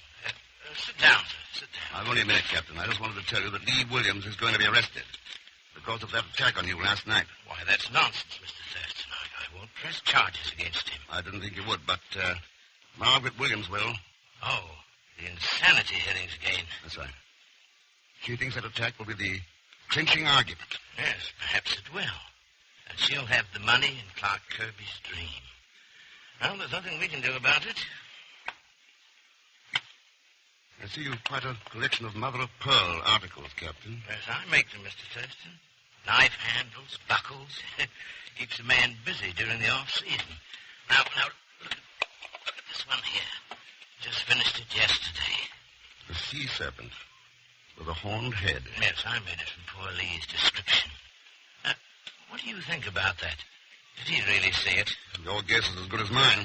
Oh, something like that could have gored Kirby to death, couldn't it? And if there was any way to prove it, or maybe that would be proof that Lee isn't crazy after all. Good theory, Captain, except for one thing. Kirby was not gored to death. What? The autopsy shows the horn wounds were superficial. Death was caused by a blow in the head. No sea monster killed Kirby. He was murdered.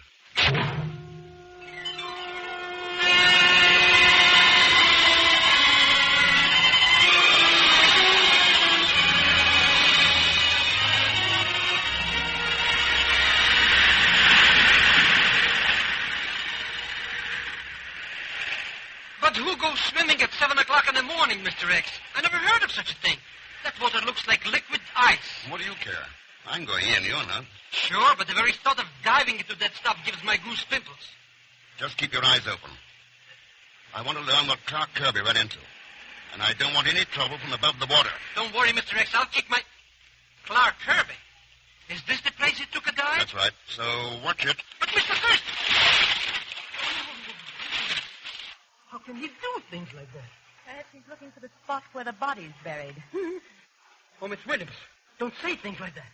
Yeah, and where did you come from? I came down here looking for my uncle. He seems to have disappeared. I thought he might be down here trying to see that imaginary monster of his. That story smells like fish to me. Mr. Thurston's coming up now, and as soon as he... Hey, what's going on there? He's not coming up.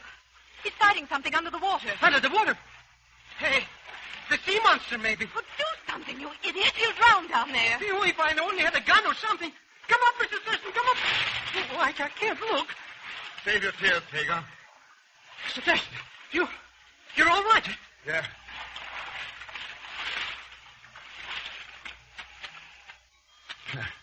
Hello, Margaret. Come down to watch the fun? What happened down there, Mr. Thurston? Something came out of a bed of grass behind me. Didn't see it, but whatever it was, it gave me quite a bump on the head before it left. Then that's what happened to Clark Kirby. Not quite. He didn't come up again, you remember? However, I've learned enough to take your advice, Miss Williams. I'm going back to Brisbane.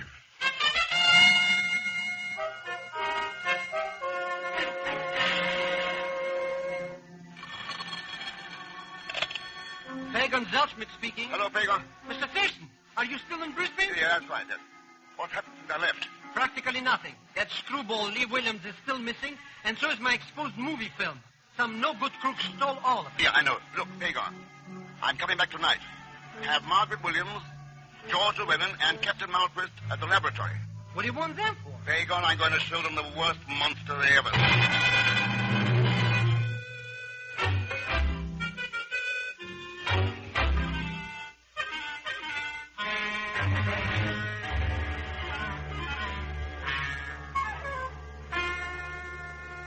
is the most ridiculous thing I've ever heard of. No one forced you to come, Margaret. Mr. Llewellyn's right, baby. Must be pretty interested in what Mr. Thurston's going to spill. From what I've seen of this Thurston, he'll not be wasting our time when he shows up. Perhaps, Captain. Don't worry, Llewellyn. I won't waste it. Hello, Mr. Thurston. I see you got here all right. Yeah, everything's set? Oh, sure. The movie projection machine's all ready. Fine. Put this reel of film on, will you? As good as dead, Mr. Thurston. Come on in, Mr. Williams. Uncle.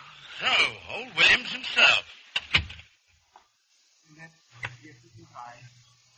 Thurston has been my host in Brisbane these past few days. How sweet of him. And he's going to prove to all of you that I am not insane. Isn't that right, Mr. Thurston? It's quite right. I see no examining board of psychiatrists with you. All I need is to show you a few feet of film. Ready, Pagon? Everything's hunky-dory, Mr. Thurston. Good. Then turn off the lights. We'll get started.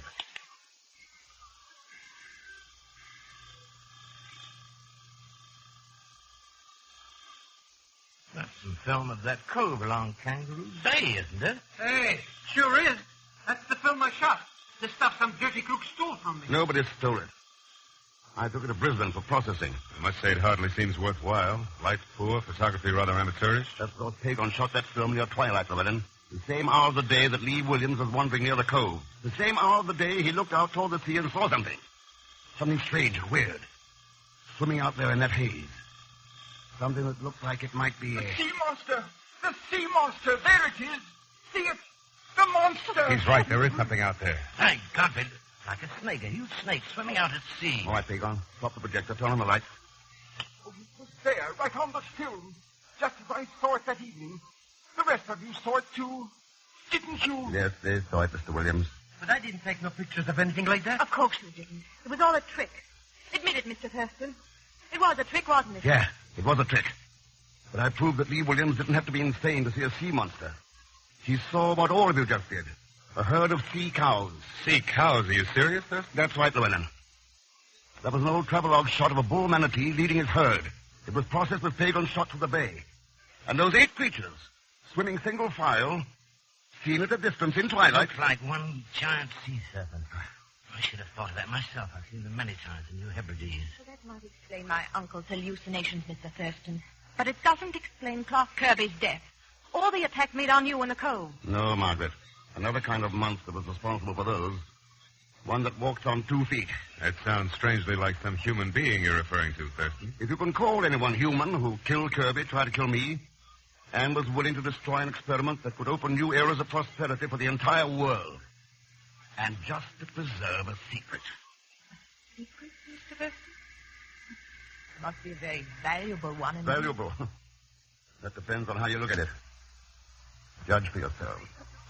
Look at that. Mr. Thurston, that's the pearl you tossed on the table. Yes, Pagon, a pearl. The answer to the secret that Kirby discovered.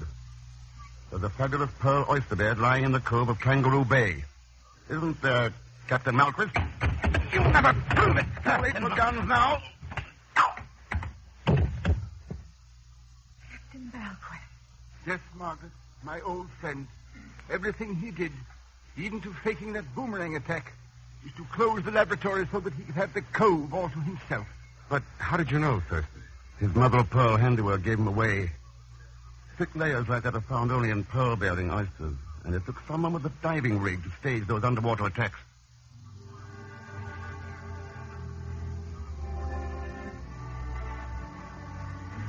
So there wasn't any sea monster after all? No, Pagon. But there was something else, something even more frightening. Malquist would have denied the world a chance to live in security. Would have sacrificed the future of millions to satisfy his own personal greed. You know, Pagon, no sea monster ever conceived by the brain of man can be as frightening, as monstrous, as a man whose soul is possessed by greed.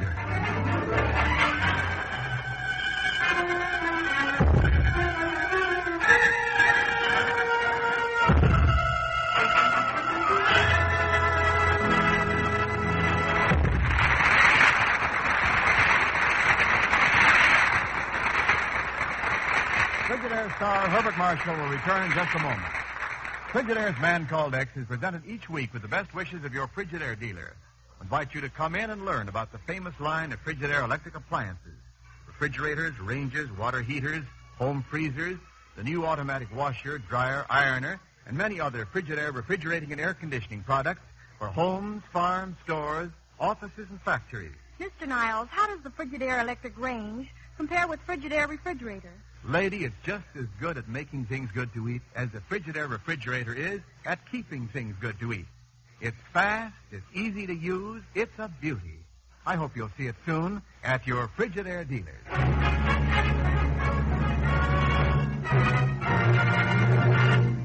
And now Frigidaire star Herbert Marshall. Saturday, September 18th, has been designated as Air Force Day in recognition of the first anniversary of the Air Force as an independent arm. The celebration reminds America that air power is peace power and stresses the importance of air power in this nation's security program. We salute the Air Force. Thanks for being with us. Next week, Dangerous Island, a story of science and murder. As usual, Leon Belasco will be along as Pagan Zelschner. So join us, won't you? And next I return as the man called X. Good night. Frigidaire's Man Called X is directed by D. Engelbart. The music composed and conducted by Johnny Green. Tonight's story was written by Maurice Zim and Sidney Marshall. So until next week, same time, same station, this is Wendell Niles speaking for Frigidaire, made only by General Motors. All characters and incidents used on this program are fictitious. Any resemblance to actual persons or incidents is purely coincidental. This is CBS, the Columbia Broadcasting System.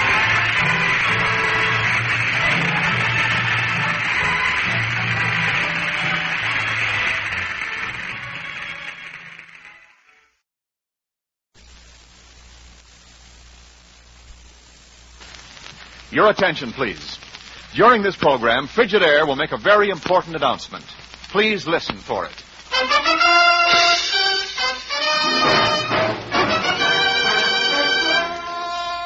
Frigidaire presents Herbert Marshall as the Man Called X. Wherever there is mystery, intrigue, romance, in all the strange and dangerous places of the world, there you will find the Man Called X.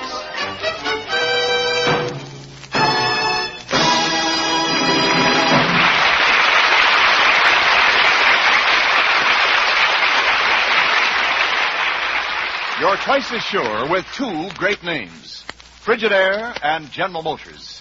For Frigidaire refrigerators are made only by Frigidaire, a division of General Motors.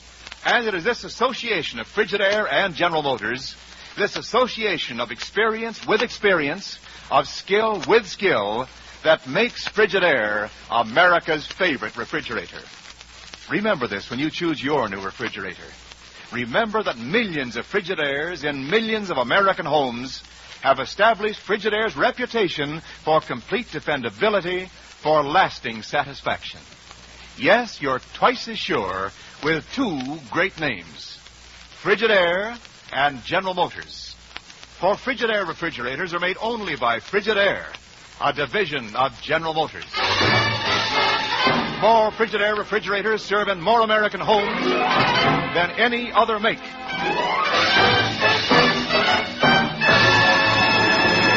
And now Frigidaire presents Herbert Marshall as Ken Thurston, the Man Called X.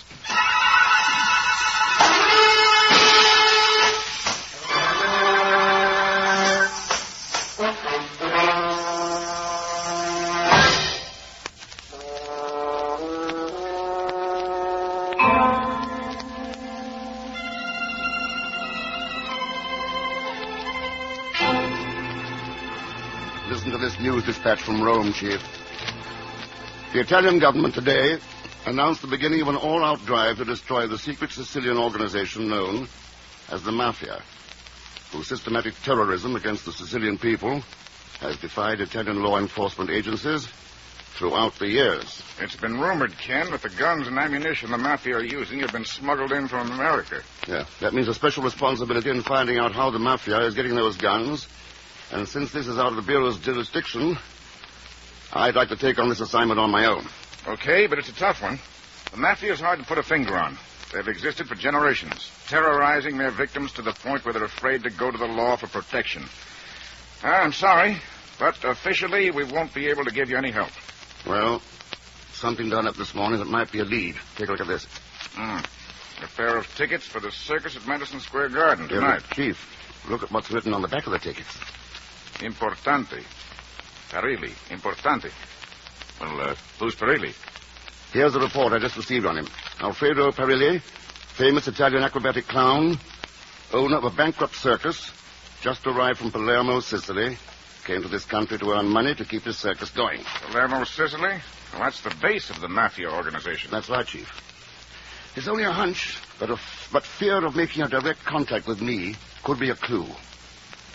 Well, I think I'll pick up Pagon, stopping at Madison Square Garden to see the circus.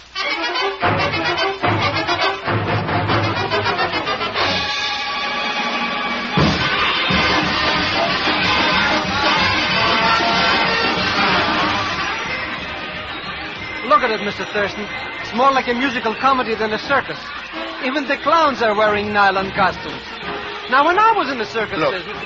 Going up to the top. That's Parilli in the clown suit. That trapeze is 6 stories up and no net. I get dizzy just watching him. What's he going to do? Parilli swings from a trapeze bar by his mouth. He uses a steel and rubber bit and has been known to do as many as 50 full loops hanging by his teeth. The guy could get pink toothbrush from doing that. There he is up on top now.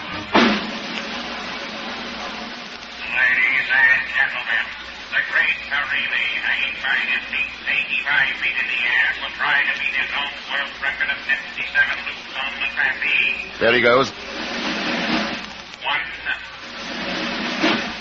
2. There must be an easier way of making a living. 3.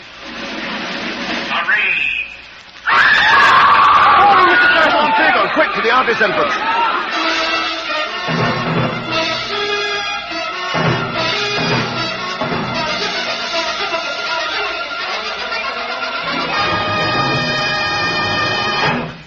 Doctor, may I have a word with him? It's very important. You better hurry. He just has a few moments. Yes. Really, this is Mr. X. You wanted to tell me something. Please, Mr. X, the shame of it, the mafia. What about the mafia? Did they try to murder you on the trapeze? No, it was an accident. What about the mafia, really? The laughing lady. Mafia. What about the laughing lady? The mafia. Palermo laughing lady. Parilli. Scared, Pagon. Was he murdered, Mr. Thurston? Parilli told me it was accidental. Accidental murder, he means. Pagon, pick up a ticket for Palermo tonight. Me? Alone? What'll I do in Palermo, Mr. Thurston? Go find out about the laughing lady. Then call me in Rome. I'll be at the embassy.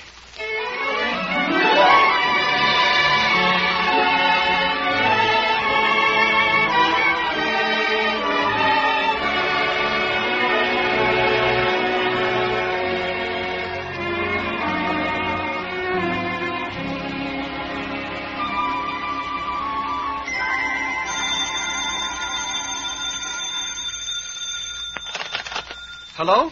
Ready with your call to Roma, Signor Selschmidt. Go ahead. Hello, is that you, Mr. Thurston? Yes, Pagon. I found the Laughing Lady right here in Palermo. Go on. The Laughing Lady is the name of Parilli's Circus. It's called that because the main attraction is a Laughing Lady clown. What about her? There's a prize of 10,000 lire to anyone who can insult her and makes her stop laughing. Boy, the things I've said to her. What about the mafia? Any signs of it, or the guns? I've taken a job running the shell game in the sideshow, but I've seen nothing suspicious yet. Well, keep your eyes open. And remember, not a word to anyone about Parilli's death. I want to see the reaction personally. Now, meet me at the airport in Palermo in the morning. I'm coming to buy a circus.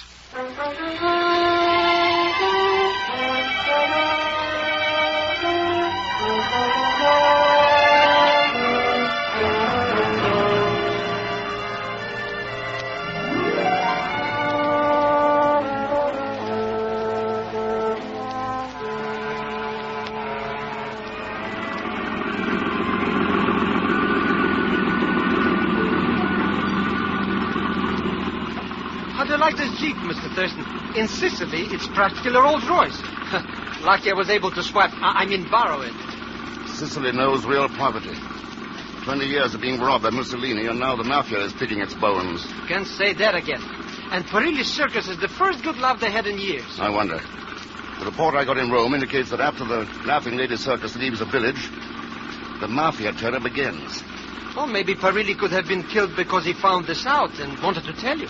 We'll know more about that when I hear from the chief. Oh, I'm sorry, Mr. Thurston. This radiogram came for you this morning, and I didn't even take a peek this time. And this time I know you're telling the truth. I am? How can you tell? Because you still think Parilli was murdered. Of course he was murdered. The chief's wire says new evidence established. Positive proof Parilli's death was suicide. Suicide? But it couldn't be. Well, why should he? What was that? Someone over there on the olive trees just missed welcoming to the slug of steel. Where? I don't see anyone. Besides, nobody knows you're here. Look. Bullet planted here in the back end of this tree. Maybe we should leave. I don't think they're like strangers here. Look at this. I'd rather keep my head down under the seat. An American-made bullet. 22. The mafia. We're probably going to be killed. Oh, let's go home. This is no place for a brave man. Keep going to the circus, Pagan. We can't turn back now. I think the Laughing Lady's expecting us. You don't think she had anything to do with that shot? Parilli's last words were, Mafia, Laughing Lady. I don't think it would make sense, her being with the mafia. Why not? Because the Laughing Lady is Parilli's sister. Parilli's sister? Yeah. I told you the whole thing didn't make sense. First, this Parilli kills himself. Then he sends us after the mafia with the clue that it's the Laughing Lady that's connected with it. Then we find her. And what have we got? His sister. It's crazy. You're wrong, Pagan. Parilli's suicide is just beginning to make some sense. He must have found out something between the time he sent me the tickets and the time I arrived at the circus. Found out something he'd rather die than live with. There's the circus. You mean he must have found out that someone in the circus connected to the mafia was close to him? Someone near and dear. You mean maybe like a wife or a brother or... Or a sister.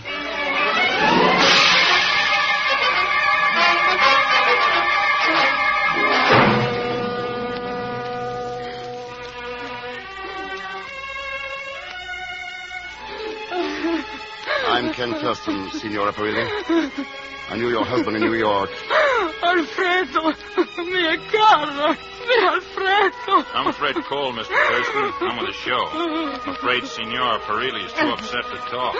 I'll come back later. Oh, please, you stay here. Why do you come here? Please, if the American is a friend of Alfredo's, he is welcome. Signor Thurston, this is my sister-in-law. I'm a Signor Parilli's sister. Oh, the Laughing Lady. In this hour of grief, must we talk to strangers? I'm sorry, Signorina Parilli, but I understand your brother made great sacrifices to keep this circus going. Sent money from America. What the business is that of yours, Signor Thurston? Please, the gentleman speaks the truth. Alfredo went to America so the circus might bring joy to his people. Now, I don't know how we will carry on. This show never made any money. It's an awkward time to speak of it, but I came to offer to buy the circus. Buy it? What would you want with a circus that has no profit? No, please. That I cannot speak of now. Excuse me, please, Signor Thurston. I do not know who you are or what you want, but my advice to you is to get out of Sicily now, while you are still alive. I'll think over your advice. Say, Mr. Thurston. Yes, Cole? Sure good to see another American here in Sicily. Yeah, I was surprised to see an American here myself. I feel I ought to tip you off, Mr. Thurston. This circus isn't anything you ought to buy. You'll lose your shirt in it. Think so? Worse than that. These people here don't take to strangers. Cole, if there isn't any money in this circus, and if it's tough for strangers here, why do you stay? Can't go back to the States. Federal indictment.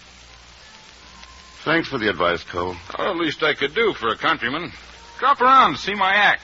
Pistol, rifle expert. Use a human target for my finale. Kind of sensational.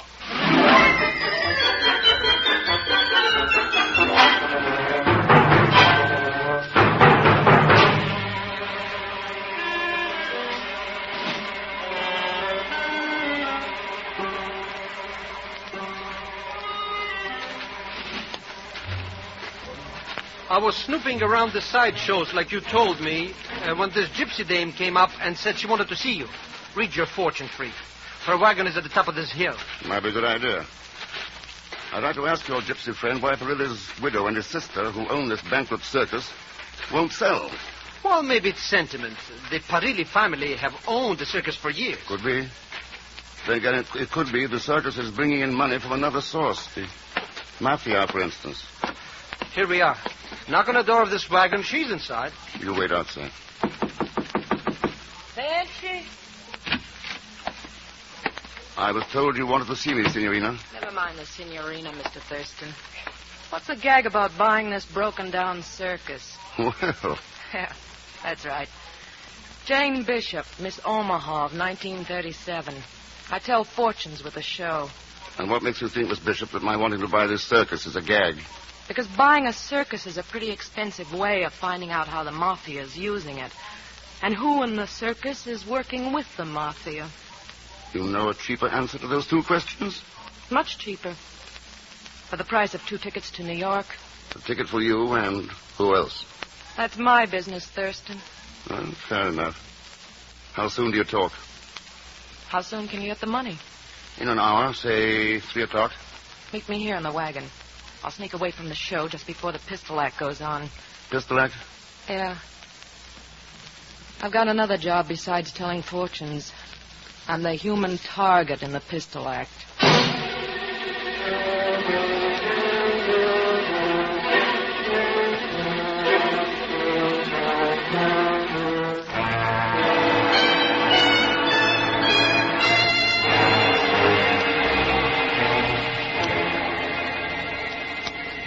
Must be a good racket selling fortunes. No overhead. A crystal ball and a new bunch of suckers every day. I got 5 minutes after 3. She said she'd meet us here in the wagon at 3 o'clock sharp. I told you to leave the dames to me, Mr. Thurston. Step outside, see if you can see her. Hey, this door. It won't open. Maybe it's stuck. Kick it. It's locked from the outside. The wagon. It's moving.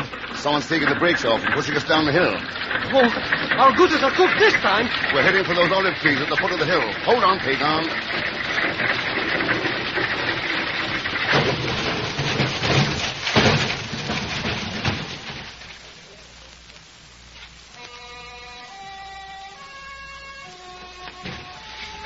Mr. Thurston. Mr. Thurston. You all right, Pagan? On your feet. Yeah. Where are we going? Back to the circus to find Jane Bishop. The only person who knew we were in that fortune-telling wagon.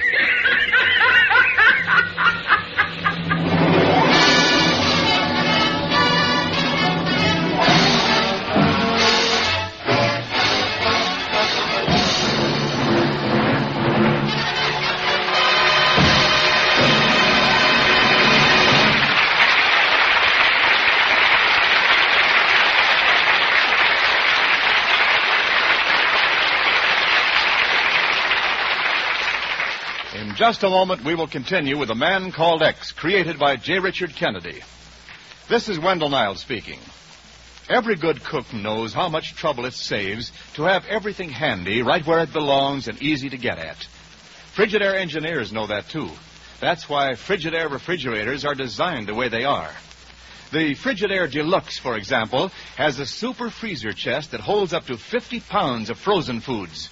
For fresh fruits and vegetables, there's the big Frigidaire Hydrator, glass-topped so you can see what's on hand, easy rolling so you can get at things quickly. A sliding basket drawer stores eggs and other small articles. And as for all the other foods you keep in a refrigerator, well, Frigidaire's new design gives up to 50% more storage space in the same kitchen space. And think what you could do with all that extra room. Of course, foods must be safe as well as handy. And that's where the famous Frigidaire Meter Miser comes in. It's the simplest cold maker ever built. So simple, it uses only a trickle of current. So powerful, it keeps even the biggest Frigidaires filled with cold. Remember how Frigidaire refrigerators keep everything handy. And remember, for all the advantages you want, ask to see the name Frigidaire when you ask to see a new refrigerator. In a few moments, Frigidaire will tell you about a great new radio show that starts next week. Be sure to listen for the announcement.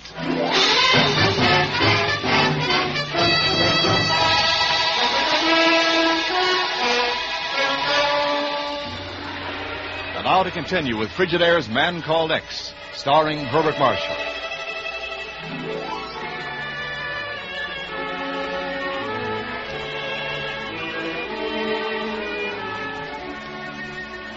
Ken is in Sicily trying to find out how a small circus is being used to supply the dread mafia terrorist organization with American-made arms. His only clue, 2 words, Laughing Lady, spoken by a dying clown, leads him into a dilemma, where he finds the circus is called the Laughing Lady, and its star performer, a woman clown, is called the Laughing Lady. Ken and Pagon are returning to the circus after an attempt has been made on their lives while they were waiting to meet a Miss Jane, the human target in the pistol act.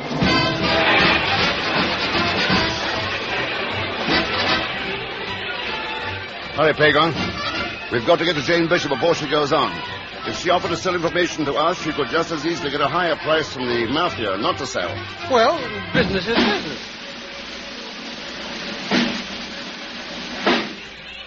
Ladies and gentlemen, you have seen me shoot the ace out of a cord, a coin in the air, but now I'm ready for the greatest test of all. Here she comes now. Grab her, Mr. Thurston, quick. Signorina Bishop, the world's most beautiful human target. We can't get to her now. The mafia would identify us. The lovely Signorina is lighting a cigarette. She won't look this way. Now she is smoking it. And when the lovely lady tells me she is ready, I will shoot the cigarette from her mouth. Ready now, Senor Cole. She is ready. I take aim. Silence, please. He hit her.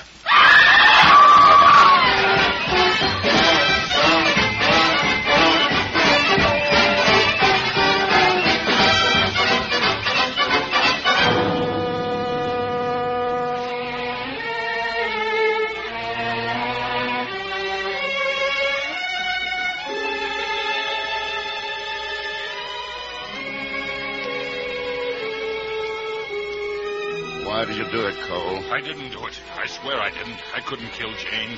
1,000 people see him bump off the dame and listen to him. I didn't. I couldn't. Believe me. Please, Senor. It was an accident. You lie. It was no accident.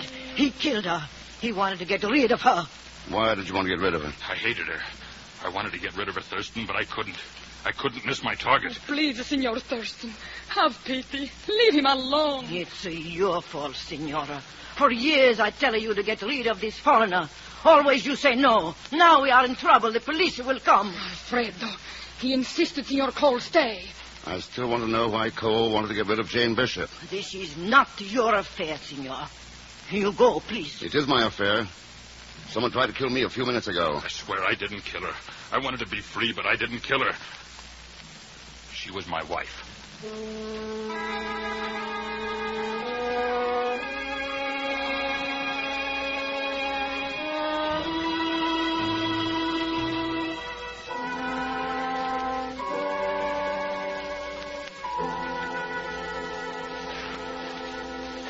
But, Mr. Thurston, they've tried to kill us twice, and you're out here in this dark looking at trees. Let's get back close to the circus line. Quiet, Pagon, and hold that flashlight. There we are. What is it? A bullet. An American 22. The same kind someone let go at me in the Jeep. But the tree's 50 feet from the tent, and Cole was... It may not have been Cole's shot. You mean Cole didn't kill Jane? Someone else fired a shot at precisely the same moment he did. Someone's coming. Have you not caused enough trouble, Senor Thurston? Oh. Senor Perrile, did you ever see cartridges like this before? Oh, they are the kind we use in the pistol act and the shooting gallery. You're sure? Certainly. I have a charge of the circus ammunition. Before it is too late, Senor, get out of Sicily. Perhaps I'm still interested in buying your circus. If that is what you're staying for, you may leave now. The widow of my brother and I sold the circus today.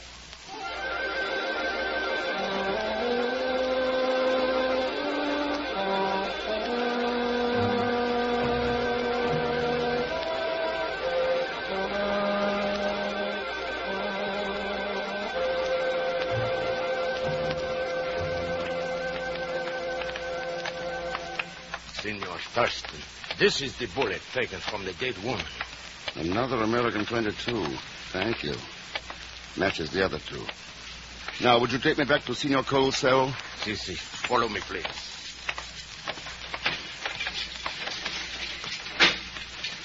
Thurston, isn't it just like an American to help a countryman in trouble? Thanks for coming. I'll try to help you, Cole, but I want the truth. How could I lie to you now? Well, you did all right with that cock and bull story about a federal charge keeping you from going back to the States. I checked and found you were lying.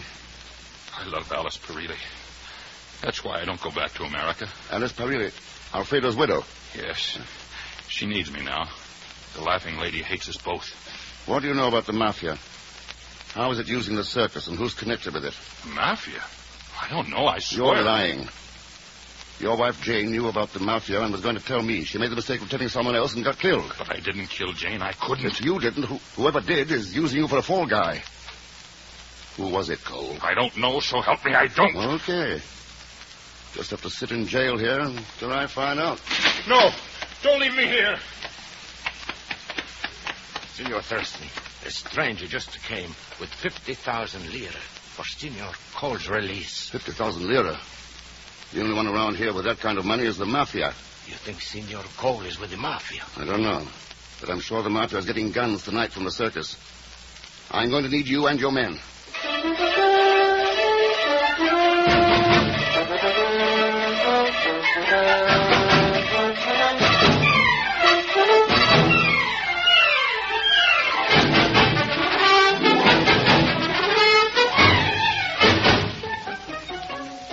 Why wait till tonight, Mr. Thurston?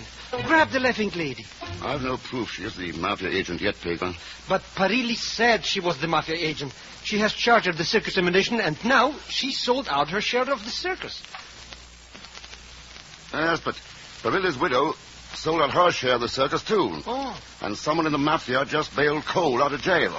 Well, maybe all three of them are in the Mafia. You can find out how much each of the women got for her share of the circus. I'll know which of the three is the Mafia agent. Well, that's easy to find out. But please, Mr. Thurston, arrest the Laughing Lady now. I can't. I got a few questions I want to ask her in front of the townspeople tonight. You'll never make her stop laughing. Never. No one will ever get the 10,000 lira prize. You find out how much each of the women got for the circus, and I'll stop the Laughing Lady.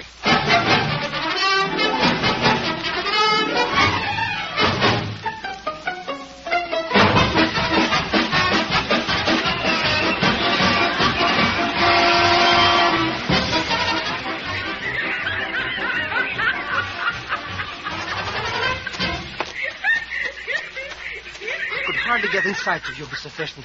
Here, on this paper, the amounts the two women got for the circus. Step right up, folks. A win of 10,000 lira. Make the lady stop for laughing. Thanks, Pagan. Stick close to Cole. You are a bigger-faced god, Laughing Lady. Oh, no, you look like a donkey, Laughing Lady. Tonight, while you laugh, Laughing Lady, terror is being planned by the Mafia for the people of this village. And you and the widow, Alice Perilli, know that the Mafia is using your circus to distribute arms.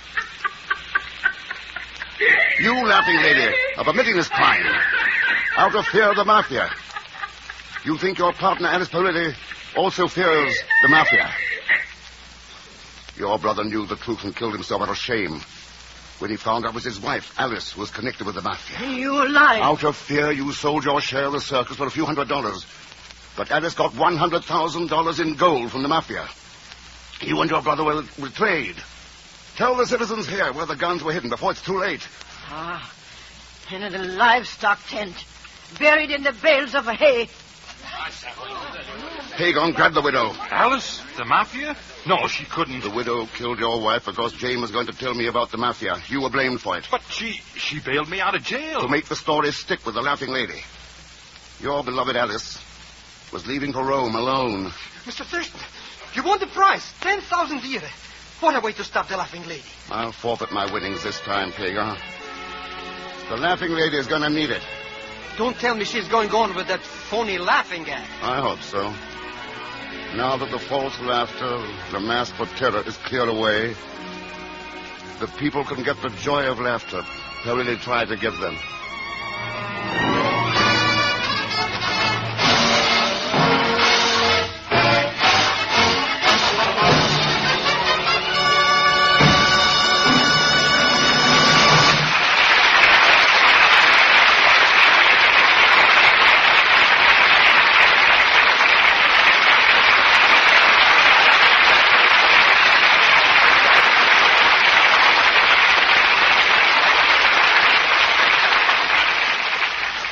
Here's the big announcement Frigidaire wants you to hear. Next week, Sunday, October 3rd, Frigidaire will present the new Lum and Abner Show. A full half hour of comedy with those two delightful Pine Ridge characters. Yes, Lum and Abner, the favorites of millions of American families, will bring you a new half-hour show starting Sunday night, October 3rd. Listen to Frigidaire's new Lum and Abner Show over most of these same stations, Sunday, October 3rd.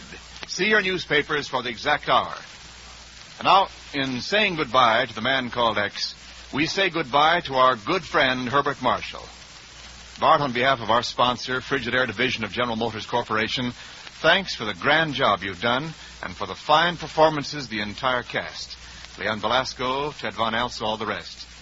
And I'd just like to add, for all of us here in the studio, thanks, Bart. Thanks for being such a swell person. Oh, thank you, Wen. Thank you. Thank you for myself, for Johnny Green, who composed and conducted our music, for the many writers who contributed scripts for The Man Called X, and for our director, D. Engelbach.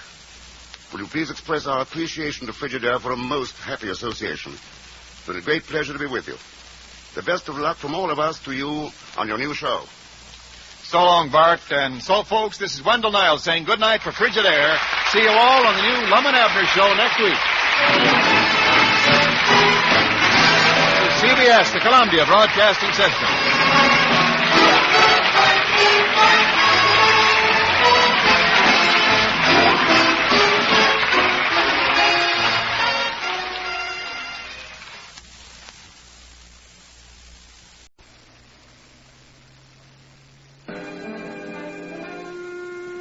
The National Broadcasting Company presents Herbert Marshall as The Man Called X. Wherever there is mystery, intrigue, romance, in all the strange and dangerous places of the world, there you will find The Man Called X.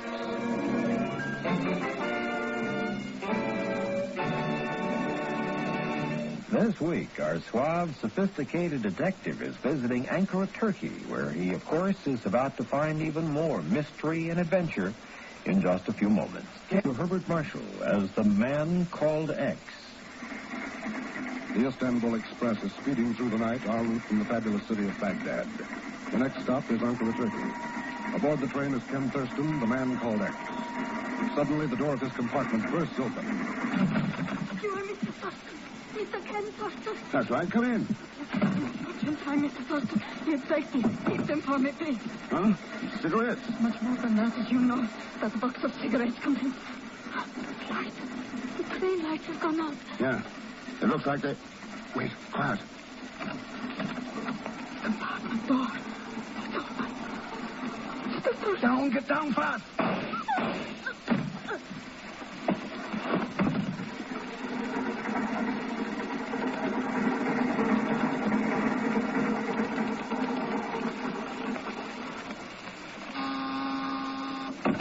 Yes, Miss Brooks? A call for you, sir. It's Mr. Thurston. Oh? From Kayseri, Turkey. Kayseri? What's he doing in... Oh, never mind, Miss Brooks. Put him on. Hello, Chief. Ken, you should have been in Istanbul by now. What are you doing in a place called Kayseri? They stopped the train here for a few minutes. You see, I met a beautiful girl, Chief. A beautiful... Now, look, Ken.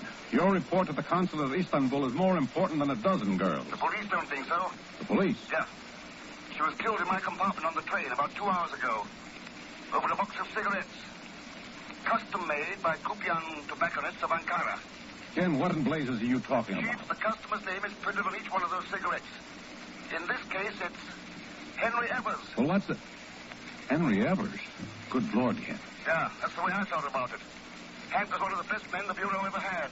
But Evers was murdered in Ankara during the war. That's right. On his way back from a mission into Germany, remember? How could I forget? When you tipped off that the enemy is working on plans for a radio-controlled rocket bomb with an atomic warhead... Yeah. We never did know for sure whether Hank found those planes or not. But if he did, and was smuggling them back home when he was killed... We went over all that at the time, Ken. If any other country had them, the Bureau would have heard of it by now. What if Hank had stashed them away someplace? And they've been lying there ever since. And if certain foreign countries' agents have just got wind of it. Hmm? Chief, that's why I'm getting off this train at Ankara. But what about those cigarettes? I slit them open, Chief. Do you want to guess what was in them? Ken, information about those plans. No. Tobacco.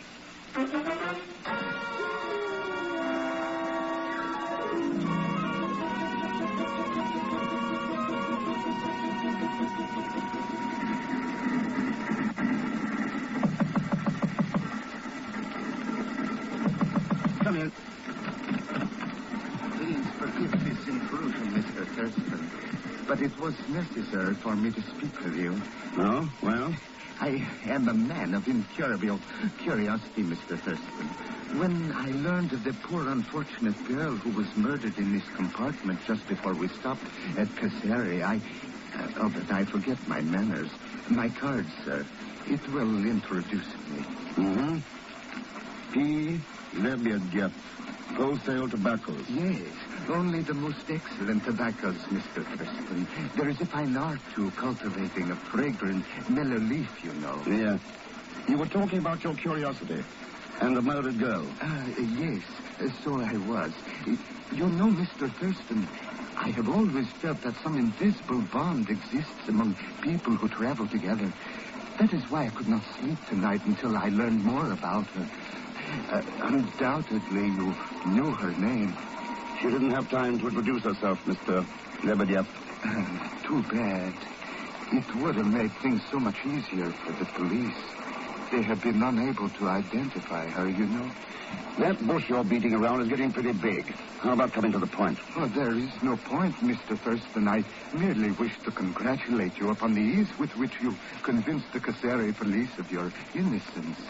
But then you were wise enough not to mention the name of Sparrison, weren't you? Sparrison? But then you do not know Sparrison, do you? Of course not. How could you? You'd better stick to cultivating tobacco, Lebedev. You won't do very well with me. And speaking of tobacco, do you have a cigarette? I am embarrassed, Mr. Thurston. It was unpardonable of me not to offer you one sooner. Please, try one of these. Thanks. Mm-hmm. Custom made by Kupian tobacconists of Ankara. And I see your name printed on them. Yes, they are truly remarkable cigarettes, Mr. Thurston. No, I don't doubt it. Maybe I'll have Kupian make out some for me. Unfortunately, I'm afraid you will find that rather difficult. Oh? The Kupians cater only to a select list of customers. I do not think they would care to take an order from you, sir. Thank you for a very pleasant conversation. And good night, Mr. X.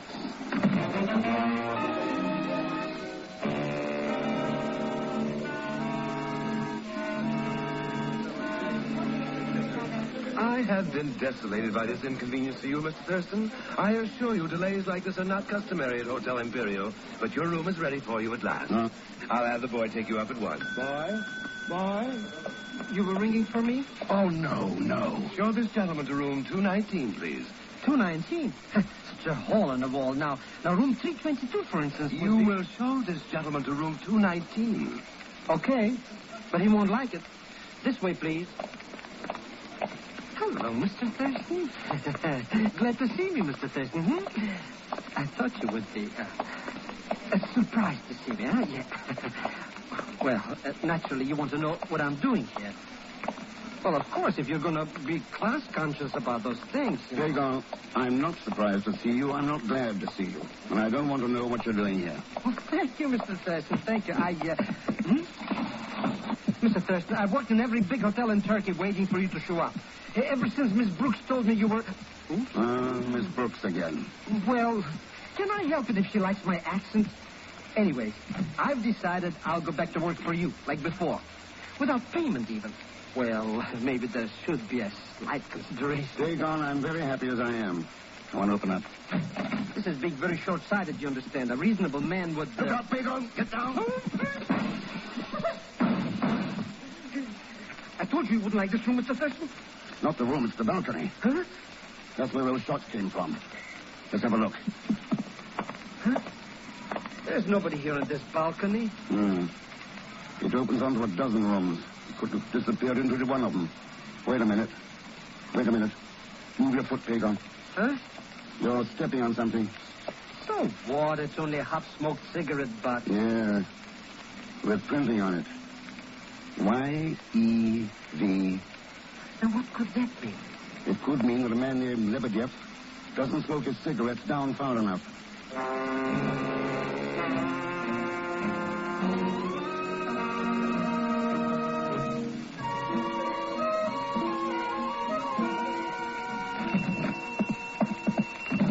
Good afternoon. Is there something I can do for you? Well. I beg your pardon? No, I was wrong. Everything in an old-fashioned tobacco shop doesn't have to be mellow and musty. Oh?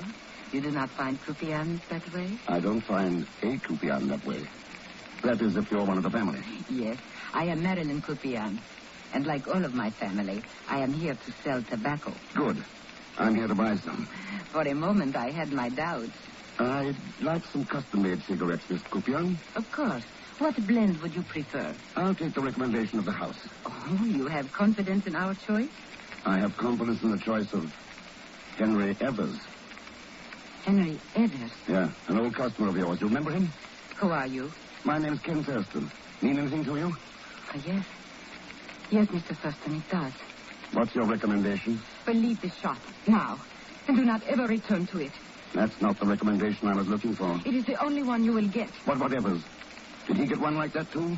Henry Evers is dead, Mr. Thurston. Draw your own conclusion. Yeah, I have. They're not pretty. Then you are going? Sure. If you want Lebediev's company instead of mine. Lebediev? What do you mean? The cars have just pulled up outside the door. Lebediev is at the wheel. He's got 2 thugs with him. But he cannot find me here. He would kill me. He's tried that on somebody else, I know. But why you? Well, there is not time to explain. Come with me. Quickly, before he enters. There is a door at the back of the building through the stock room. We can leave by there. You can leave, Marilyn, not me. But that man Lebediev is a killer. You do not know him. That's why I'm going to hang around, to get better acquainted. Here, take this. What is this key? It's to my hotel, 219 Hotel Imperial. Wait for me there. But Mr. Do as I say. We'll have plenty to talk over later. All right. Whatever you say, Ken, in back of you. Look out! In back of...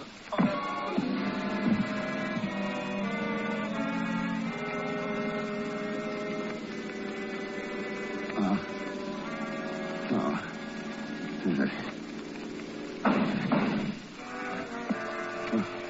What's that?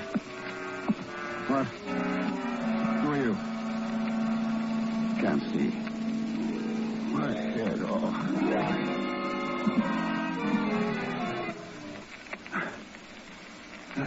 I see you are recovering consciousness at last, Mr. Thurston. Yeah. It looks like it. Oh. Who are you? Colonel Menges, Turkish military intelligence. At your service. Who's that? Who's that lying beside me? Mr. Kupion, the owner of the shop. Kupion, eh? What happened? Wait a minute, Colonel. This man's dead. As dead as 2 bullets in his heart can make him, Mr. Thurston. Who did it? I will let you supply the answer to that. What? The Sluger I have here has been fired twice. It was in your hand. I see. I regret, but I must place you under arrest on suspicion of murder. Why not check with Marilyn Kupion first? She can tell you I didn't kill her father. It would be rather difficult to get Miss Kupion to testify, Mr. Thurston. Yeah, why? We received a call from the authorities in Kayseri about 30 minutes ago. They have just identified the girl who was killed in your compartment of the train. Her name was Marilyn Kupion.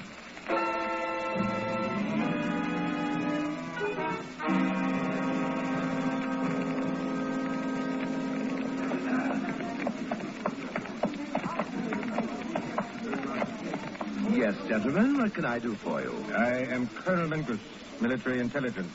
I wish a key to this gentleman's room. Oh, yes, of course. But wait, Colonel Menges. That will be impossible. This gentleman is not a guest here. Your memory's slipping. The name's Thurston. I registered here about an hour ago. I'm sorry, sir, but there must be some mistake. We have no one here by that name. Here's our book. You can check the registrations for yourself. Thanks, I will.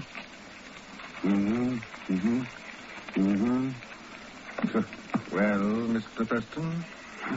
There seems to have been a fast shovel around here. My name got lost in it. But we can pin this thing down right now, Colonel Menges. Just how do you propose to do that? By going up to room 219.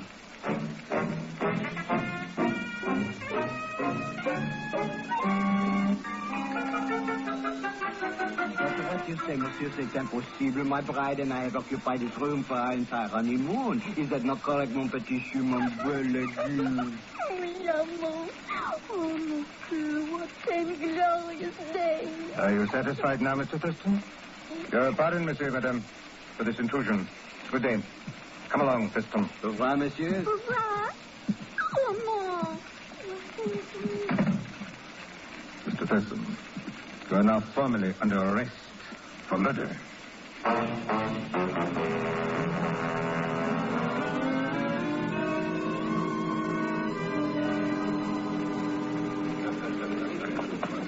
Military car will be here at any moment. We will wait for it in front of the hotel. You're wasting your time playing with murder, Menges. There's bigger game to be found in Ankara. Perhaps, Thurston. You will have your opportunity to prove what you say in due course of time. Is that the car you're waiting for? What car is that? Oh, the one right there. This way, Mr. Thurston, this way. Hurry, Ken, hurry. Good work, Pagon. Now, step on it.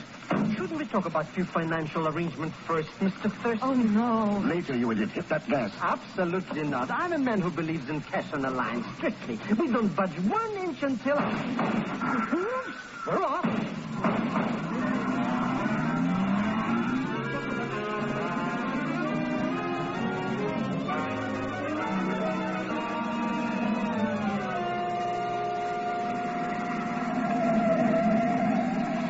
Colonel Mendes told you the truth. Marilyn Coupian was killed in your compartment on the train. Then what goes? Don't tell me there are two of you. No, Ken. My real name is Evelyn Rosier. I am Marilyn's cousin. She asked me to use her name in Coupian's tobacco shop while she went to the Turkish border to meet your train. Well, I suppose it all adds up, but I still don't see why. Now, let's start from scratch. How did Henry Evers and the Coupians happen to get together? Well, during the war, the Coupians were part of the Allied underground, and Evers asked them to hide some very important papers for him. Huh? They were to release them to no one but Evers or to you, Mr. X. And shortly after he left the shop, Evers was murdered. Why didn't the Coupians try to get in touch with me? Well, they knew then that someone was onto them, so they closed the shop and left the country. Then, whoever wanted those plans had to wait for them to come back here. Yes. Yeah. The Coupians returned only last week. Then, Marilyn read of your visit to Turkey, remembered the papers, and left to turn them over to you on the train. They were in a box of cigarettes. Only she must have taken along the wrong box. Any idea who might have killed her? It could only have been Levitt, yes. Busy little soul. Who is he? He is a small-time international agent. He works for whoever will pay him the most. But it was one of his men who knocked you out in the tobacco shop. And who killed Coupian there? That I do not know. When I managed to break away from that man who struck you down, I went to the Hotel Imperial as you told me to. Only the key you gave me would not open the door. Lucky for you, I saw her trying to open it and offered my invaluable assistance.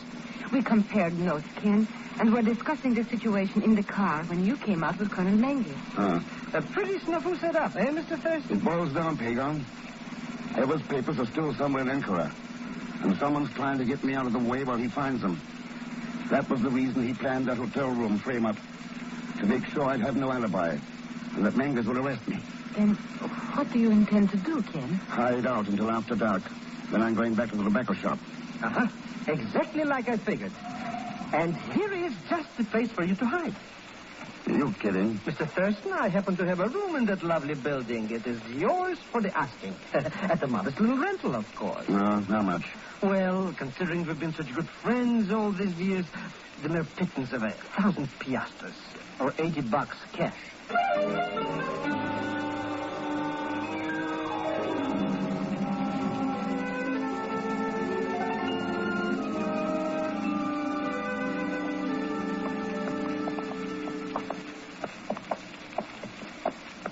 Wait a minute. What is it, Ken? Halfway down the alley, in the shadows near the back door of the tobacco shop. Mr. Thurston, that's a man standing there, just like out in the front. Yeah. Looks like Lebedev's suspecting me. He's got all entrances covered. But, Ken, we have to get into that shop. We're going to. Yeah, we'll move back into the shadow of this loading platform. The wall keeps us hidden from him. Now, if I can move this, find some... Yeah. Here's one.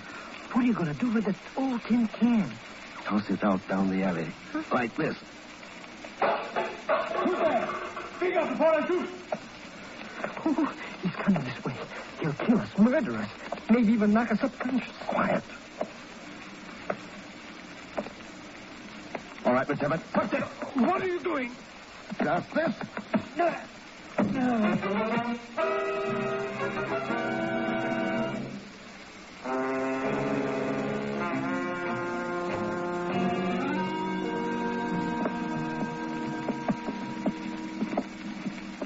Ken, it is hopeless.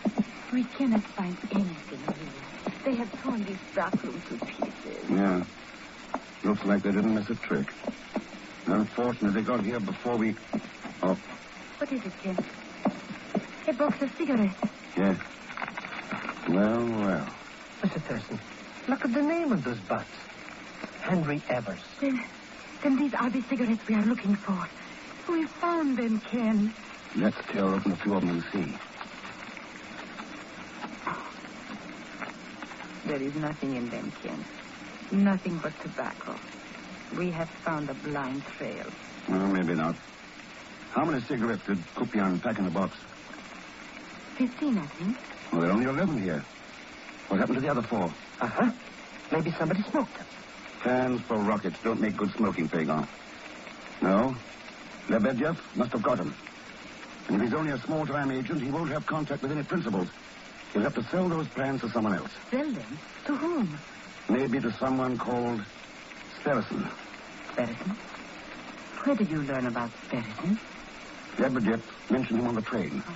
Tried to make believe he was connected with Marilyn's murder. What do you know about him? Well, I had forgotten, Ken, but Sperrison was the man the Kupian suspected of killing Henry Evers.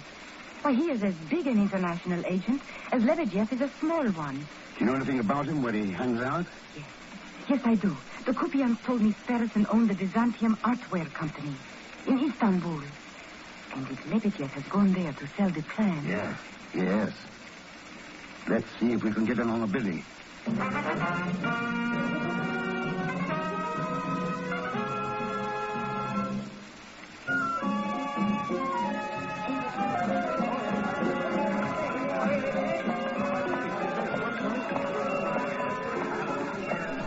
Wait, Ken.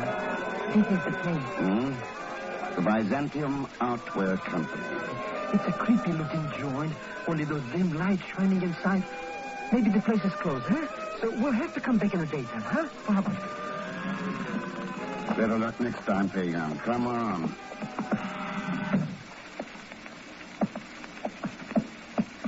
Perhaps Pagan is right, Ken.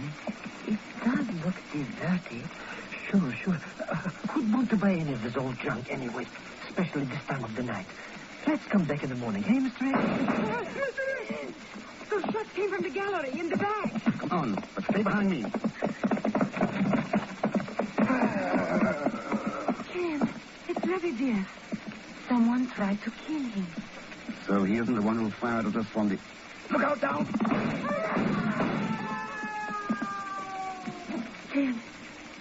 Can you hit him? Yeah, you all right? Yes, I'm all right. What about you, Pagan? Pagan, where are you? Right here, Mr. Thurston. I was running to help you, and I got lost in the dark behind this parking space. Oh, fine. Oh, there is the man you hit, Ken. He was trying to get away through that window when you... Yeah. There is a doorknob. He is one of Lebedev's men. Is he? And look in his hand. Cigarettes. Yes. The 4 that were missing from the box at Ankara. Looks like Lebedev's pal double-crossed him. Sure. When Lebedev came here to sell them to Spearson, this guy decided he would make the deal. Ken, open them quickly. Afraid these may be duds, too? Oh, no. Well. The things we've been looking for. Yes. Those? Boy, I could take bigger and better pictures with my number 2 Brownie. It's microfilm, Pagan. Microfilm of the plans for an atomic rocket. It is? Well, anyway, that no good Spearson can't gather them now. Don't be too sure, Pagan. Huh? What do you mean? You are so right, Mr. X. Mr. X, look. She's got a gun. Yeah. Drop yours, Ken. Quickly. Sure. Mr. Rex. Good. Now the microfilm. Throw it to the floor. Over here. Why not? Yes. Good. And thank you, Ken, for disposing of the opposition. Without your help, it would have been more difficult for me. I might have had to pay for these plans. You waited a long time to get hold of them. Haven't you, Miss Harrison? Oh, what? Of course. Who else could profit so well with them? Tell me, was it second guessing, Ken? Hardly. You gave yourself away at the tobacco shop in Ankara when you knocked me out. Why, Ken, I cried a warning to you. Oh, yes, so I turned away from you and then woke up with a lump on the back of my head. Very clever, Mr. X. Is that all? Not by a long shot. You knew about the real Marilyn's death when only the killer and the police could have known. Well, even the best of us slip up now and then. You, for instance. Knowing who I really am, you come to Istanbul with me, hoping to get the plans for the rocket. But I haven't. Now there is nothing left for me but to kill you. And now... Better look behind you before you pull that trigger. Oh, no, Ken. That trick will not work with me. Goodbye, darling. Okay, Colonel Mangus. All right, let me have that gun. Not until I have that gun. Take it easy, Pagan. Now. All right now. Face that wall. Speak. Nice work, Mangus. You see, Miss Ferguson, this time you should have looked behind you. But even more to the point, maybe you should have looked ahead. Yes, you and all those like you, who believe you can terrorize the world with your weapons and power and reap a harvest of destruction and enslave peoples. Well, you're wrong, Miss Ferguson, dead wrong. The freedom-loving nations of this world will never pay that price for peace. Remember that. All right, Mingus, take her away.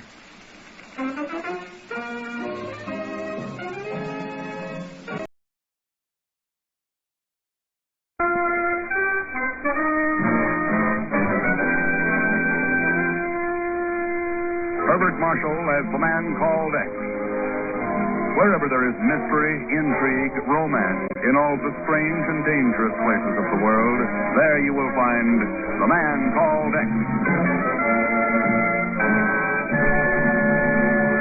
It began near the island of Xenenphon, off the coast of Greece in the Aegean Sea. It began when a giant transport plane came plunging helplessly down from the clouds to the sparkling blue waters below.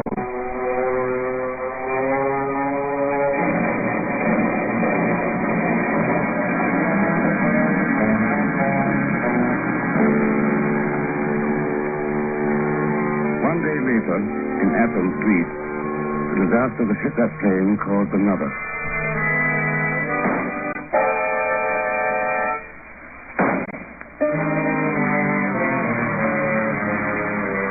It was then that a gray-haired, simply dressed woman paid a visit to the chief and me in the offices of the Bureau, high up above the teeming streets of New York City. Now, just why did you come here to the Bureau, Mrs. Masters? You see, it was because of my son Arides. He lives in Athena in Greece, where I come from. Your son is Arides Masters? Yes, he's a doctor. Sure. Chief, you remember Dr. Masters, one of the greatest research men in the world. Worked with us during the war on battle fatigue, war neuroses. Oh, sure, Ken, of course. Come to think of it, I saw his name in the papers just a month or two ago, didn't I? Yeah. He's doing some advanced work on cancer research in Athens. On the track of something, too, according to the article. Yes.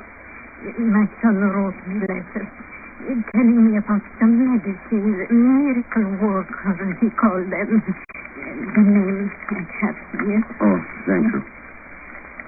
Mm-hmm. What are they, Ken? Radioactive isotopes, Chief. Isotopes? Miracle workers of science is right. They've been using them as tracers to determine the cause of certain diseases. Chief, radioactive isotopes might hold the clue to curing any number of diseases. Tuberculosis, cancer. Apparently, Dr. Mastos is going to use them in his cancer research. No, Arides will never use them. Oh? You see, my son is dead. Oh, I'm sorry. He was shot to death. Shot? Then that's why you came to us. You want us to find his killer? No, I do not believe in revenge. What is done is done. My son is gone. But his work must live on. And yesterday I get another letter from a friend in Athens. This thing my son wants has never arrived. I see. Go on, please. So I go to the company today. What company, Mrs. Master? The Fedor Mercantile Company. Fedor Mercantile Company. They are the ones who were to send this thing to Athens to my son. But the man will not help me, will tell me nothing, only to come here for the government to assist me. You will help, please. You will see that my son's work can continue. I'll promise you this, Mrs. Mastos. Everything your government can possibly do to help is going to be done. So, that is good. I will go home now. You know, I'm very proud of my son, of his work. Almost as proud as I am of my country. Well, what do you think, Chief? Ken, the Bureau's already got a report on those missing isotopes. Huh? Sure. 100 units were shipped to Athens 60 days ago. They were lost overboard while being transferred to another ship near the island of Xenenphon. Xenenphon? That's all that lies behind. It's an unfortunate accident. I wonder. Chief, what do you think 100 units of isotopes would bring on an international black market, say in Eastern Europe? Oh, probably a couple of $1 million. Ken. Chief, I'm paying a visit to the Fedor Mercantile Company.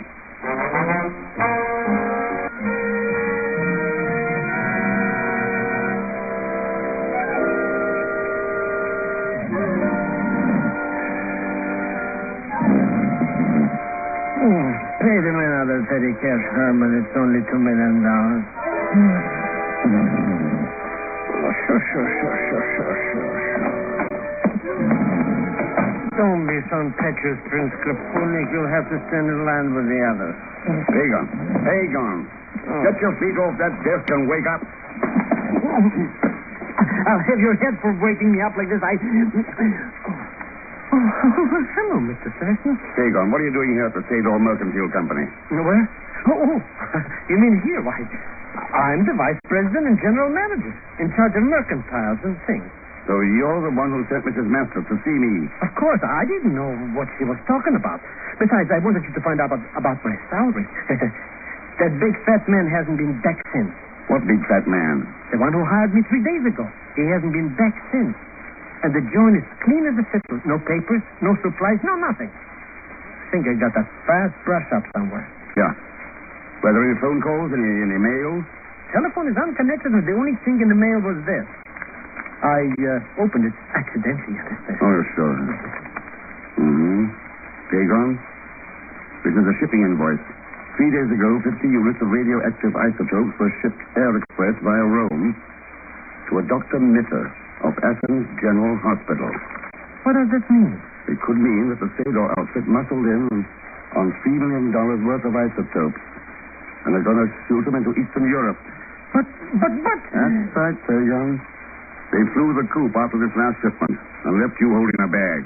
Oh, Mr. Thurston, then I'm working for crooks. I'm not even getting paid on salary. Oh, I feel sick. Yeah, so do I. And I'm going to see a doctor. What doctor? Dr. Mitter at the General Hospital in Athens.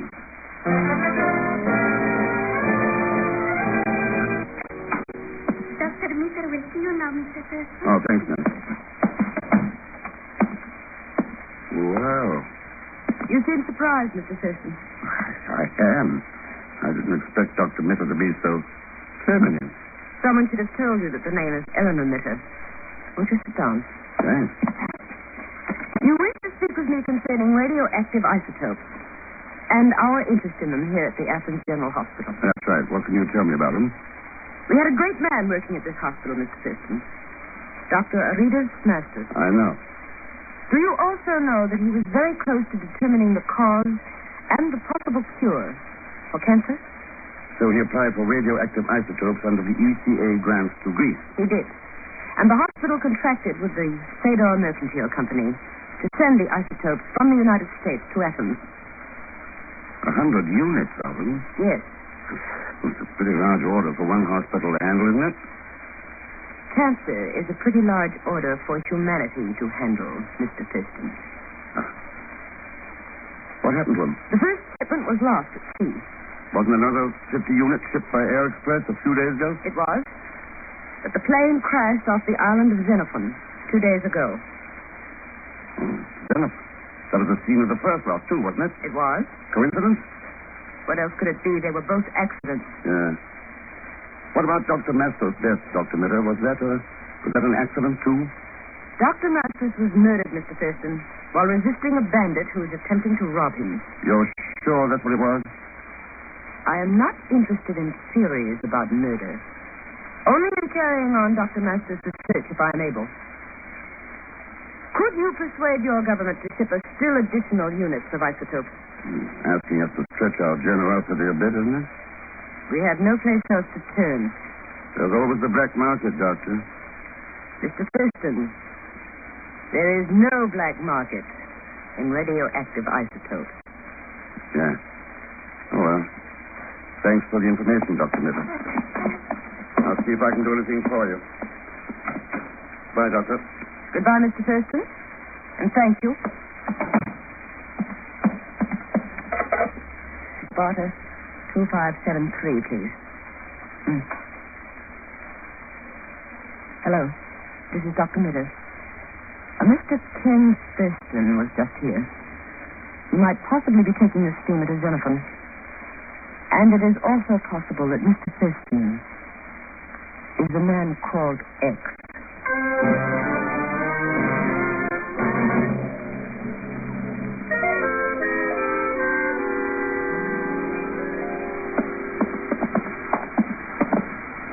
Mr. Thurston, how long do we have to travel in this cattle boat?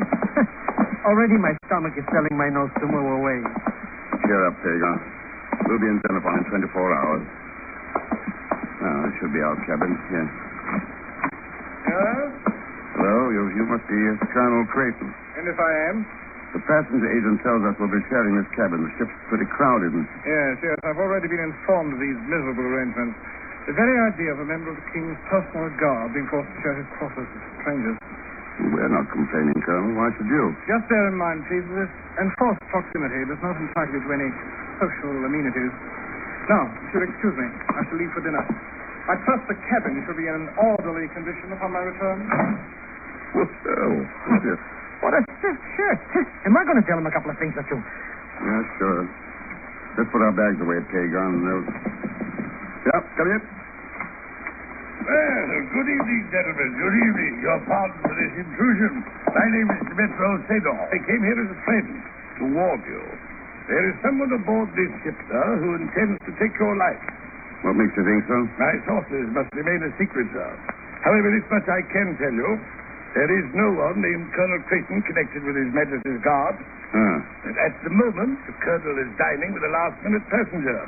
The lovely Dr. Eleanor Mitter of Athens. There you have it, sir. My gesture of friendship. Mind sharing part of this rail, Dr. Mitter? The deck is free to all passengers, Mr. Thurston. Oh, thank you. It is lonely out here at this hour of night, isn't it? That's why I chose it. I prefer quiet and solitude on the nights before I operate. Operate? That is why I'm traveling to Xenenphon. The pilot of the plane carrying the isotopes had his skull fractured in the crash. Funny thing about that crash, Doctor. Oh? Yeah, I checked on it. The weather was calm and clear. Too bad if the pilot died during the operation and couldn't tell how it happened. There are other things more dangerous to human life than a scalpel in the hands of a trained surgeon, Mr. Thurston. Now, if you will excuse me, I think I'll retire. Good night. Good night, Doctor. Mr. Thurston, we're going to be killed, murdered, even die, maybe. Whoa, wait a minute, Hagen. Who's going to commit all this mayhem? The phony Colonel Creighton. I saw him in the cabin, just now cleaning the cannon. Anyway, calibrating ain't automatic. He's going to kill us. Whoa. Down, get down.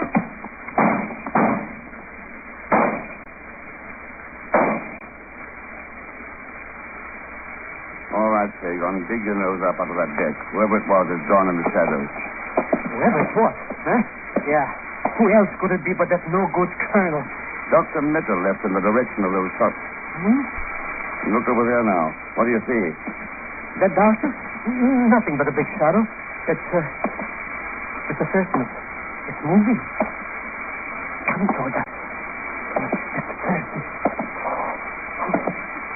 A pleasant journey, this one to Xenenphon, is it not, Mr. Thurston? A very pleasant journey indeed. Never can quite figure out why it is that the man called X, Ken Thurston, an American detective, has such a delightful British accent. But they do have him say, yeah, every now and then, so you know he's supposed to be an American character. We'll return to the man called X with Herbert Marshall in just a moment. Now, back to the man called X.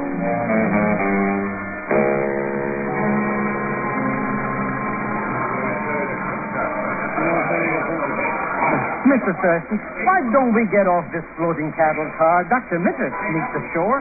Special priority. He's got an operation coming up. Huh. Maybe if I play stick too, we can... Mr. Thurston, look how somebody's jumping on us. Relax. That's nothing but the shadow of the cargo net swinging overhead. Imagine that. But why do they have to keep swinging the thing over our heads all the time? Couldn't they... Ah, my dear Thurston, viewing the harbor, I see. That's right, Pedro. I was wondering where that plane of yours crashed. Oh, yes, it's an unfortunate accident. Notice that mooring buoy in the bay? The ship anchored nearby? That marks the spot. Looks like that boat has diving tackle rigged on it. Your eyes are as keen as your brain, sir. Yes, that is a sponge diving boat. One of my fleet, Mr. Thurston. Oh, so you're in the sponge business, too, eh? Quite right, sir. I find it a dull venture, but quite profitable. As profitable as handling radioactive isotopes on the Eastern European market? You joke, of course, sir. No, I do not think the sponge business would be as profitable, but perhaps far less dangerous. That is my answer, sir. A good one, is it not? Yes, a very good one indeed. What's so good about it? He didn't answer nothing. That's why it's good, Pagan. Huh? Well, anyways, with him and Dr. Mitter out of our way, we got nothing to worry about. Hey, Mr. Thurston, this cargo net stepped right over us. Hey, look! Jump, Pagan, the next thing. Jump, man. Jump!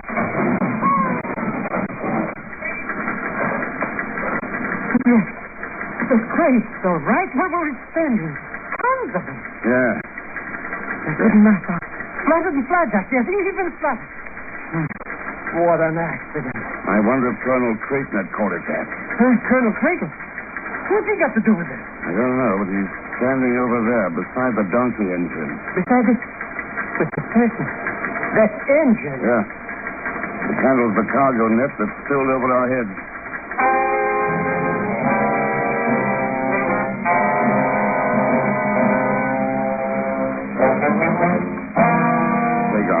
Yeah, take this money. Circulate around the village. See what you can buy with it. Learn if there's any black market of American goods. You know, cigarettes, money, anything. Then meet me back here at the hotel. Okay. You don't abandon it. But what are you going to do? Check on an operation. Huh? I want to see how dangerous a scalpel in the hands of Eleanor Miller can really be.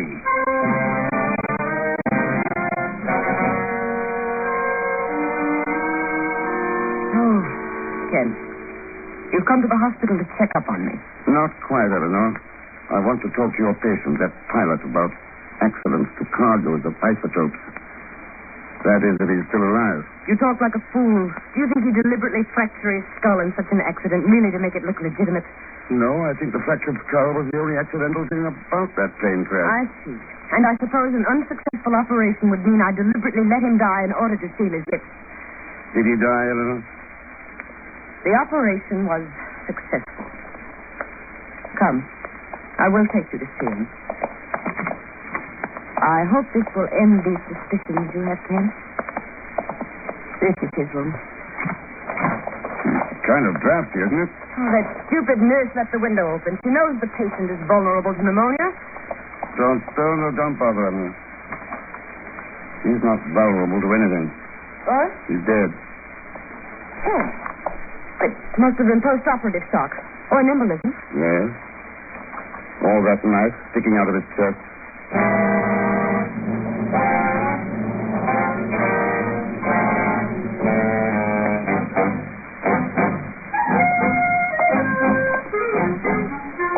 Now, let me see. Mr. X gave me 200 clams. I spent only 100. Mm-hmm. If I give him back 30, that makes a profit of $70. And not bad, not bad. Maybe I better figure out again. See that I don't kick myself. He gave me 200 simoleons. Good evening, Mr. Smith. Oh, hello, Colonel Creighton. Nice night, isn't it? Now, let's see. 200 clams. That's right. Colonel Creighton. Your identification is correct, Smith, despite the darkness of this side street. Have you noticed no one else is around? Yes, well, it was nice seeing you, Colonel. Drop around again sometimes. But knife. Be careful with that knife. I shaved once already today. I'm going to ask you one question, Schmidt. If you wish to live, you will answer it correctly. Who is Ken Thurston? Oh, is that all? Well, that's a cinch. He's the... No, I can't. Answer, Schmidt, who is he? That knife. My throat. Who is Ken Thurston? He is... Oh, forgive me, Mr. Thurston. He is the man called X.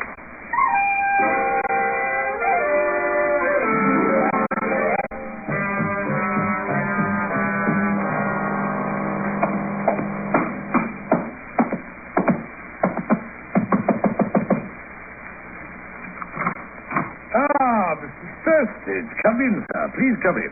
Thanks. Oh, welcome. Surprise, sir. Most welcome. I must confess I expected you to call. Yes, we've got something to talk over. That we have, sir. That we have. What subject did you have in mind? Radioactive isotopes. By gad, sir, I admire you. Straight to the point. No beating around the bush for you, eh? Well, what for? We both know you were behind those accidents. Why not admit it? Why not, sir? Why not indeed? The airplane pilot is dead. There's no witnesses here. I don't mind speaking frankly. Good. Then tell me if I've got the record straight. Certainly, sir. You had a two-way purpose behind those accidents, Fedor. Bleeding the ECA funds to Greece of some $3 million and seeing that those isotopes ended up in the country you're working for. I said you were a brilliant man, sir. Your deductions are quite sound. Unfortunately, I've succeeded only partially. Both shipments were lost at sea. I found it impossible to recover them. So you see, we've both lost. I have no isotope. You have no proof of crime. Our little contest ends in a draw. Okay, Fedor, that's that. Looks like I go back to Athens. And I, sir, return to my sponge diving business. By the way, if you're not familiar with the process, why not drop around tomorrow? I'll take you aboard one of my boats. You might find it interesting. Maybe I'll take you up on that, Fedor. Good night. Good night, sir. Good night. Well, my dear, did you hear it all? You always were a talkative fool, Demetro. Why did you mention the diving? My dear Eleanor, please me to be apparently frank, yet tell him nothing. Now he will leave Xenenphon and we shall have nothing further to worry about. You mean I shall have nothing further to worry about? Huh? Does that mean I have? Don't be foolish, my dear. What could it possibly be? Just this, Demetro. Just this.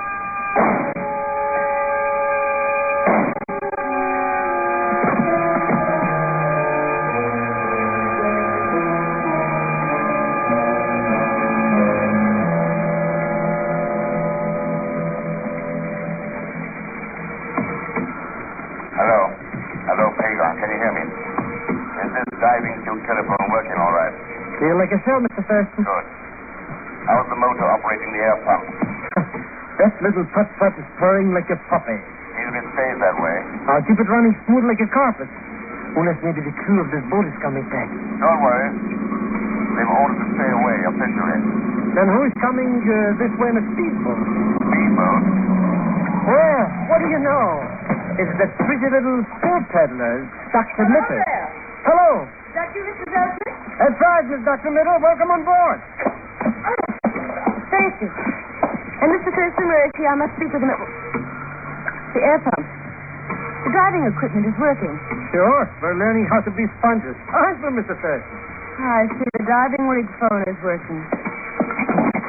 Dr. Mitter, you got a gun. You, Mr. Thurston. My hand is over the transmitter. He cannot hear you. Nor could he hear the sound of... Move backward quickly and stay there. Ken? Ken, do you hear me? Eleanor, what are you doing aboard? I followed you from your hotel, Ken. I have important news. Oh? You were right. Those accidents to the isotopes were planned. The Baker Sado was behind it. But if you are diving out here, you know his plan. Yes, that's right, Eleanor. He had his agents dump the isotopes into the ocean to make the accidents look legitimate. Then he'd recover them with his sponge divers. As you are trying to do now. The isotopes are right below the boat, Eleanor. A diver can get to them in the morning. So my work's almost over for the night. Ask Fagon to pull in the lines, will you? First, darling, I think you should know something. The Metro Fedor has a partner. I was working with him. Where are you, Eleanor? But now that Fedor is dead, all the profits shall be mine. Fedor dead? Yes, darling, I disposed of him. As I did with the pilot. And as I am going to do with you. Pretty confident, aren't you? Why shouldn't I be? You'll find it rather difficult to breathe down there with your air supply gone. Too bad it had to end this way, darling, but... Goodbye. Dr. Mitter, the air pump, it stopped. Mr. Thurston. Yes, Smith. And now it is your turn. Mr. Thurston, help. Oh, you fool. He cannot help you now. He's got... wrong, Eleanor. Let's take our gun, Colonel. With pleasure. Let me have it, Doctor. All right, Thurston. You're alive. And Colonel Creighton. Of the Athenian Secret Intelligence. Sure. You made a mistake not seeing the telephone wire going into the cabin. No, Pagon. Her mistake was trading in her position's oath for a handful of money. She's going to pay for that mistake now. Yeah. So will all those who trade in the same kind of coin. Someone said it long ago, much better than I. Remember? What is a man profited if he shall gain the whole world and lose his soul?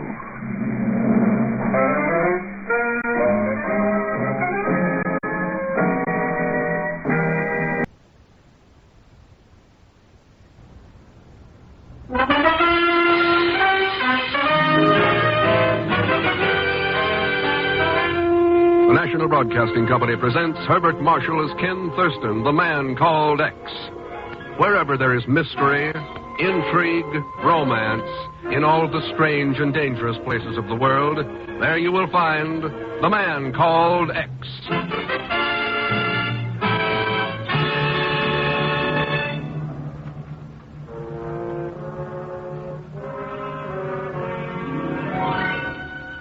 The message was received by the State Department in Washington shortly before midnight. Within an hour after decoding, there was a feverish burst of activity in the offices of the Atomic Energy Commission, counterintelligence, and at the Bureau in New York City. So Professor Charney has disappeared. That's right, Ken. It apparently happened 3 weeks ago. Where, Chief? At Los Alamos? No, much worse. At Linz, Austria. On the border of the American-Russian zone. Yeah. What was Charney doing there? His family disappeared there during the war. A month ago, he took a leave of absence from his nuclear fission work at Los Alamos. One last stab at finding him. That's so, Chief. Ken, I don't have to tell you that Professor Charney is one of the greatest living experts on nuclear fission. Yeah, I know. Why, his mind contains secrets that'd be worth, well, almost anything to certain interested nations. That's right. For Pete's sake, Ken, what's the matter with you? Don't you realize what this might mean? Charney disappears only 25 miles from Czechoslovakia. What if he's being held somewhere behind the Iron Curtain? Being questioned? Well, officially, the Bureau can hardly go into Czechoslovakia on the strength of a guest. I know we can't. That's why I wanted to talk to you. Don't you have any suggestions? Chief, what do you know about music boxes? Music boxes? Yeah. Like the one I got here. Came to my apartment, Air Express, this morning. When you phoned me, I thought I'd bring it along. Now, wait a minute, Ken. What are you driving at? It's an interesting little gadget, Chief. Listen. You like it? Ken. Sorry. By the way, did you know Professor Charney made a hobby of collecting these things? He did? Yeah. One he was very fond of played Brahms' Lullaby. Who did you say sent you that music box? I don't know. And there wasn't any name or return address on it, only the name of the manufacturer, the Batava Toy Company. According to the postmark, they are located in Prague, Czechoslovakia. Czechoslovakia? Yep. Yeah. Chief. Yeah, Ken? I've been working kind of hard lately. I don't suppose you'd care for a Why, little... thanks, Chief. A vacation is just what I need. That's what I figured. Any idea what you'll do with your time? Oh, I don't know. Maybe I'll start collecting music boxes. In Prague.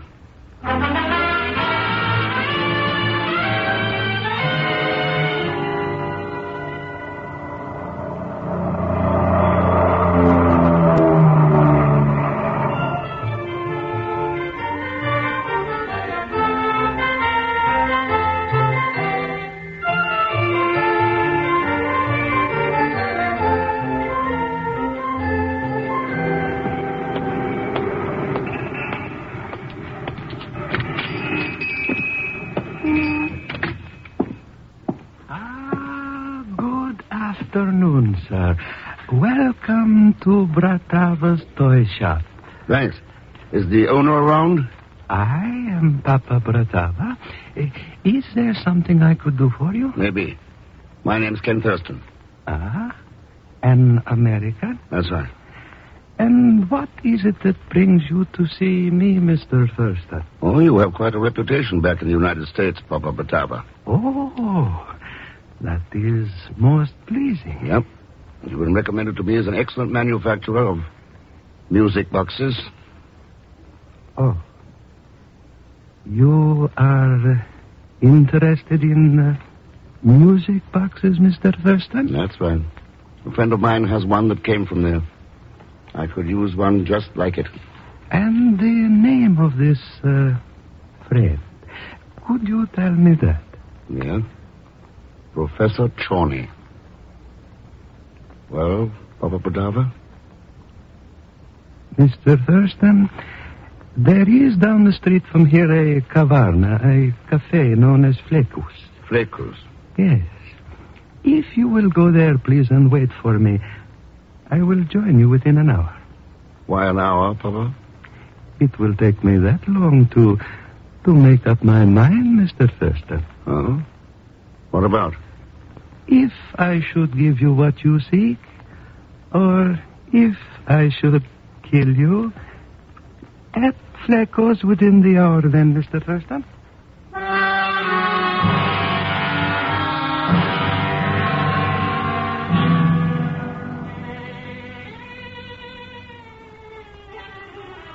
Here is a table such as you wish, sir. Quiet, secluded. Yes, thanks, sir. I don't suppose you serve martinis. Martinis? Oh, never mind. I'll settle for a glass of Pilsen. Yes, sir. Pilsen it shall be, sir. Hello, Mr. Thurston. Oh, no. I'm some classy fiddle, eh, Mr. Thurston? Dagon, I never heard such atrocious caterwauling in my life. Thank you, Mr. Thurston. Better even than the music box, eh? What do you know about a music box, Dagon? What do I know about it? Who do you think sent it to you anyways? You? Certainly. I knew you would be interested in learning about a certain Professor Charney party. Not mentioning any names, of course. So I said it to you. Dagon, if you had anything to do with Professor Charney's disappearance... Oh, I swear by the father of my father, Mr. Thurston, I didn't have absolutely nothing to do with it. Only I got friends, you understand, with ears hanging to the underground. They told me. What did they tell you? Mr. X, do you think I'm the kind of a guy who gives away his friends' secrets for nothing? After all, there are certain miscellaneous expenses and... Okay, pal. Take on. You'll get paid. Now, where can we talk? Well, I got to play here another 15 minutes. And my public demands it, you understand. Oh, sure.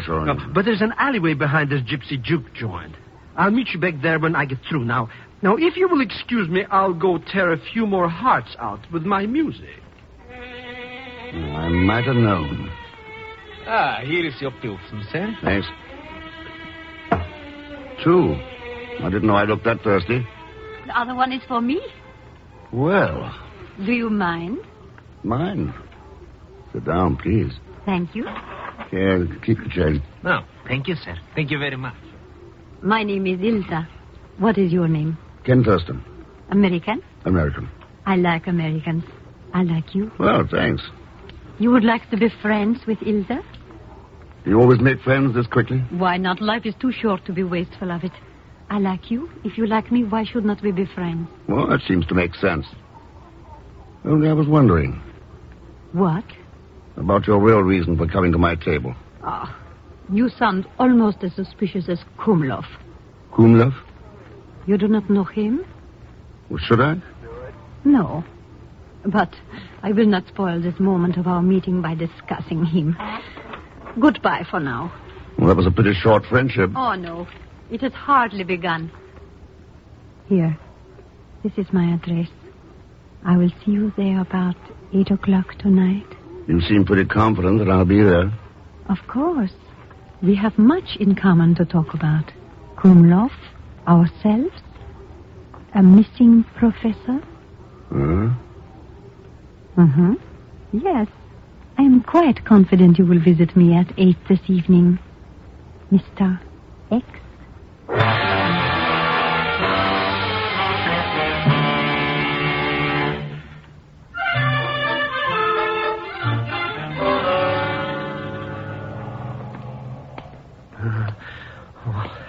Why did I pick such a dark alley to meet Mr. X anyways? I should have had my head examined. Things I do for that man out of the goodness of my heart so he can do things for me. Oh, why do I stick my foot out into it? It's like this anyways. So you can chisel a few bucks, Baker. It's only you, Mr. Thurston. Who else were you expecting? Who can tell in a dark place like this? Must be plenty of people jealous of my fiddle playing. But anyways, right now, that's neither here. You got my payoff for me? I've got it. But first, I want to hear what you know about Professor Charney. You almost talk like you almost don't trust me, Mr. Thurston. Stop talking, Pagan. Well, I was in Bratislava a couple of weeks ago, playing my fiddle in a very exclusive joint.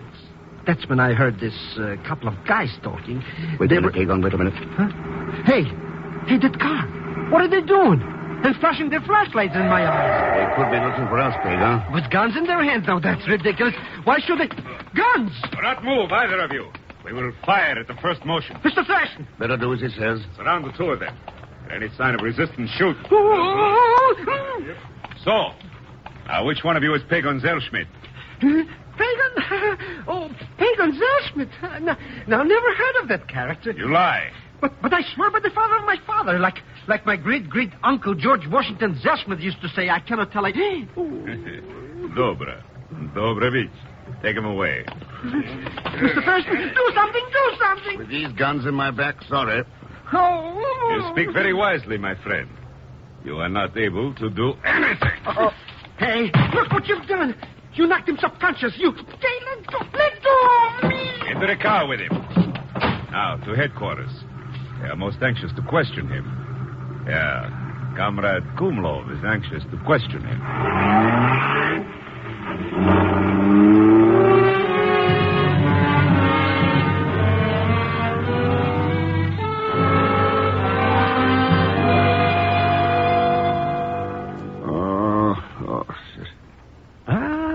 Good. You are conscious at last, Mr. Thurston. What?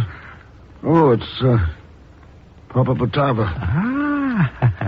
I am pleased you are able to recognize me, Mr. Thurston. Yes, so am I. Where are we? In a room behind the Bratava Toy Company. Oh, why? I was going to Flag Coast to join you as agreed. I saw the car with those men turn into the alley and watched them. When they left, I brought you here. Thanks. Well, you haven't killed me. So you've apparently made up your mind to work with me. That is quite right, Mr. Thurston. Since last we were together, I have spoken with them. It would seem they recommend you most highly. Well, that's nice. But just who are they? The People's Underground, Mr. Thurston. Oh.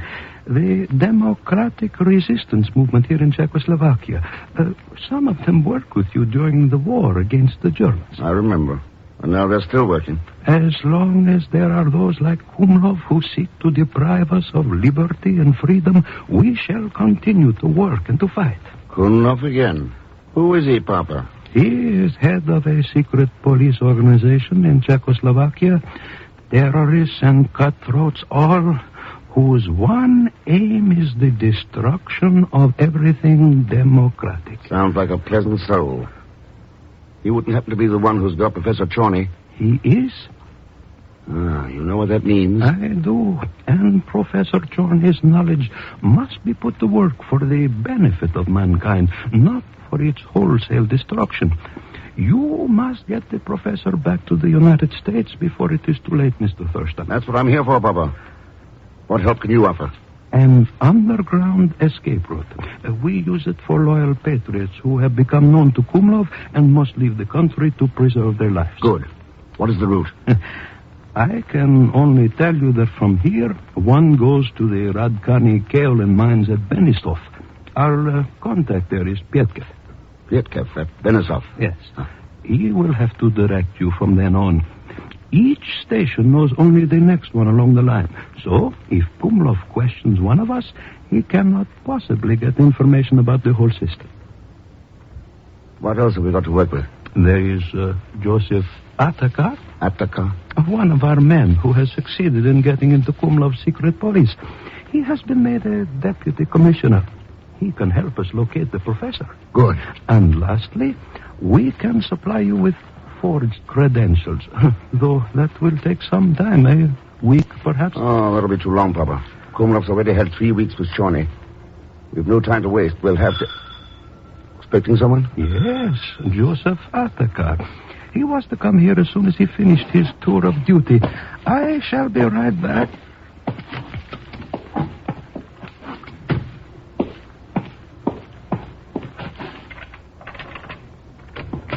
Come in, Joseph. I have... You. What are you doing with... No, don't. No!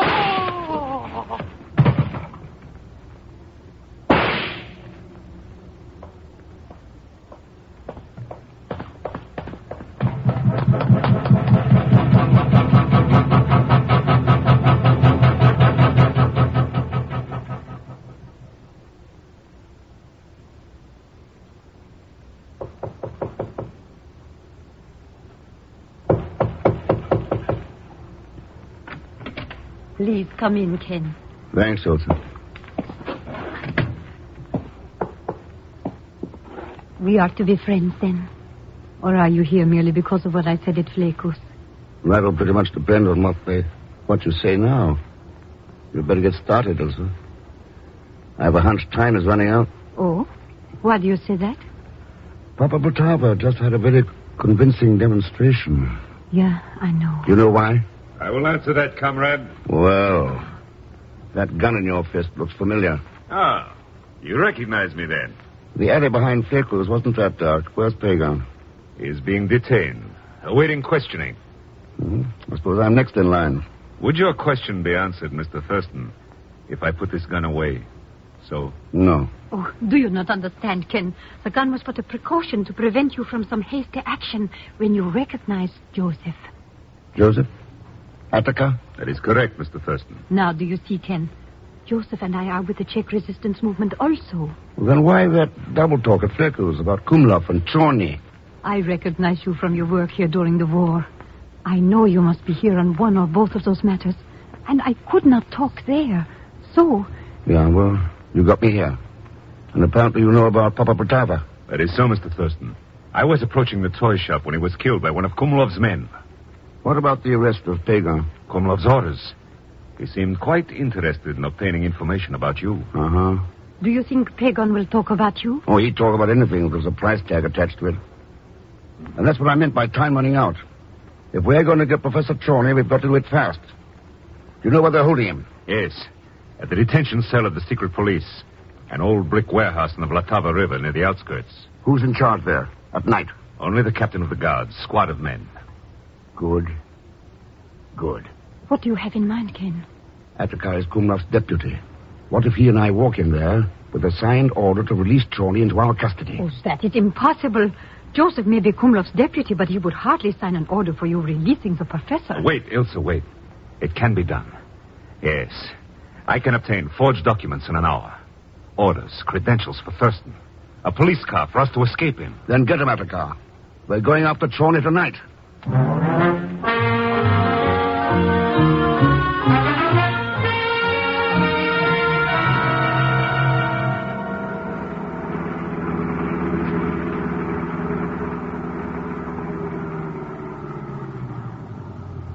There's the detention warehouse, Ken. Good.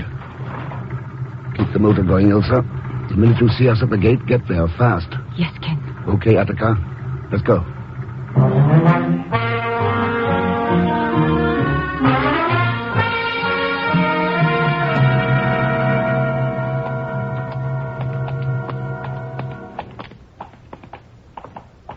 Here is the professor's cell, comrades. Open it, Captain. Of course, Deputy Attica.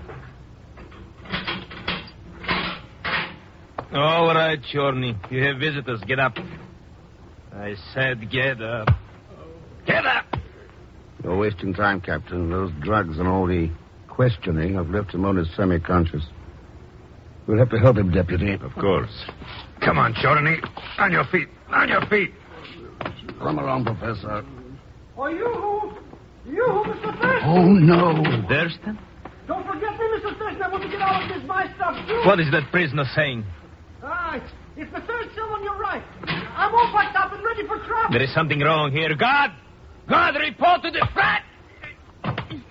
Hey, what did you hit him for, Mr. Thurston? Isn't he on our side? Shut up, Pegon.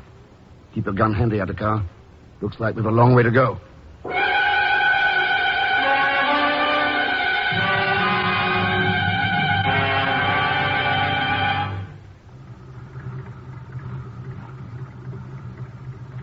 What has gone wrong in there? It is almost 15 minutes now since they left. Still they have not... Shut. There's trouble outside. Get to the gate, there. The gate.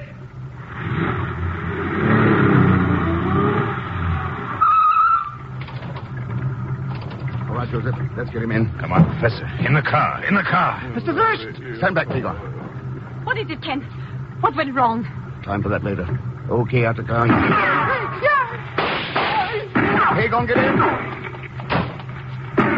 Yes, sir. Hit it.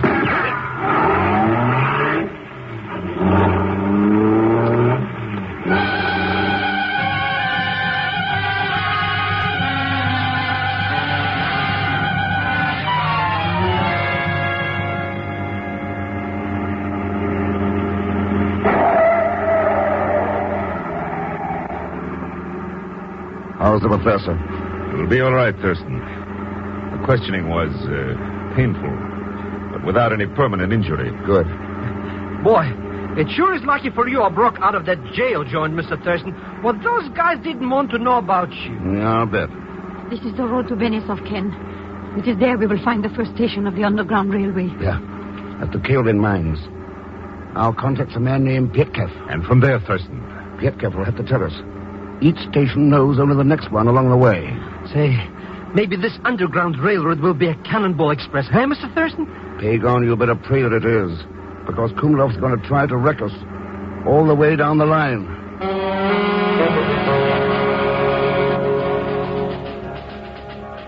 Go on, Pietkev. Our next shipment of kaolin goes to the Rudka porcelain factory at Mirovice in the morning, Mr. Thurston. Your party will be aboard one of the freight cars. Good luck to you.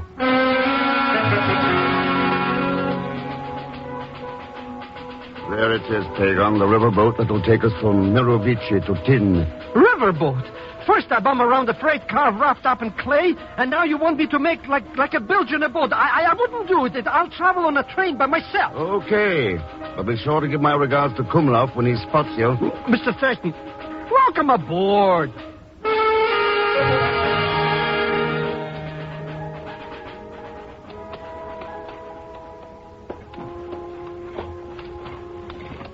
You are certain that is the Kutna shoe factory just ahead, Ken? According to the directions of tin, it's got to be, Elsa. And the Austrian border must lie just a short distance beyond. Yeah. The professor's journey back to freedom is almost over. Why are you always worrying about him? He's been sleeping practically the whole trip. After what he's been through, he deserves some rest, Pagan. Hey, you sure this shoe factory is the place we go, Mr. Thurston? No lights on inside. Well, the night watchman will be there. He's our contact. Come on, Etticar. Let's find him. I'm with you, Thurston. Hey, me too. I'm not going to stay out here in the dark alone with only a woman and an old man for company. Always the gentleman, eh, Pagan? Oh, sure. Let him go with you, Ken. The professor and I will be all right. Okay, Elsa. Come on. Believe you me, Mr. Thurston, I'm going to be one happy chump when he leaves this Reggie workshop and get across that border. What a way to get from one country to another. Kumlov would be willing to give up everything he has in Czechoslovakia if he could destroy this escape route, Zellschmidt. Ah, here's the door, Thurston. But I do not see any sign of the watchman around. Nor do I. Door's open. Go in. Hey, it's darker in here than in the dark outside. There's a desk here. There should be a lamp on it. Yeah, there it is. Ah, that's better. Now let's see if we can find that watchman. I would not worry about that if I were you, Zellschmidt. You were never going to cross the border anyway. That's what you think. Believe me, the quicker I get out of Czechoslovakia, the faster I... Mr. Thurston, he's got a gun. Yeah. What's that mean, Attica?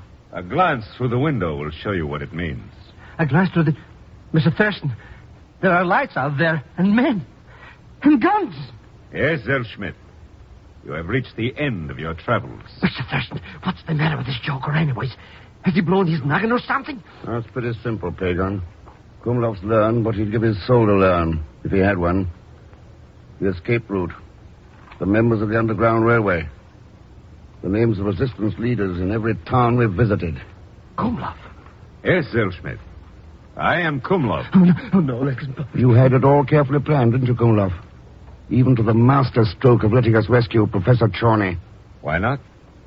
There was no risk involved. When I learned our destination at the last stop, I sent word to my local deputy to meet us here with his men. Besides, you did not know us for what we were. Ilse and I could have killed you at any time if necessary. Ilse? You mean that pretty Petunia is working with this no good? Sure. She had to be, Pagan. Kumlov had every little detail carefully worked out, except one. I doubt that I overlooked anything, Thurston. Do you? Then maybe you'd better take a look out of that window. Huh? Those men out there aren't your secret police. They're members of the Resistance. The Resistance?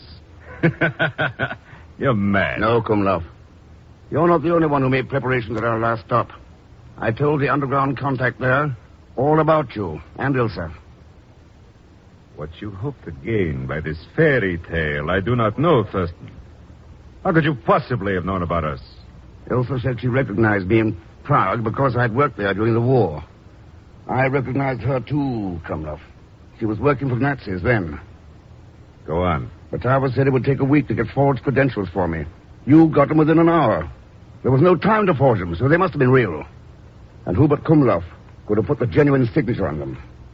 You are telling the truth, aren't you, Thurston? These things you say, they are the truth. That's right, Kumlov.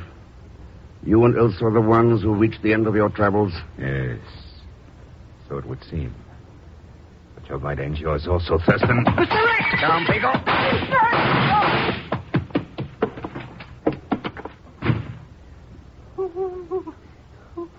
He shot me.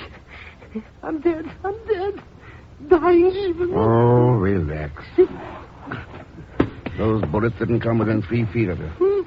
But everything's going dark. That's because I smashed the lamp, you idiot. Oh, then everything's... Hey, where's Kumlov? He beat it out the door. And he's getting away. He is getting away.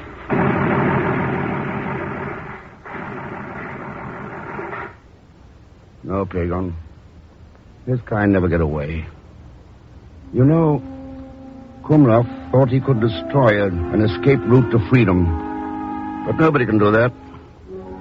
There's nothing powerful enough to close the doorway to freedom for the peoples of this earth. I guess our job is to see that nobody tries. Come on, Pagan. We'd better get Professor Charney home.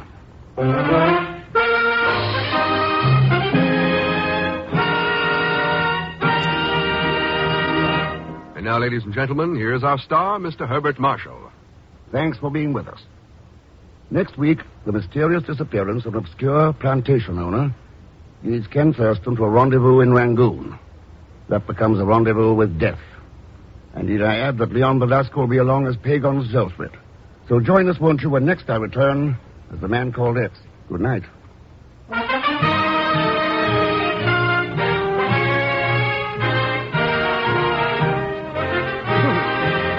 The Man Called X, starring Herbert Marshall, is a J. Richard Kennedy production and is directed by Jack John Stone with music composed and conducted by Felix Mills.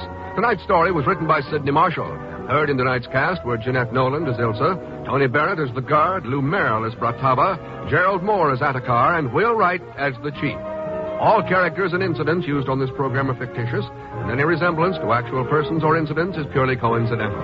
So, until next week, same time, same station, this is Jack Latham saying good night for The Man Called X. 3 chimes mean good times on NBC. Sunday is a big day on NBC. It's a big day because of the big show. Tallulah Bankhead is MC, and your stars in Sunday's hour-and-a-half broadcast include Fred Allen, Jimmy Durante, Ethel Merman, Frankie Lane, Mindy Carson, Meredith Wilson, and a host of others. All this and Tallulah, too. Yes, it's the big show, an hour and a half every Sunday on NBC.